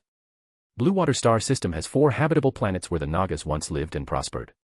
However, 3 of them have already been conquered. 3 barren vampires. That's Tier 6, muttered Ariel. All right, we will deal with them. Do you mind if I accompany you? Asked Awkwafina. I would love to see the Empire into action. Very well. Awkwafina then followed the squad into the pod despite the rejection of her ministers. Then, they flew to one of the largest ships in the fleet. Ariel conducted a meeting and allowed the former queen to participate. However, she did not immediately attend. Instead, she went to a particular room on the ship and placed the contract before recording a message. This is Ariel Mariel, security code 7R08477382H649 due, reporting to HQ. The mission has been successful. Then, a few seconds later, the scroll disappeared as it was teleported away, making Ariel sigh in relief. A few times, the contracts of surrender were intercepted, creating political problems. So, the new security protocol is to immediately teleport them back to HQ instead of transporting them through a long voyage. After receiving a message from HQ, Ariel went to the meeting room. How is the situation? She asked as soon as she entered. We have already blocked the entire star system space to prevent reinforcements from the Undead Legion, not that they would care about lowly barren vampire, replied Tong Yu. Our sensors have detected an energy signature which signals that the undead is indeed Tier 6 and not hiding their strengths for an ambush. Ariel nodded before looking at another person in the room. That person was wearing a unique magical hood that hid all information about them. According to my divination, there is nothing wrong with this regiment. It's just one of the many normal ones sent out to cause chaos and increase the number of undead. All right, replied Ariel calmly. Awkwafina was not calm and had to exercise extreme control to hide her emotions. After all, she had just learned that a regular regiment almost destroyed her race and ended her kingdom. It was not fair, yet she understood the cruelty of the universe was as such, the strong preyed on the weak. My mission is finished, said the hooded figure. And according to wartime emergency order, I will excuse myself. Ariel nodded. In the current war, diviners have become essential to gather accurate information. As such, they faced constant assassination from the Undead Legion. There is even a secret squad under the death god Guznad, dedicated to killing diviners of the most influential civilizations. The Starskin race suffered the most under this squad since they have even more diviners than the Empire. And Nightskin race will now refer to as Starskin. And after the Empire suffered a few successful assassinations, new protocols were established to ensure the safety of diviners. They will wear magical robes that hide their identity and will not stay long in any active war zones. After giving the information, the hooded figure went to a special room that directly teleported them back home. Then, let's begin, said Ariel. The fleet then separated into 3, each heading to a different planet. She took Aquafina to Blusia planet, where a black shield surrounded the entire planet. Ariel ordered the ship cannons to bombard the ship, and after firing a few rounds, the shield popped like a balloon. Then, a magic circle appeared underneath her feet, surrounding her and Aquafina. They disappeared and appeared on the only piece of land on the planet. Damn the Arcane Empire, said a cold voice. It was a pale man with 4 long fangs dressed like a nobleman from the Middle Age. Numerous dark lights entered his body from different places on this planet. Trying to absorb the souls of the other undead to become stronger, said Ariel with a smirk. She raised her hand to cast a spell. A magic circle appeared with weird writings on the corner. The writing was composed of Sanskrit, ancient Egyptian, and other languages. Undead Purification. This was a spell Edward created based on the Book of the Dead, the Golden Book of Amura, and the Oracle from his previous voyage. After Ariel cast her spell, the souls of these undeads, mostly skeletons, flew from their bodies and entered the underworld, and their physical bodies became useless. Damn it, I cannot die here, yelled the vampire. Once he saw the Arcane Empire's ships, he wanted to use this method to raise his tier quickly. But the transformation was not as simple as he thought. Blood tentacles. Countless blood tentacles came from his body and headed straight for Ariel, trying to turn her into a shish kebab. Don't you know better to confront an Arcanist at the same tier, she said with a sneer. A magic circle appeared before her, creating a powerful jet of flame that turned the blood tentacles into ashes. Ariel then raised her head to see a bunch of bats flowing into the sky and used another spell. Lightning Judgment. A pillar of thunder descended from the sky on all the bats. Then, the vampire's complete body fell to the ground with smoke on his body. He wanted to curse these Arcanists and whoever created that system. All of them were powerful and could use powerful spells without pausing. They were strong physically and masters of hand-to-hand combat. Then there was the fact they were not restricted by any attributes and could use all types of magic. This was something even the undead could not do. Ariel snapped her finger, and the vampire passed out. Envious, she said, looking at Aquafina. Honestly, I am. Such a powerful and versatile magic system. As a water creature like herself, Ariel should only be able to use water magic unless she had some special bloodline, a mutation, or used magical artifacts. But that was not the case. You will also be like me after you integrate into the Empire. I can learn your magic system despite being a foreigner. There is no foreigner in the Empire, only its citizen. After the final integration, you can go to school to learn our magic system at no cost. Then, you can innovate to make it better and push its boundaries, creating a cycle of progress. Aquafina paused for a moment. That sounds beautiful and all, but can the Empire be so selfless? To give away such a precious thing? She could not fathom doing such a thing despite knowing the benefit. The Naga royal family has hidden its most powerful spells and magical artifacts for thousands of years. And even though she loved her people and would do anything to protect them, she was also selfish and wanted her family to have the power to rule. This is the charm of the Arcane Emperor, replied Ariel. Alright, let's deal with the other mess. Then, she looked at the dark ocean. She used a spell to skin the entire planet. Ariel then cast a large-scale spell. Countless magic circles appeared in the sky, covering the entire planet. Then, countless water bubbles flew from the bottom of the ocean. There were so many of them that the sun was almost covered. Are those undead? Replied Ariel. What's going to happen to them? They will be sent to a facility that will awaken their intelligence and past memories before turning into undead. The successful one will be integrated into the Empire as citizens, while the others will be purified. Is it really all right for undeads to be treated as citizens? Asked Aquafina. I know you have your prejudice, but you have to understand most of them were ordinary people before they were forced into this state. Many of them have now become our allies and are now fighting on many battlefields across the galaxy. Their contributions to this war are no less than any other race or civilization. Furthermore, there is still the hope that the Empire will find a way to revert them to their former selves. What about the vampire? What's going to happen to him? According to the Empire's laws, he is my personal property now. So, I can do what I please with him. Aquafina sighed but no longer commented. Meanwhile, Ariel contacted the ship. Come get the undead. Plus, send in the druids to purify this place. Not long afterward, the ship descended on the planet and began to load the captured undead into a spacious pocket dimension inside the spaceship. At the same time, a bunch of arcanists dressed in clothes with a nature theme also arrived. They flew around the ocean while dropping seeds. Once they finished, they chanted a spell that echoed throughout the planet. As they chant, enormous white trees began to grow from the bottom of the ocean.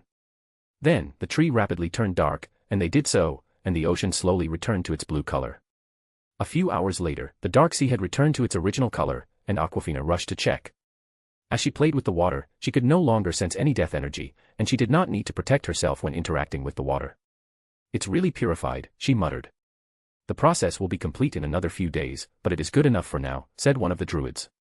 Is there anything I need to help with? No. Someone will come to take the trees away a few days later. All right. The druids then entered the ship to depart. Their services were needed throughout the galaxy, and they could not spend all their time on one planet. Although they would love to stay and listen to the thanks of the planet Will, they had a mission to preserve nature in many other places. Chapter 362, HQ.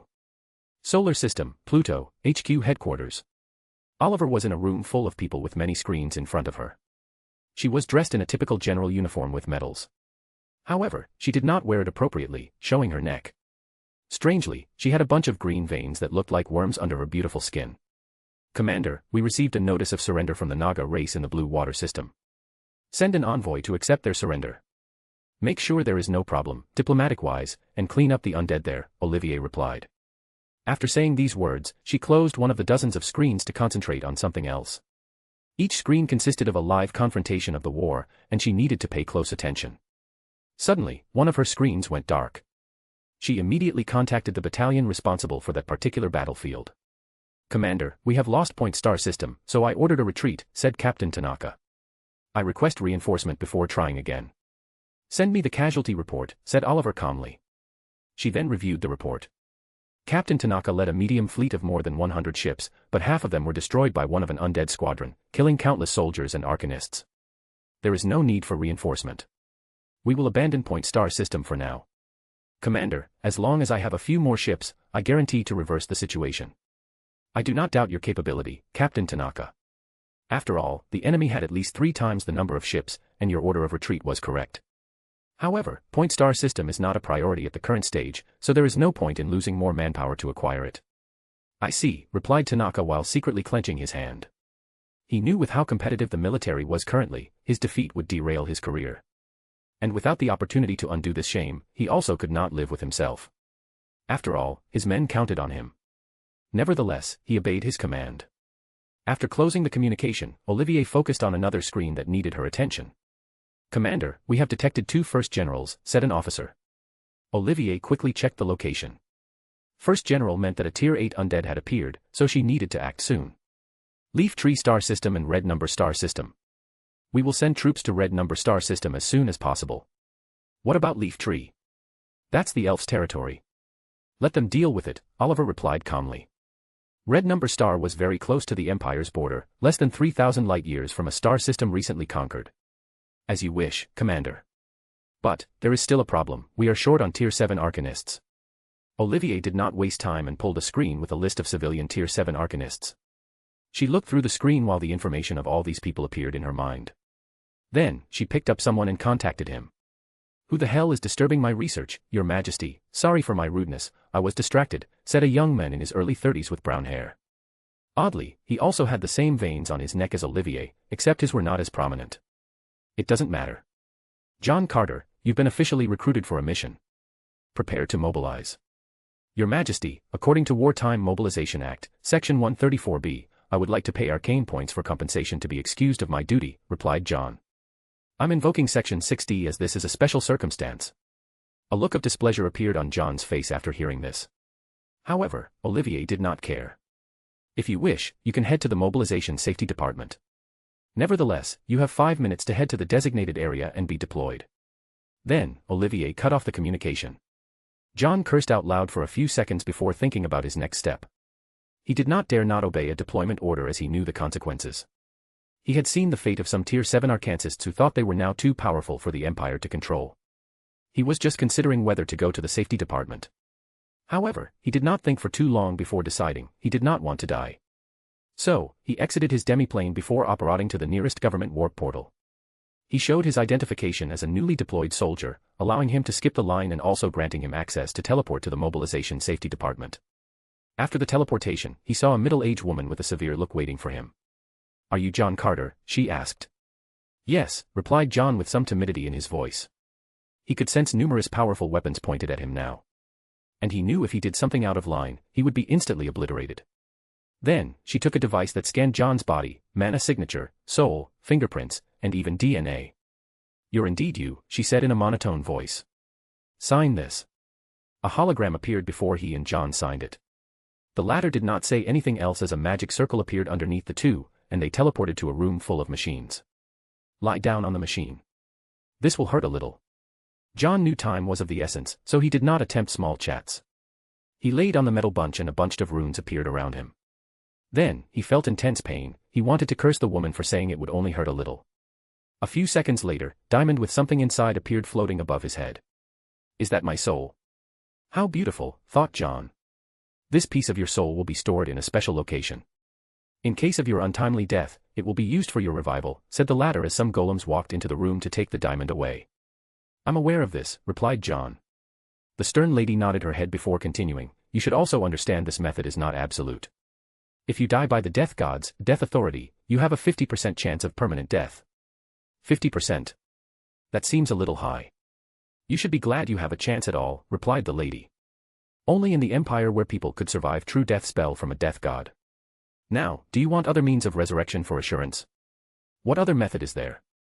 We can copy your memories and transfer them to a clone." "No, thank you," John quickly replied. He did not want to turn into a clone with a different soul. To him, such a revival is not revival at all but turning into a completely different person. "As you wish. Do you have any questions? Do I have to pay for the resurrection?" "No. The Empire will pay for it." "What about the resources to return to Tier 7? "The Empire will pay 30% of it." "That's fair." "What about my soul? What's going to happen to it?" "After your deployment, you can choose to do with it as you please." John sighed in relief after hearing this. One of the reasons he hesitated to come here was that he feared the Empire possessed a piece of his soul. Even then, after getting it back, he will not immediately fuse with it but see some of his friends who are soul magic experts to check for any problems. "Since you don't have anything else to ask, proceed to your next destination." John then used the Safet Department's warp portal to teleport to a military base in Saturn. And as soon as he arrived, he saw two men waiting for him. John looked at the muscular man with tattoos on his pale skin. A Viking. Based on his leak and slightly uncontrollable mana, he just reached Tier 6. He then focused on the other person. He had dark skin as beautiful as the night, but his eyes were reptilian. Dragon bloodline. "My name is John Carter, Tier 7 Arcanist focusing on illusion magic. It's a pleasure to meet all of you," said John as he went for a handshake. Then, he remembered he was conversing with military men, so he did a military salute by placing his left arm behind his back and his right hand on his left shoulder. "You can call me Gorm, Tier 6 Physical Arcancist, subcategory Viking Warrior. The name is Abiadin Gozi, Tier 6 Bloodline Arcanist and a Dragon Knight."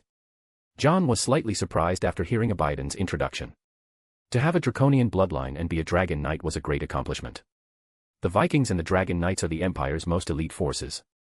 "With you two, this mission should be easier." "On the contrary," said Gorm. "The fact we are being deployed means that the threat of the enemy is not something to underestimate." John's face became ugly for a moment before controlling himself. "Indeed. All right, let's deploy." He wanted to complete this mission as quickly as possible and return to his laboratory. Chapter 363, Arcanist's Dream. John followed the two to his deployment ship. "Only one ship?" asked John. "I thought there would be a fleet." "Only one ship is needed," Gorm calmly said. John opened his mouth but did not know what to say. In the end, he decided to just shut up. He then focused on this magnificent metal vessel that was 2.6 kilometers long and 5 meters wide. "Is this the latest HTS-136 ship?" "I've read about it, but it is even more beautiful after seeing it in person." "Indeed," replied Abiadin. "Although it is a new model, it has brought us a lot of victories. As the most powerful weapon of the Empire, I expect it to perform beyond my imagination," committed John. "Most powerful," sneered Gorm. "Can the ship compare to that thing?" "That's not fair." "Nothing can compare to the floating city," Abiadin replied. When those two heard the word, floating city, They immediately had the same look, envy and desire. The day the floating city was publicized, all arcanists watched that wonderful creation with awe. And then, something deep inside their soul awakened, telling them that this creation was perfectly suited for them. On that day, not a single arcanist did wish or dream of one day having their own floating city, traveling the universe, dimensions, and countless planes in search of knowledge and pursuing the truth. Do you think we would ever have a chance at owning a floating city? John suddenly asked. Unless you have the artificer ability to build one, that's impossible, said Gorm. And he did not even mention the issue of resources. John sighed in desolation after hearing this. Only two people knew how to build a floating city, the Arcane Emperor, who created and designed it, and Nicholas Flamel, responsible for building it. John knew many artificers who tried to design one of their own, and the best they could achieve was making a city float. When it comes to the energy core, the weapon designs, the traveling system, the operating system, the shield system, and many others, no one knew how to develop these systems, let alone make them work together. Some of the best artificers of the Empire wrote academic papers. The conclusion was that if all the artificers and engineers of the Empire worked together and had access to the Empire's unlimited resources, they might create a floating city of their own.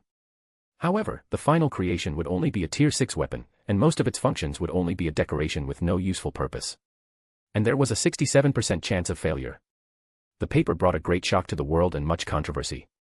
Many people argued and refuted the article, no matter what evidence was presented.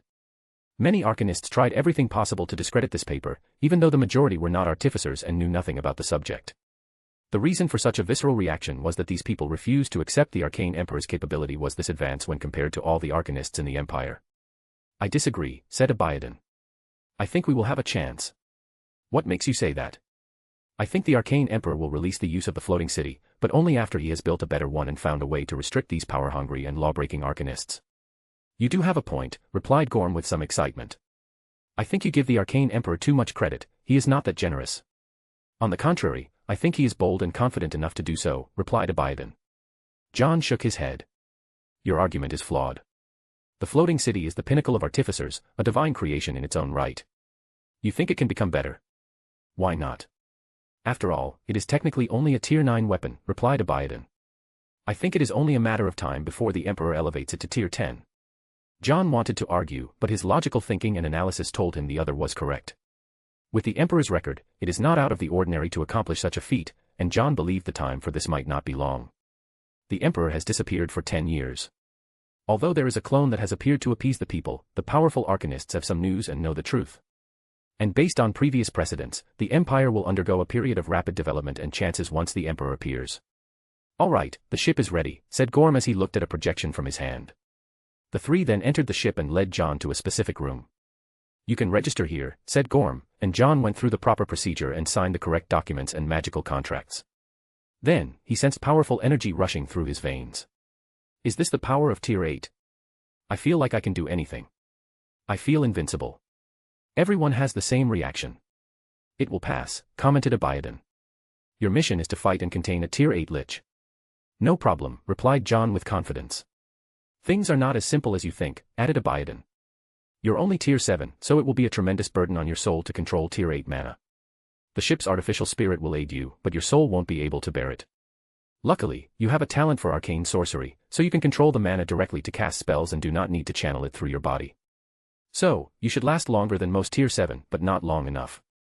Don't forget your Kairos poison will also affect your stamina, so you must either defeat the Lich as soon as possible or buy us enough time to recapture the star system and reinforce you, added Gorm. John sighed as he nodded. He knew the current situation arose because the Empire was young and had no Tier 8 arcanists. At the same time, Tier 8 weapons were not as versatile and effective as an actual individual, even the ones controlled by artificial intelligence. The nature of power and magic in the universe made individual strength even more valuable in war. I'm glad you understand, said Gorm. Here is the plan. After a brief chat, the spaceships flew out of the atmosphere before activating the void jump engine. Whoosh! In an instant, the ship appeared outside the red number star system. They could not directly teleport there because of a black shield surrounding the entire star system. And not long after their arrival, a mage wearing black robes appeared. The mage only had skeletons with no flesh, his eye socket had two small purple flames, and he held a staff of bones and a skull for the head. Tier 8 Lich, First General Tunais. John flew out of the spaceship, facing his opponent. He was not scared despite his usual cowardly attitude toward saving his life. And Tunais did not underestimate his opponent because the latter was one tier below. He knew he faced an arcanist, and this title alone solicited his respect. In the past 10 years, the Arcane Empire has proven that Arcanist is the most potent magic class because of its power, adaptability, and versatility. Two Eyes did say anything and directly attacked. Death Beam. A black energy beam came from the skull's mouth in his staff with unprecedented speed and destructive capabilities. However, the beam passed through John's body as if he were transparent. Illusion, thought Two Eyes as he rapidly turned around. Unfortunately, it was too late. Cracks similar to a mirror shattering appeared behind him. Before he could react, the surrounding trembled. Two Eyes looked around, and everything looked the same, but he knew it was not. The mirror dimension. Damn it. At this stage of the war, it is common knowledge that one of the main tactics of the Arcane Empire is to fight in the mirror dimension. This tactic allowed them to preserve much of their territories with only minor damages. After all, when tier 6 to 8 individuals fight, the resulting destruction would destroy planets, stars, and star systems.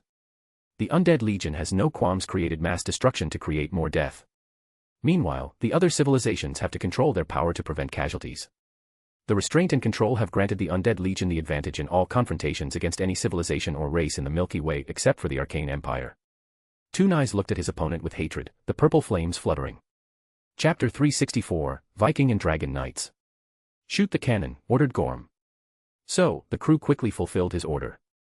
A massive energy light came from the ship, heading straight to the black shield.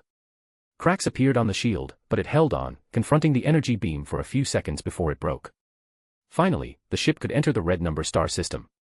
We have detected 2 planets already invaded, said one of the crew, and Gorm nodded before looking at Abaddon.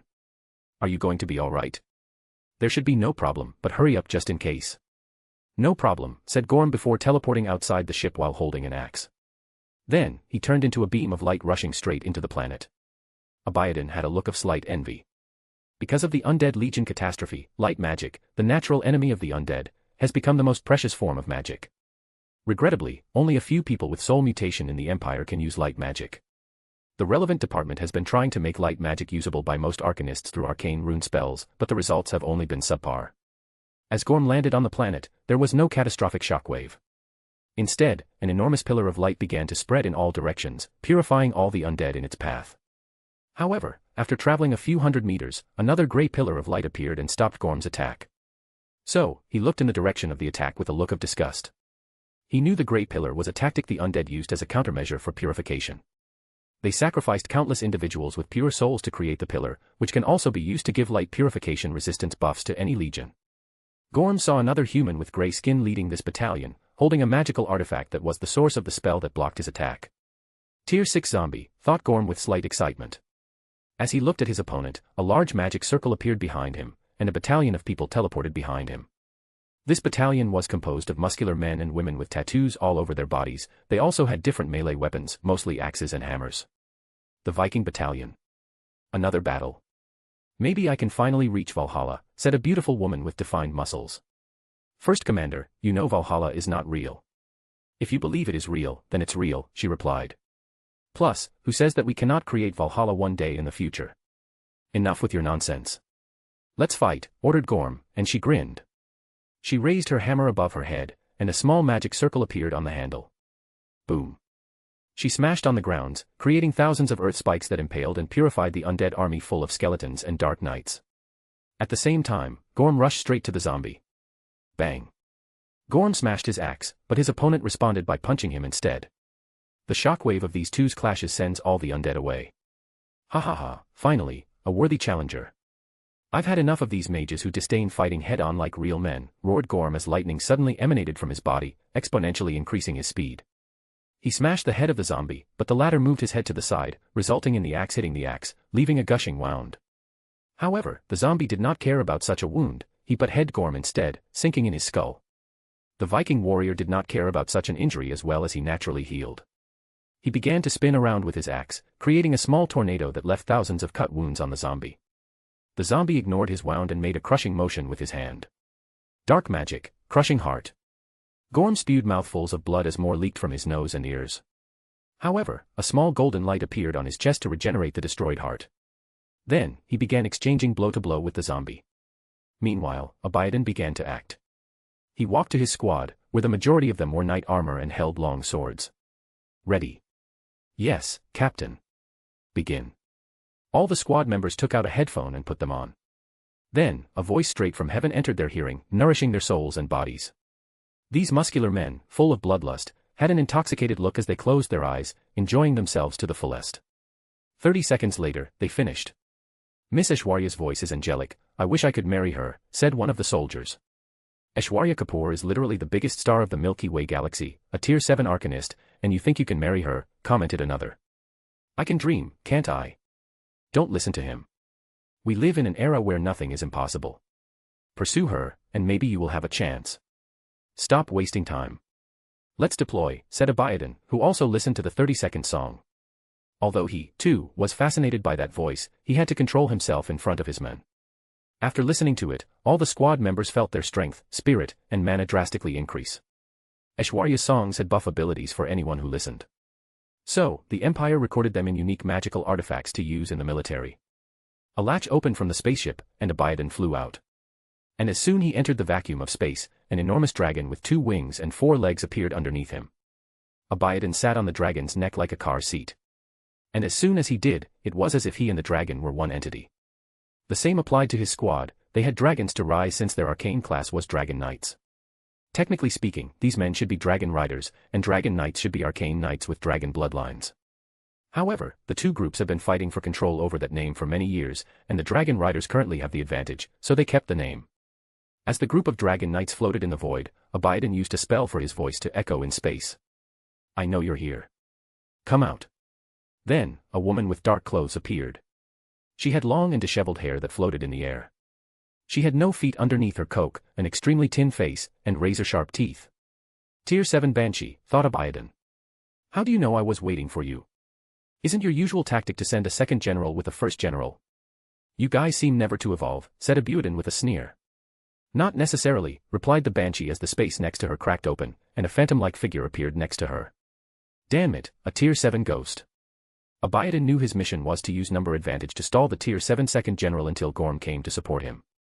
Then, they had to wait for John to finish and reunite with them to finish or drive the enemy off. But now, there was another Tier 7 entity that the intelligence department did not detect. Abiodun quickly analyzed the situation to come up with countermeasures. He first sent a red code to Gorm and John to tell them the situation was out of hand. Then, he ordered his men through their mind communication. Begin mana and soul frequency synchronization.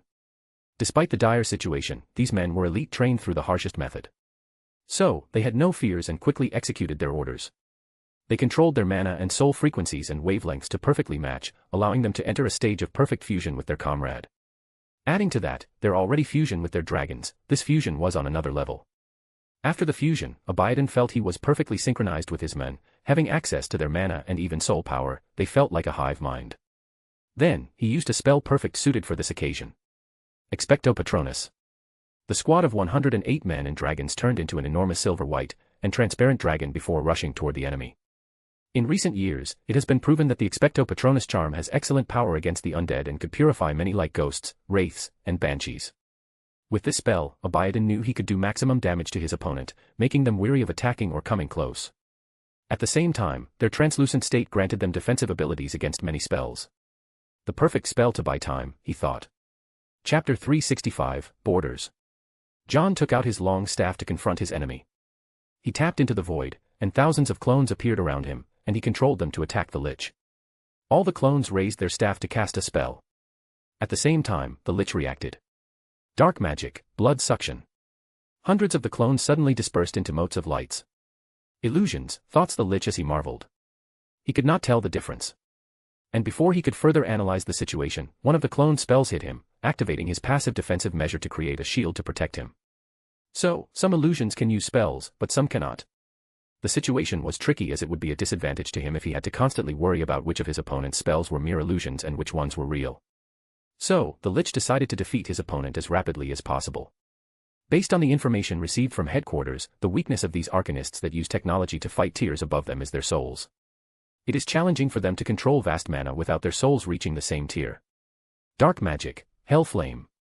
A dark flame manifested from the Lich's staff, burning all of the illusion clones. The Lich planned to use a spell with a large area of effect to force the real body to defend itself, thus finding John's location. However, to his surprise, all the clones were destroyed, but the real John was nowhere to be seen. Then, the Lich felt a sudden danger behind him. A laser beam pierced his shield before passing through his body. Damn it, thought the Lich. He did not care about the destruction of his body. However, that spell had purification capabilities and could have killed him. Luckily, he used a soul protection spell to protect himself, but he was still injured. The Lich turned around, his soul flame obviously displaying unbridled rage. Then, he said something in an eerie voice. In the name of the great god, Guznad, ruler of death and heir of the Magus, I shall pass judgment upon my enemy. Death authority, death light. A dark beam of light came from above John containing the power of death. His face contorted as he knew that once this attack reached him, he would not survive. So, he clenched his teeth and said, I am an arcanist, and I shall pursue the truth even in my death. Then, he suddenly aged rapidly, turning from a young and handsome man in his 20s to an older man about to die. Then, a golden shield appeared to protect him, an act that made the Lich sneer. As a first general, he could borrow death god Guznad's authority to execute his enemy. Although he will use all his mana and enter a deep state of weakness for a while, it usually gets the job done. Soon, the Lich frowned as he saw the golden shield lasted a few seconds against his spell. However, considering his opponent had sacrificed their lifespan to boost their powers, he felt it was plausible to resist a little longer. And as expected, after a few minutes, the golden shield broke apart, and John was annihilated from the face of the world by the dark beam. The flames in the Lich's eye sockets became smaller, but his bones seemed to smile even brighter than before. He flew to the position of John's death for a final check before taking out a magic scroll from his interdimensional bag to exit the mirror dimension. Regrettably, before he could activate it, a bunch of chains appeared to tie him, they sealed his mana regeneration and his soul. Then, to the Lich's horror, John appeared before him, perfectly intact without a scratch. Do you want to know how I did it? Asked John with a smile as he took out a black jewel. I won't tell you. John placed the jewel on the Lich's forehead, and it disappeared, entering his soul dimension and isolating his soul. As a follower of a death god, the Lich's soul belonged to his god. So, John has to use a special magical artifact to prevent Guznad from summoning his followers' souls. With this tier 8 soul, my illusion world magic should take another step. John is one of the best illusionists in the Empire, even ranking in the top 10. And that's because his spell, the illusion world, allowed him to craft an entire world of illusion. From his first confrontation with the Lich, he was never present.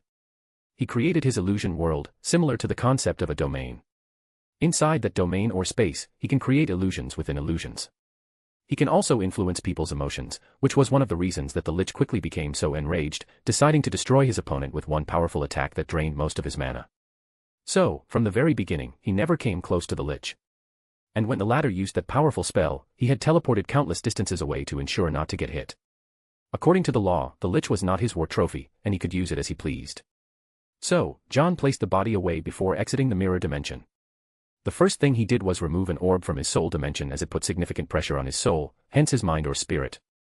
The orb was a magical artifact that allowed him to access the ship's mana core in the mirror dimension. He could not bring the ship with him since he would lose his power if the Lich destroyed it. He looked in the distance to see a silver-gray dragon and giant fighting 2 tier 7 undead. John did not waste time before taking action. He controlled the spaceship to launch one as its cannon. The 2 tier 7 undead tried to evade once they felt the danger, but John used a restriction spell to render them immobile.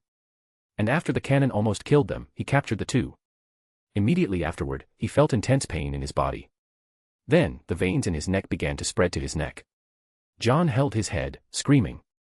At the same time, some age spots appeared on his face and hands. Activate emergency healing protocol, said John's artificial spirit. Then, he disappeared before reappearing in a healing cabin inside the spaceship. Gorm and Abiadon checked on him and saw that his condition was slowly stabilizing. Then, they reported to HQ, who would send people to this star system. Although this region had no life, all the planets had precious resources, so a mining crew would soon arrive with the proper equipment. Finally, the crew returned home once the miners arrived. Meanwhile, back at HQ, Olivier received visual records of the victory in the Red Number star system. After checking for any anomalies, she focused on the different battlegrounds of this war. For a moment, things appeared stabilized before a red screen appeared before her, making her concentrate. Luna, what is it? Omicron, Shasta, Kala, Prenut, and Khafre, all these star systems are being invaded, Luna said with her eyes completely white. No, I'm too late. Omegon has gone dark. Did you say Omegon? Show me the visual, Olivier hurriedly said. And soon, she saw a star system completely enveloped by darkness. She suddenly thought of something and called 2 people. Did Guznad show up in your area? How did you know? Responded Rowena. I have detected a Tier 9 individual was coming my way, most likely a clone. The same for me, responded Dumbledore. All these people had the same weird veins as Olivier in their necks. You two must use the floating cities to deal with your opponent as swiftly as possible. Do it, no matter the consequence. What is the situation? Asked Rowena. Omegon is too close to our territory's border. If the Undead Legion can create a base there, it becomes easier to attack us. So, we must destroy Omegon at all costs. I'm sorry I could not detect it beforehand, Luna said. No, if it were not for you, we probably would not have detected anything until the base was created. If the Undead Legion created a base, removing them would become 1,000 times more difficult since each base is connected to Guznad's divine kingdom. From these bases, they essentially have an infinite amount of reinforcements, and Guznad can quickly descend on these bases without being noticed. So, Olivier would not let one appear so close to the Empire's borders. For anyone wondering, the last chapter was a mistake. The ship was 5 kilometers wide, not meters. Chapter 366, Omegon. Dumbledore placed a mask on his face. Ariana, deactivate stealth mode. Yes, sir. On the border of the Empire's territories, thousands of light years away, an entire city suddenly appeared outside the star system. Dumbledore saw men waiting for him. He had black robes, a long scythe, and red markings across his left eye. He had gray skin, and a small portion of his mouth was rotten to the point of showing the bones. Lord Guznad, do you want to fight here or in the mirror dimension? Dumbledore asked calmly. No problem, replied the Death God, who knew a Tier 9 battle could destroy the entire Milky Way galaxy if their strength were not probably controlled. Dumbledore secretly sighed in relief. It would be nigh impossible to force or trick the opponent into the mirror dimension even if it was just a clone. And Guznad refused to acquiesce.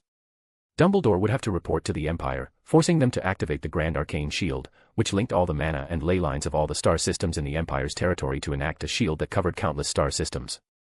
The problem with the shield was how much money and resources were needed to activate it. And given that Guznad was a Tier 9 god, the shield itself would not be enough, and an ether core of the same level as the floating city would be required to provide additional energy. Luckily, there was no need for trouble.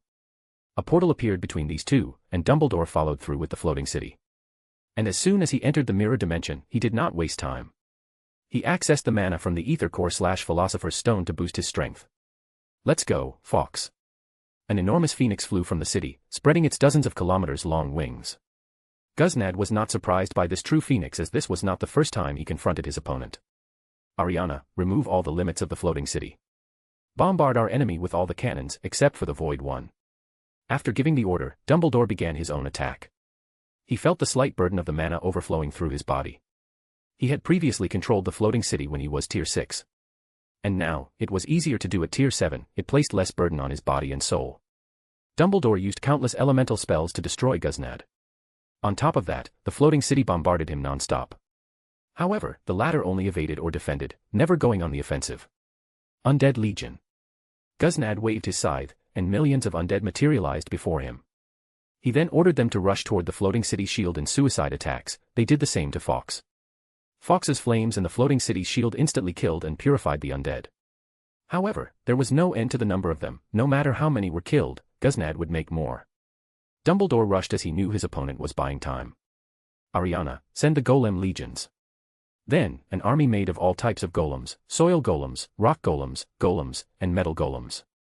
They rushed towards the army of undead to destroy them. Although the golems lost regarding numbers, they won in strength. Additionally, Dumbledore was not finished.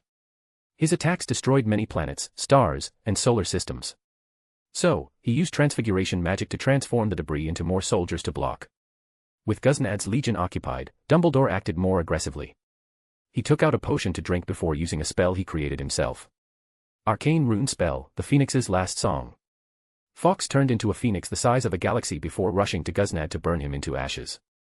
The latter erected a barrier made of black flames to protect itself. Back in HQ. Olivier watched the battle with a frown. She could tell Guznad's clone won't last long, but the issue was how long was too long. She checked the monitor that displayed the situation in Omegon system. She had mobilized a space fleet armored with Tier 9 cannons to annihilate the entire solar system.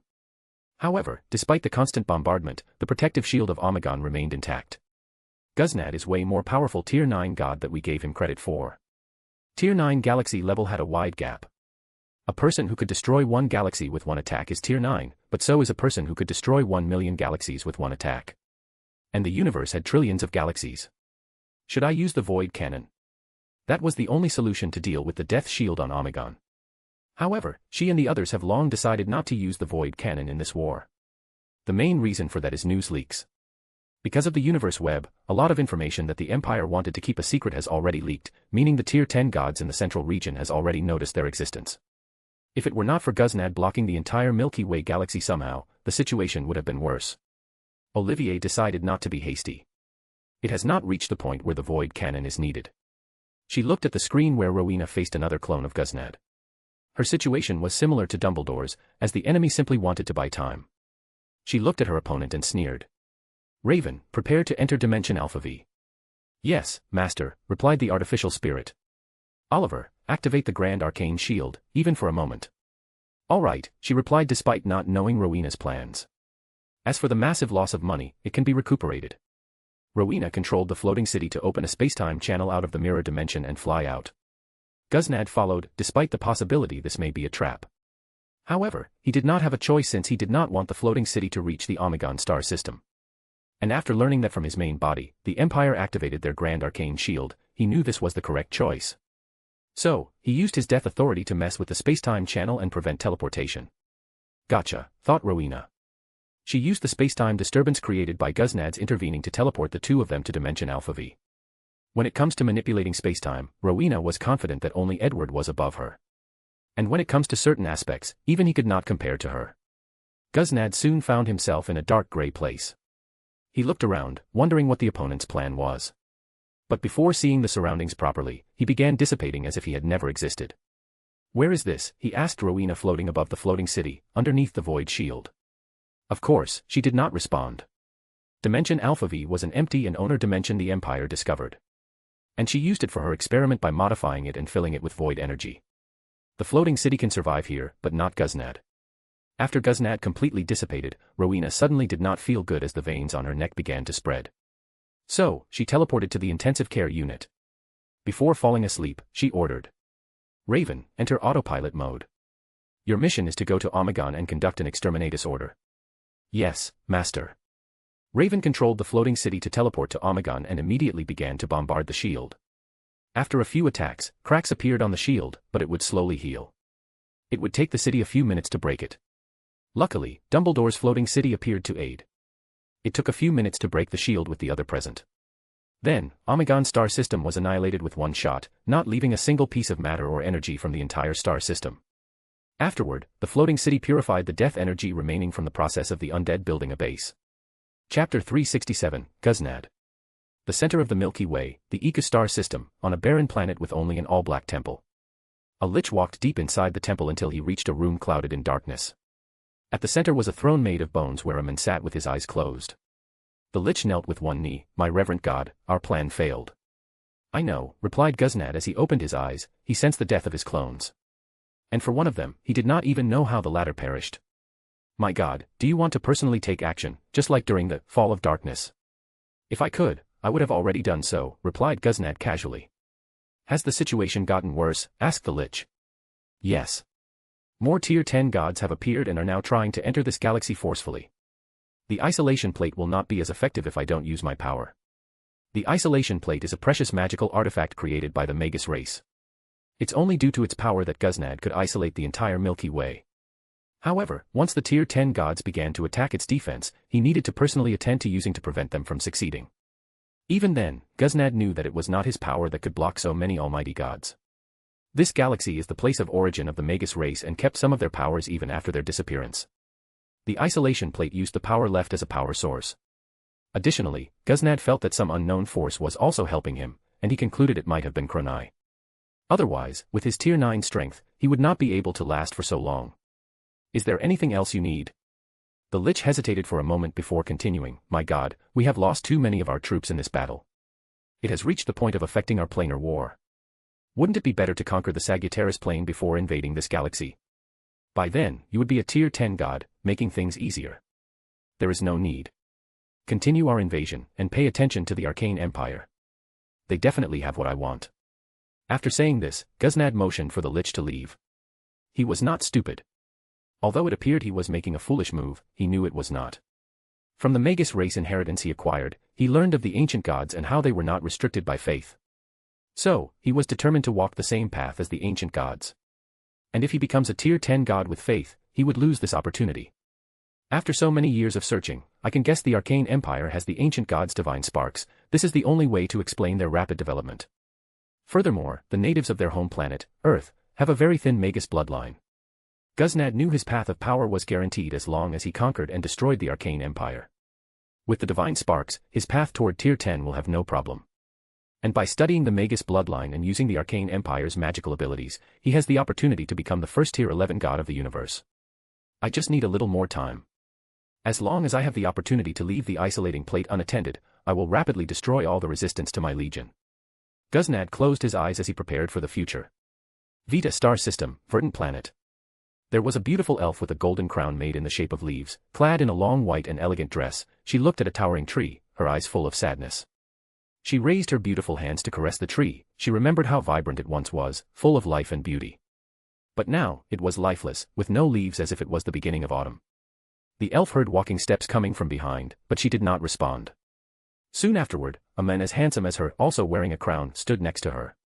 "Have you heard the news?" asked Arion Kashgar, king of the elves. "What is it?" replied Myrtle Tyrania, queen of the elves. "More than 5 new races have surrendered. They have conquered the red number star system, killed 2 of Guznad clones, and destroyed Omegon. As for us, we suffered even more casualties in the recent attack in the leaf tree star system." Myrtle did not respond as she continued to caress the trees. "You should make a decision as soon as possible," continued Arion. "Don't you have enough pride?" "Why should we bow our heads to humans?" asked Myrtle. "The Arcane Empire is multiracial and multi-ethnicity. You and I both know that is not true.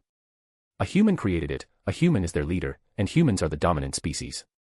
In that case, why don't you consider that our race will become extinct if we don't surrender to them? Maybe, it's better for us to be extinct than to serve under others. I don't understand why you are so stubborn about this. The Arcane Empire is a very advanced civilization." Advanced? Back in the days, our sun elves were advanced. We are no longer sun elves who wield high magic, are we?" replied Arion with a slightly raised tone. "Our bloodline is diluted to the point of non-existence, and our magic that the gods once feared has long been lost. We have nothing to be prideful about." Did I say something wrong? I only speak the truth." Arion sighed. "The Arcane Empire has recreated dragon bloodline, meaning, they should also be able to revert us to our ancestry. Furthermore, the arcane rune magic is also high magic capable of killing gods. As long as we integrate into them, we will prosper." Myrtle snorted at him before looking at the dead tree, making Arion sigh. "My love, I'm only worried about you. Most of the Elders' Council members are leaning toward surrendering. And if they decide to use force, you can no longer restrain them without the validator tree. So, please, make the wise decision." After saying that, he left to give her more time to think. Sirius Star System, Bravo Planet, the home of the Starskin race. A meeting took place amongst the governmental body of the Starskin race. Because their skin was as beautiful as the stars at night, the entire room appeared as if an astrologer was looking at countless galaxies from a distance away through a telescope. In the middle of the room lay a throne room where the Starskin Queen, a Tier 8 mage, sat with majesty. However, her usually black woolly hair had turned gray. While listening to the report on the recent news of the war, she suddenly coughed uncontrollably. Then, someone brought her a potion to appease her condition. "Your Majesty, I think it's best to surrender to the Arcane Empire. Otherwise, you won't survive long," said one of the ministers. "That's true. Although we know they are taking advantage of the situation to expand their borders, we cannot help it in the current situation." Many people agreed with the sentiment. Queen Keturah waved her hand, motioning everyone to calm down. "I know this is the best outcome. But now is not the best time to surrender to them." She knew their race had no choice but to integrate into the Arcane Empire. However, she also knew that the way of surrendering mattered. As a very talented race for divination, any factions would be glad to have them. Nevertheless, she also has to ensure the Empire values her race and does not treat them the same way as any of the others who surrendered. So, Keturah plans to display their values and wait for the Arcane Emperor to show himself before surrendering. "Maybe, the Empire can help us return home," she thought before coughing a little. Chapter 368, Edward's Return. Olivier sighed in relief after seeing Omegon's destruction. The situation would be more manageable from now on. She then waited for Dumbledore and Rowena to contact her. But beforehand, she received a call from Bellatrix. "What is it? Can you slow down the number of undead you are bringing?" I'm beginning to be overwhelmed, complained Bellatrix. After the beginning of the war, the Undead Rehabilitation Department was established. It was a department responsible for awakening the memories of the undead and removing Guznad's control over them. Then, they would be rehabilitated to accept their new identity before being integrated into the Empire. Bellatrix was in charge of this department because she studied Herpo's ceremony magic and the death chamber. Edward even left his death staff for her to study. I know there is a lot, but the undeads are population and even potential arcanists. So, store them in a pocket dimension and rehabilitate them later. In the meantime, you can recruit more people in your department to help with your load. Fine. I will organize a course to train skilled individuals at the fastest speed, Bellatrix. And not long after she said these words, 2 more screens occurred with Rowena and Dumbledore. Adding Luna's presence, most of the Illuminati's members are present. Olivier looked at the pale complexion of the two and their slightly aged face, and she asked, "How are you feeling?" "The situation is not looking good," replied Rowena. "The Kairos poison has spread even further, even to my soul. I can now barely use my tier 7 strength." "It's the same for me," added Dumbledore. "We need to do something about this," commented Luna. "The Kairos poison involved time, and not many people have deep research in this regard in the Empire. So, we might have to wait for Edward's return," said Olivier. "Wouldn't it be better to open wider access to the time room? It should fasten all time-related research," suggested Luna. However, Olivier shook her head. "The time room is related to the ancient gods and with the entire universe paying attention to this galaxy. We cannot take the risk of even more exposure." The others agreed. The Arcane Empire seemed to have already caught unwanted attention from a few powerful tier 10 gods. If it is revealed they possess ancient gods' divine spark, the Empire's threat level to these gods will drastically increase. "I honestly feel like the situation is going out of control," said Bellatrix. "We should have called Edward back long ago." No one said anything, but Olivier could tell these people agreed. She knew this sentiment had existed for quite some time since the war began, but she had been adamant about not calling him. "You guys fail to see the bigger picture. This is only an intergalactic war going on for 10 years. And yet, many of you cannot handle it and want to ask for his help. If that's the case, what will you do when we face the real war? You all know what is waiting for us once we reach tier 11. I don't need to tell any of us the scale of the war Edward will participate in with Merlin and these unexplainable beings. So, what are you going to do then? Always ask him for help." No one said anything as they knew she was correct. "You better start adjusting your mindset, do not rely on Edward unless necessary. Otherwise, prepare to stay home and be useless in the upcoming battle." "Olivier is correct, we need to adjust our mentality and be able to pull our weights," said Rowena. "Edward previously said that this universe is essentially a training ground for us. If we have to rely on his help to pass the training mode, we will only be a burden in the future." The others agreed. They realized they had to change their mindsets. Then, the group chatted for a while to make a few decisions. For example, Grindelwald and Nicholas Flamel will replace Rowena and Dumbledore as the controller of the floating cities in case of the need for deployment. Afterward, Olivier continued with her commander's duty. She received a notice that goblins pirates had just ransacked one of the Empire's outposts. She had to take of this situation since this was not the first time. A group of pirates led by a hobgoblin took advantage of the chaos to become rich. After thinking about it for a moment, she decided to send a small fleet composed of cyborgs and mechas. In the Empire, any individual with supernatural powers is considered an arcanist. As such, cyborgs and mechas also fall into that category. However, in the current war, any magic class not involved with magic has been delegated as not as important because these classes have no abilities to purify undead. And arcanists that rely purely on technology and aura have suffered the most during this war. Aura masters have it better since there is some research on how to use aura to purify undead. Although the results have been mediocre, there are still hopes. However, when it comes to mecha warriors or cyborgs that use energy cores that are not mana, they are essentially useless against the undead. After choosing who to send to deal with the hobgoblin pirates, she focused on another issue to deal with. While looking at the different situations of the war, she received an urgent call. And after accepting it, she saw a man kneeling on the floor, heads down, similar to an Eastern kowtow. "You're Lucius Malfoy, right?" Olivier asked. "Yes, Your Majesty," Lucius replied without getting up from his position. Olivier immediately noticed he referred to her by her royal title instead of her commander status, implying this might be a personal call. "Get up first, then tell what the problem is. Please, save my son. Draco. I remembered he was injured in a recent mission with the Royal Guard. However, he should have received the best treatment of the Empire. There was a complication during his treatment. The curse on his body somehow fused with his Kairos poison, mutating into something unknown. The diagnostic is that he only has a few hours to live. Since it is a curse, did you use the tears of the moon? The tears of the moon came from a divine tree Edward brought back from his previous voyage. It was capable of healing curses. We did, and this is the only reason he is still alive. Lucius was desperate. The healers used the Empire's best resources but could not save his son. So, his only hope was the royal family had some unknown method not revealed to the public. He has been serving the Arcane Emperor for many years, even offering his soul. Although he is mediocre, his son and grandson have become captains in the Royal Guard and the Ghost Squad. And his wife is a Tower Master loyal to the royal family. So, he thinks the royal family might help him because of their family's long years of servitude. Olivier thought for a moment as she caressed her temple. I remember Edward designed a time bubble. It can freeze an individual in time.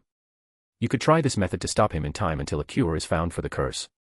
Wait, this won't work with the Kairos poison. You can use the alternate method, death suspension. Death suspension.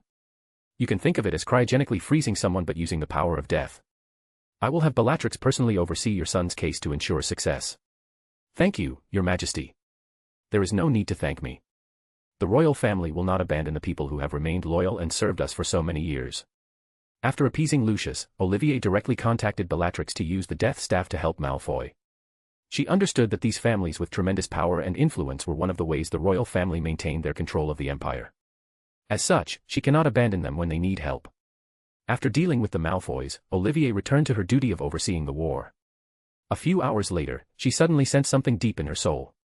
This feeling, she muttered with a wide smile. He's finally back. Chapter 369, Kairos Poisoning. While entering the Milky Way galaxy, Edward sensed some resistance before things finally settled down, and he headed straight home. However, as soon as he arrived, Morgana told him he was discovered despite being in hidden mode. Furthermore, he received notifications that numerous weapons were pointed at him. Luckily, Morgana quickly used his highest authority to calm down all the detection systems in the solar system.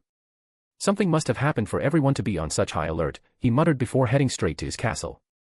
The moment Edward left the floating city, he could sense he had access to an enormous amount of mana. One of the titles the Akashic record granted him allowed him to take a small portion of mana from all the Empire's citizens. But now, he sensed he had enough mana to reach Tier 8 star system level. Our population has expanded to this scale. Not long after his arrival, Olivier walked into the throne room to see him. She calmly walked toward him with a smile before hugging him. However, Edward was not happy for long as he saw the veins in her neck. Kairos poisoning. Yes, she replied. Not long after you left, the war suddenly broke out. To cope with the situation, I allowed many Arcanists access to the time acceleration rooms to become Tier 7 quickly, but everyone suffered from Kairos poisoning as a result. Before he opened the time acceleration room for people to reach Tier 6 rapidly, he experimented on clones and discovered a form of poisoning called Kairos poisoning. The symptoms included certain parts of a person suddenly aging forward or backward. And in the worst-case scenario, the person could suddenly die of old age or revert to a fetus. He created a way to suppress the symptoms. However, this resulted in other symptoms such as drastic physical weakening, loss of vitality or life force, soul injuries, and decreased mana control. Edward frowned as he had not found a cure for Kairos poisoning yet. But, he was not the same person he was before leaving. He used Lucius' time magic to create a bubble around Olivier. Then, he extracted the anomalous time energy inside her body. The veins on her body shrunk in size but did not completely disappear. I will make a potion with time attribute to fix your problem. I knew this would not be a problem for you, said the pale-looking Rowena, who had just appeared, accompanied by Luna and Bellatrix. Edward kissed them before removing some of the poison from their bodies. When did you get back? 2 years after you left, Luna replied. Did something happen? No, we succeed in our mission. Really? Did you get the watch? Yes, we penetrated that isolated timeline and sneaked in. Then, we can create a clone of you and give it an unsuspicious identity in that timeline. Afterward, we orchestrated the event for your clone to get his hands on the watch. Excellent, said Edward. If this infiltration mission succeeds, he won't have to rely on the Akashic record to travel to other worlds. Then, he had them accompany him to the palace's lab. He wanted to brew a potion for them as soon as possible. In the Black Clover world, he learned about wide varieties of magic, including poison. One member of the Black Bull, Gordon Agrippa, was an expert on poison magic. His entire family has been studying poison magic for countless generations. Adding to his new profound understanding of time magic, he learned from the devil, Astaroth. Edward knew he could create a potion to deal with the issue. Meanwhile, Olivier filled him in on what happened after his absence. Not long after you left, an event called the Fall of Darkness occurred. Guznad suddenly appeared and destroyed the headquarters of the Intergalactic Federation, killing all their powerhouses. Afterward, he attacked all the Tier 8 civilizations. The Elf Kingdom survived because of its divine tree but suffered tremendous damage. The Starskin survived because of a strange weapon their queen used. But they also suffered tremendously. The Intelligence seemed to be destroyed in the attack. However, they recently showed up. We do not know how they survived the attack. Edward frowned after hearing this, but he did not interrupt her and continued brewing his potion. As for us, we survived because of the Death Staff and the Ether Core you left for the second floating city. Even then, 2.7 billion from the solar system died in that attack. Olivier remembered that attack with great detail. Her, Bellatrix, Dumbledore, Grindelwald, and the Flammel couple had to fight Guznad back even though they were on a bunch of Tier 6 Arcanists. Although they succeeded, the Empire lost billions of its people. Did you revive these people? Asked Edward. We tried but only succeeded in bringing a quarter of them back. Guznad's death authority granted them true deaths, with their souls completely destroyed. Ultimately, we could only honor their memories with a national funeral. Edward nodded as he knew some things were impossible to change. After that, we entered war mobilization mode, continued Olivier. The first thing I did was to gather the resources needed to build the second floating city. The process was smoother than expected since the entire galaxy was now in chaos. I knew it would take time to build it, so I took some drastic measures. I had the Artificer department use the time acceleration room. However, to combat the Kairos poisoning, I used clones. The Artificer building the city placed their consciousness inside specifically create clones, who would then build the floating city inside the time acceleration room. That would not work, commented Edward. You're correct. They built the city relatively quickly, but all the Artificers were poisoned, and many good ones even died. Olivier sighed as she felt sorrow for the death of these talented individuals. However, in times of war, death was inevitable, and she knew this fact too well. Death has not been completely conquered, even in an advanced civilization like the Empire. You did your best, and that's all that matters, said Edward with doting eyes. Olivier smiled at him before continuing. With the floating city, and Rowena and Luna's return, the war situation was under control. Guznad also appeared to be busy regarding something and only appeared in the form of clones that were way weaker than his main body. I've proceeded with our plan to use the chaos to annex and expand our territories. We currently have 167 star systems with life and 397 star systems with no life but with resources. While all the other civilizations' territories are rapidly shrinking, we are growing exponentially. As long as the other Tier 8 civilizations surrender, we will only have to deal with Guznad before we can conquer the entire galaxy. I see, said Edward as he raised a potion battle before his eyes and swirled it. He shook his head before starting over with new ingredients. Do you have any information on the fallen Intergalactic Federation? No, their last leader died 2 years ago, they are no longer part of the equation. What about Guznad? Any information? We know he is somehow related to the Magus race, said Luna. And there is a high chance he is after the divine sparks and us. Can't you divine any information about him? No, he seems to have a very powerful magical artifact related to divination. Many times, he has even bested me. The Magus race, huh? Muttered Edward as he focused on the potion. Everything about them seemed extremely precious, commented Rowena. If they are truly the only Tier 11 civilization this plane has seen, it makes sense, added Bellatrix. After that, the group did not continue talking as they waited for Edward to finish. A few hours later, he had a blue potion in his hand, and he nodded with satisfaction. He first tested the potion on a clone before he allowed them to use it. And as expected, most of the chaotic time energy in their body was expelled, their souls were now healed, and they had no problem controlling their mana. Of course, the potion was not an instant fix, as there were still some problems. But, a month of more recuperation should bring them back to full health. So, tell me, how was your voyage? Asked Rowena. Chapter 370, Universe Web. Edward then told them everything that happened to him on his voyage. From the moment he arrived, to be sealed, his time as the Wizard King, and finally, his confrontation with Eve. Then, he also mentioned his experience in the Konosuba universe. During the explanation, Fleur and Hermione came to reunite with the family, telling their experience.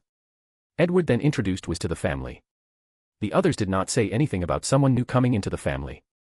Instead, they tried to make her feel comfortable and at home. Sounds quite like the adventure, commented Luna.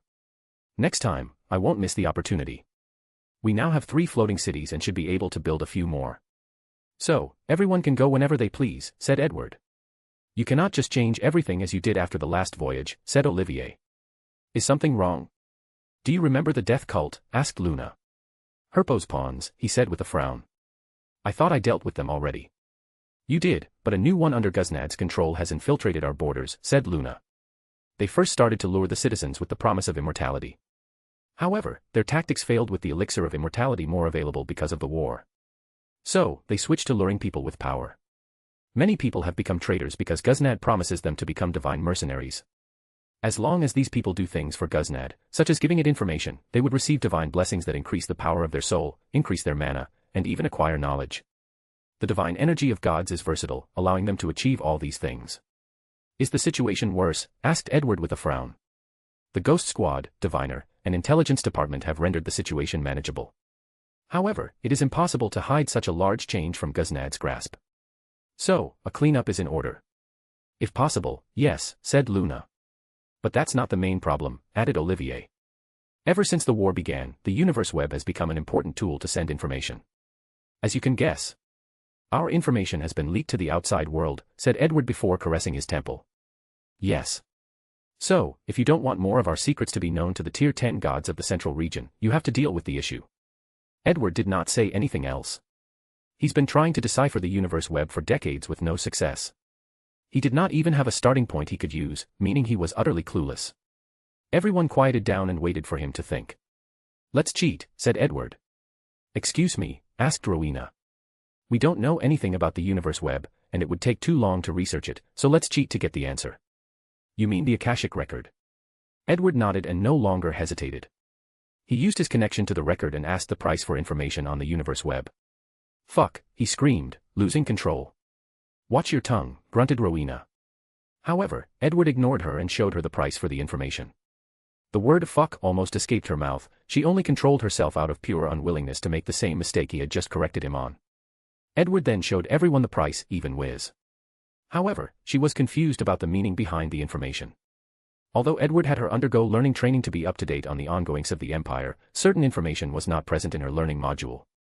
So, he condensed some of his memories and gave them to her so she could understand the situation. And she also wanted to swear after learning the exorbitant price for such a piece of information. Can we afford it? Asked Olivier. Morgana, calculate the price. As you wish, boss. A few minutes later, she said, it would cost us 80% of all the Empire's knowledge. Edward wanted to throw something at someone. Even with the knowledge we just brought back. Yes, she replied since her calculation also considered those.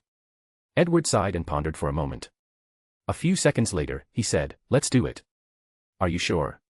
This seems too expensive, said Rowena. And the others agreed with her. It's because it's so expensive I want to know the information. I hope the price is worth it. Edward could see the pain in their face despite agreeing with him. After all, in this world where knowledge equals power, it was a pain to hand over such a vast quantity of knowledge. Don't be so sad. There is a high chance we can recuperate our loss with the information gained. Isn't that the reason we started the Empire? To use knowledge to create more knowledge. You're right, we should not lose ourselves and become like these other civilizations that hoard knowledge, said Luna. After everyone agreed, Edward no longer hesitated and exchanged with the Akashic record. Then, Edward closed his eyes and reviewed a summary of his exchanged knowledge. An hour later, he opened his eyes, full of brightness. Mana grid, the source of all mana, he muttered with excitement. An invisible grid travels throughout the entire universe like veins, the mana grid. It is the source of all mana in the universe, and all the ley lines on all planets are connected to that energy grid. The Magus race was a race of pure mana, granting them a connection to that grid to draw unlimited energy. They also used the grid as a way to connect and communicate throughout the entire universe. That was the universe web. After the Magus race disappeared, the gods discovered and took over the universe web, connecting everyone. Fascinating. Having access to this grid is like having access to nearly unlimited energy, muttered Edward, thinking about all the possibilities of that information. What is it? What did you find? Rowena hurriedly asked, and Edward sent the information to all of them. Is this the source of magic? Asked Hermione. At least, in our universe, it is. I don't think we can say for certain that's the source of magic, said Wiz, making everybody look at her. However, she was not shy. After all, mana is only a certain aspect of magic. What about the other important thing, the soul? We now know where mana comes from, but what about the soul? Is it just an organ that all lives are born with? Or is there another mystery? Wiz has a point, said Edward. I've theorized that in some universes, most likely the ones where magic does not exist, the soul and its dimension do not exist. Instead, the soul is nothing but a form of consciousness when the brain evolves to a certain stage. You're probably correct, said Olivier. In the Star Trek universe, the concept of the soul has been studied, and a similar conclusion has been made. Even the clone you made for me had no soul after being influenced by the laws of that universe. I'd love to see that study. Get back on track, said Hermione. What can we do with the mana grid? Could we block access to the universe web in our galaxy? Near infinite energy also means near infinite resources, said Edward. As for the universe web, if you give me some time, I could create a blocker with the floating city and brain room. I could also use this opportunity to have Morgana begin invading the universe web to acquire information for us. It seems that the price we paid was worth it, commented Olivier. However, before you enter deep research mode, there are many things that you need to deal with. That's true. Let's have dinner with my parents, and I'll introduce Wiz to them. After that, I'll begin to deal with these things. What about your return? Do you want to announce it now? We'll see. Afterward, Edward met his parents and had dinner with them, introducing them to his new wife. His mother was happy, his dad secretly jealous, his aunt shaking her head in disapproval, and his cousin, Susan, called out his womanizing ways. Chapter 371, Another Linchpin. After the dinner, Edward, his wives, and his aunt had a meeting since he wanted to show them something. He led them to a storage room inside his floating city. Who wants to go first? He asked, holding a book. Is this what you called grimoire? Yes. It is connected to this magical artifact, replied Edward, pointing at a bookshelf. This artifact has the power of the universe while acting as an artificial spirit similar to Morgana. The artifact is connected to the grimoire, which is connected to your mind and soul. And using it, it can calculate and create spells perfectly suited for my need, asked Rowena. Yes. And you won't need to learn much knowledge to wield this spell. You will still need to practice to master it completely. That would make a great magic system perfectly suited for battle mages, commented Luna. That's true. This thing can also help us wield certain previously difficult magic, for example, time magic, added Edward. Arcanists can also use it as extra spell slots to relieve the pressure from their mind space. Not all arcanists can instantly create magic circles inside their mind space to instantly cast spells. Some have to leave the spells inside, placing pressure on their soul dimension/mind space. However, with the grimoire, they can use it as an unlimited magic scroll, granting them more spell spots. The grimoire is helpful to elite arcanists that do not need spell slots in their mind space. They can use it to hold certain powerful spells that require long chants or preparations. I want to go first, said Rowena. Edward nodded before having her place her hands on the brown-colored grimoire. Runes appeared on the surface before entering her eyebrows. Then, the grimoire's cover changed to gray, with a sigil that looked like the Ravenclaw crest at Hogwarts. Rowena quickly opened the book to check the spell inside. She raised her hand to create a sphere with Roman numerals floating on a ring that surrounded the sphere. I should have guessed you would get Lucius time magic, commented Edward. After a little study, you won't need the grimoire to use time spells. Rowena smiled before changing the page. Interesting, she muttered before creating a small gray orb in her other hand. Suddenly, everyone felt a sense of danger and took a step back, even Edward. Is that void energy? He asked in shock. Although it was extremely low in quality, he recognized it. Yes. The spell allowed me to store and release void energy from my soul. Edward then remembered Rowena's experiment ever since he first met her. She would absorb a small portion of void energy in her soul, making her sick and dying in the process. Then, she would allow her soul to adapt to it before increasing the amount. Her objective was to mutate the composition of her soul, granting it the ability to control void energy. Her experiment was dangerous. And Edward tried to talk her out of it, but she was stubborn. Ultimately, he had to ask Merlin for some unique potions for the soul to ensure nothing went wrong. This spell will really help my research, commented Rowena. Meanwhile, Edward looked at the bookshelf's magical artifact. It seems there is a benefit in using a universe will as the core for an artificial spirit. If he had the opportunity, he would find a way to update Morgana using a universe will. After giving himself a mental note, Edward had the others also acquire their grimoire. Hermione's attribute was space and summoning, Fleur was mind control, Luna acquired Vanessa's fate rewriting magic, Olivier had extreme ice, Bellatrix had some death-related attribute, and Wiz had both light and dark magic. As for Amelia, she had all 4 elements of fire, wind, earth, and water. In the end, each person's main attribute did not matter much since Edward controlled the artifact and could give their grimoires whatever spell they wanted. The main reason he had them use it was to test the artifact and see if there were any problems in using it in this universe. So, once everything finished, he had to get down to business. However, before everyone changed location, Luna suddenly stopped as her eyes turned all white again, gathering the attention of everyone present, waiting for her. "I've found another linchpin," she said a few minutes later. "His name is Chris Tu. Immediately, the person's information appeared before the group, showing a middle-aged man of Philippine descent. "Do you have any idea of the reason he's a linchpin?" asked Edward as he reviewed the other's life and record. The only words to describe this man was dedicated and hard-working. "It seems to be related to the grimoire you brought." "I see. In that case, we'll deal with him like we did the others," he replied. "By the way, what happened to Havika Kainalu, the other linchpin?" "He succeeded in his project, and you will not believe what he found." "Oh, is it that important?" "Yes, and of the highest level to the Empire's development," commented Olivier. "In that case, I can't wait to meet him." Edward had a lot to do, but Havika was not currently the priority. Once he dealt with everything else, he'll meet the young man whose innovation was so crucial to the Empire. For the next few hours, Edward spent time catching up on what had happened in the past 10 years since he left for the Black Clover world. He learned about political, economic, cultural, and military changes.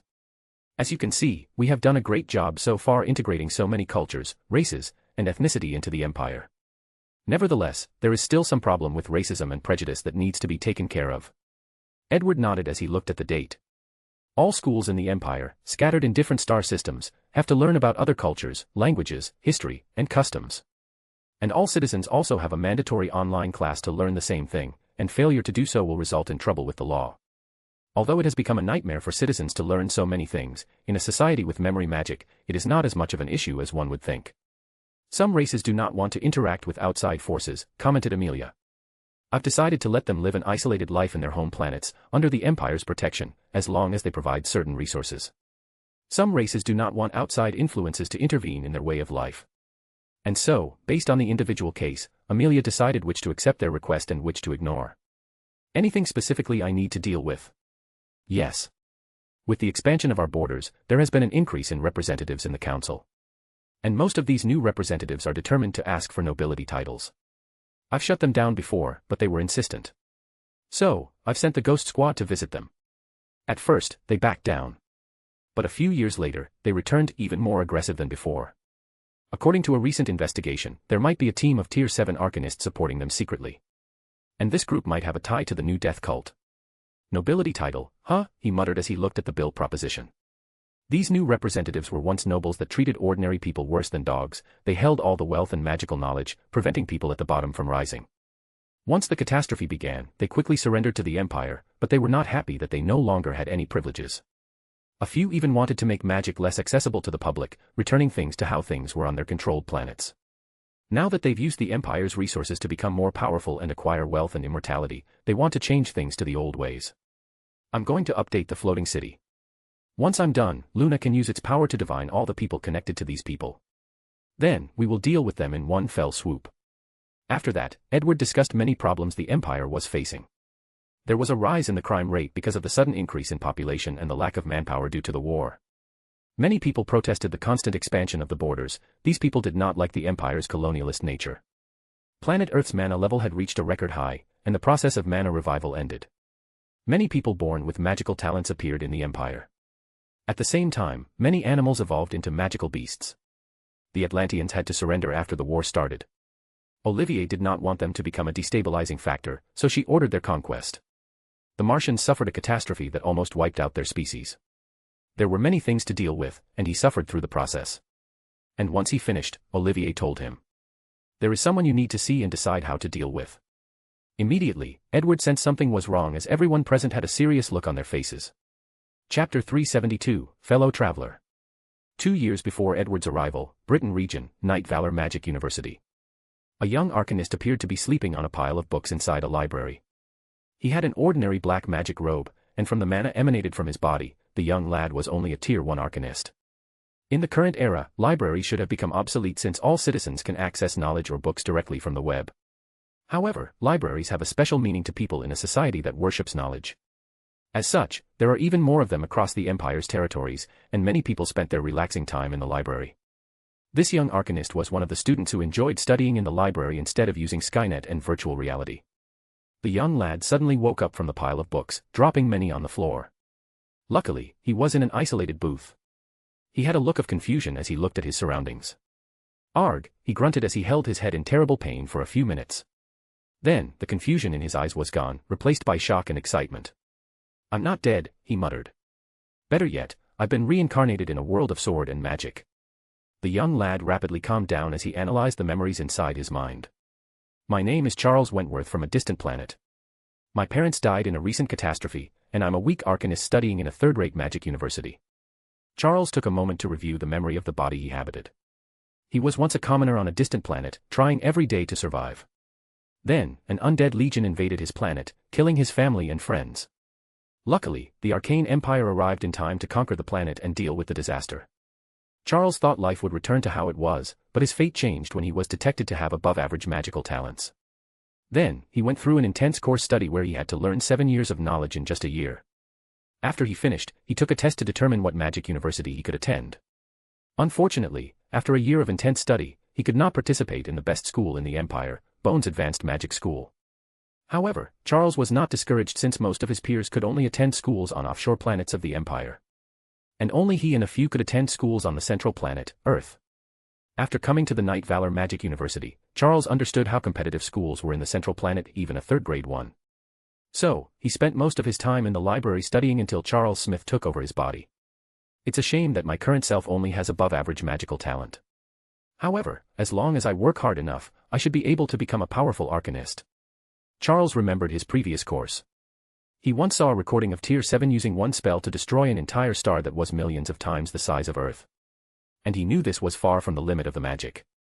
Compared to the boring Earth I was from, with no magic, this one is more interesting. I should take this chance to become one of the most powerful arcanists in existence. Back on his Earth, Charles had read many isekai novels, anime, and fanfiction from countries like Japan, Korea, China, and even English. So, he believed he could use his knowledge to make a difference in this world. Excitedly, he reviewed his memories to determine how he would proceed in this world. Charles quickly noticed that he had a photographic memory as he checked all the information this body had.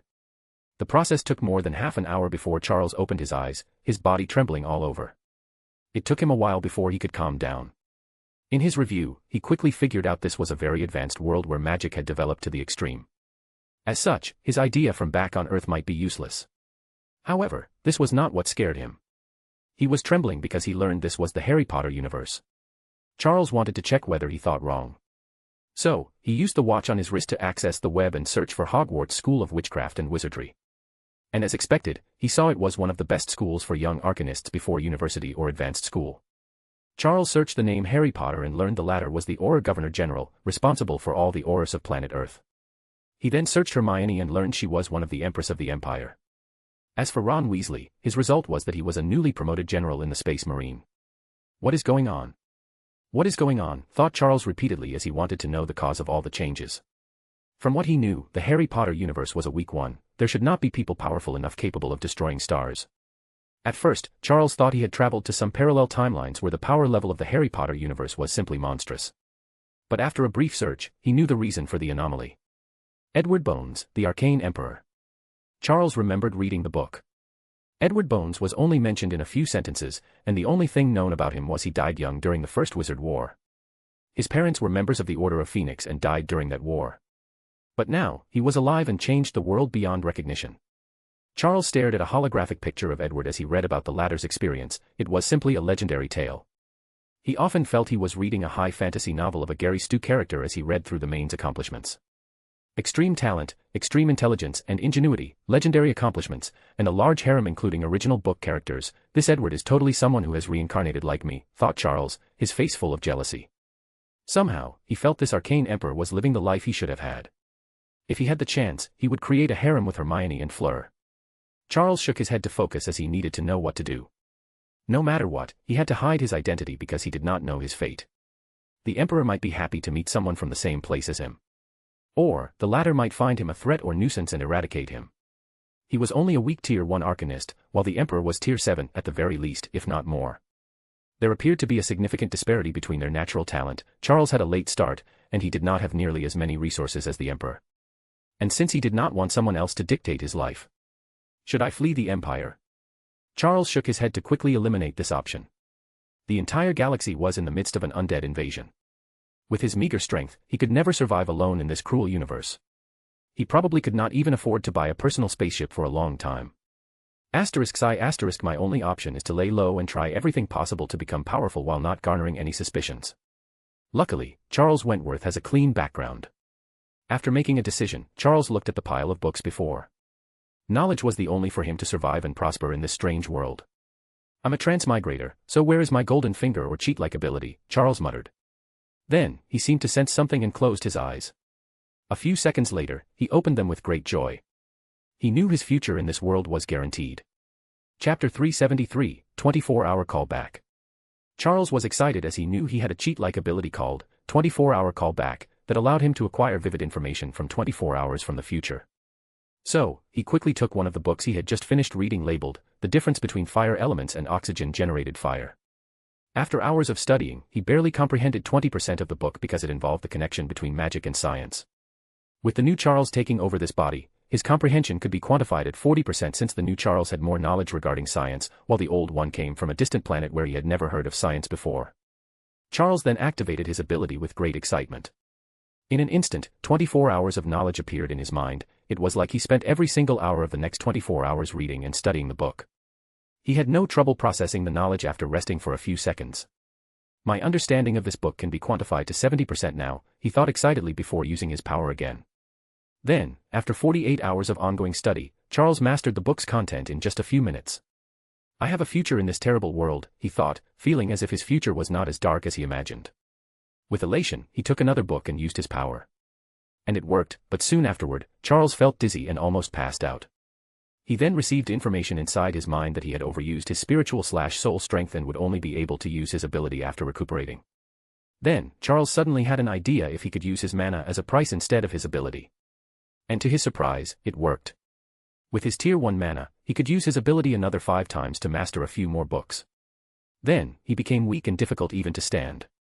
Immediately, he closed his eyes to enter a deep state of meditation to recuperate his mana and spiritual strength. 3 hours later, he returned to his peak state. I feel my soul strength increased. Is this because I depleted and replenished it, or the result of mastering new knowledge? Charles felt it was a combination of both, meaning his ability also granted him some other benefits.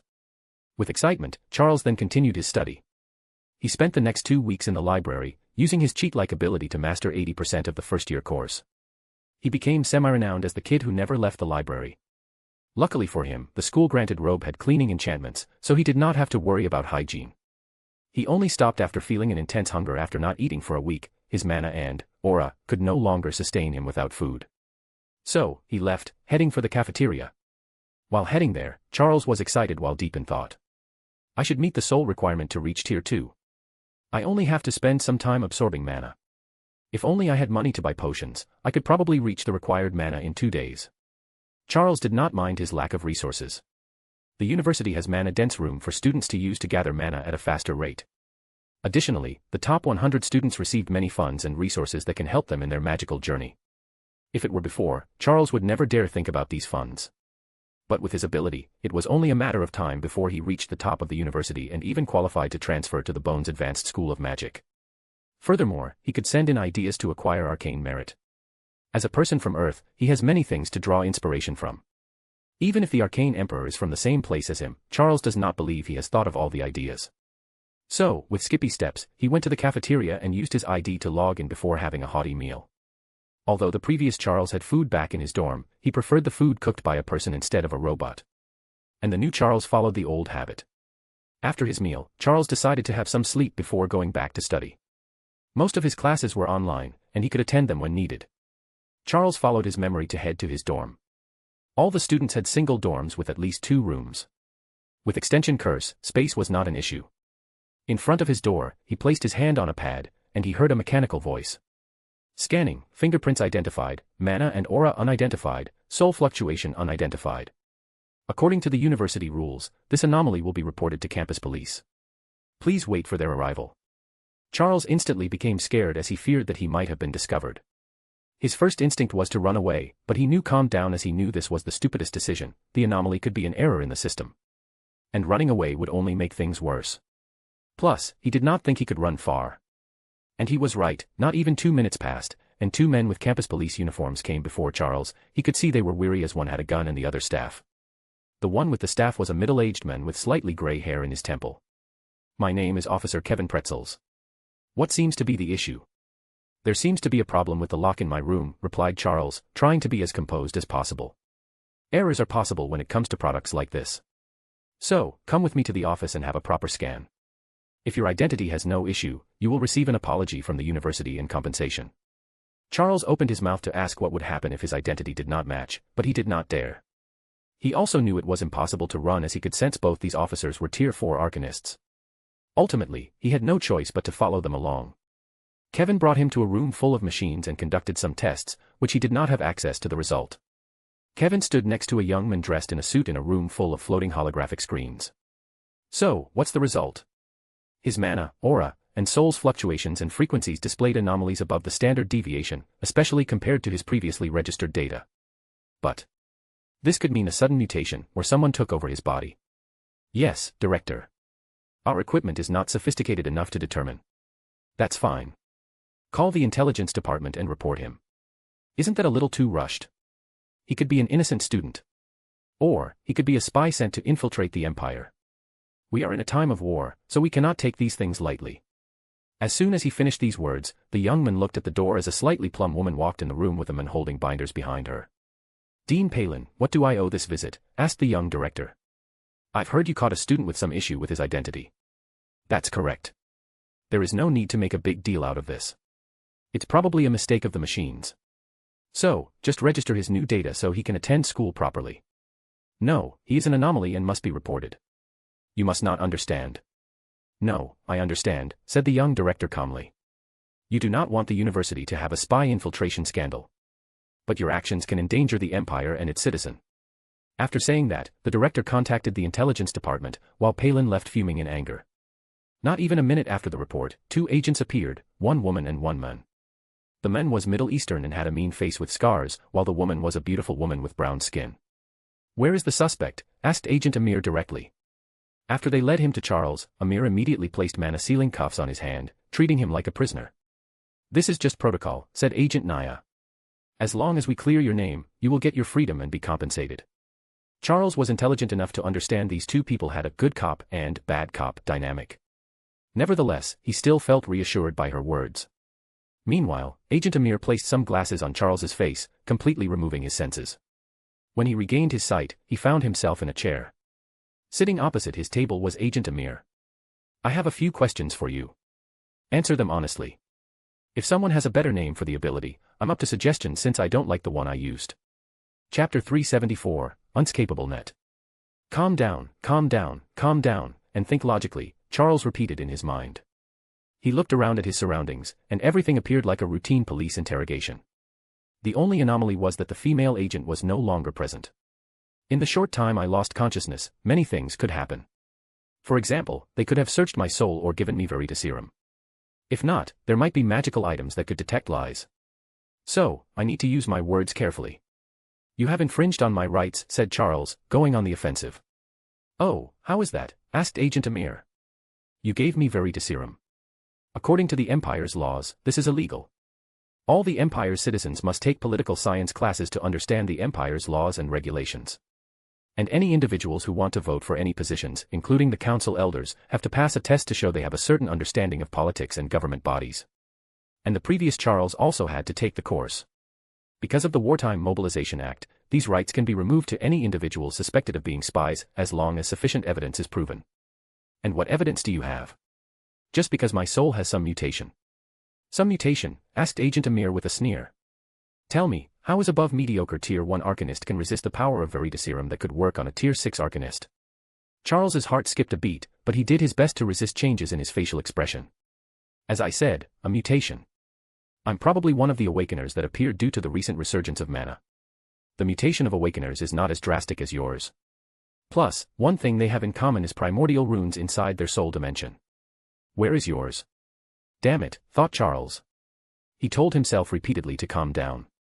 As he felt his heartbeat, he also tried his best to control himself and reduce the frequency. For all he knew, the agent had a spell to hear it. I don't know, my mutation must be unique, he replied calmly. Is that so? Then, what kind of ability did you get? I'm not very sure. All I know is that I appeared to be smarter. A lot of things I previously did not understand became easier. I could absorb knowledge at a faster rate. That would explain why you spent 2 weeks in the library and the sudden qualification to reach Tier 2, commented Amir. I will ask you a few questions. Please answer truthfully. Are you Charles Wentworth? Yes, I am. Are you a spy sent to infiltrate the Empire? No. Do you mean any harm to the Empire and its people? No. Who is beyond your sudden change? My awakened talent and nothing else. Amir looked him straight in the eyes for a good minute without blinking, and Charles stared back without removing his eyes. Then, the agent calmly stood up from his chair and walked out. He soon walked to a room full of holographic screens. How is it? The equipment indicates he is telling the truth, replied Agent Naya. He might be innocent. This is not enough to acquit him. Since he is immune to Verita serum, he could also be immune to our truth-detecting enchantments. True. Where are the new results? Amir already searched through Charles's mind and soul. But, he did not like the result and wanted more accurate information. So, he requested the test be conducted with more advanced equipment. Under normal circumstances, this would not be possible, at least not so easily. But with the war, many things have become easier to accomplish. They have not arrived yet, she replied. Amir nodded before looking at a video recording of Charles's actions for the past month. Look, pointed Naya. I see it. They found an anomaly when he was in the library. After taking a nap, he woke up all confused about his surrounding. Then, he screamed in pain while holding his head. What did he mutter? Naya typed a few buttons in the air keyboard before they heard Charles say, I'm not dead. What about after that? There is no sound. And his lips cannot be read from the angle. Amir frowned as he knew this was the result of a poor quality camera. University students have protested the lack of privacy in certain campus areas. And a concession was made not to spy on students' private study areas. However, some cameras were still needed if students destroyed the library's public properties or tried to do illegal things inside these rooms. However, the camera's quality was subpar compared to the current Empire's standard. After that, nothing odd appeared in the recordings until Charles hurried to search for something on his watch. The technology of the watch is designed for only the owner to see the screens, so the camera cannot see anything. However, Naya had high-level access, so she pulled out Charles's search history. This kid is really suspicious, she commented. The history indicates Charles looked up information about the royal family, specific individuals who had great powers in the Empire, and the history of the old era. In her career as a counterintelligence agent, she has caught many people whose soul was taken over by foreign life forms. And usually, their next step of action is to use the web to search for basic information about the Empire. Ding! The results are in, Naya said as she opened the new file. According to the result, the mutation in his soul, mana, and aura is rapidly reverting to the original state on our data. This could mean the body possession spell used on him is very advanced. And after a while, our system would not be able to detect anything, and the spy could live as Charles, said Amir. It could also mean the mutation was only temporary, and things will revert to normal, said Naya to play devil's advocate. This was not the first time they had experienced a case like that. Look out for this anomaly, he pointed to a spot on the data. After reading, Naya frowned as it was regarding Charles's memory. Their equipment could not read his memories, this was another part of his unnatural immunity. However, they detected a fluctuation indicating that Charles had received many memories in the past few weeks. And this was another indicator of people whose bodies were possessed. Submit the evidence. Naya typed something, and the two waited. About 5 minutes later, they received a notification, approved. A slight smile appeared on Amir's stoic face for the first time. His department has many restrictions to prevent corruption and abuse of power. One of them is that they have to submit evidence to an artificial intelligence that will analyze the information and determine if there is enough evidence to treat a suspect as a foreign spy. And once he receives the approval notice, he can treat Charles as a spy and not care about his rights. With his calm demeanor, he walked back to the interrogation room. Charles Wentworth, you are under arrest for espionage. What? There is no evidence to prove that. No, we have plenty of evidence.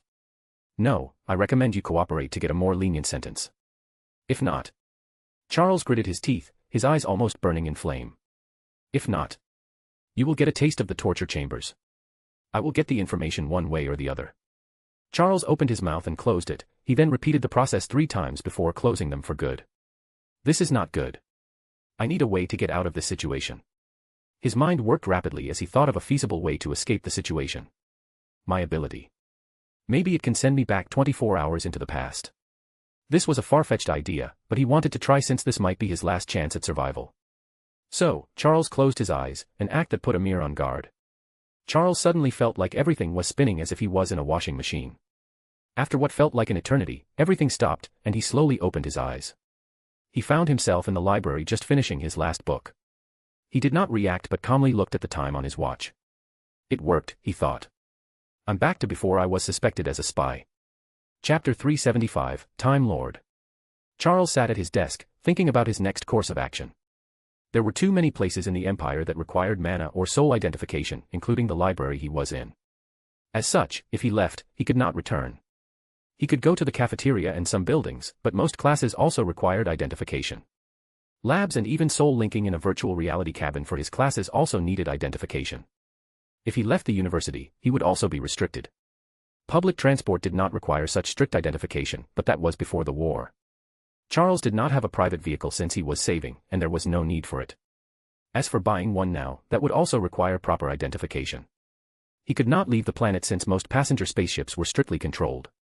And the warp portals were even more strict in who was allowed to use them. Do I really have to reveal my identity? Thought Charles for a few minutes before deciding otherwise.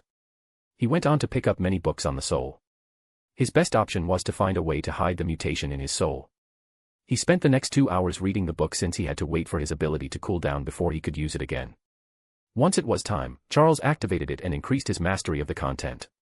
However, he frowned. I will barely scratch the soul's surface with the available knowledge.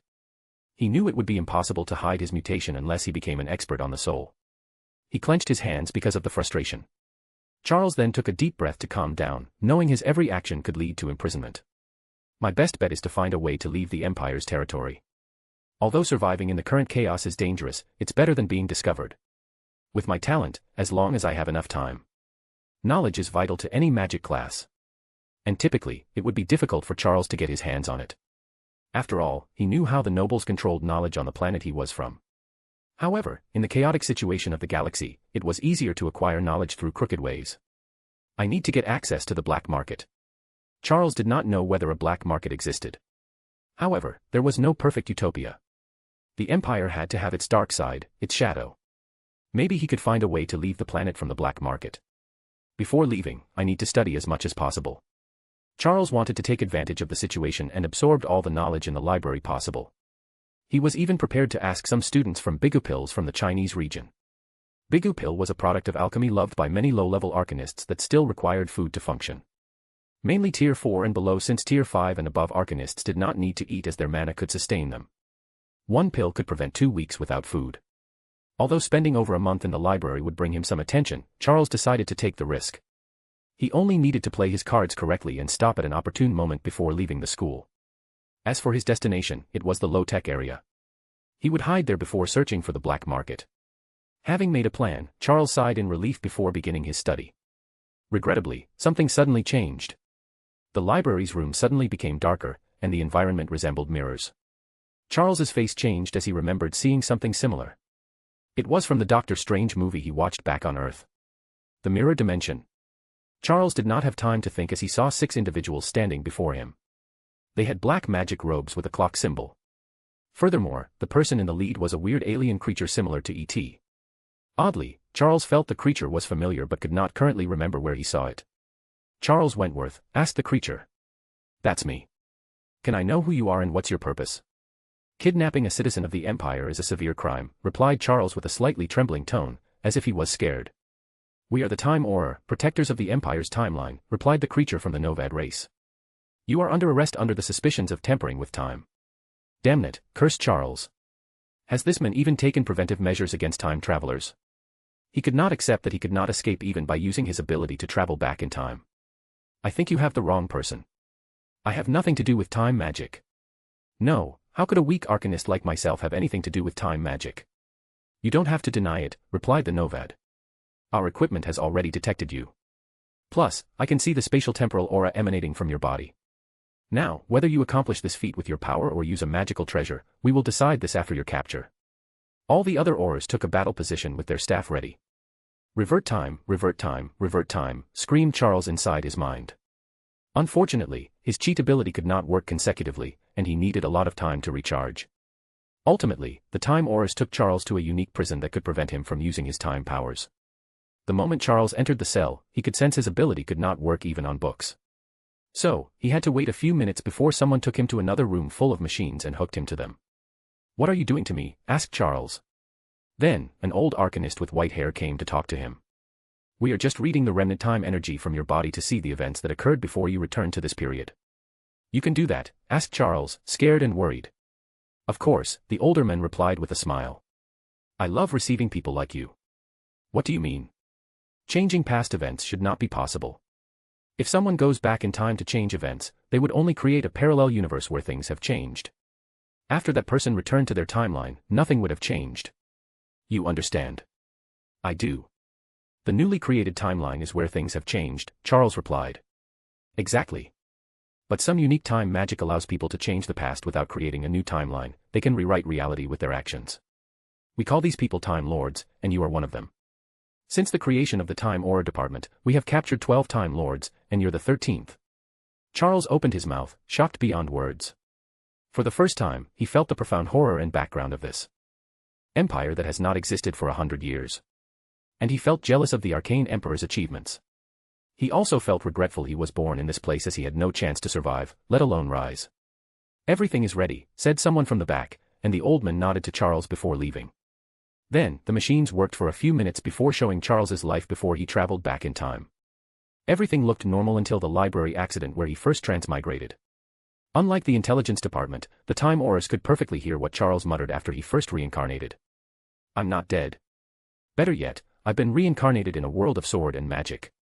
Reincarnation. Now, things are getting interesting. I wonder where he is from, said the older man. He could be from anywhere in our universe, from another dimension, plane, or parallel timeline, replied another researcher. The possibilities are endless. That's true, replied the older man as he continued the event of Charles's capture and his subsequent arrest as a spy before he reverted time. This person's situation is more complicated than expected since he is not a normal Time Lord. Send the information to the royal family and let them decide what to do with him. One of the researchers then sent the information gathered directly to Commander Olivier. Their department was an unknown one to the public that directly served the royal family and could directly report to them. Not even a minute after sending the information, they received the notification that one of the Empress would arrive immediately to deal with the situation. Chapter 376, Charles's Fate. Rowena walked into the Time Auras department, and everybody waited at the door for him. The older man in charge of the department was in the front. Your Highness. Stewart, how are you doing? She asked with a smile. Better than I've ever thought. That's good. I've heard you have a new girlfriend. Isn't that your 6th this month? No, it's only the 5th. And the reason you broke up with her this time? Stewart smiled in embarrassment, and Rowena did not ask. He knew Stewart had a bad habit of getting with women who looked young despite being the same age as him. The odd thing is that he refused to use youth elixir to regain his youthful appearance. Moreover, he would break up with them for the most absurd reason. He has often been assassinated as these women tried to kill him after he broke up with them. Where is he? Asked Rowena. Then, Stewart led her to the prison chamber where Charles stayed. Leave us alone. Yes. After watching Stewart leave, Rowena used her authority to take control of the entire building, isolating Charles's prison room to prevent any form of spying. Then, she walked in. Charles, who sat in an ordinary bed, saw a beautiful woman walk inside his room. He immediately recognized her as Empress Rowena, but he knew her best as one of the founders of Hogwarts, Rowena Ravenclaw. The moment he saw her, he squinted his eyes. He had become very sensitive after his reincarnation, and he could sense the terrifying mana echoing from Rowena's body. Is this the power of a Tier 7 Arcanist? Compared to the mana inside his body, it was like comparing a basketball to the size of the sun. After seeing this power, he desired it for himself. Do you know me? Asked Rowena. Of course I do. You're the Empress. I mean, do you know me from somewhere else? Somewhere else? If you are talking about your title as the founder of Hogwarts, I've read about it in school. Rowena squinted his eyes, then, I'll ask you. Do you know who J.K. Rowling is? Charles trembled slightly as he rapidly tried to control himself. It seems you know, commented Rowena after seeing his reaction. I have no idea who you are talking about. It does not matter. You're coming with me to the palace. What is going to happen to me? I don't know. My husband will decide your fate, but you must wait a while. Rowena brought Charles back to the royal palace. She did not imprison him but restricted his movement. He could only move about in a few specially designed rooms that blocked the power of time to prevent him from escaping. He had no access to the Empire's knowledge, including public ones. He could watch television and surf the web but only news and entertainment channels. So, Charles spent the next 2 years like this until Edward returned. He stood before Charles's room as he reviewed all the information gathered on him in the past 2 years. Finally, he walked in. The first thing he saw was the slight surprise on Charles's face when he walked into the room. So, my fate is finally going to be decided. You can say that, replied Edward before looking around. He waved his hand to create 2 chairs and a table for 2. Are you going to kill me? Asked Charles after sitting down. Edward did not answer. I will give you 2 choices. Firstly, swear loyalty to Empire and sign a contract never to betray it. Charles immediately frowned. You won't be loyal to me but the Empire. And if you have the mean, you are more welcome to try to take my position. Charles did not say anything for a few seconds. What is the second choice? I will send you to a parallel universe where the story of Harry Potter has just begun, and I do not exist. However, I will erase all the knowledge you have from the Empire. I won't touch your memory from Earth, but all the knowledge you or the previous Charles had will be erased. So, I'll have to start over. Basically. I choose the second option, he replied without hesitation. Very well, nodded Edward before taking a scroll with a contract. Charles read it thoroughly, ensuring there was no trickery. Then, he signed it. Finally, a mysterious came into his mind and erased all the relevant information. The process lasted for a few minutes. Charles felt his mind empty as he could not even cast a spell like Wingardium Leviosa. He closed his eyes to see if his cheat ability could secretly keep these memories, but it could not. I really have to start from scratch, thought Charles. He could not remember the meditation method he had to sense and absorb mana. He could feel the mana inside his magic core, but he no longer knew how to expand his core to hold more mana. He forgot the method to enter his mind space or any information about the arcane rune magic.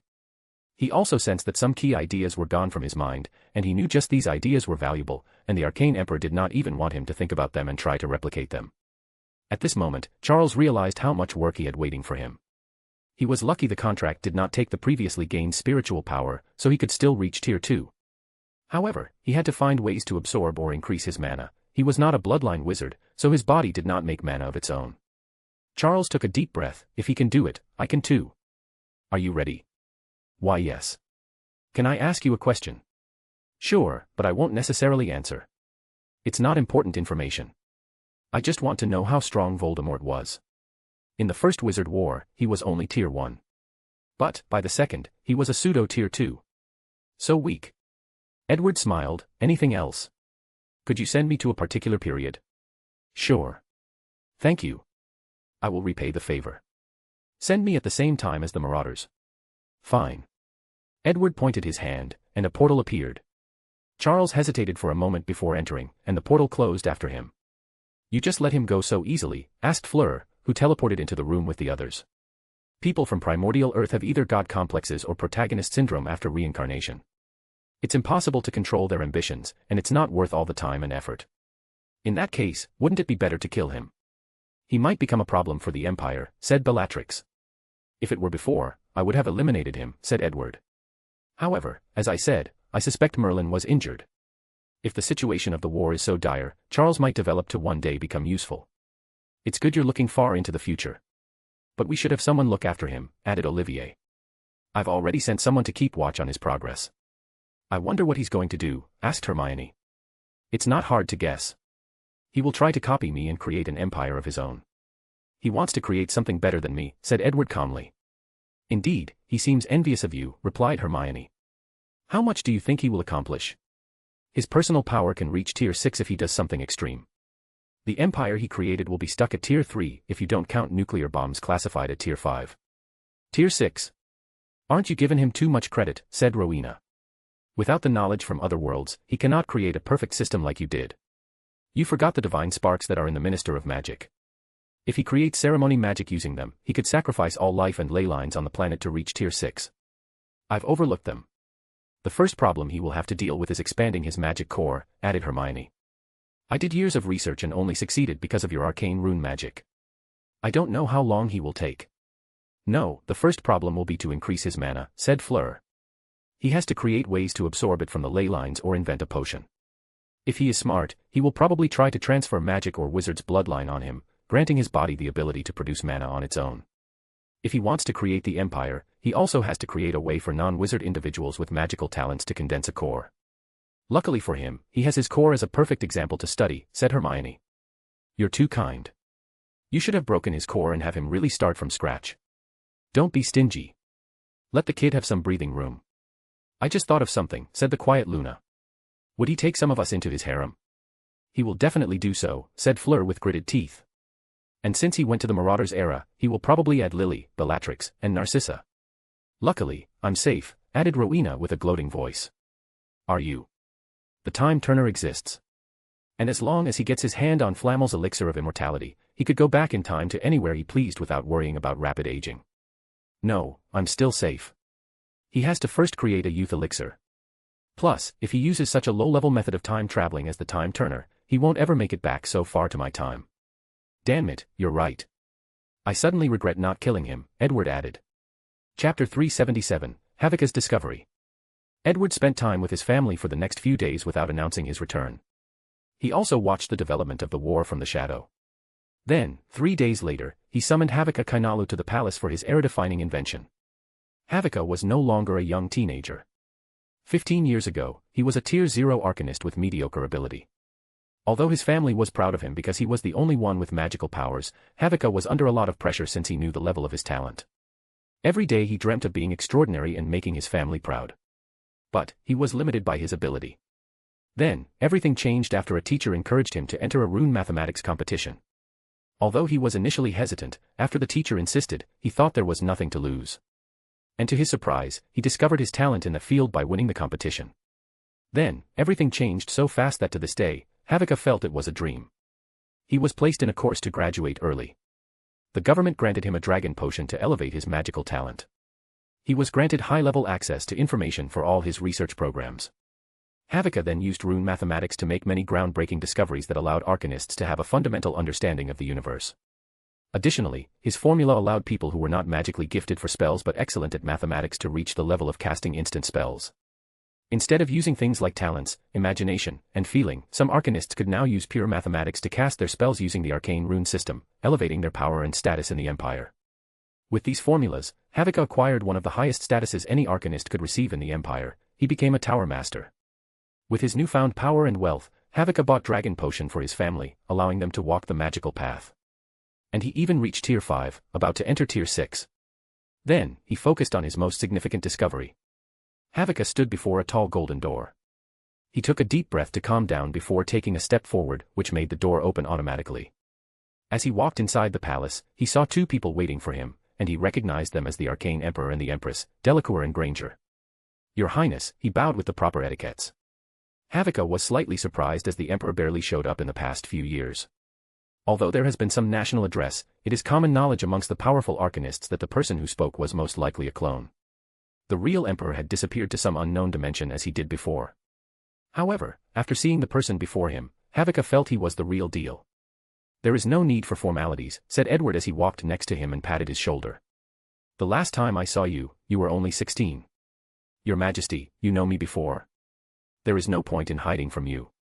We detected your talent way long before you even did. The competition.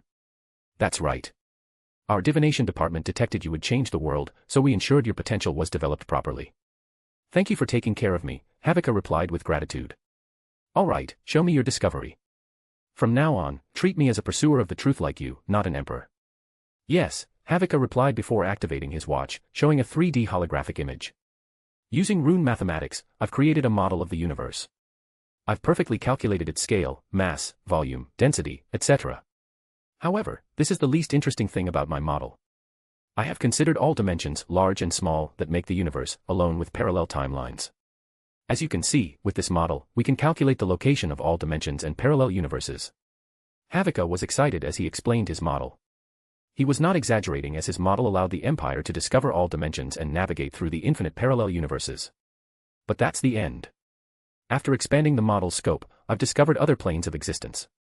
Edward squinted his eyes as he remembered the demons that Hermione summoned with her talent. The devil said it was from the abyss plane. Imagine you could go outside of our universe. There, floating in nothingness, is what I call the astral realm. Another word I've heard before, thought Edward as he remembered Albion mentioned this to him after he visited the Full Metal Alchemist universe. And containing inside the astral realm are countless planes of existence, some as big as our universe, and maybe even bigger. Each plane could have different civilizations, races, cultures, power systems, and many other differences. With my model, I've calculated the location of 2 planes. Unfortunately, I do not have the authority or resources to explore. We are currently short on manpower, so you will have to wait a while, replied Edward with a genuine smile as he looked at the model. This was indeed a breakthrough that would impact the Empire for all eternity. Your discovery is beyond magnificent. Your name will forever be immortalized in the history book. Havika became a little embarrassed after hearing this.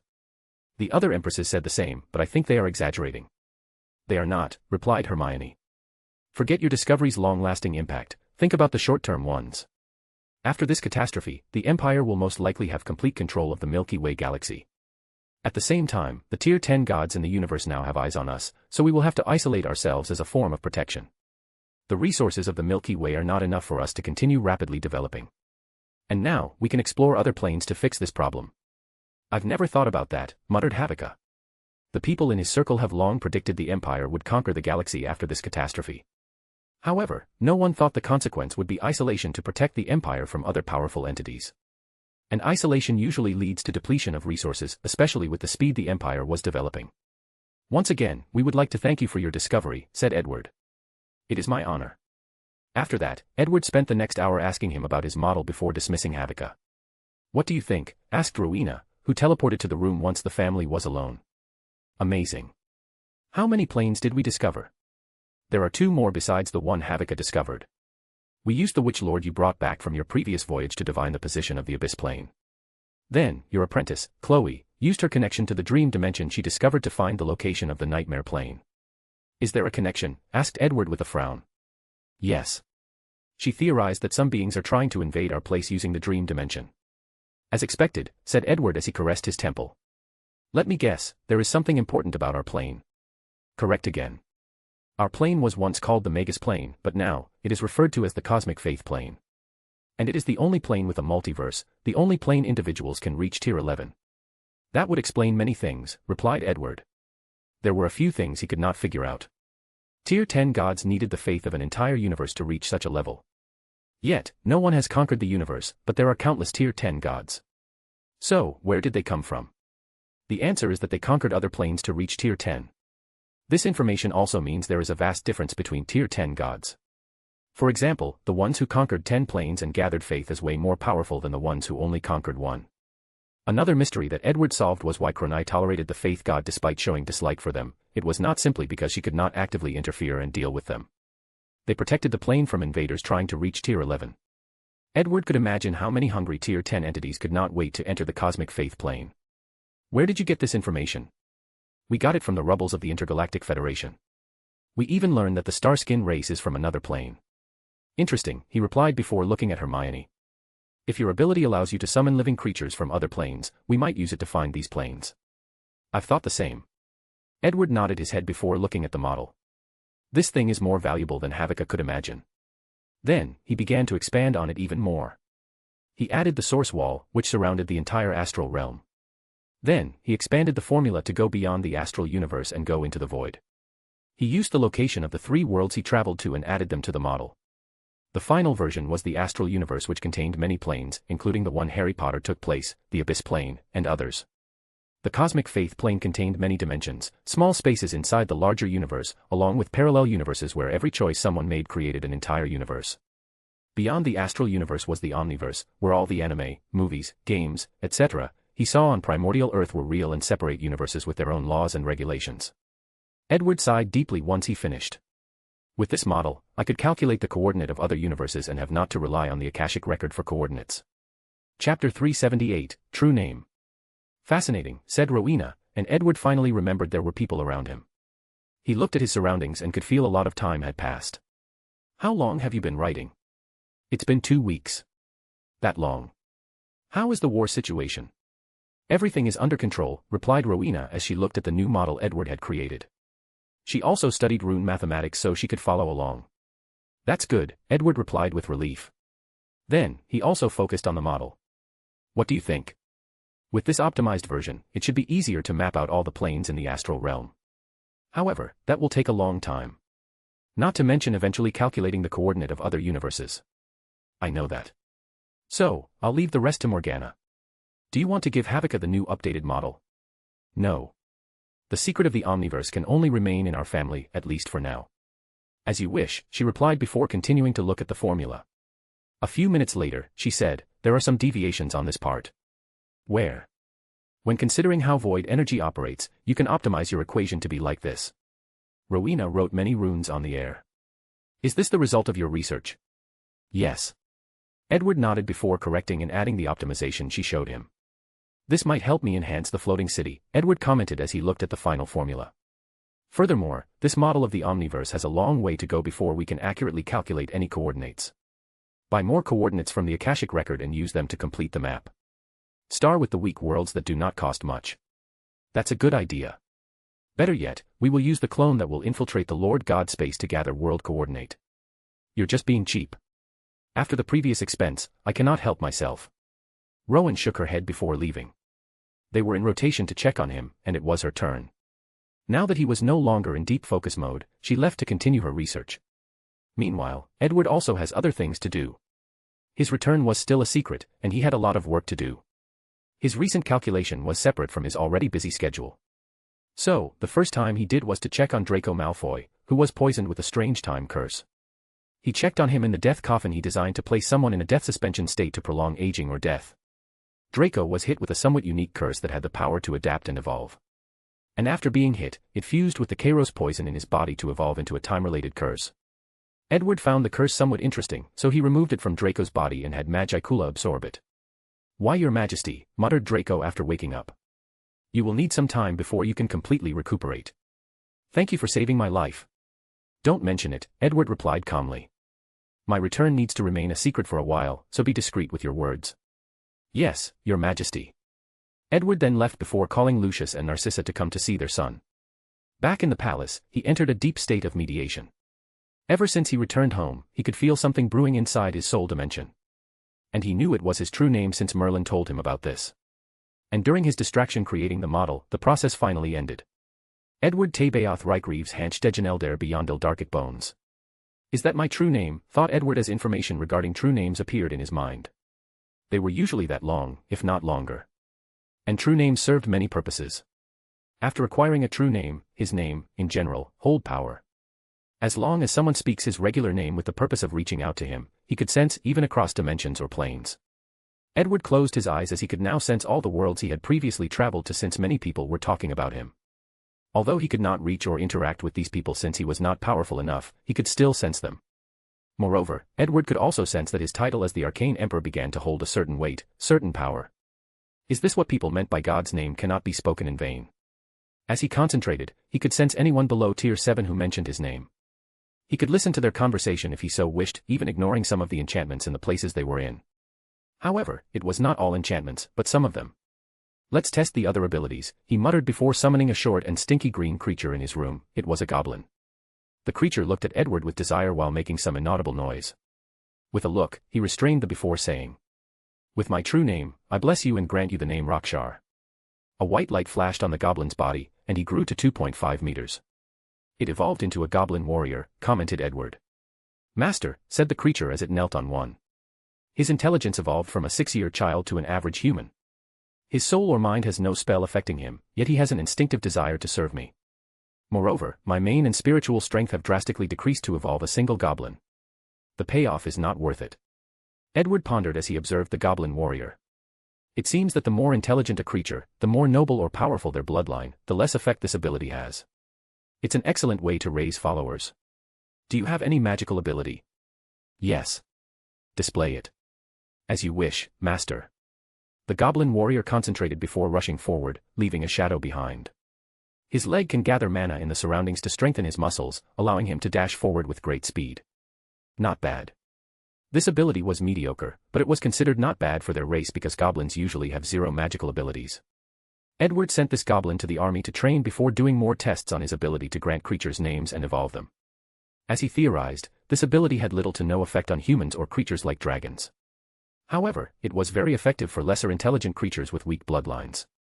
However, Edward believed as he gets more powerful, it should work on them eventually. Also, all the creatures he evolved also had one magical ability, some good, some bad. The true name seems to grant magic users some abilities available only to demons and gods. Gods could bless individuals, granting them many talents or gifts. Furthermore, they can detect when their followers speak their names, no matter the distance. Meanwhile, powerful demons also had true names. When signing contracts, if those demons did not use their true names, then the agreement would not apply to them. This is one way they can trick people when signing contracts. And the same applied to Edward.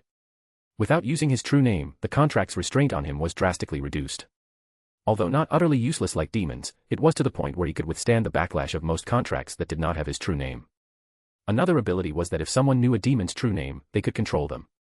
However, if someone knew Edward's true name, they could deal severe damage to him. Edward raised his palm to create a small flame. Then, the flame suddenly increased by about 30%. So, blessing spells with my true name can increase their strength. That's interesting. With Arcane Spark, the increase could be said to be useless to arcanists, or it could also be argued that it further strengthens them. After doing a few tests, he called Olivier. Was the true name an issue? All the Tier 7 arcanists in the Empire had a true name, making their previous contract almost useless. Not really. After discovering its power, we informed everyone who wanted to use the time room to advance that they would need to resign their contracts.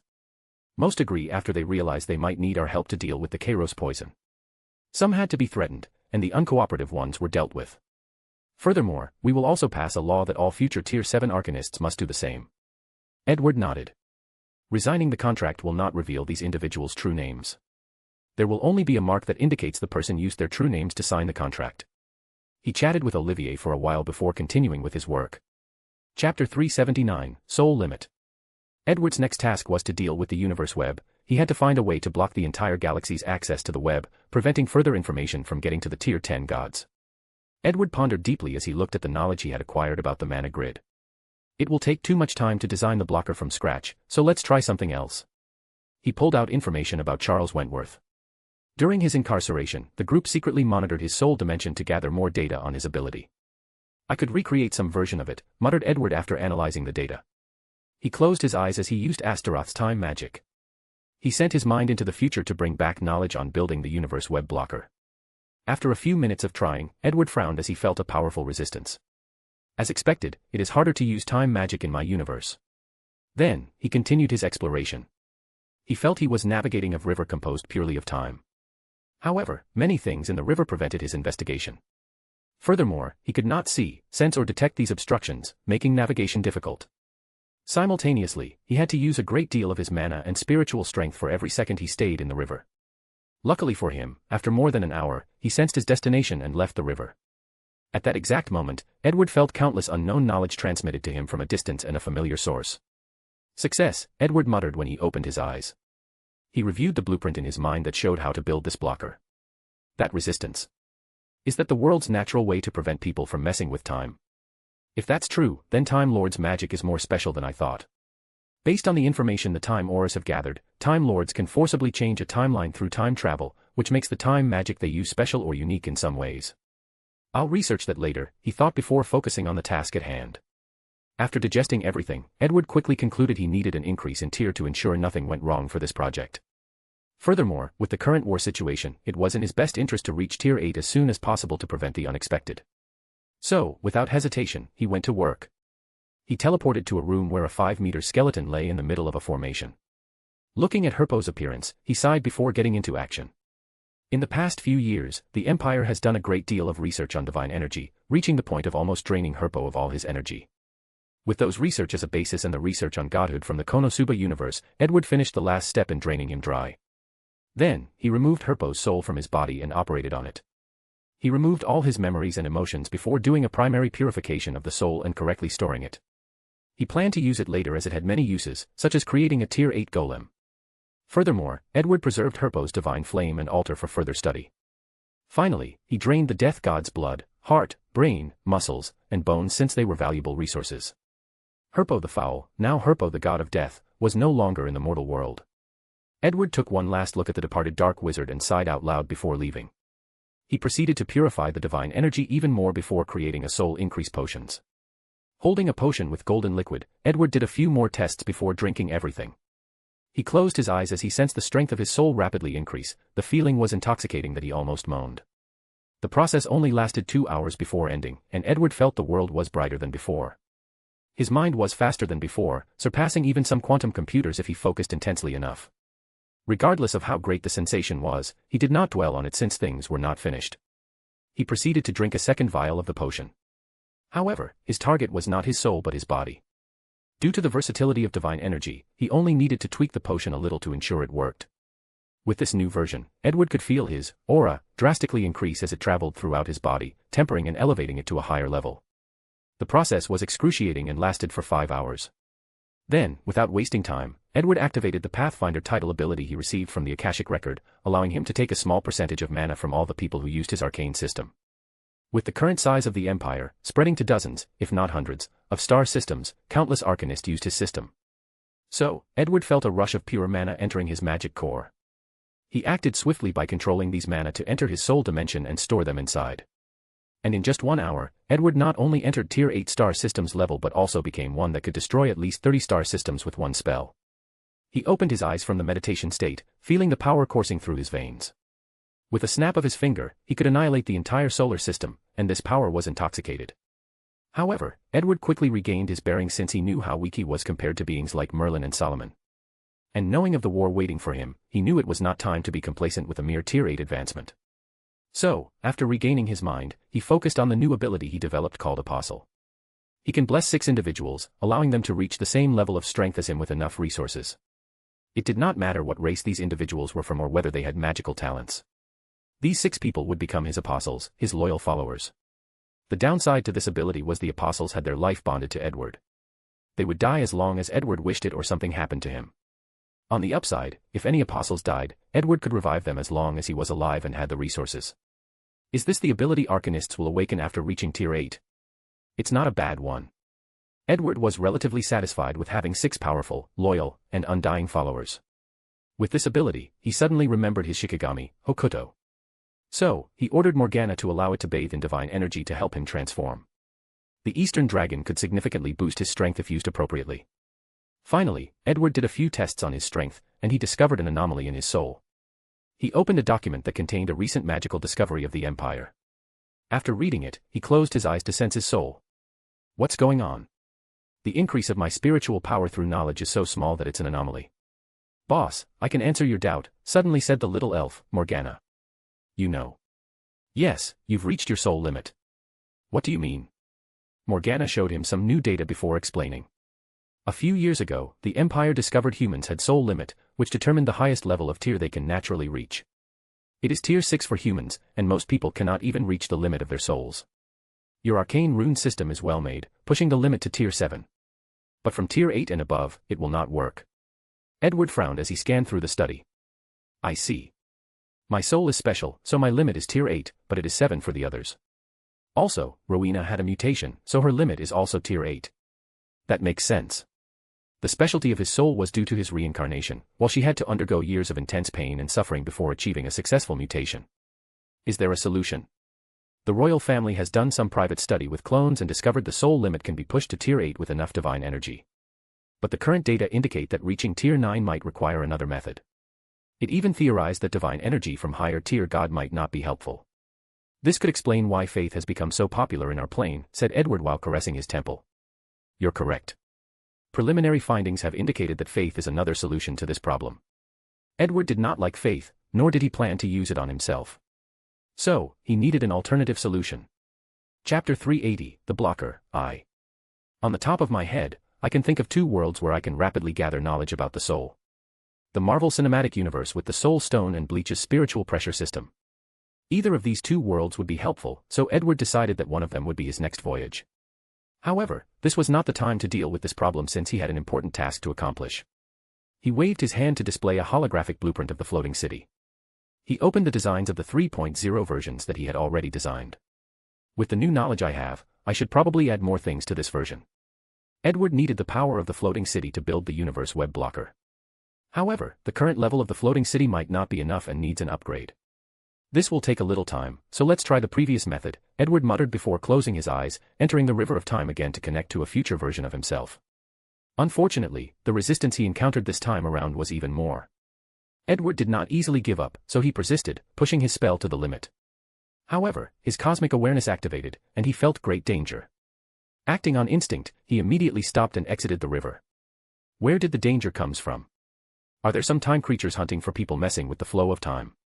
He shook his head as he decided to give up on taking a shortcut. Instead, he began to design the floating city on his own. He asked Morgana to show him a list of research that might be helpful for his upgrade. Narcissa and Soleil have perfected the psychic energy path. Edward muttered before checking the result of their research. After studying the Novad race he brought back, these two tower masters made significant academic advancements. They created a subclass called Psychers Arcanists with people who use psychic energy as their primary energy source. They have invented ways for people to condense psychic cores in their brains and increase the quantity of this energy. Unfortunately, this subclass can only reach tier 6 so far, but it is still a path for many people. It's a shame this subclass is also not universal like aura, commented Edward. People need to have a specific mutation of their brains or a specific innate spiritual power to become psychers. And unfortunately, that brain mutation cannot yet be copied through genetic modifications. Nevertheless, their research is useful. Narcissa and Soleil followed his advice and developed an entire technology tree based solely on psychic energy. They even successfully created tier 8 psychic weapons. And one of their creation is a way to convert mana into psychic energy. According to their recent study request, they believe they could create a tier 9 psychic weapon if they had access to one of the floating city. Master, you always worry that the floating city only functioned with one power system. Now, you can deal with this problem, said Morgana. Indeed. Edward always feared and prepared for the worst. So, he often worried that he would end up in a situation or universe where mana does not work, rendering the floating city unfunctional and causing his death. But now, for this update, he decided to incorporate other power systems or other forms of energy. Boss, this research might help you. Edward looked at the data, showing George and Fred Weasley's latest research. Their task was to create an energy converter, allowing different energies to convert to mana. They have to work with many other arcanists for their research, including Narcissa for psychic energy, Artie for divine energy, and Tau Master Iwuro for elemental energy used by the Lumerian civilization. These guys did a great job, commented Edward, despite knowing the Royal Guard had to force them to return to work whenever they decided they wanted to waste time. The majority of their research was completed. So, things like electricity, nuclear, antimatter, solar, tectonic plate energy, psychic energy, and many others could be converted into mana and back. Their only issue was dealing with high-level powers like cosmic energy, divine energy, and soul strength. These two had some results with divine and cosmic energy but had little success with soul strength. So far, the best correlation detected between mana and the soul is that the latter is required to control the former. Mana can also directly affect the soul. I can include all these systems in the city, ensuring I never have a problem with energy failure, commented Edward with a smile. There is another one, said Morgana. Arthur Weasley also made some technological development. He created a way to use pure technology to travel through the astral realm. Edward also reviewed the research, smiling even deeper. He was always happy when his close friends and allies prospered since it also meant his and the Empire's prosperity. Excellent, he commented. When it comes to science and technology, he knew he was not the most gifted, not even close. So, he always delegates its development to others, not really focusing on it too much. And his decision was proven to be correct after seeing results such as this. With Arthur's discovery, he will not have to worry if he crashes into a world where the laws of physics only allowed technology and no extraordinary powers. His floating city will only have to change to Arthur's invention. Alright, let us begin, said Edward before starting the update. He first decided to use a time acceleration rune since he wanted the upgrade would probably take a few years. He first entered the core of the floating city, and after analyzing all the enchantments, Edward decided to start all over instead of just upgrading the existing one. It was easier and faster that way. Anti-gravity, energy distribution, energy converter, environment control, system linkage. Edward kept saying a bunch of words, and every time he did, a white light would flash on the floating. For the optimization, he used the word blessing enchantments that he learned watching the gods, mainly Hephaestus, create diviner artifacts in the mummy world. At the same time, he began engraving the same enchantments using the mana method enchantment he learned from the dwarves in the Black Clover universe. He linked the word bless enchantments with the engravement enchantment, elevating the floating city's magical technology to an even higher level. I'm really an unparalleled genius, said Edward. To cast these two enchantments, he had to perfectly control them, ensuring the mana used at their cores was on the exact frequency. For such a high-level technique, he believed no more than a dozen people could do such a thing in the entire universe. I can do even better, commented Edward before beginning with the core enchantments. In a pocket dimension linked to the floating city, Edward engraved another set of enchantments needed for the floating city and linked them to the previous two sets. Threefold enchantment, he muttered with a smile. Not only can they boost each other, nothing will happen if one set fails. Safety and power. Edward was satisfied with his masterpiece. We can do better. He then began the fourth set of enchantments, using the micro-engravement method. He spent months engraving microscope enchantments all over the floating city before linking them to the other three. The process was more challenging than the previous two, and he failed many times. Nevertheless, he learned many things and his artificer skill drastically increased in the process. Fourfold enchantment. Yes, I deserve the title of a divine artificer. Could I go for a fifth-fold? Edward frowned as he did not have another enchantment system he could use. The Empire has many enchantment techniques, but they were only subcategories of these four. They acquired the elf's enchantment method in the wreckage of the Intergalactic Federation and through some shady means. However, the technique was a combination of word bless and engraving enchantment, only using the elf's language. As for the dwarves of this universe, they did not have an enchantment technique and relied purely on materials to craft magical items. Edward has already changed Morgana to use some of their knowledge to optimize the entire city. As such, there were many golems doing renovation all over the city. Alright, up the next step.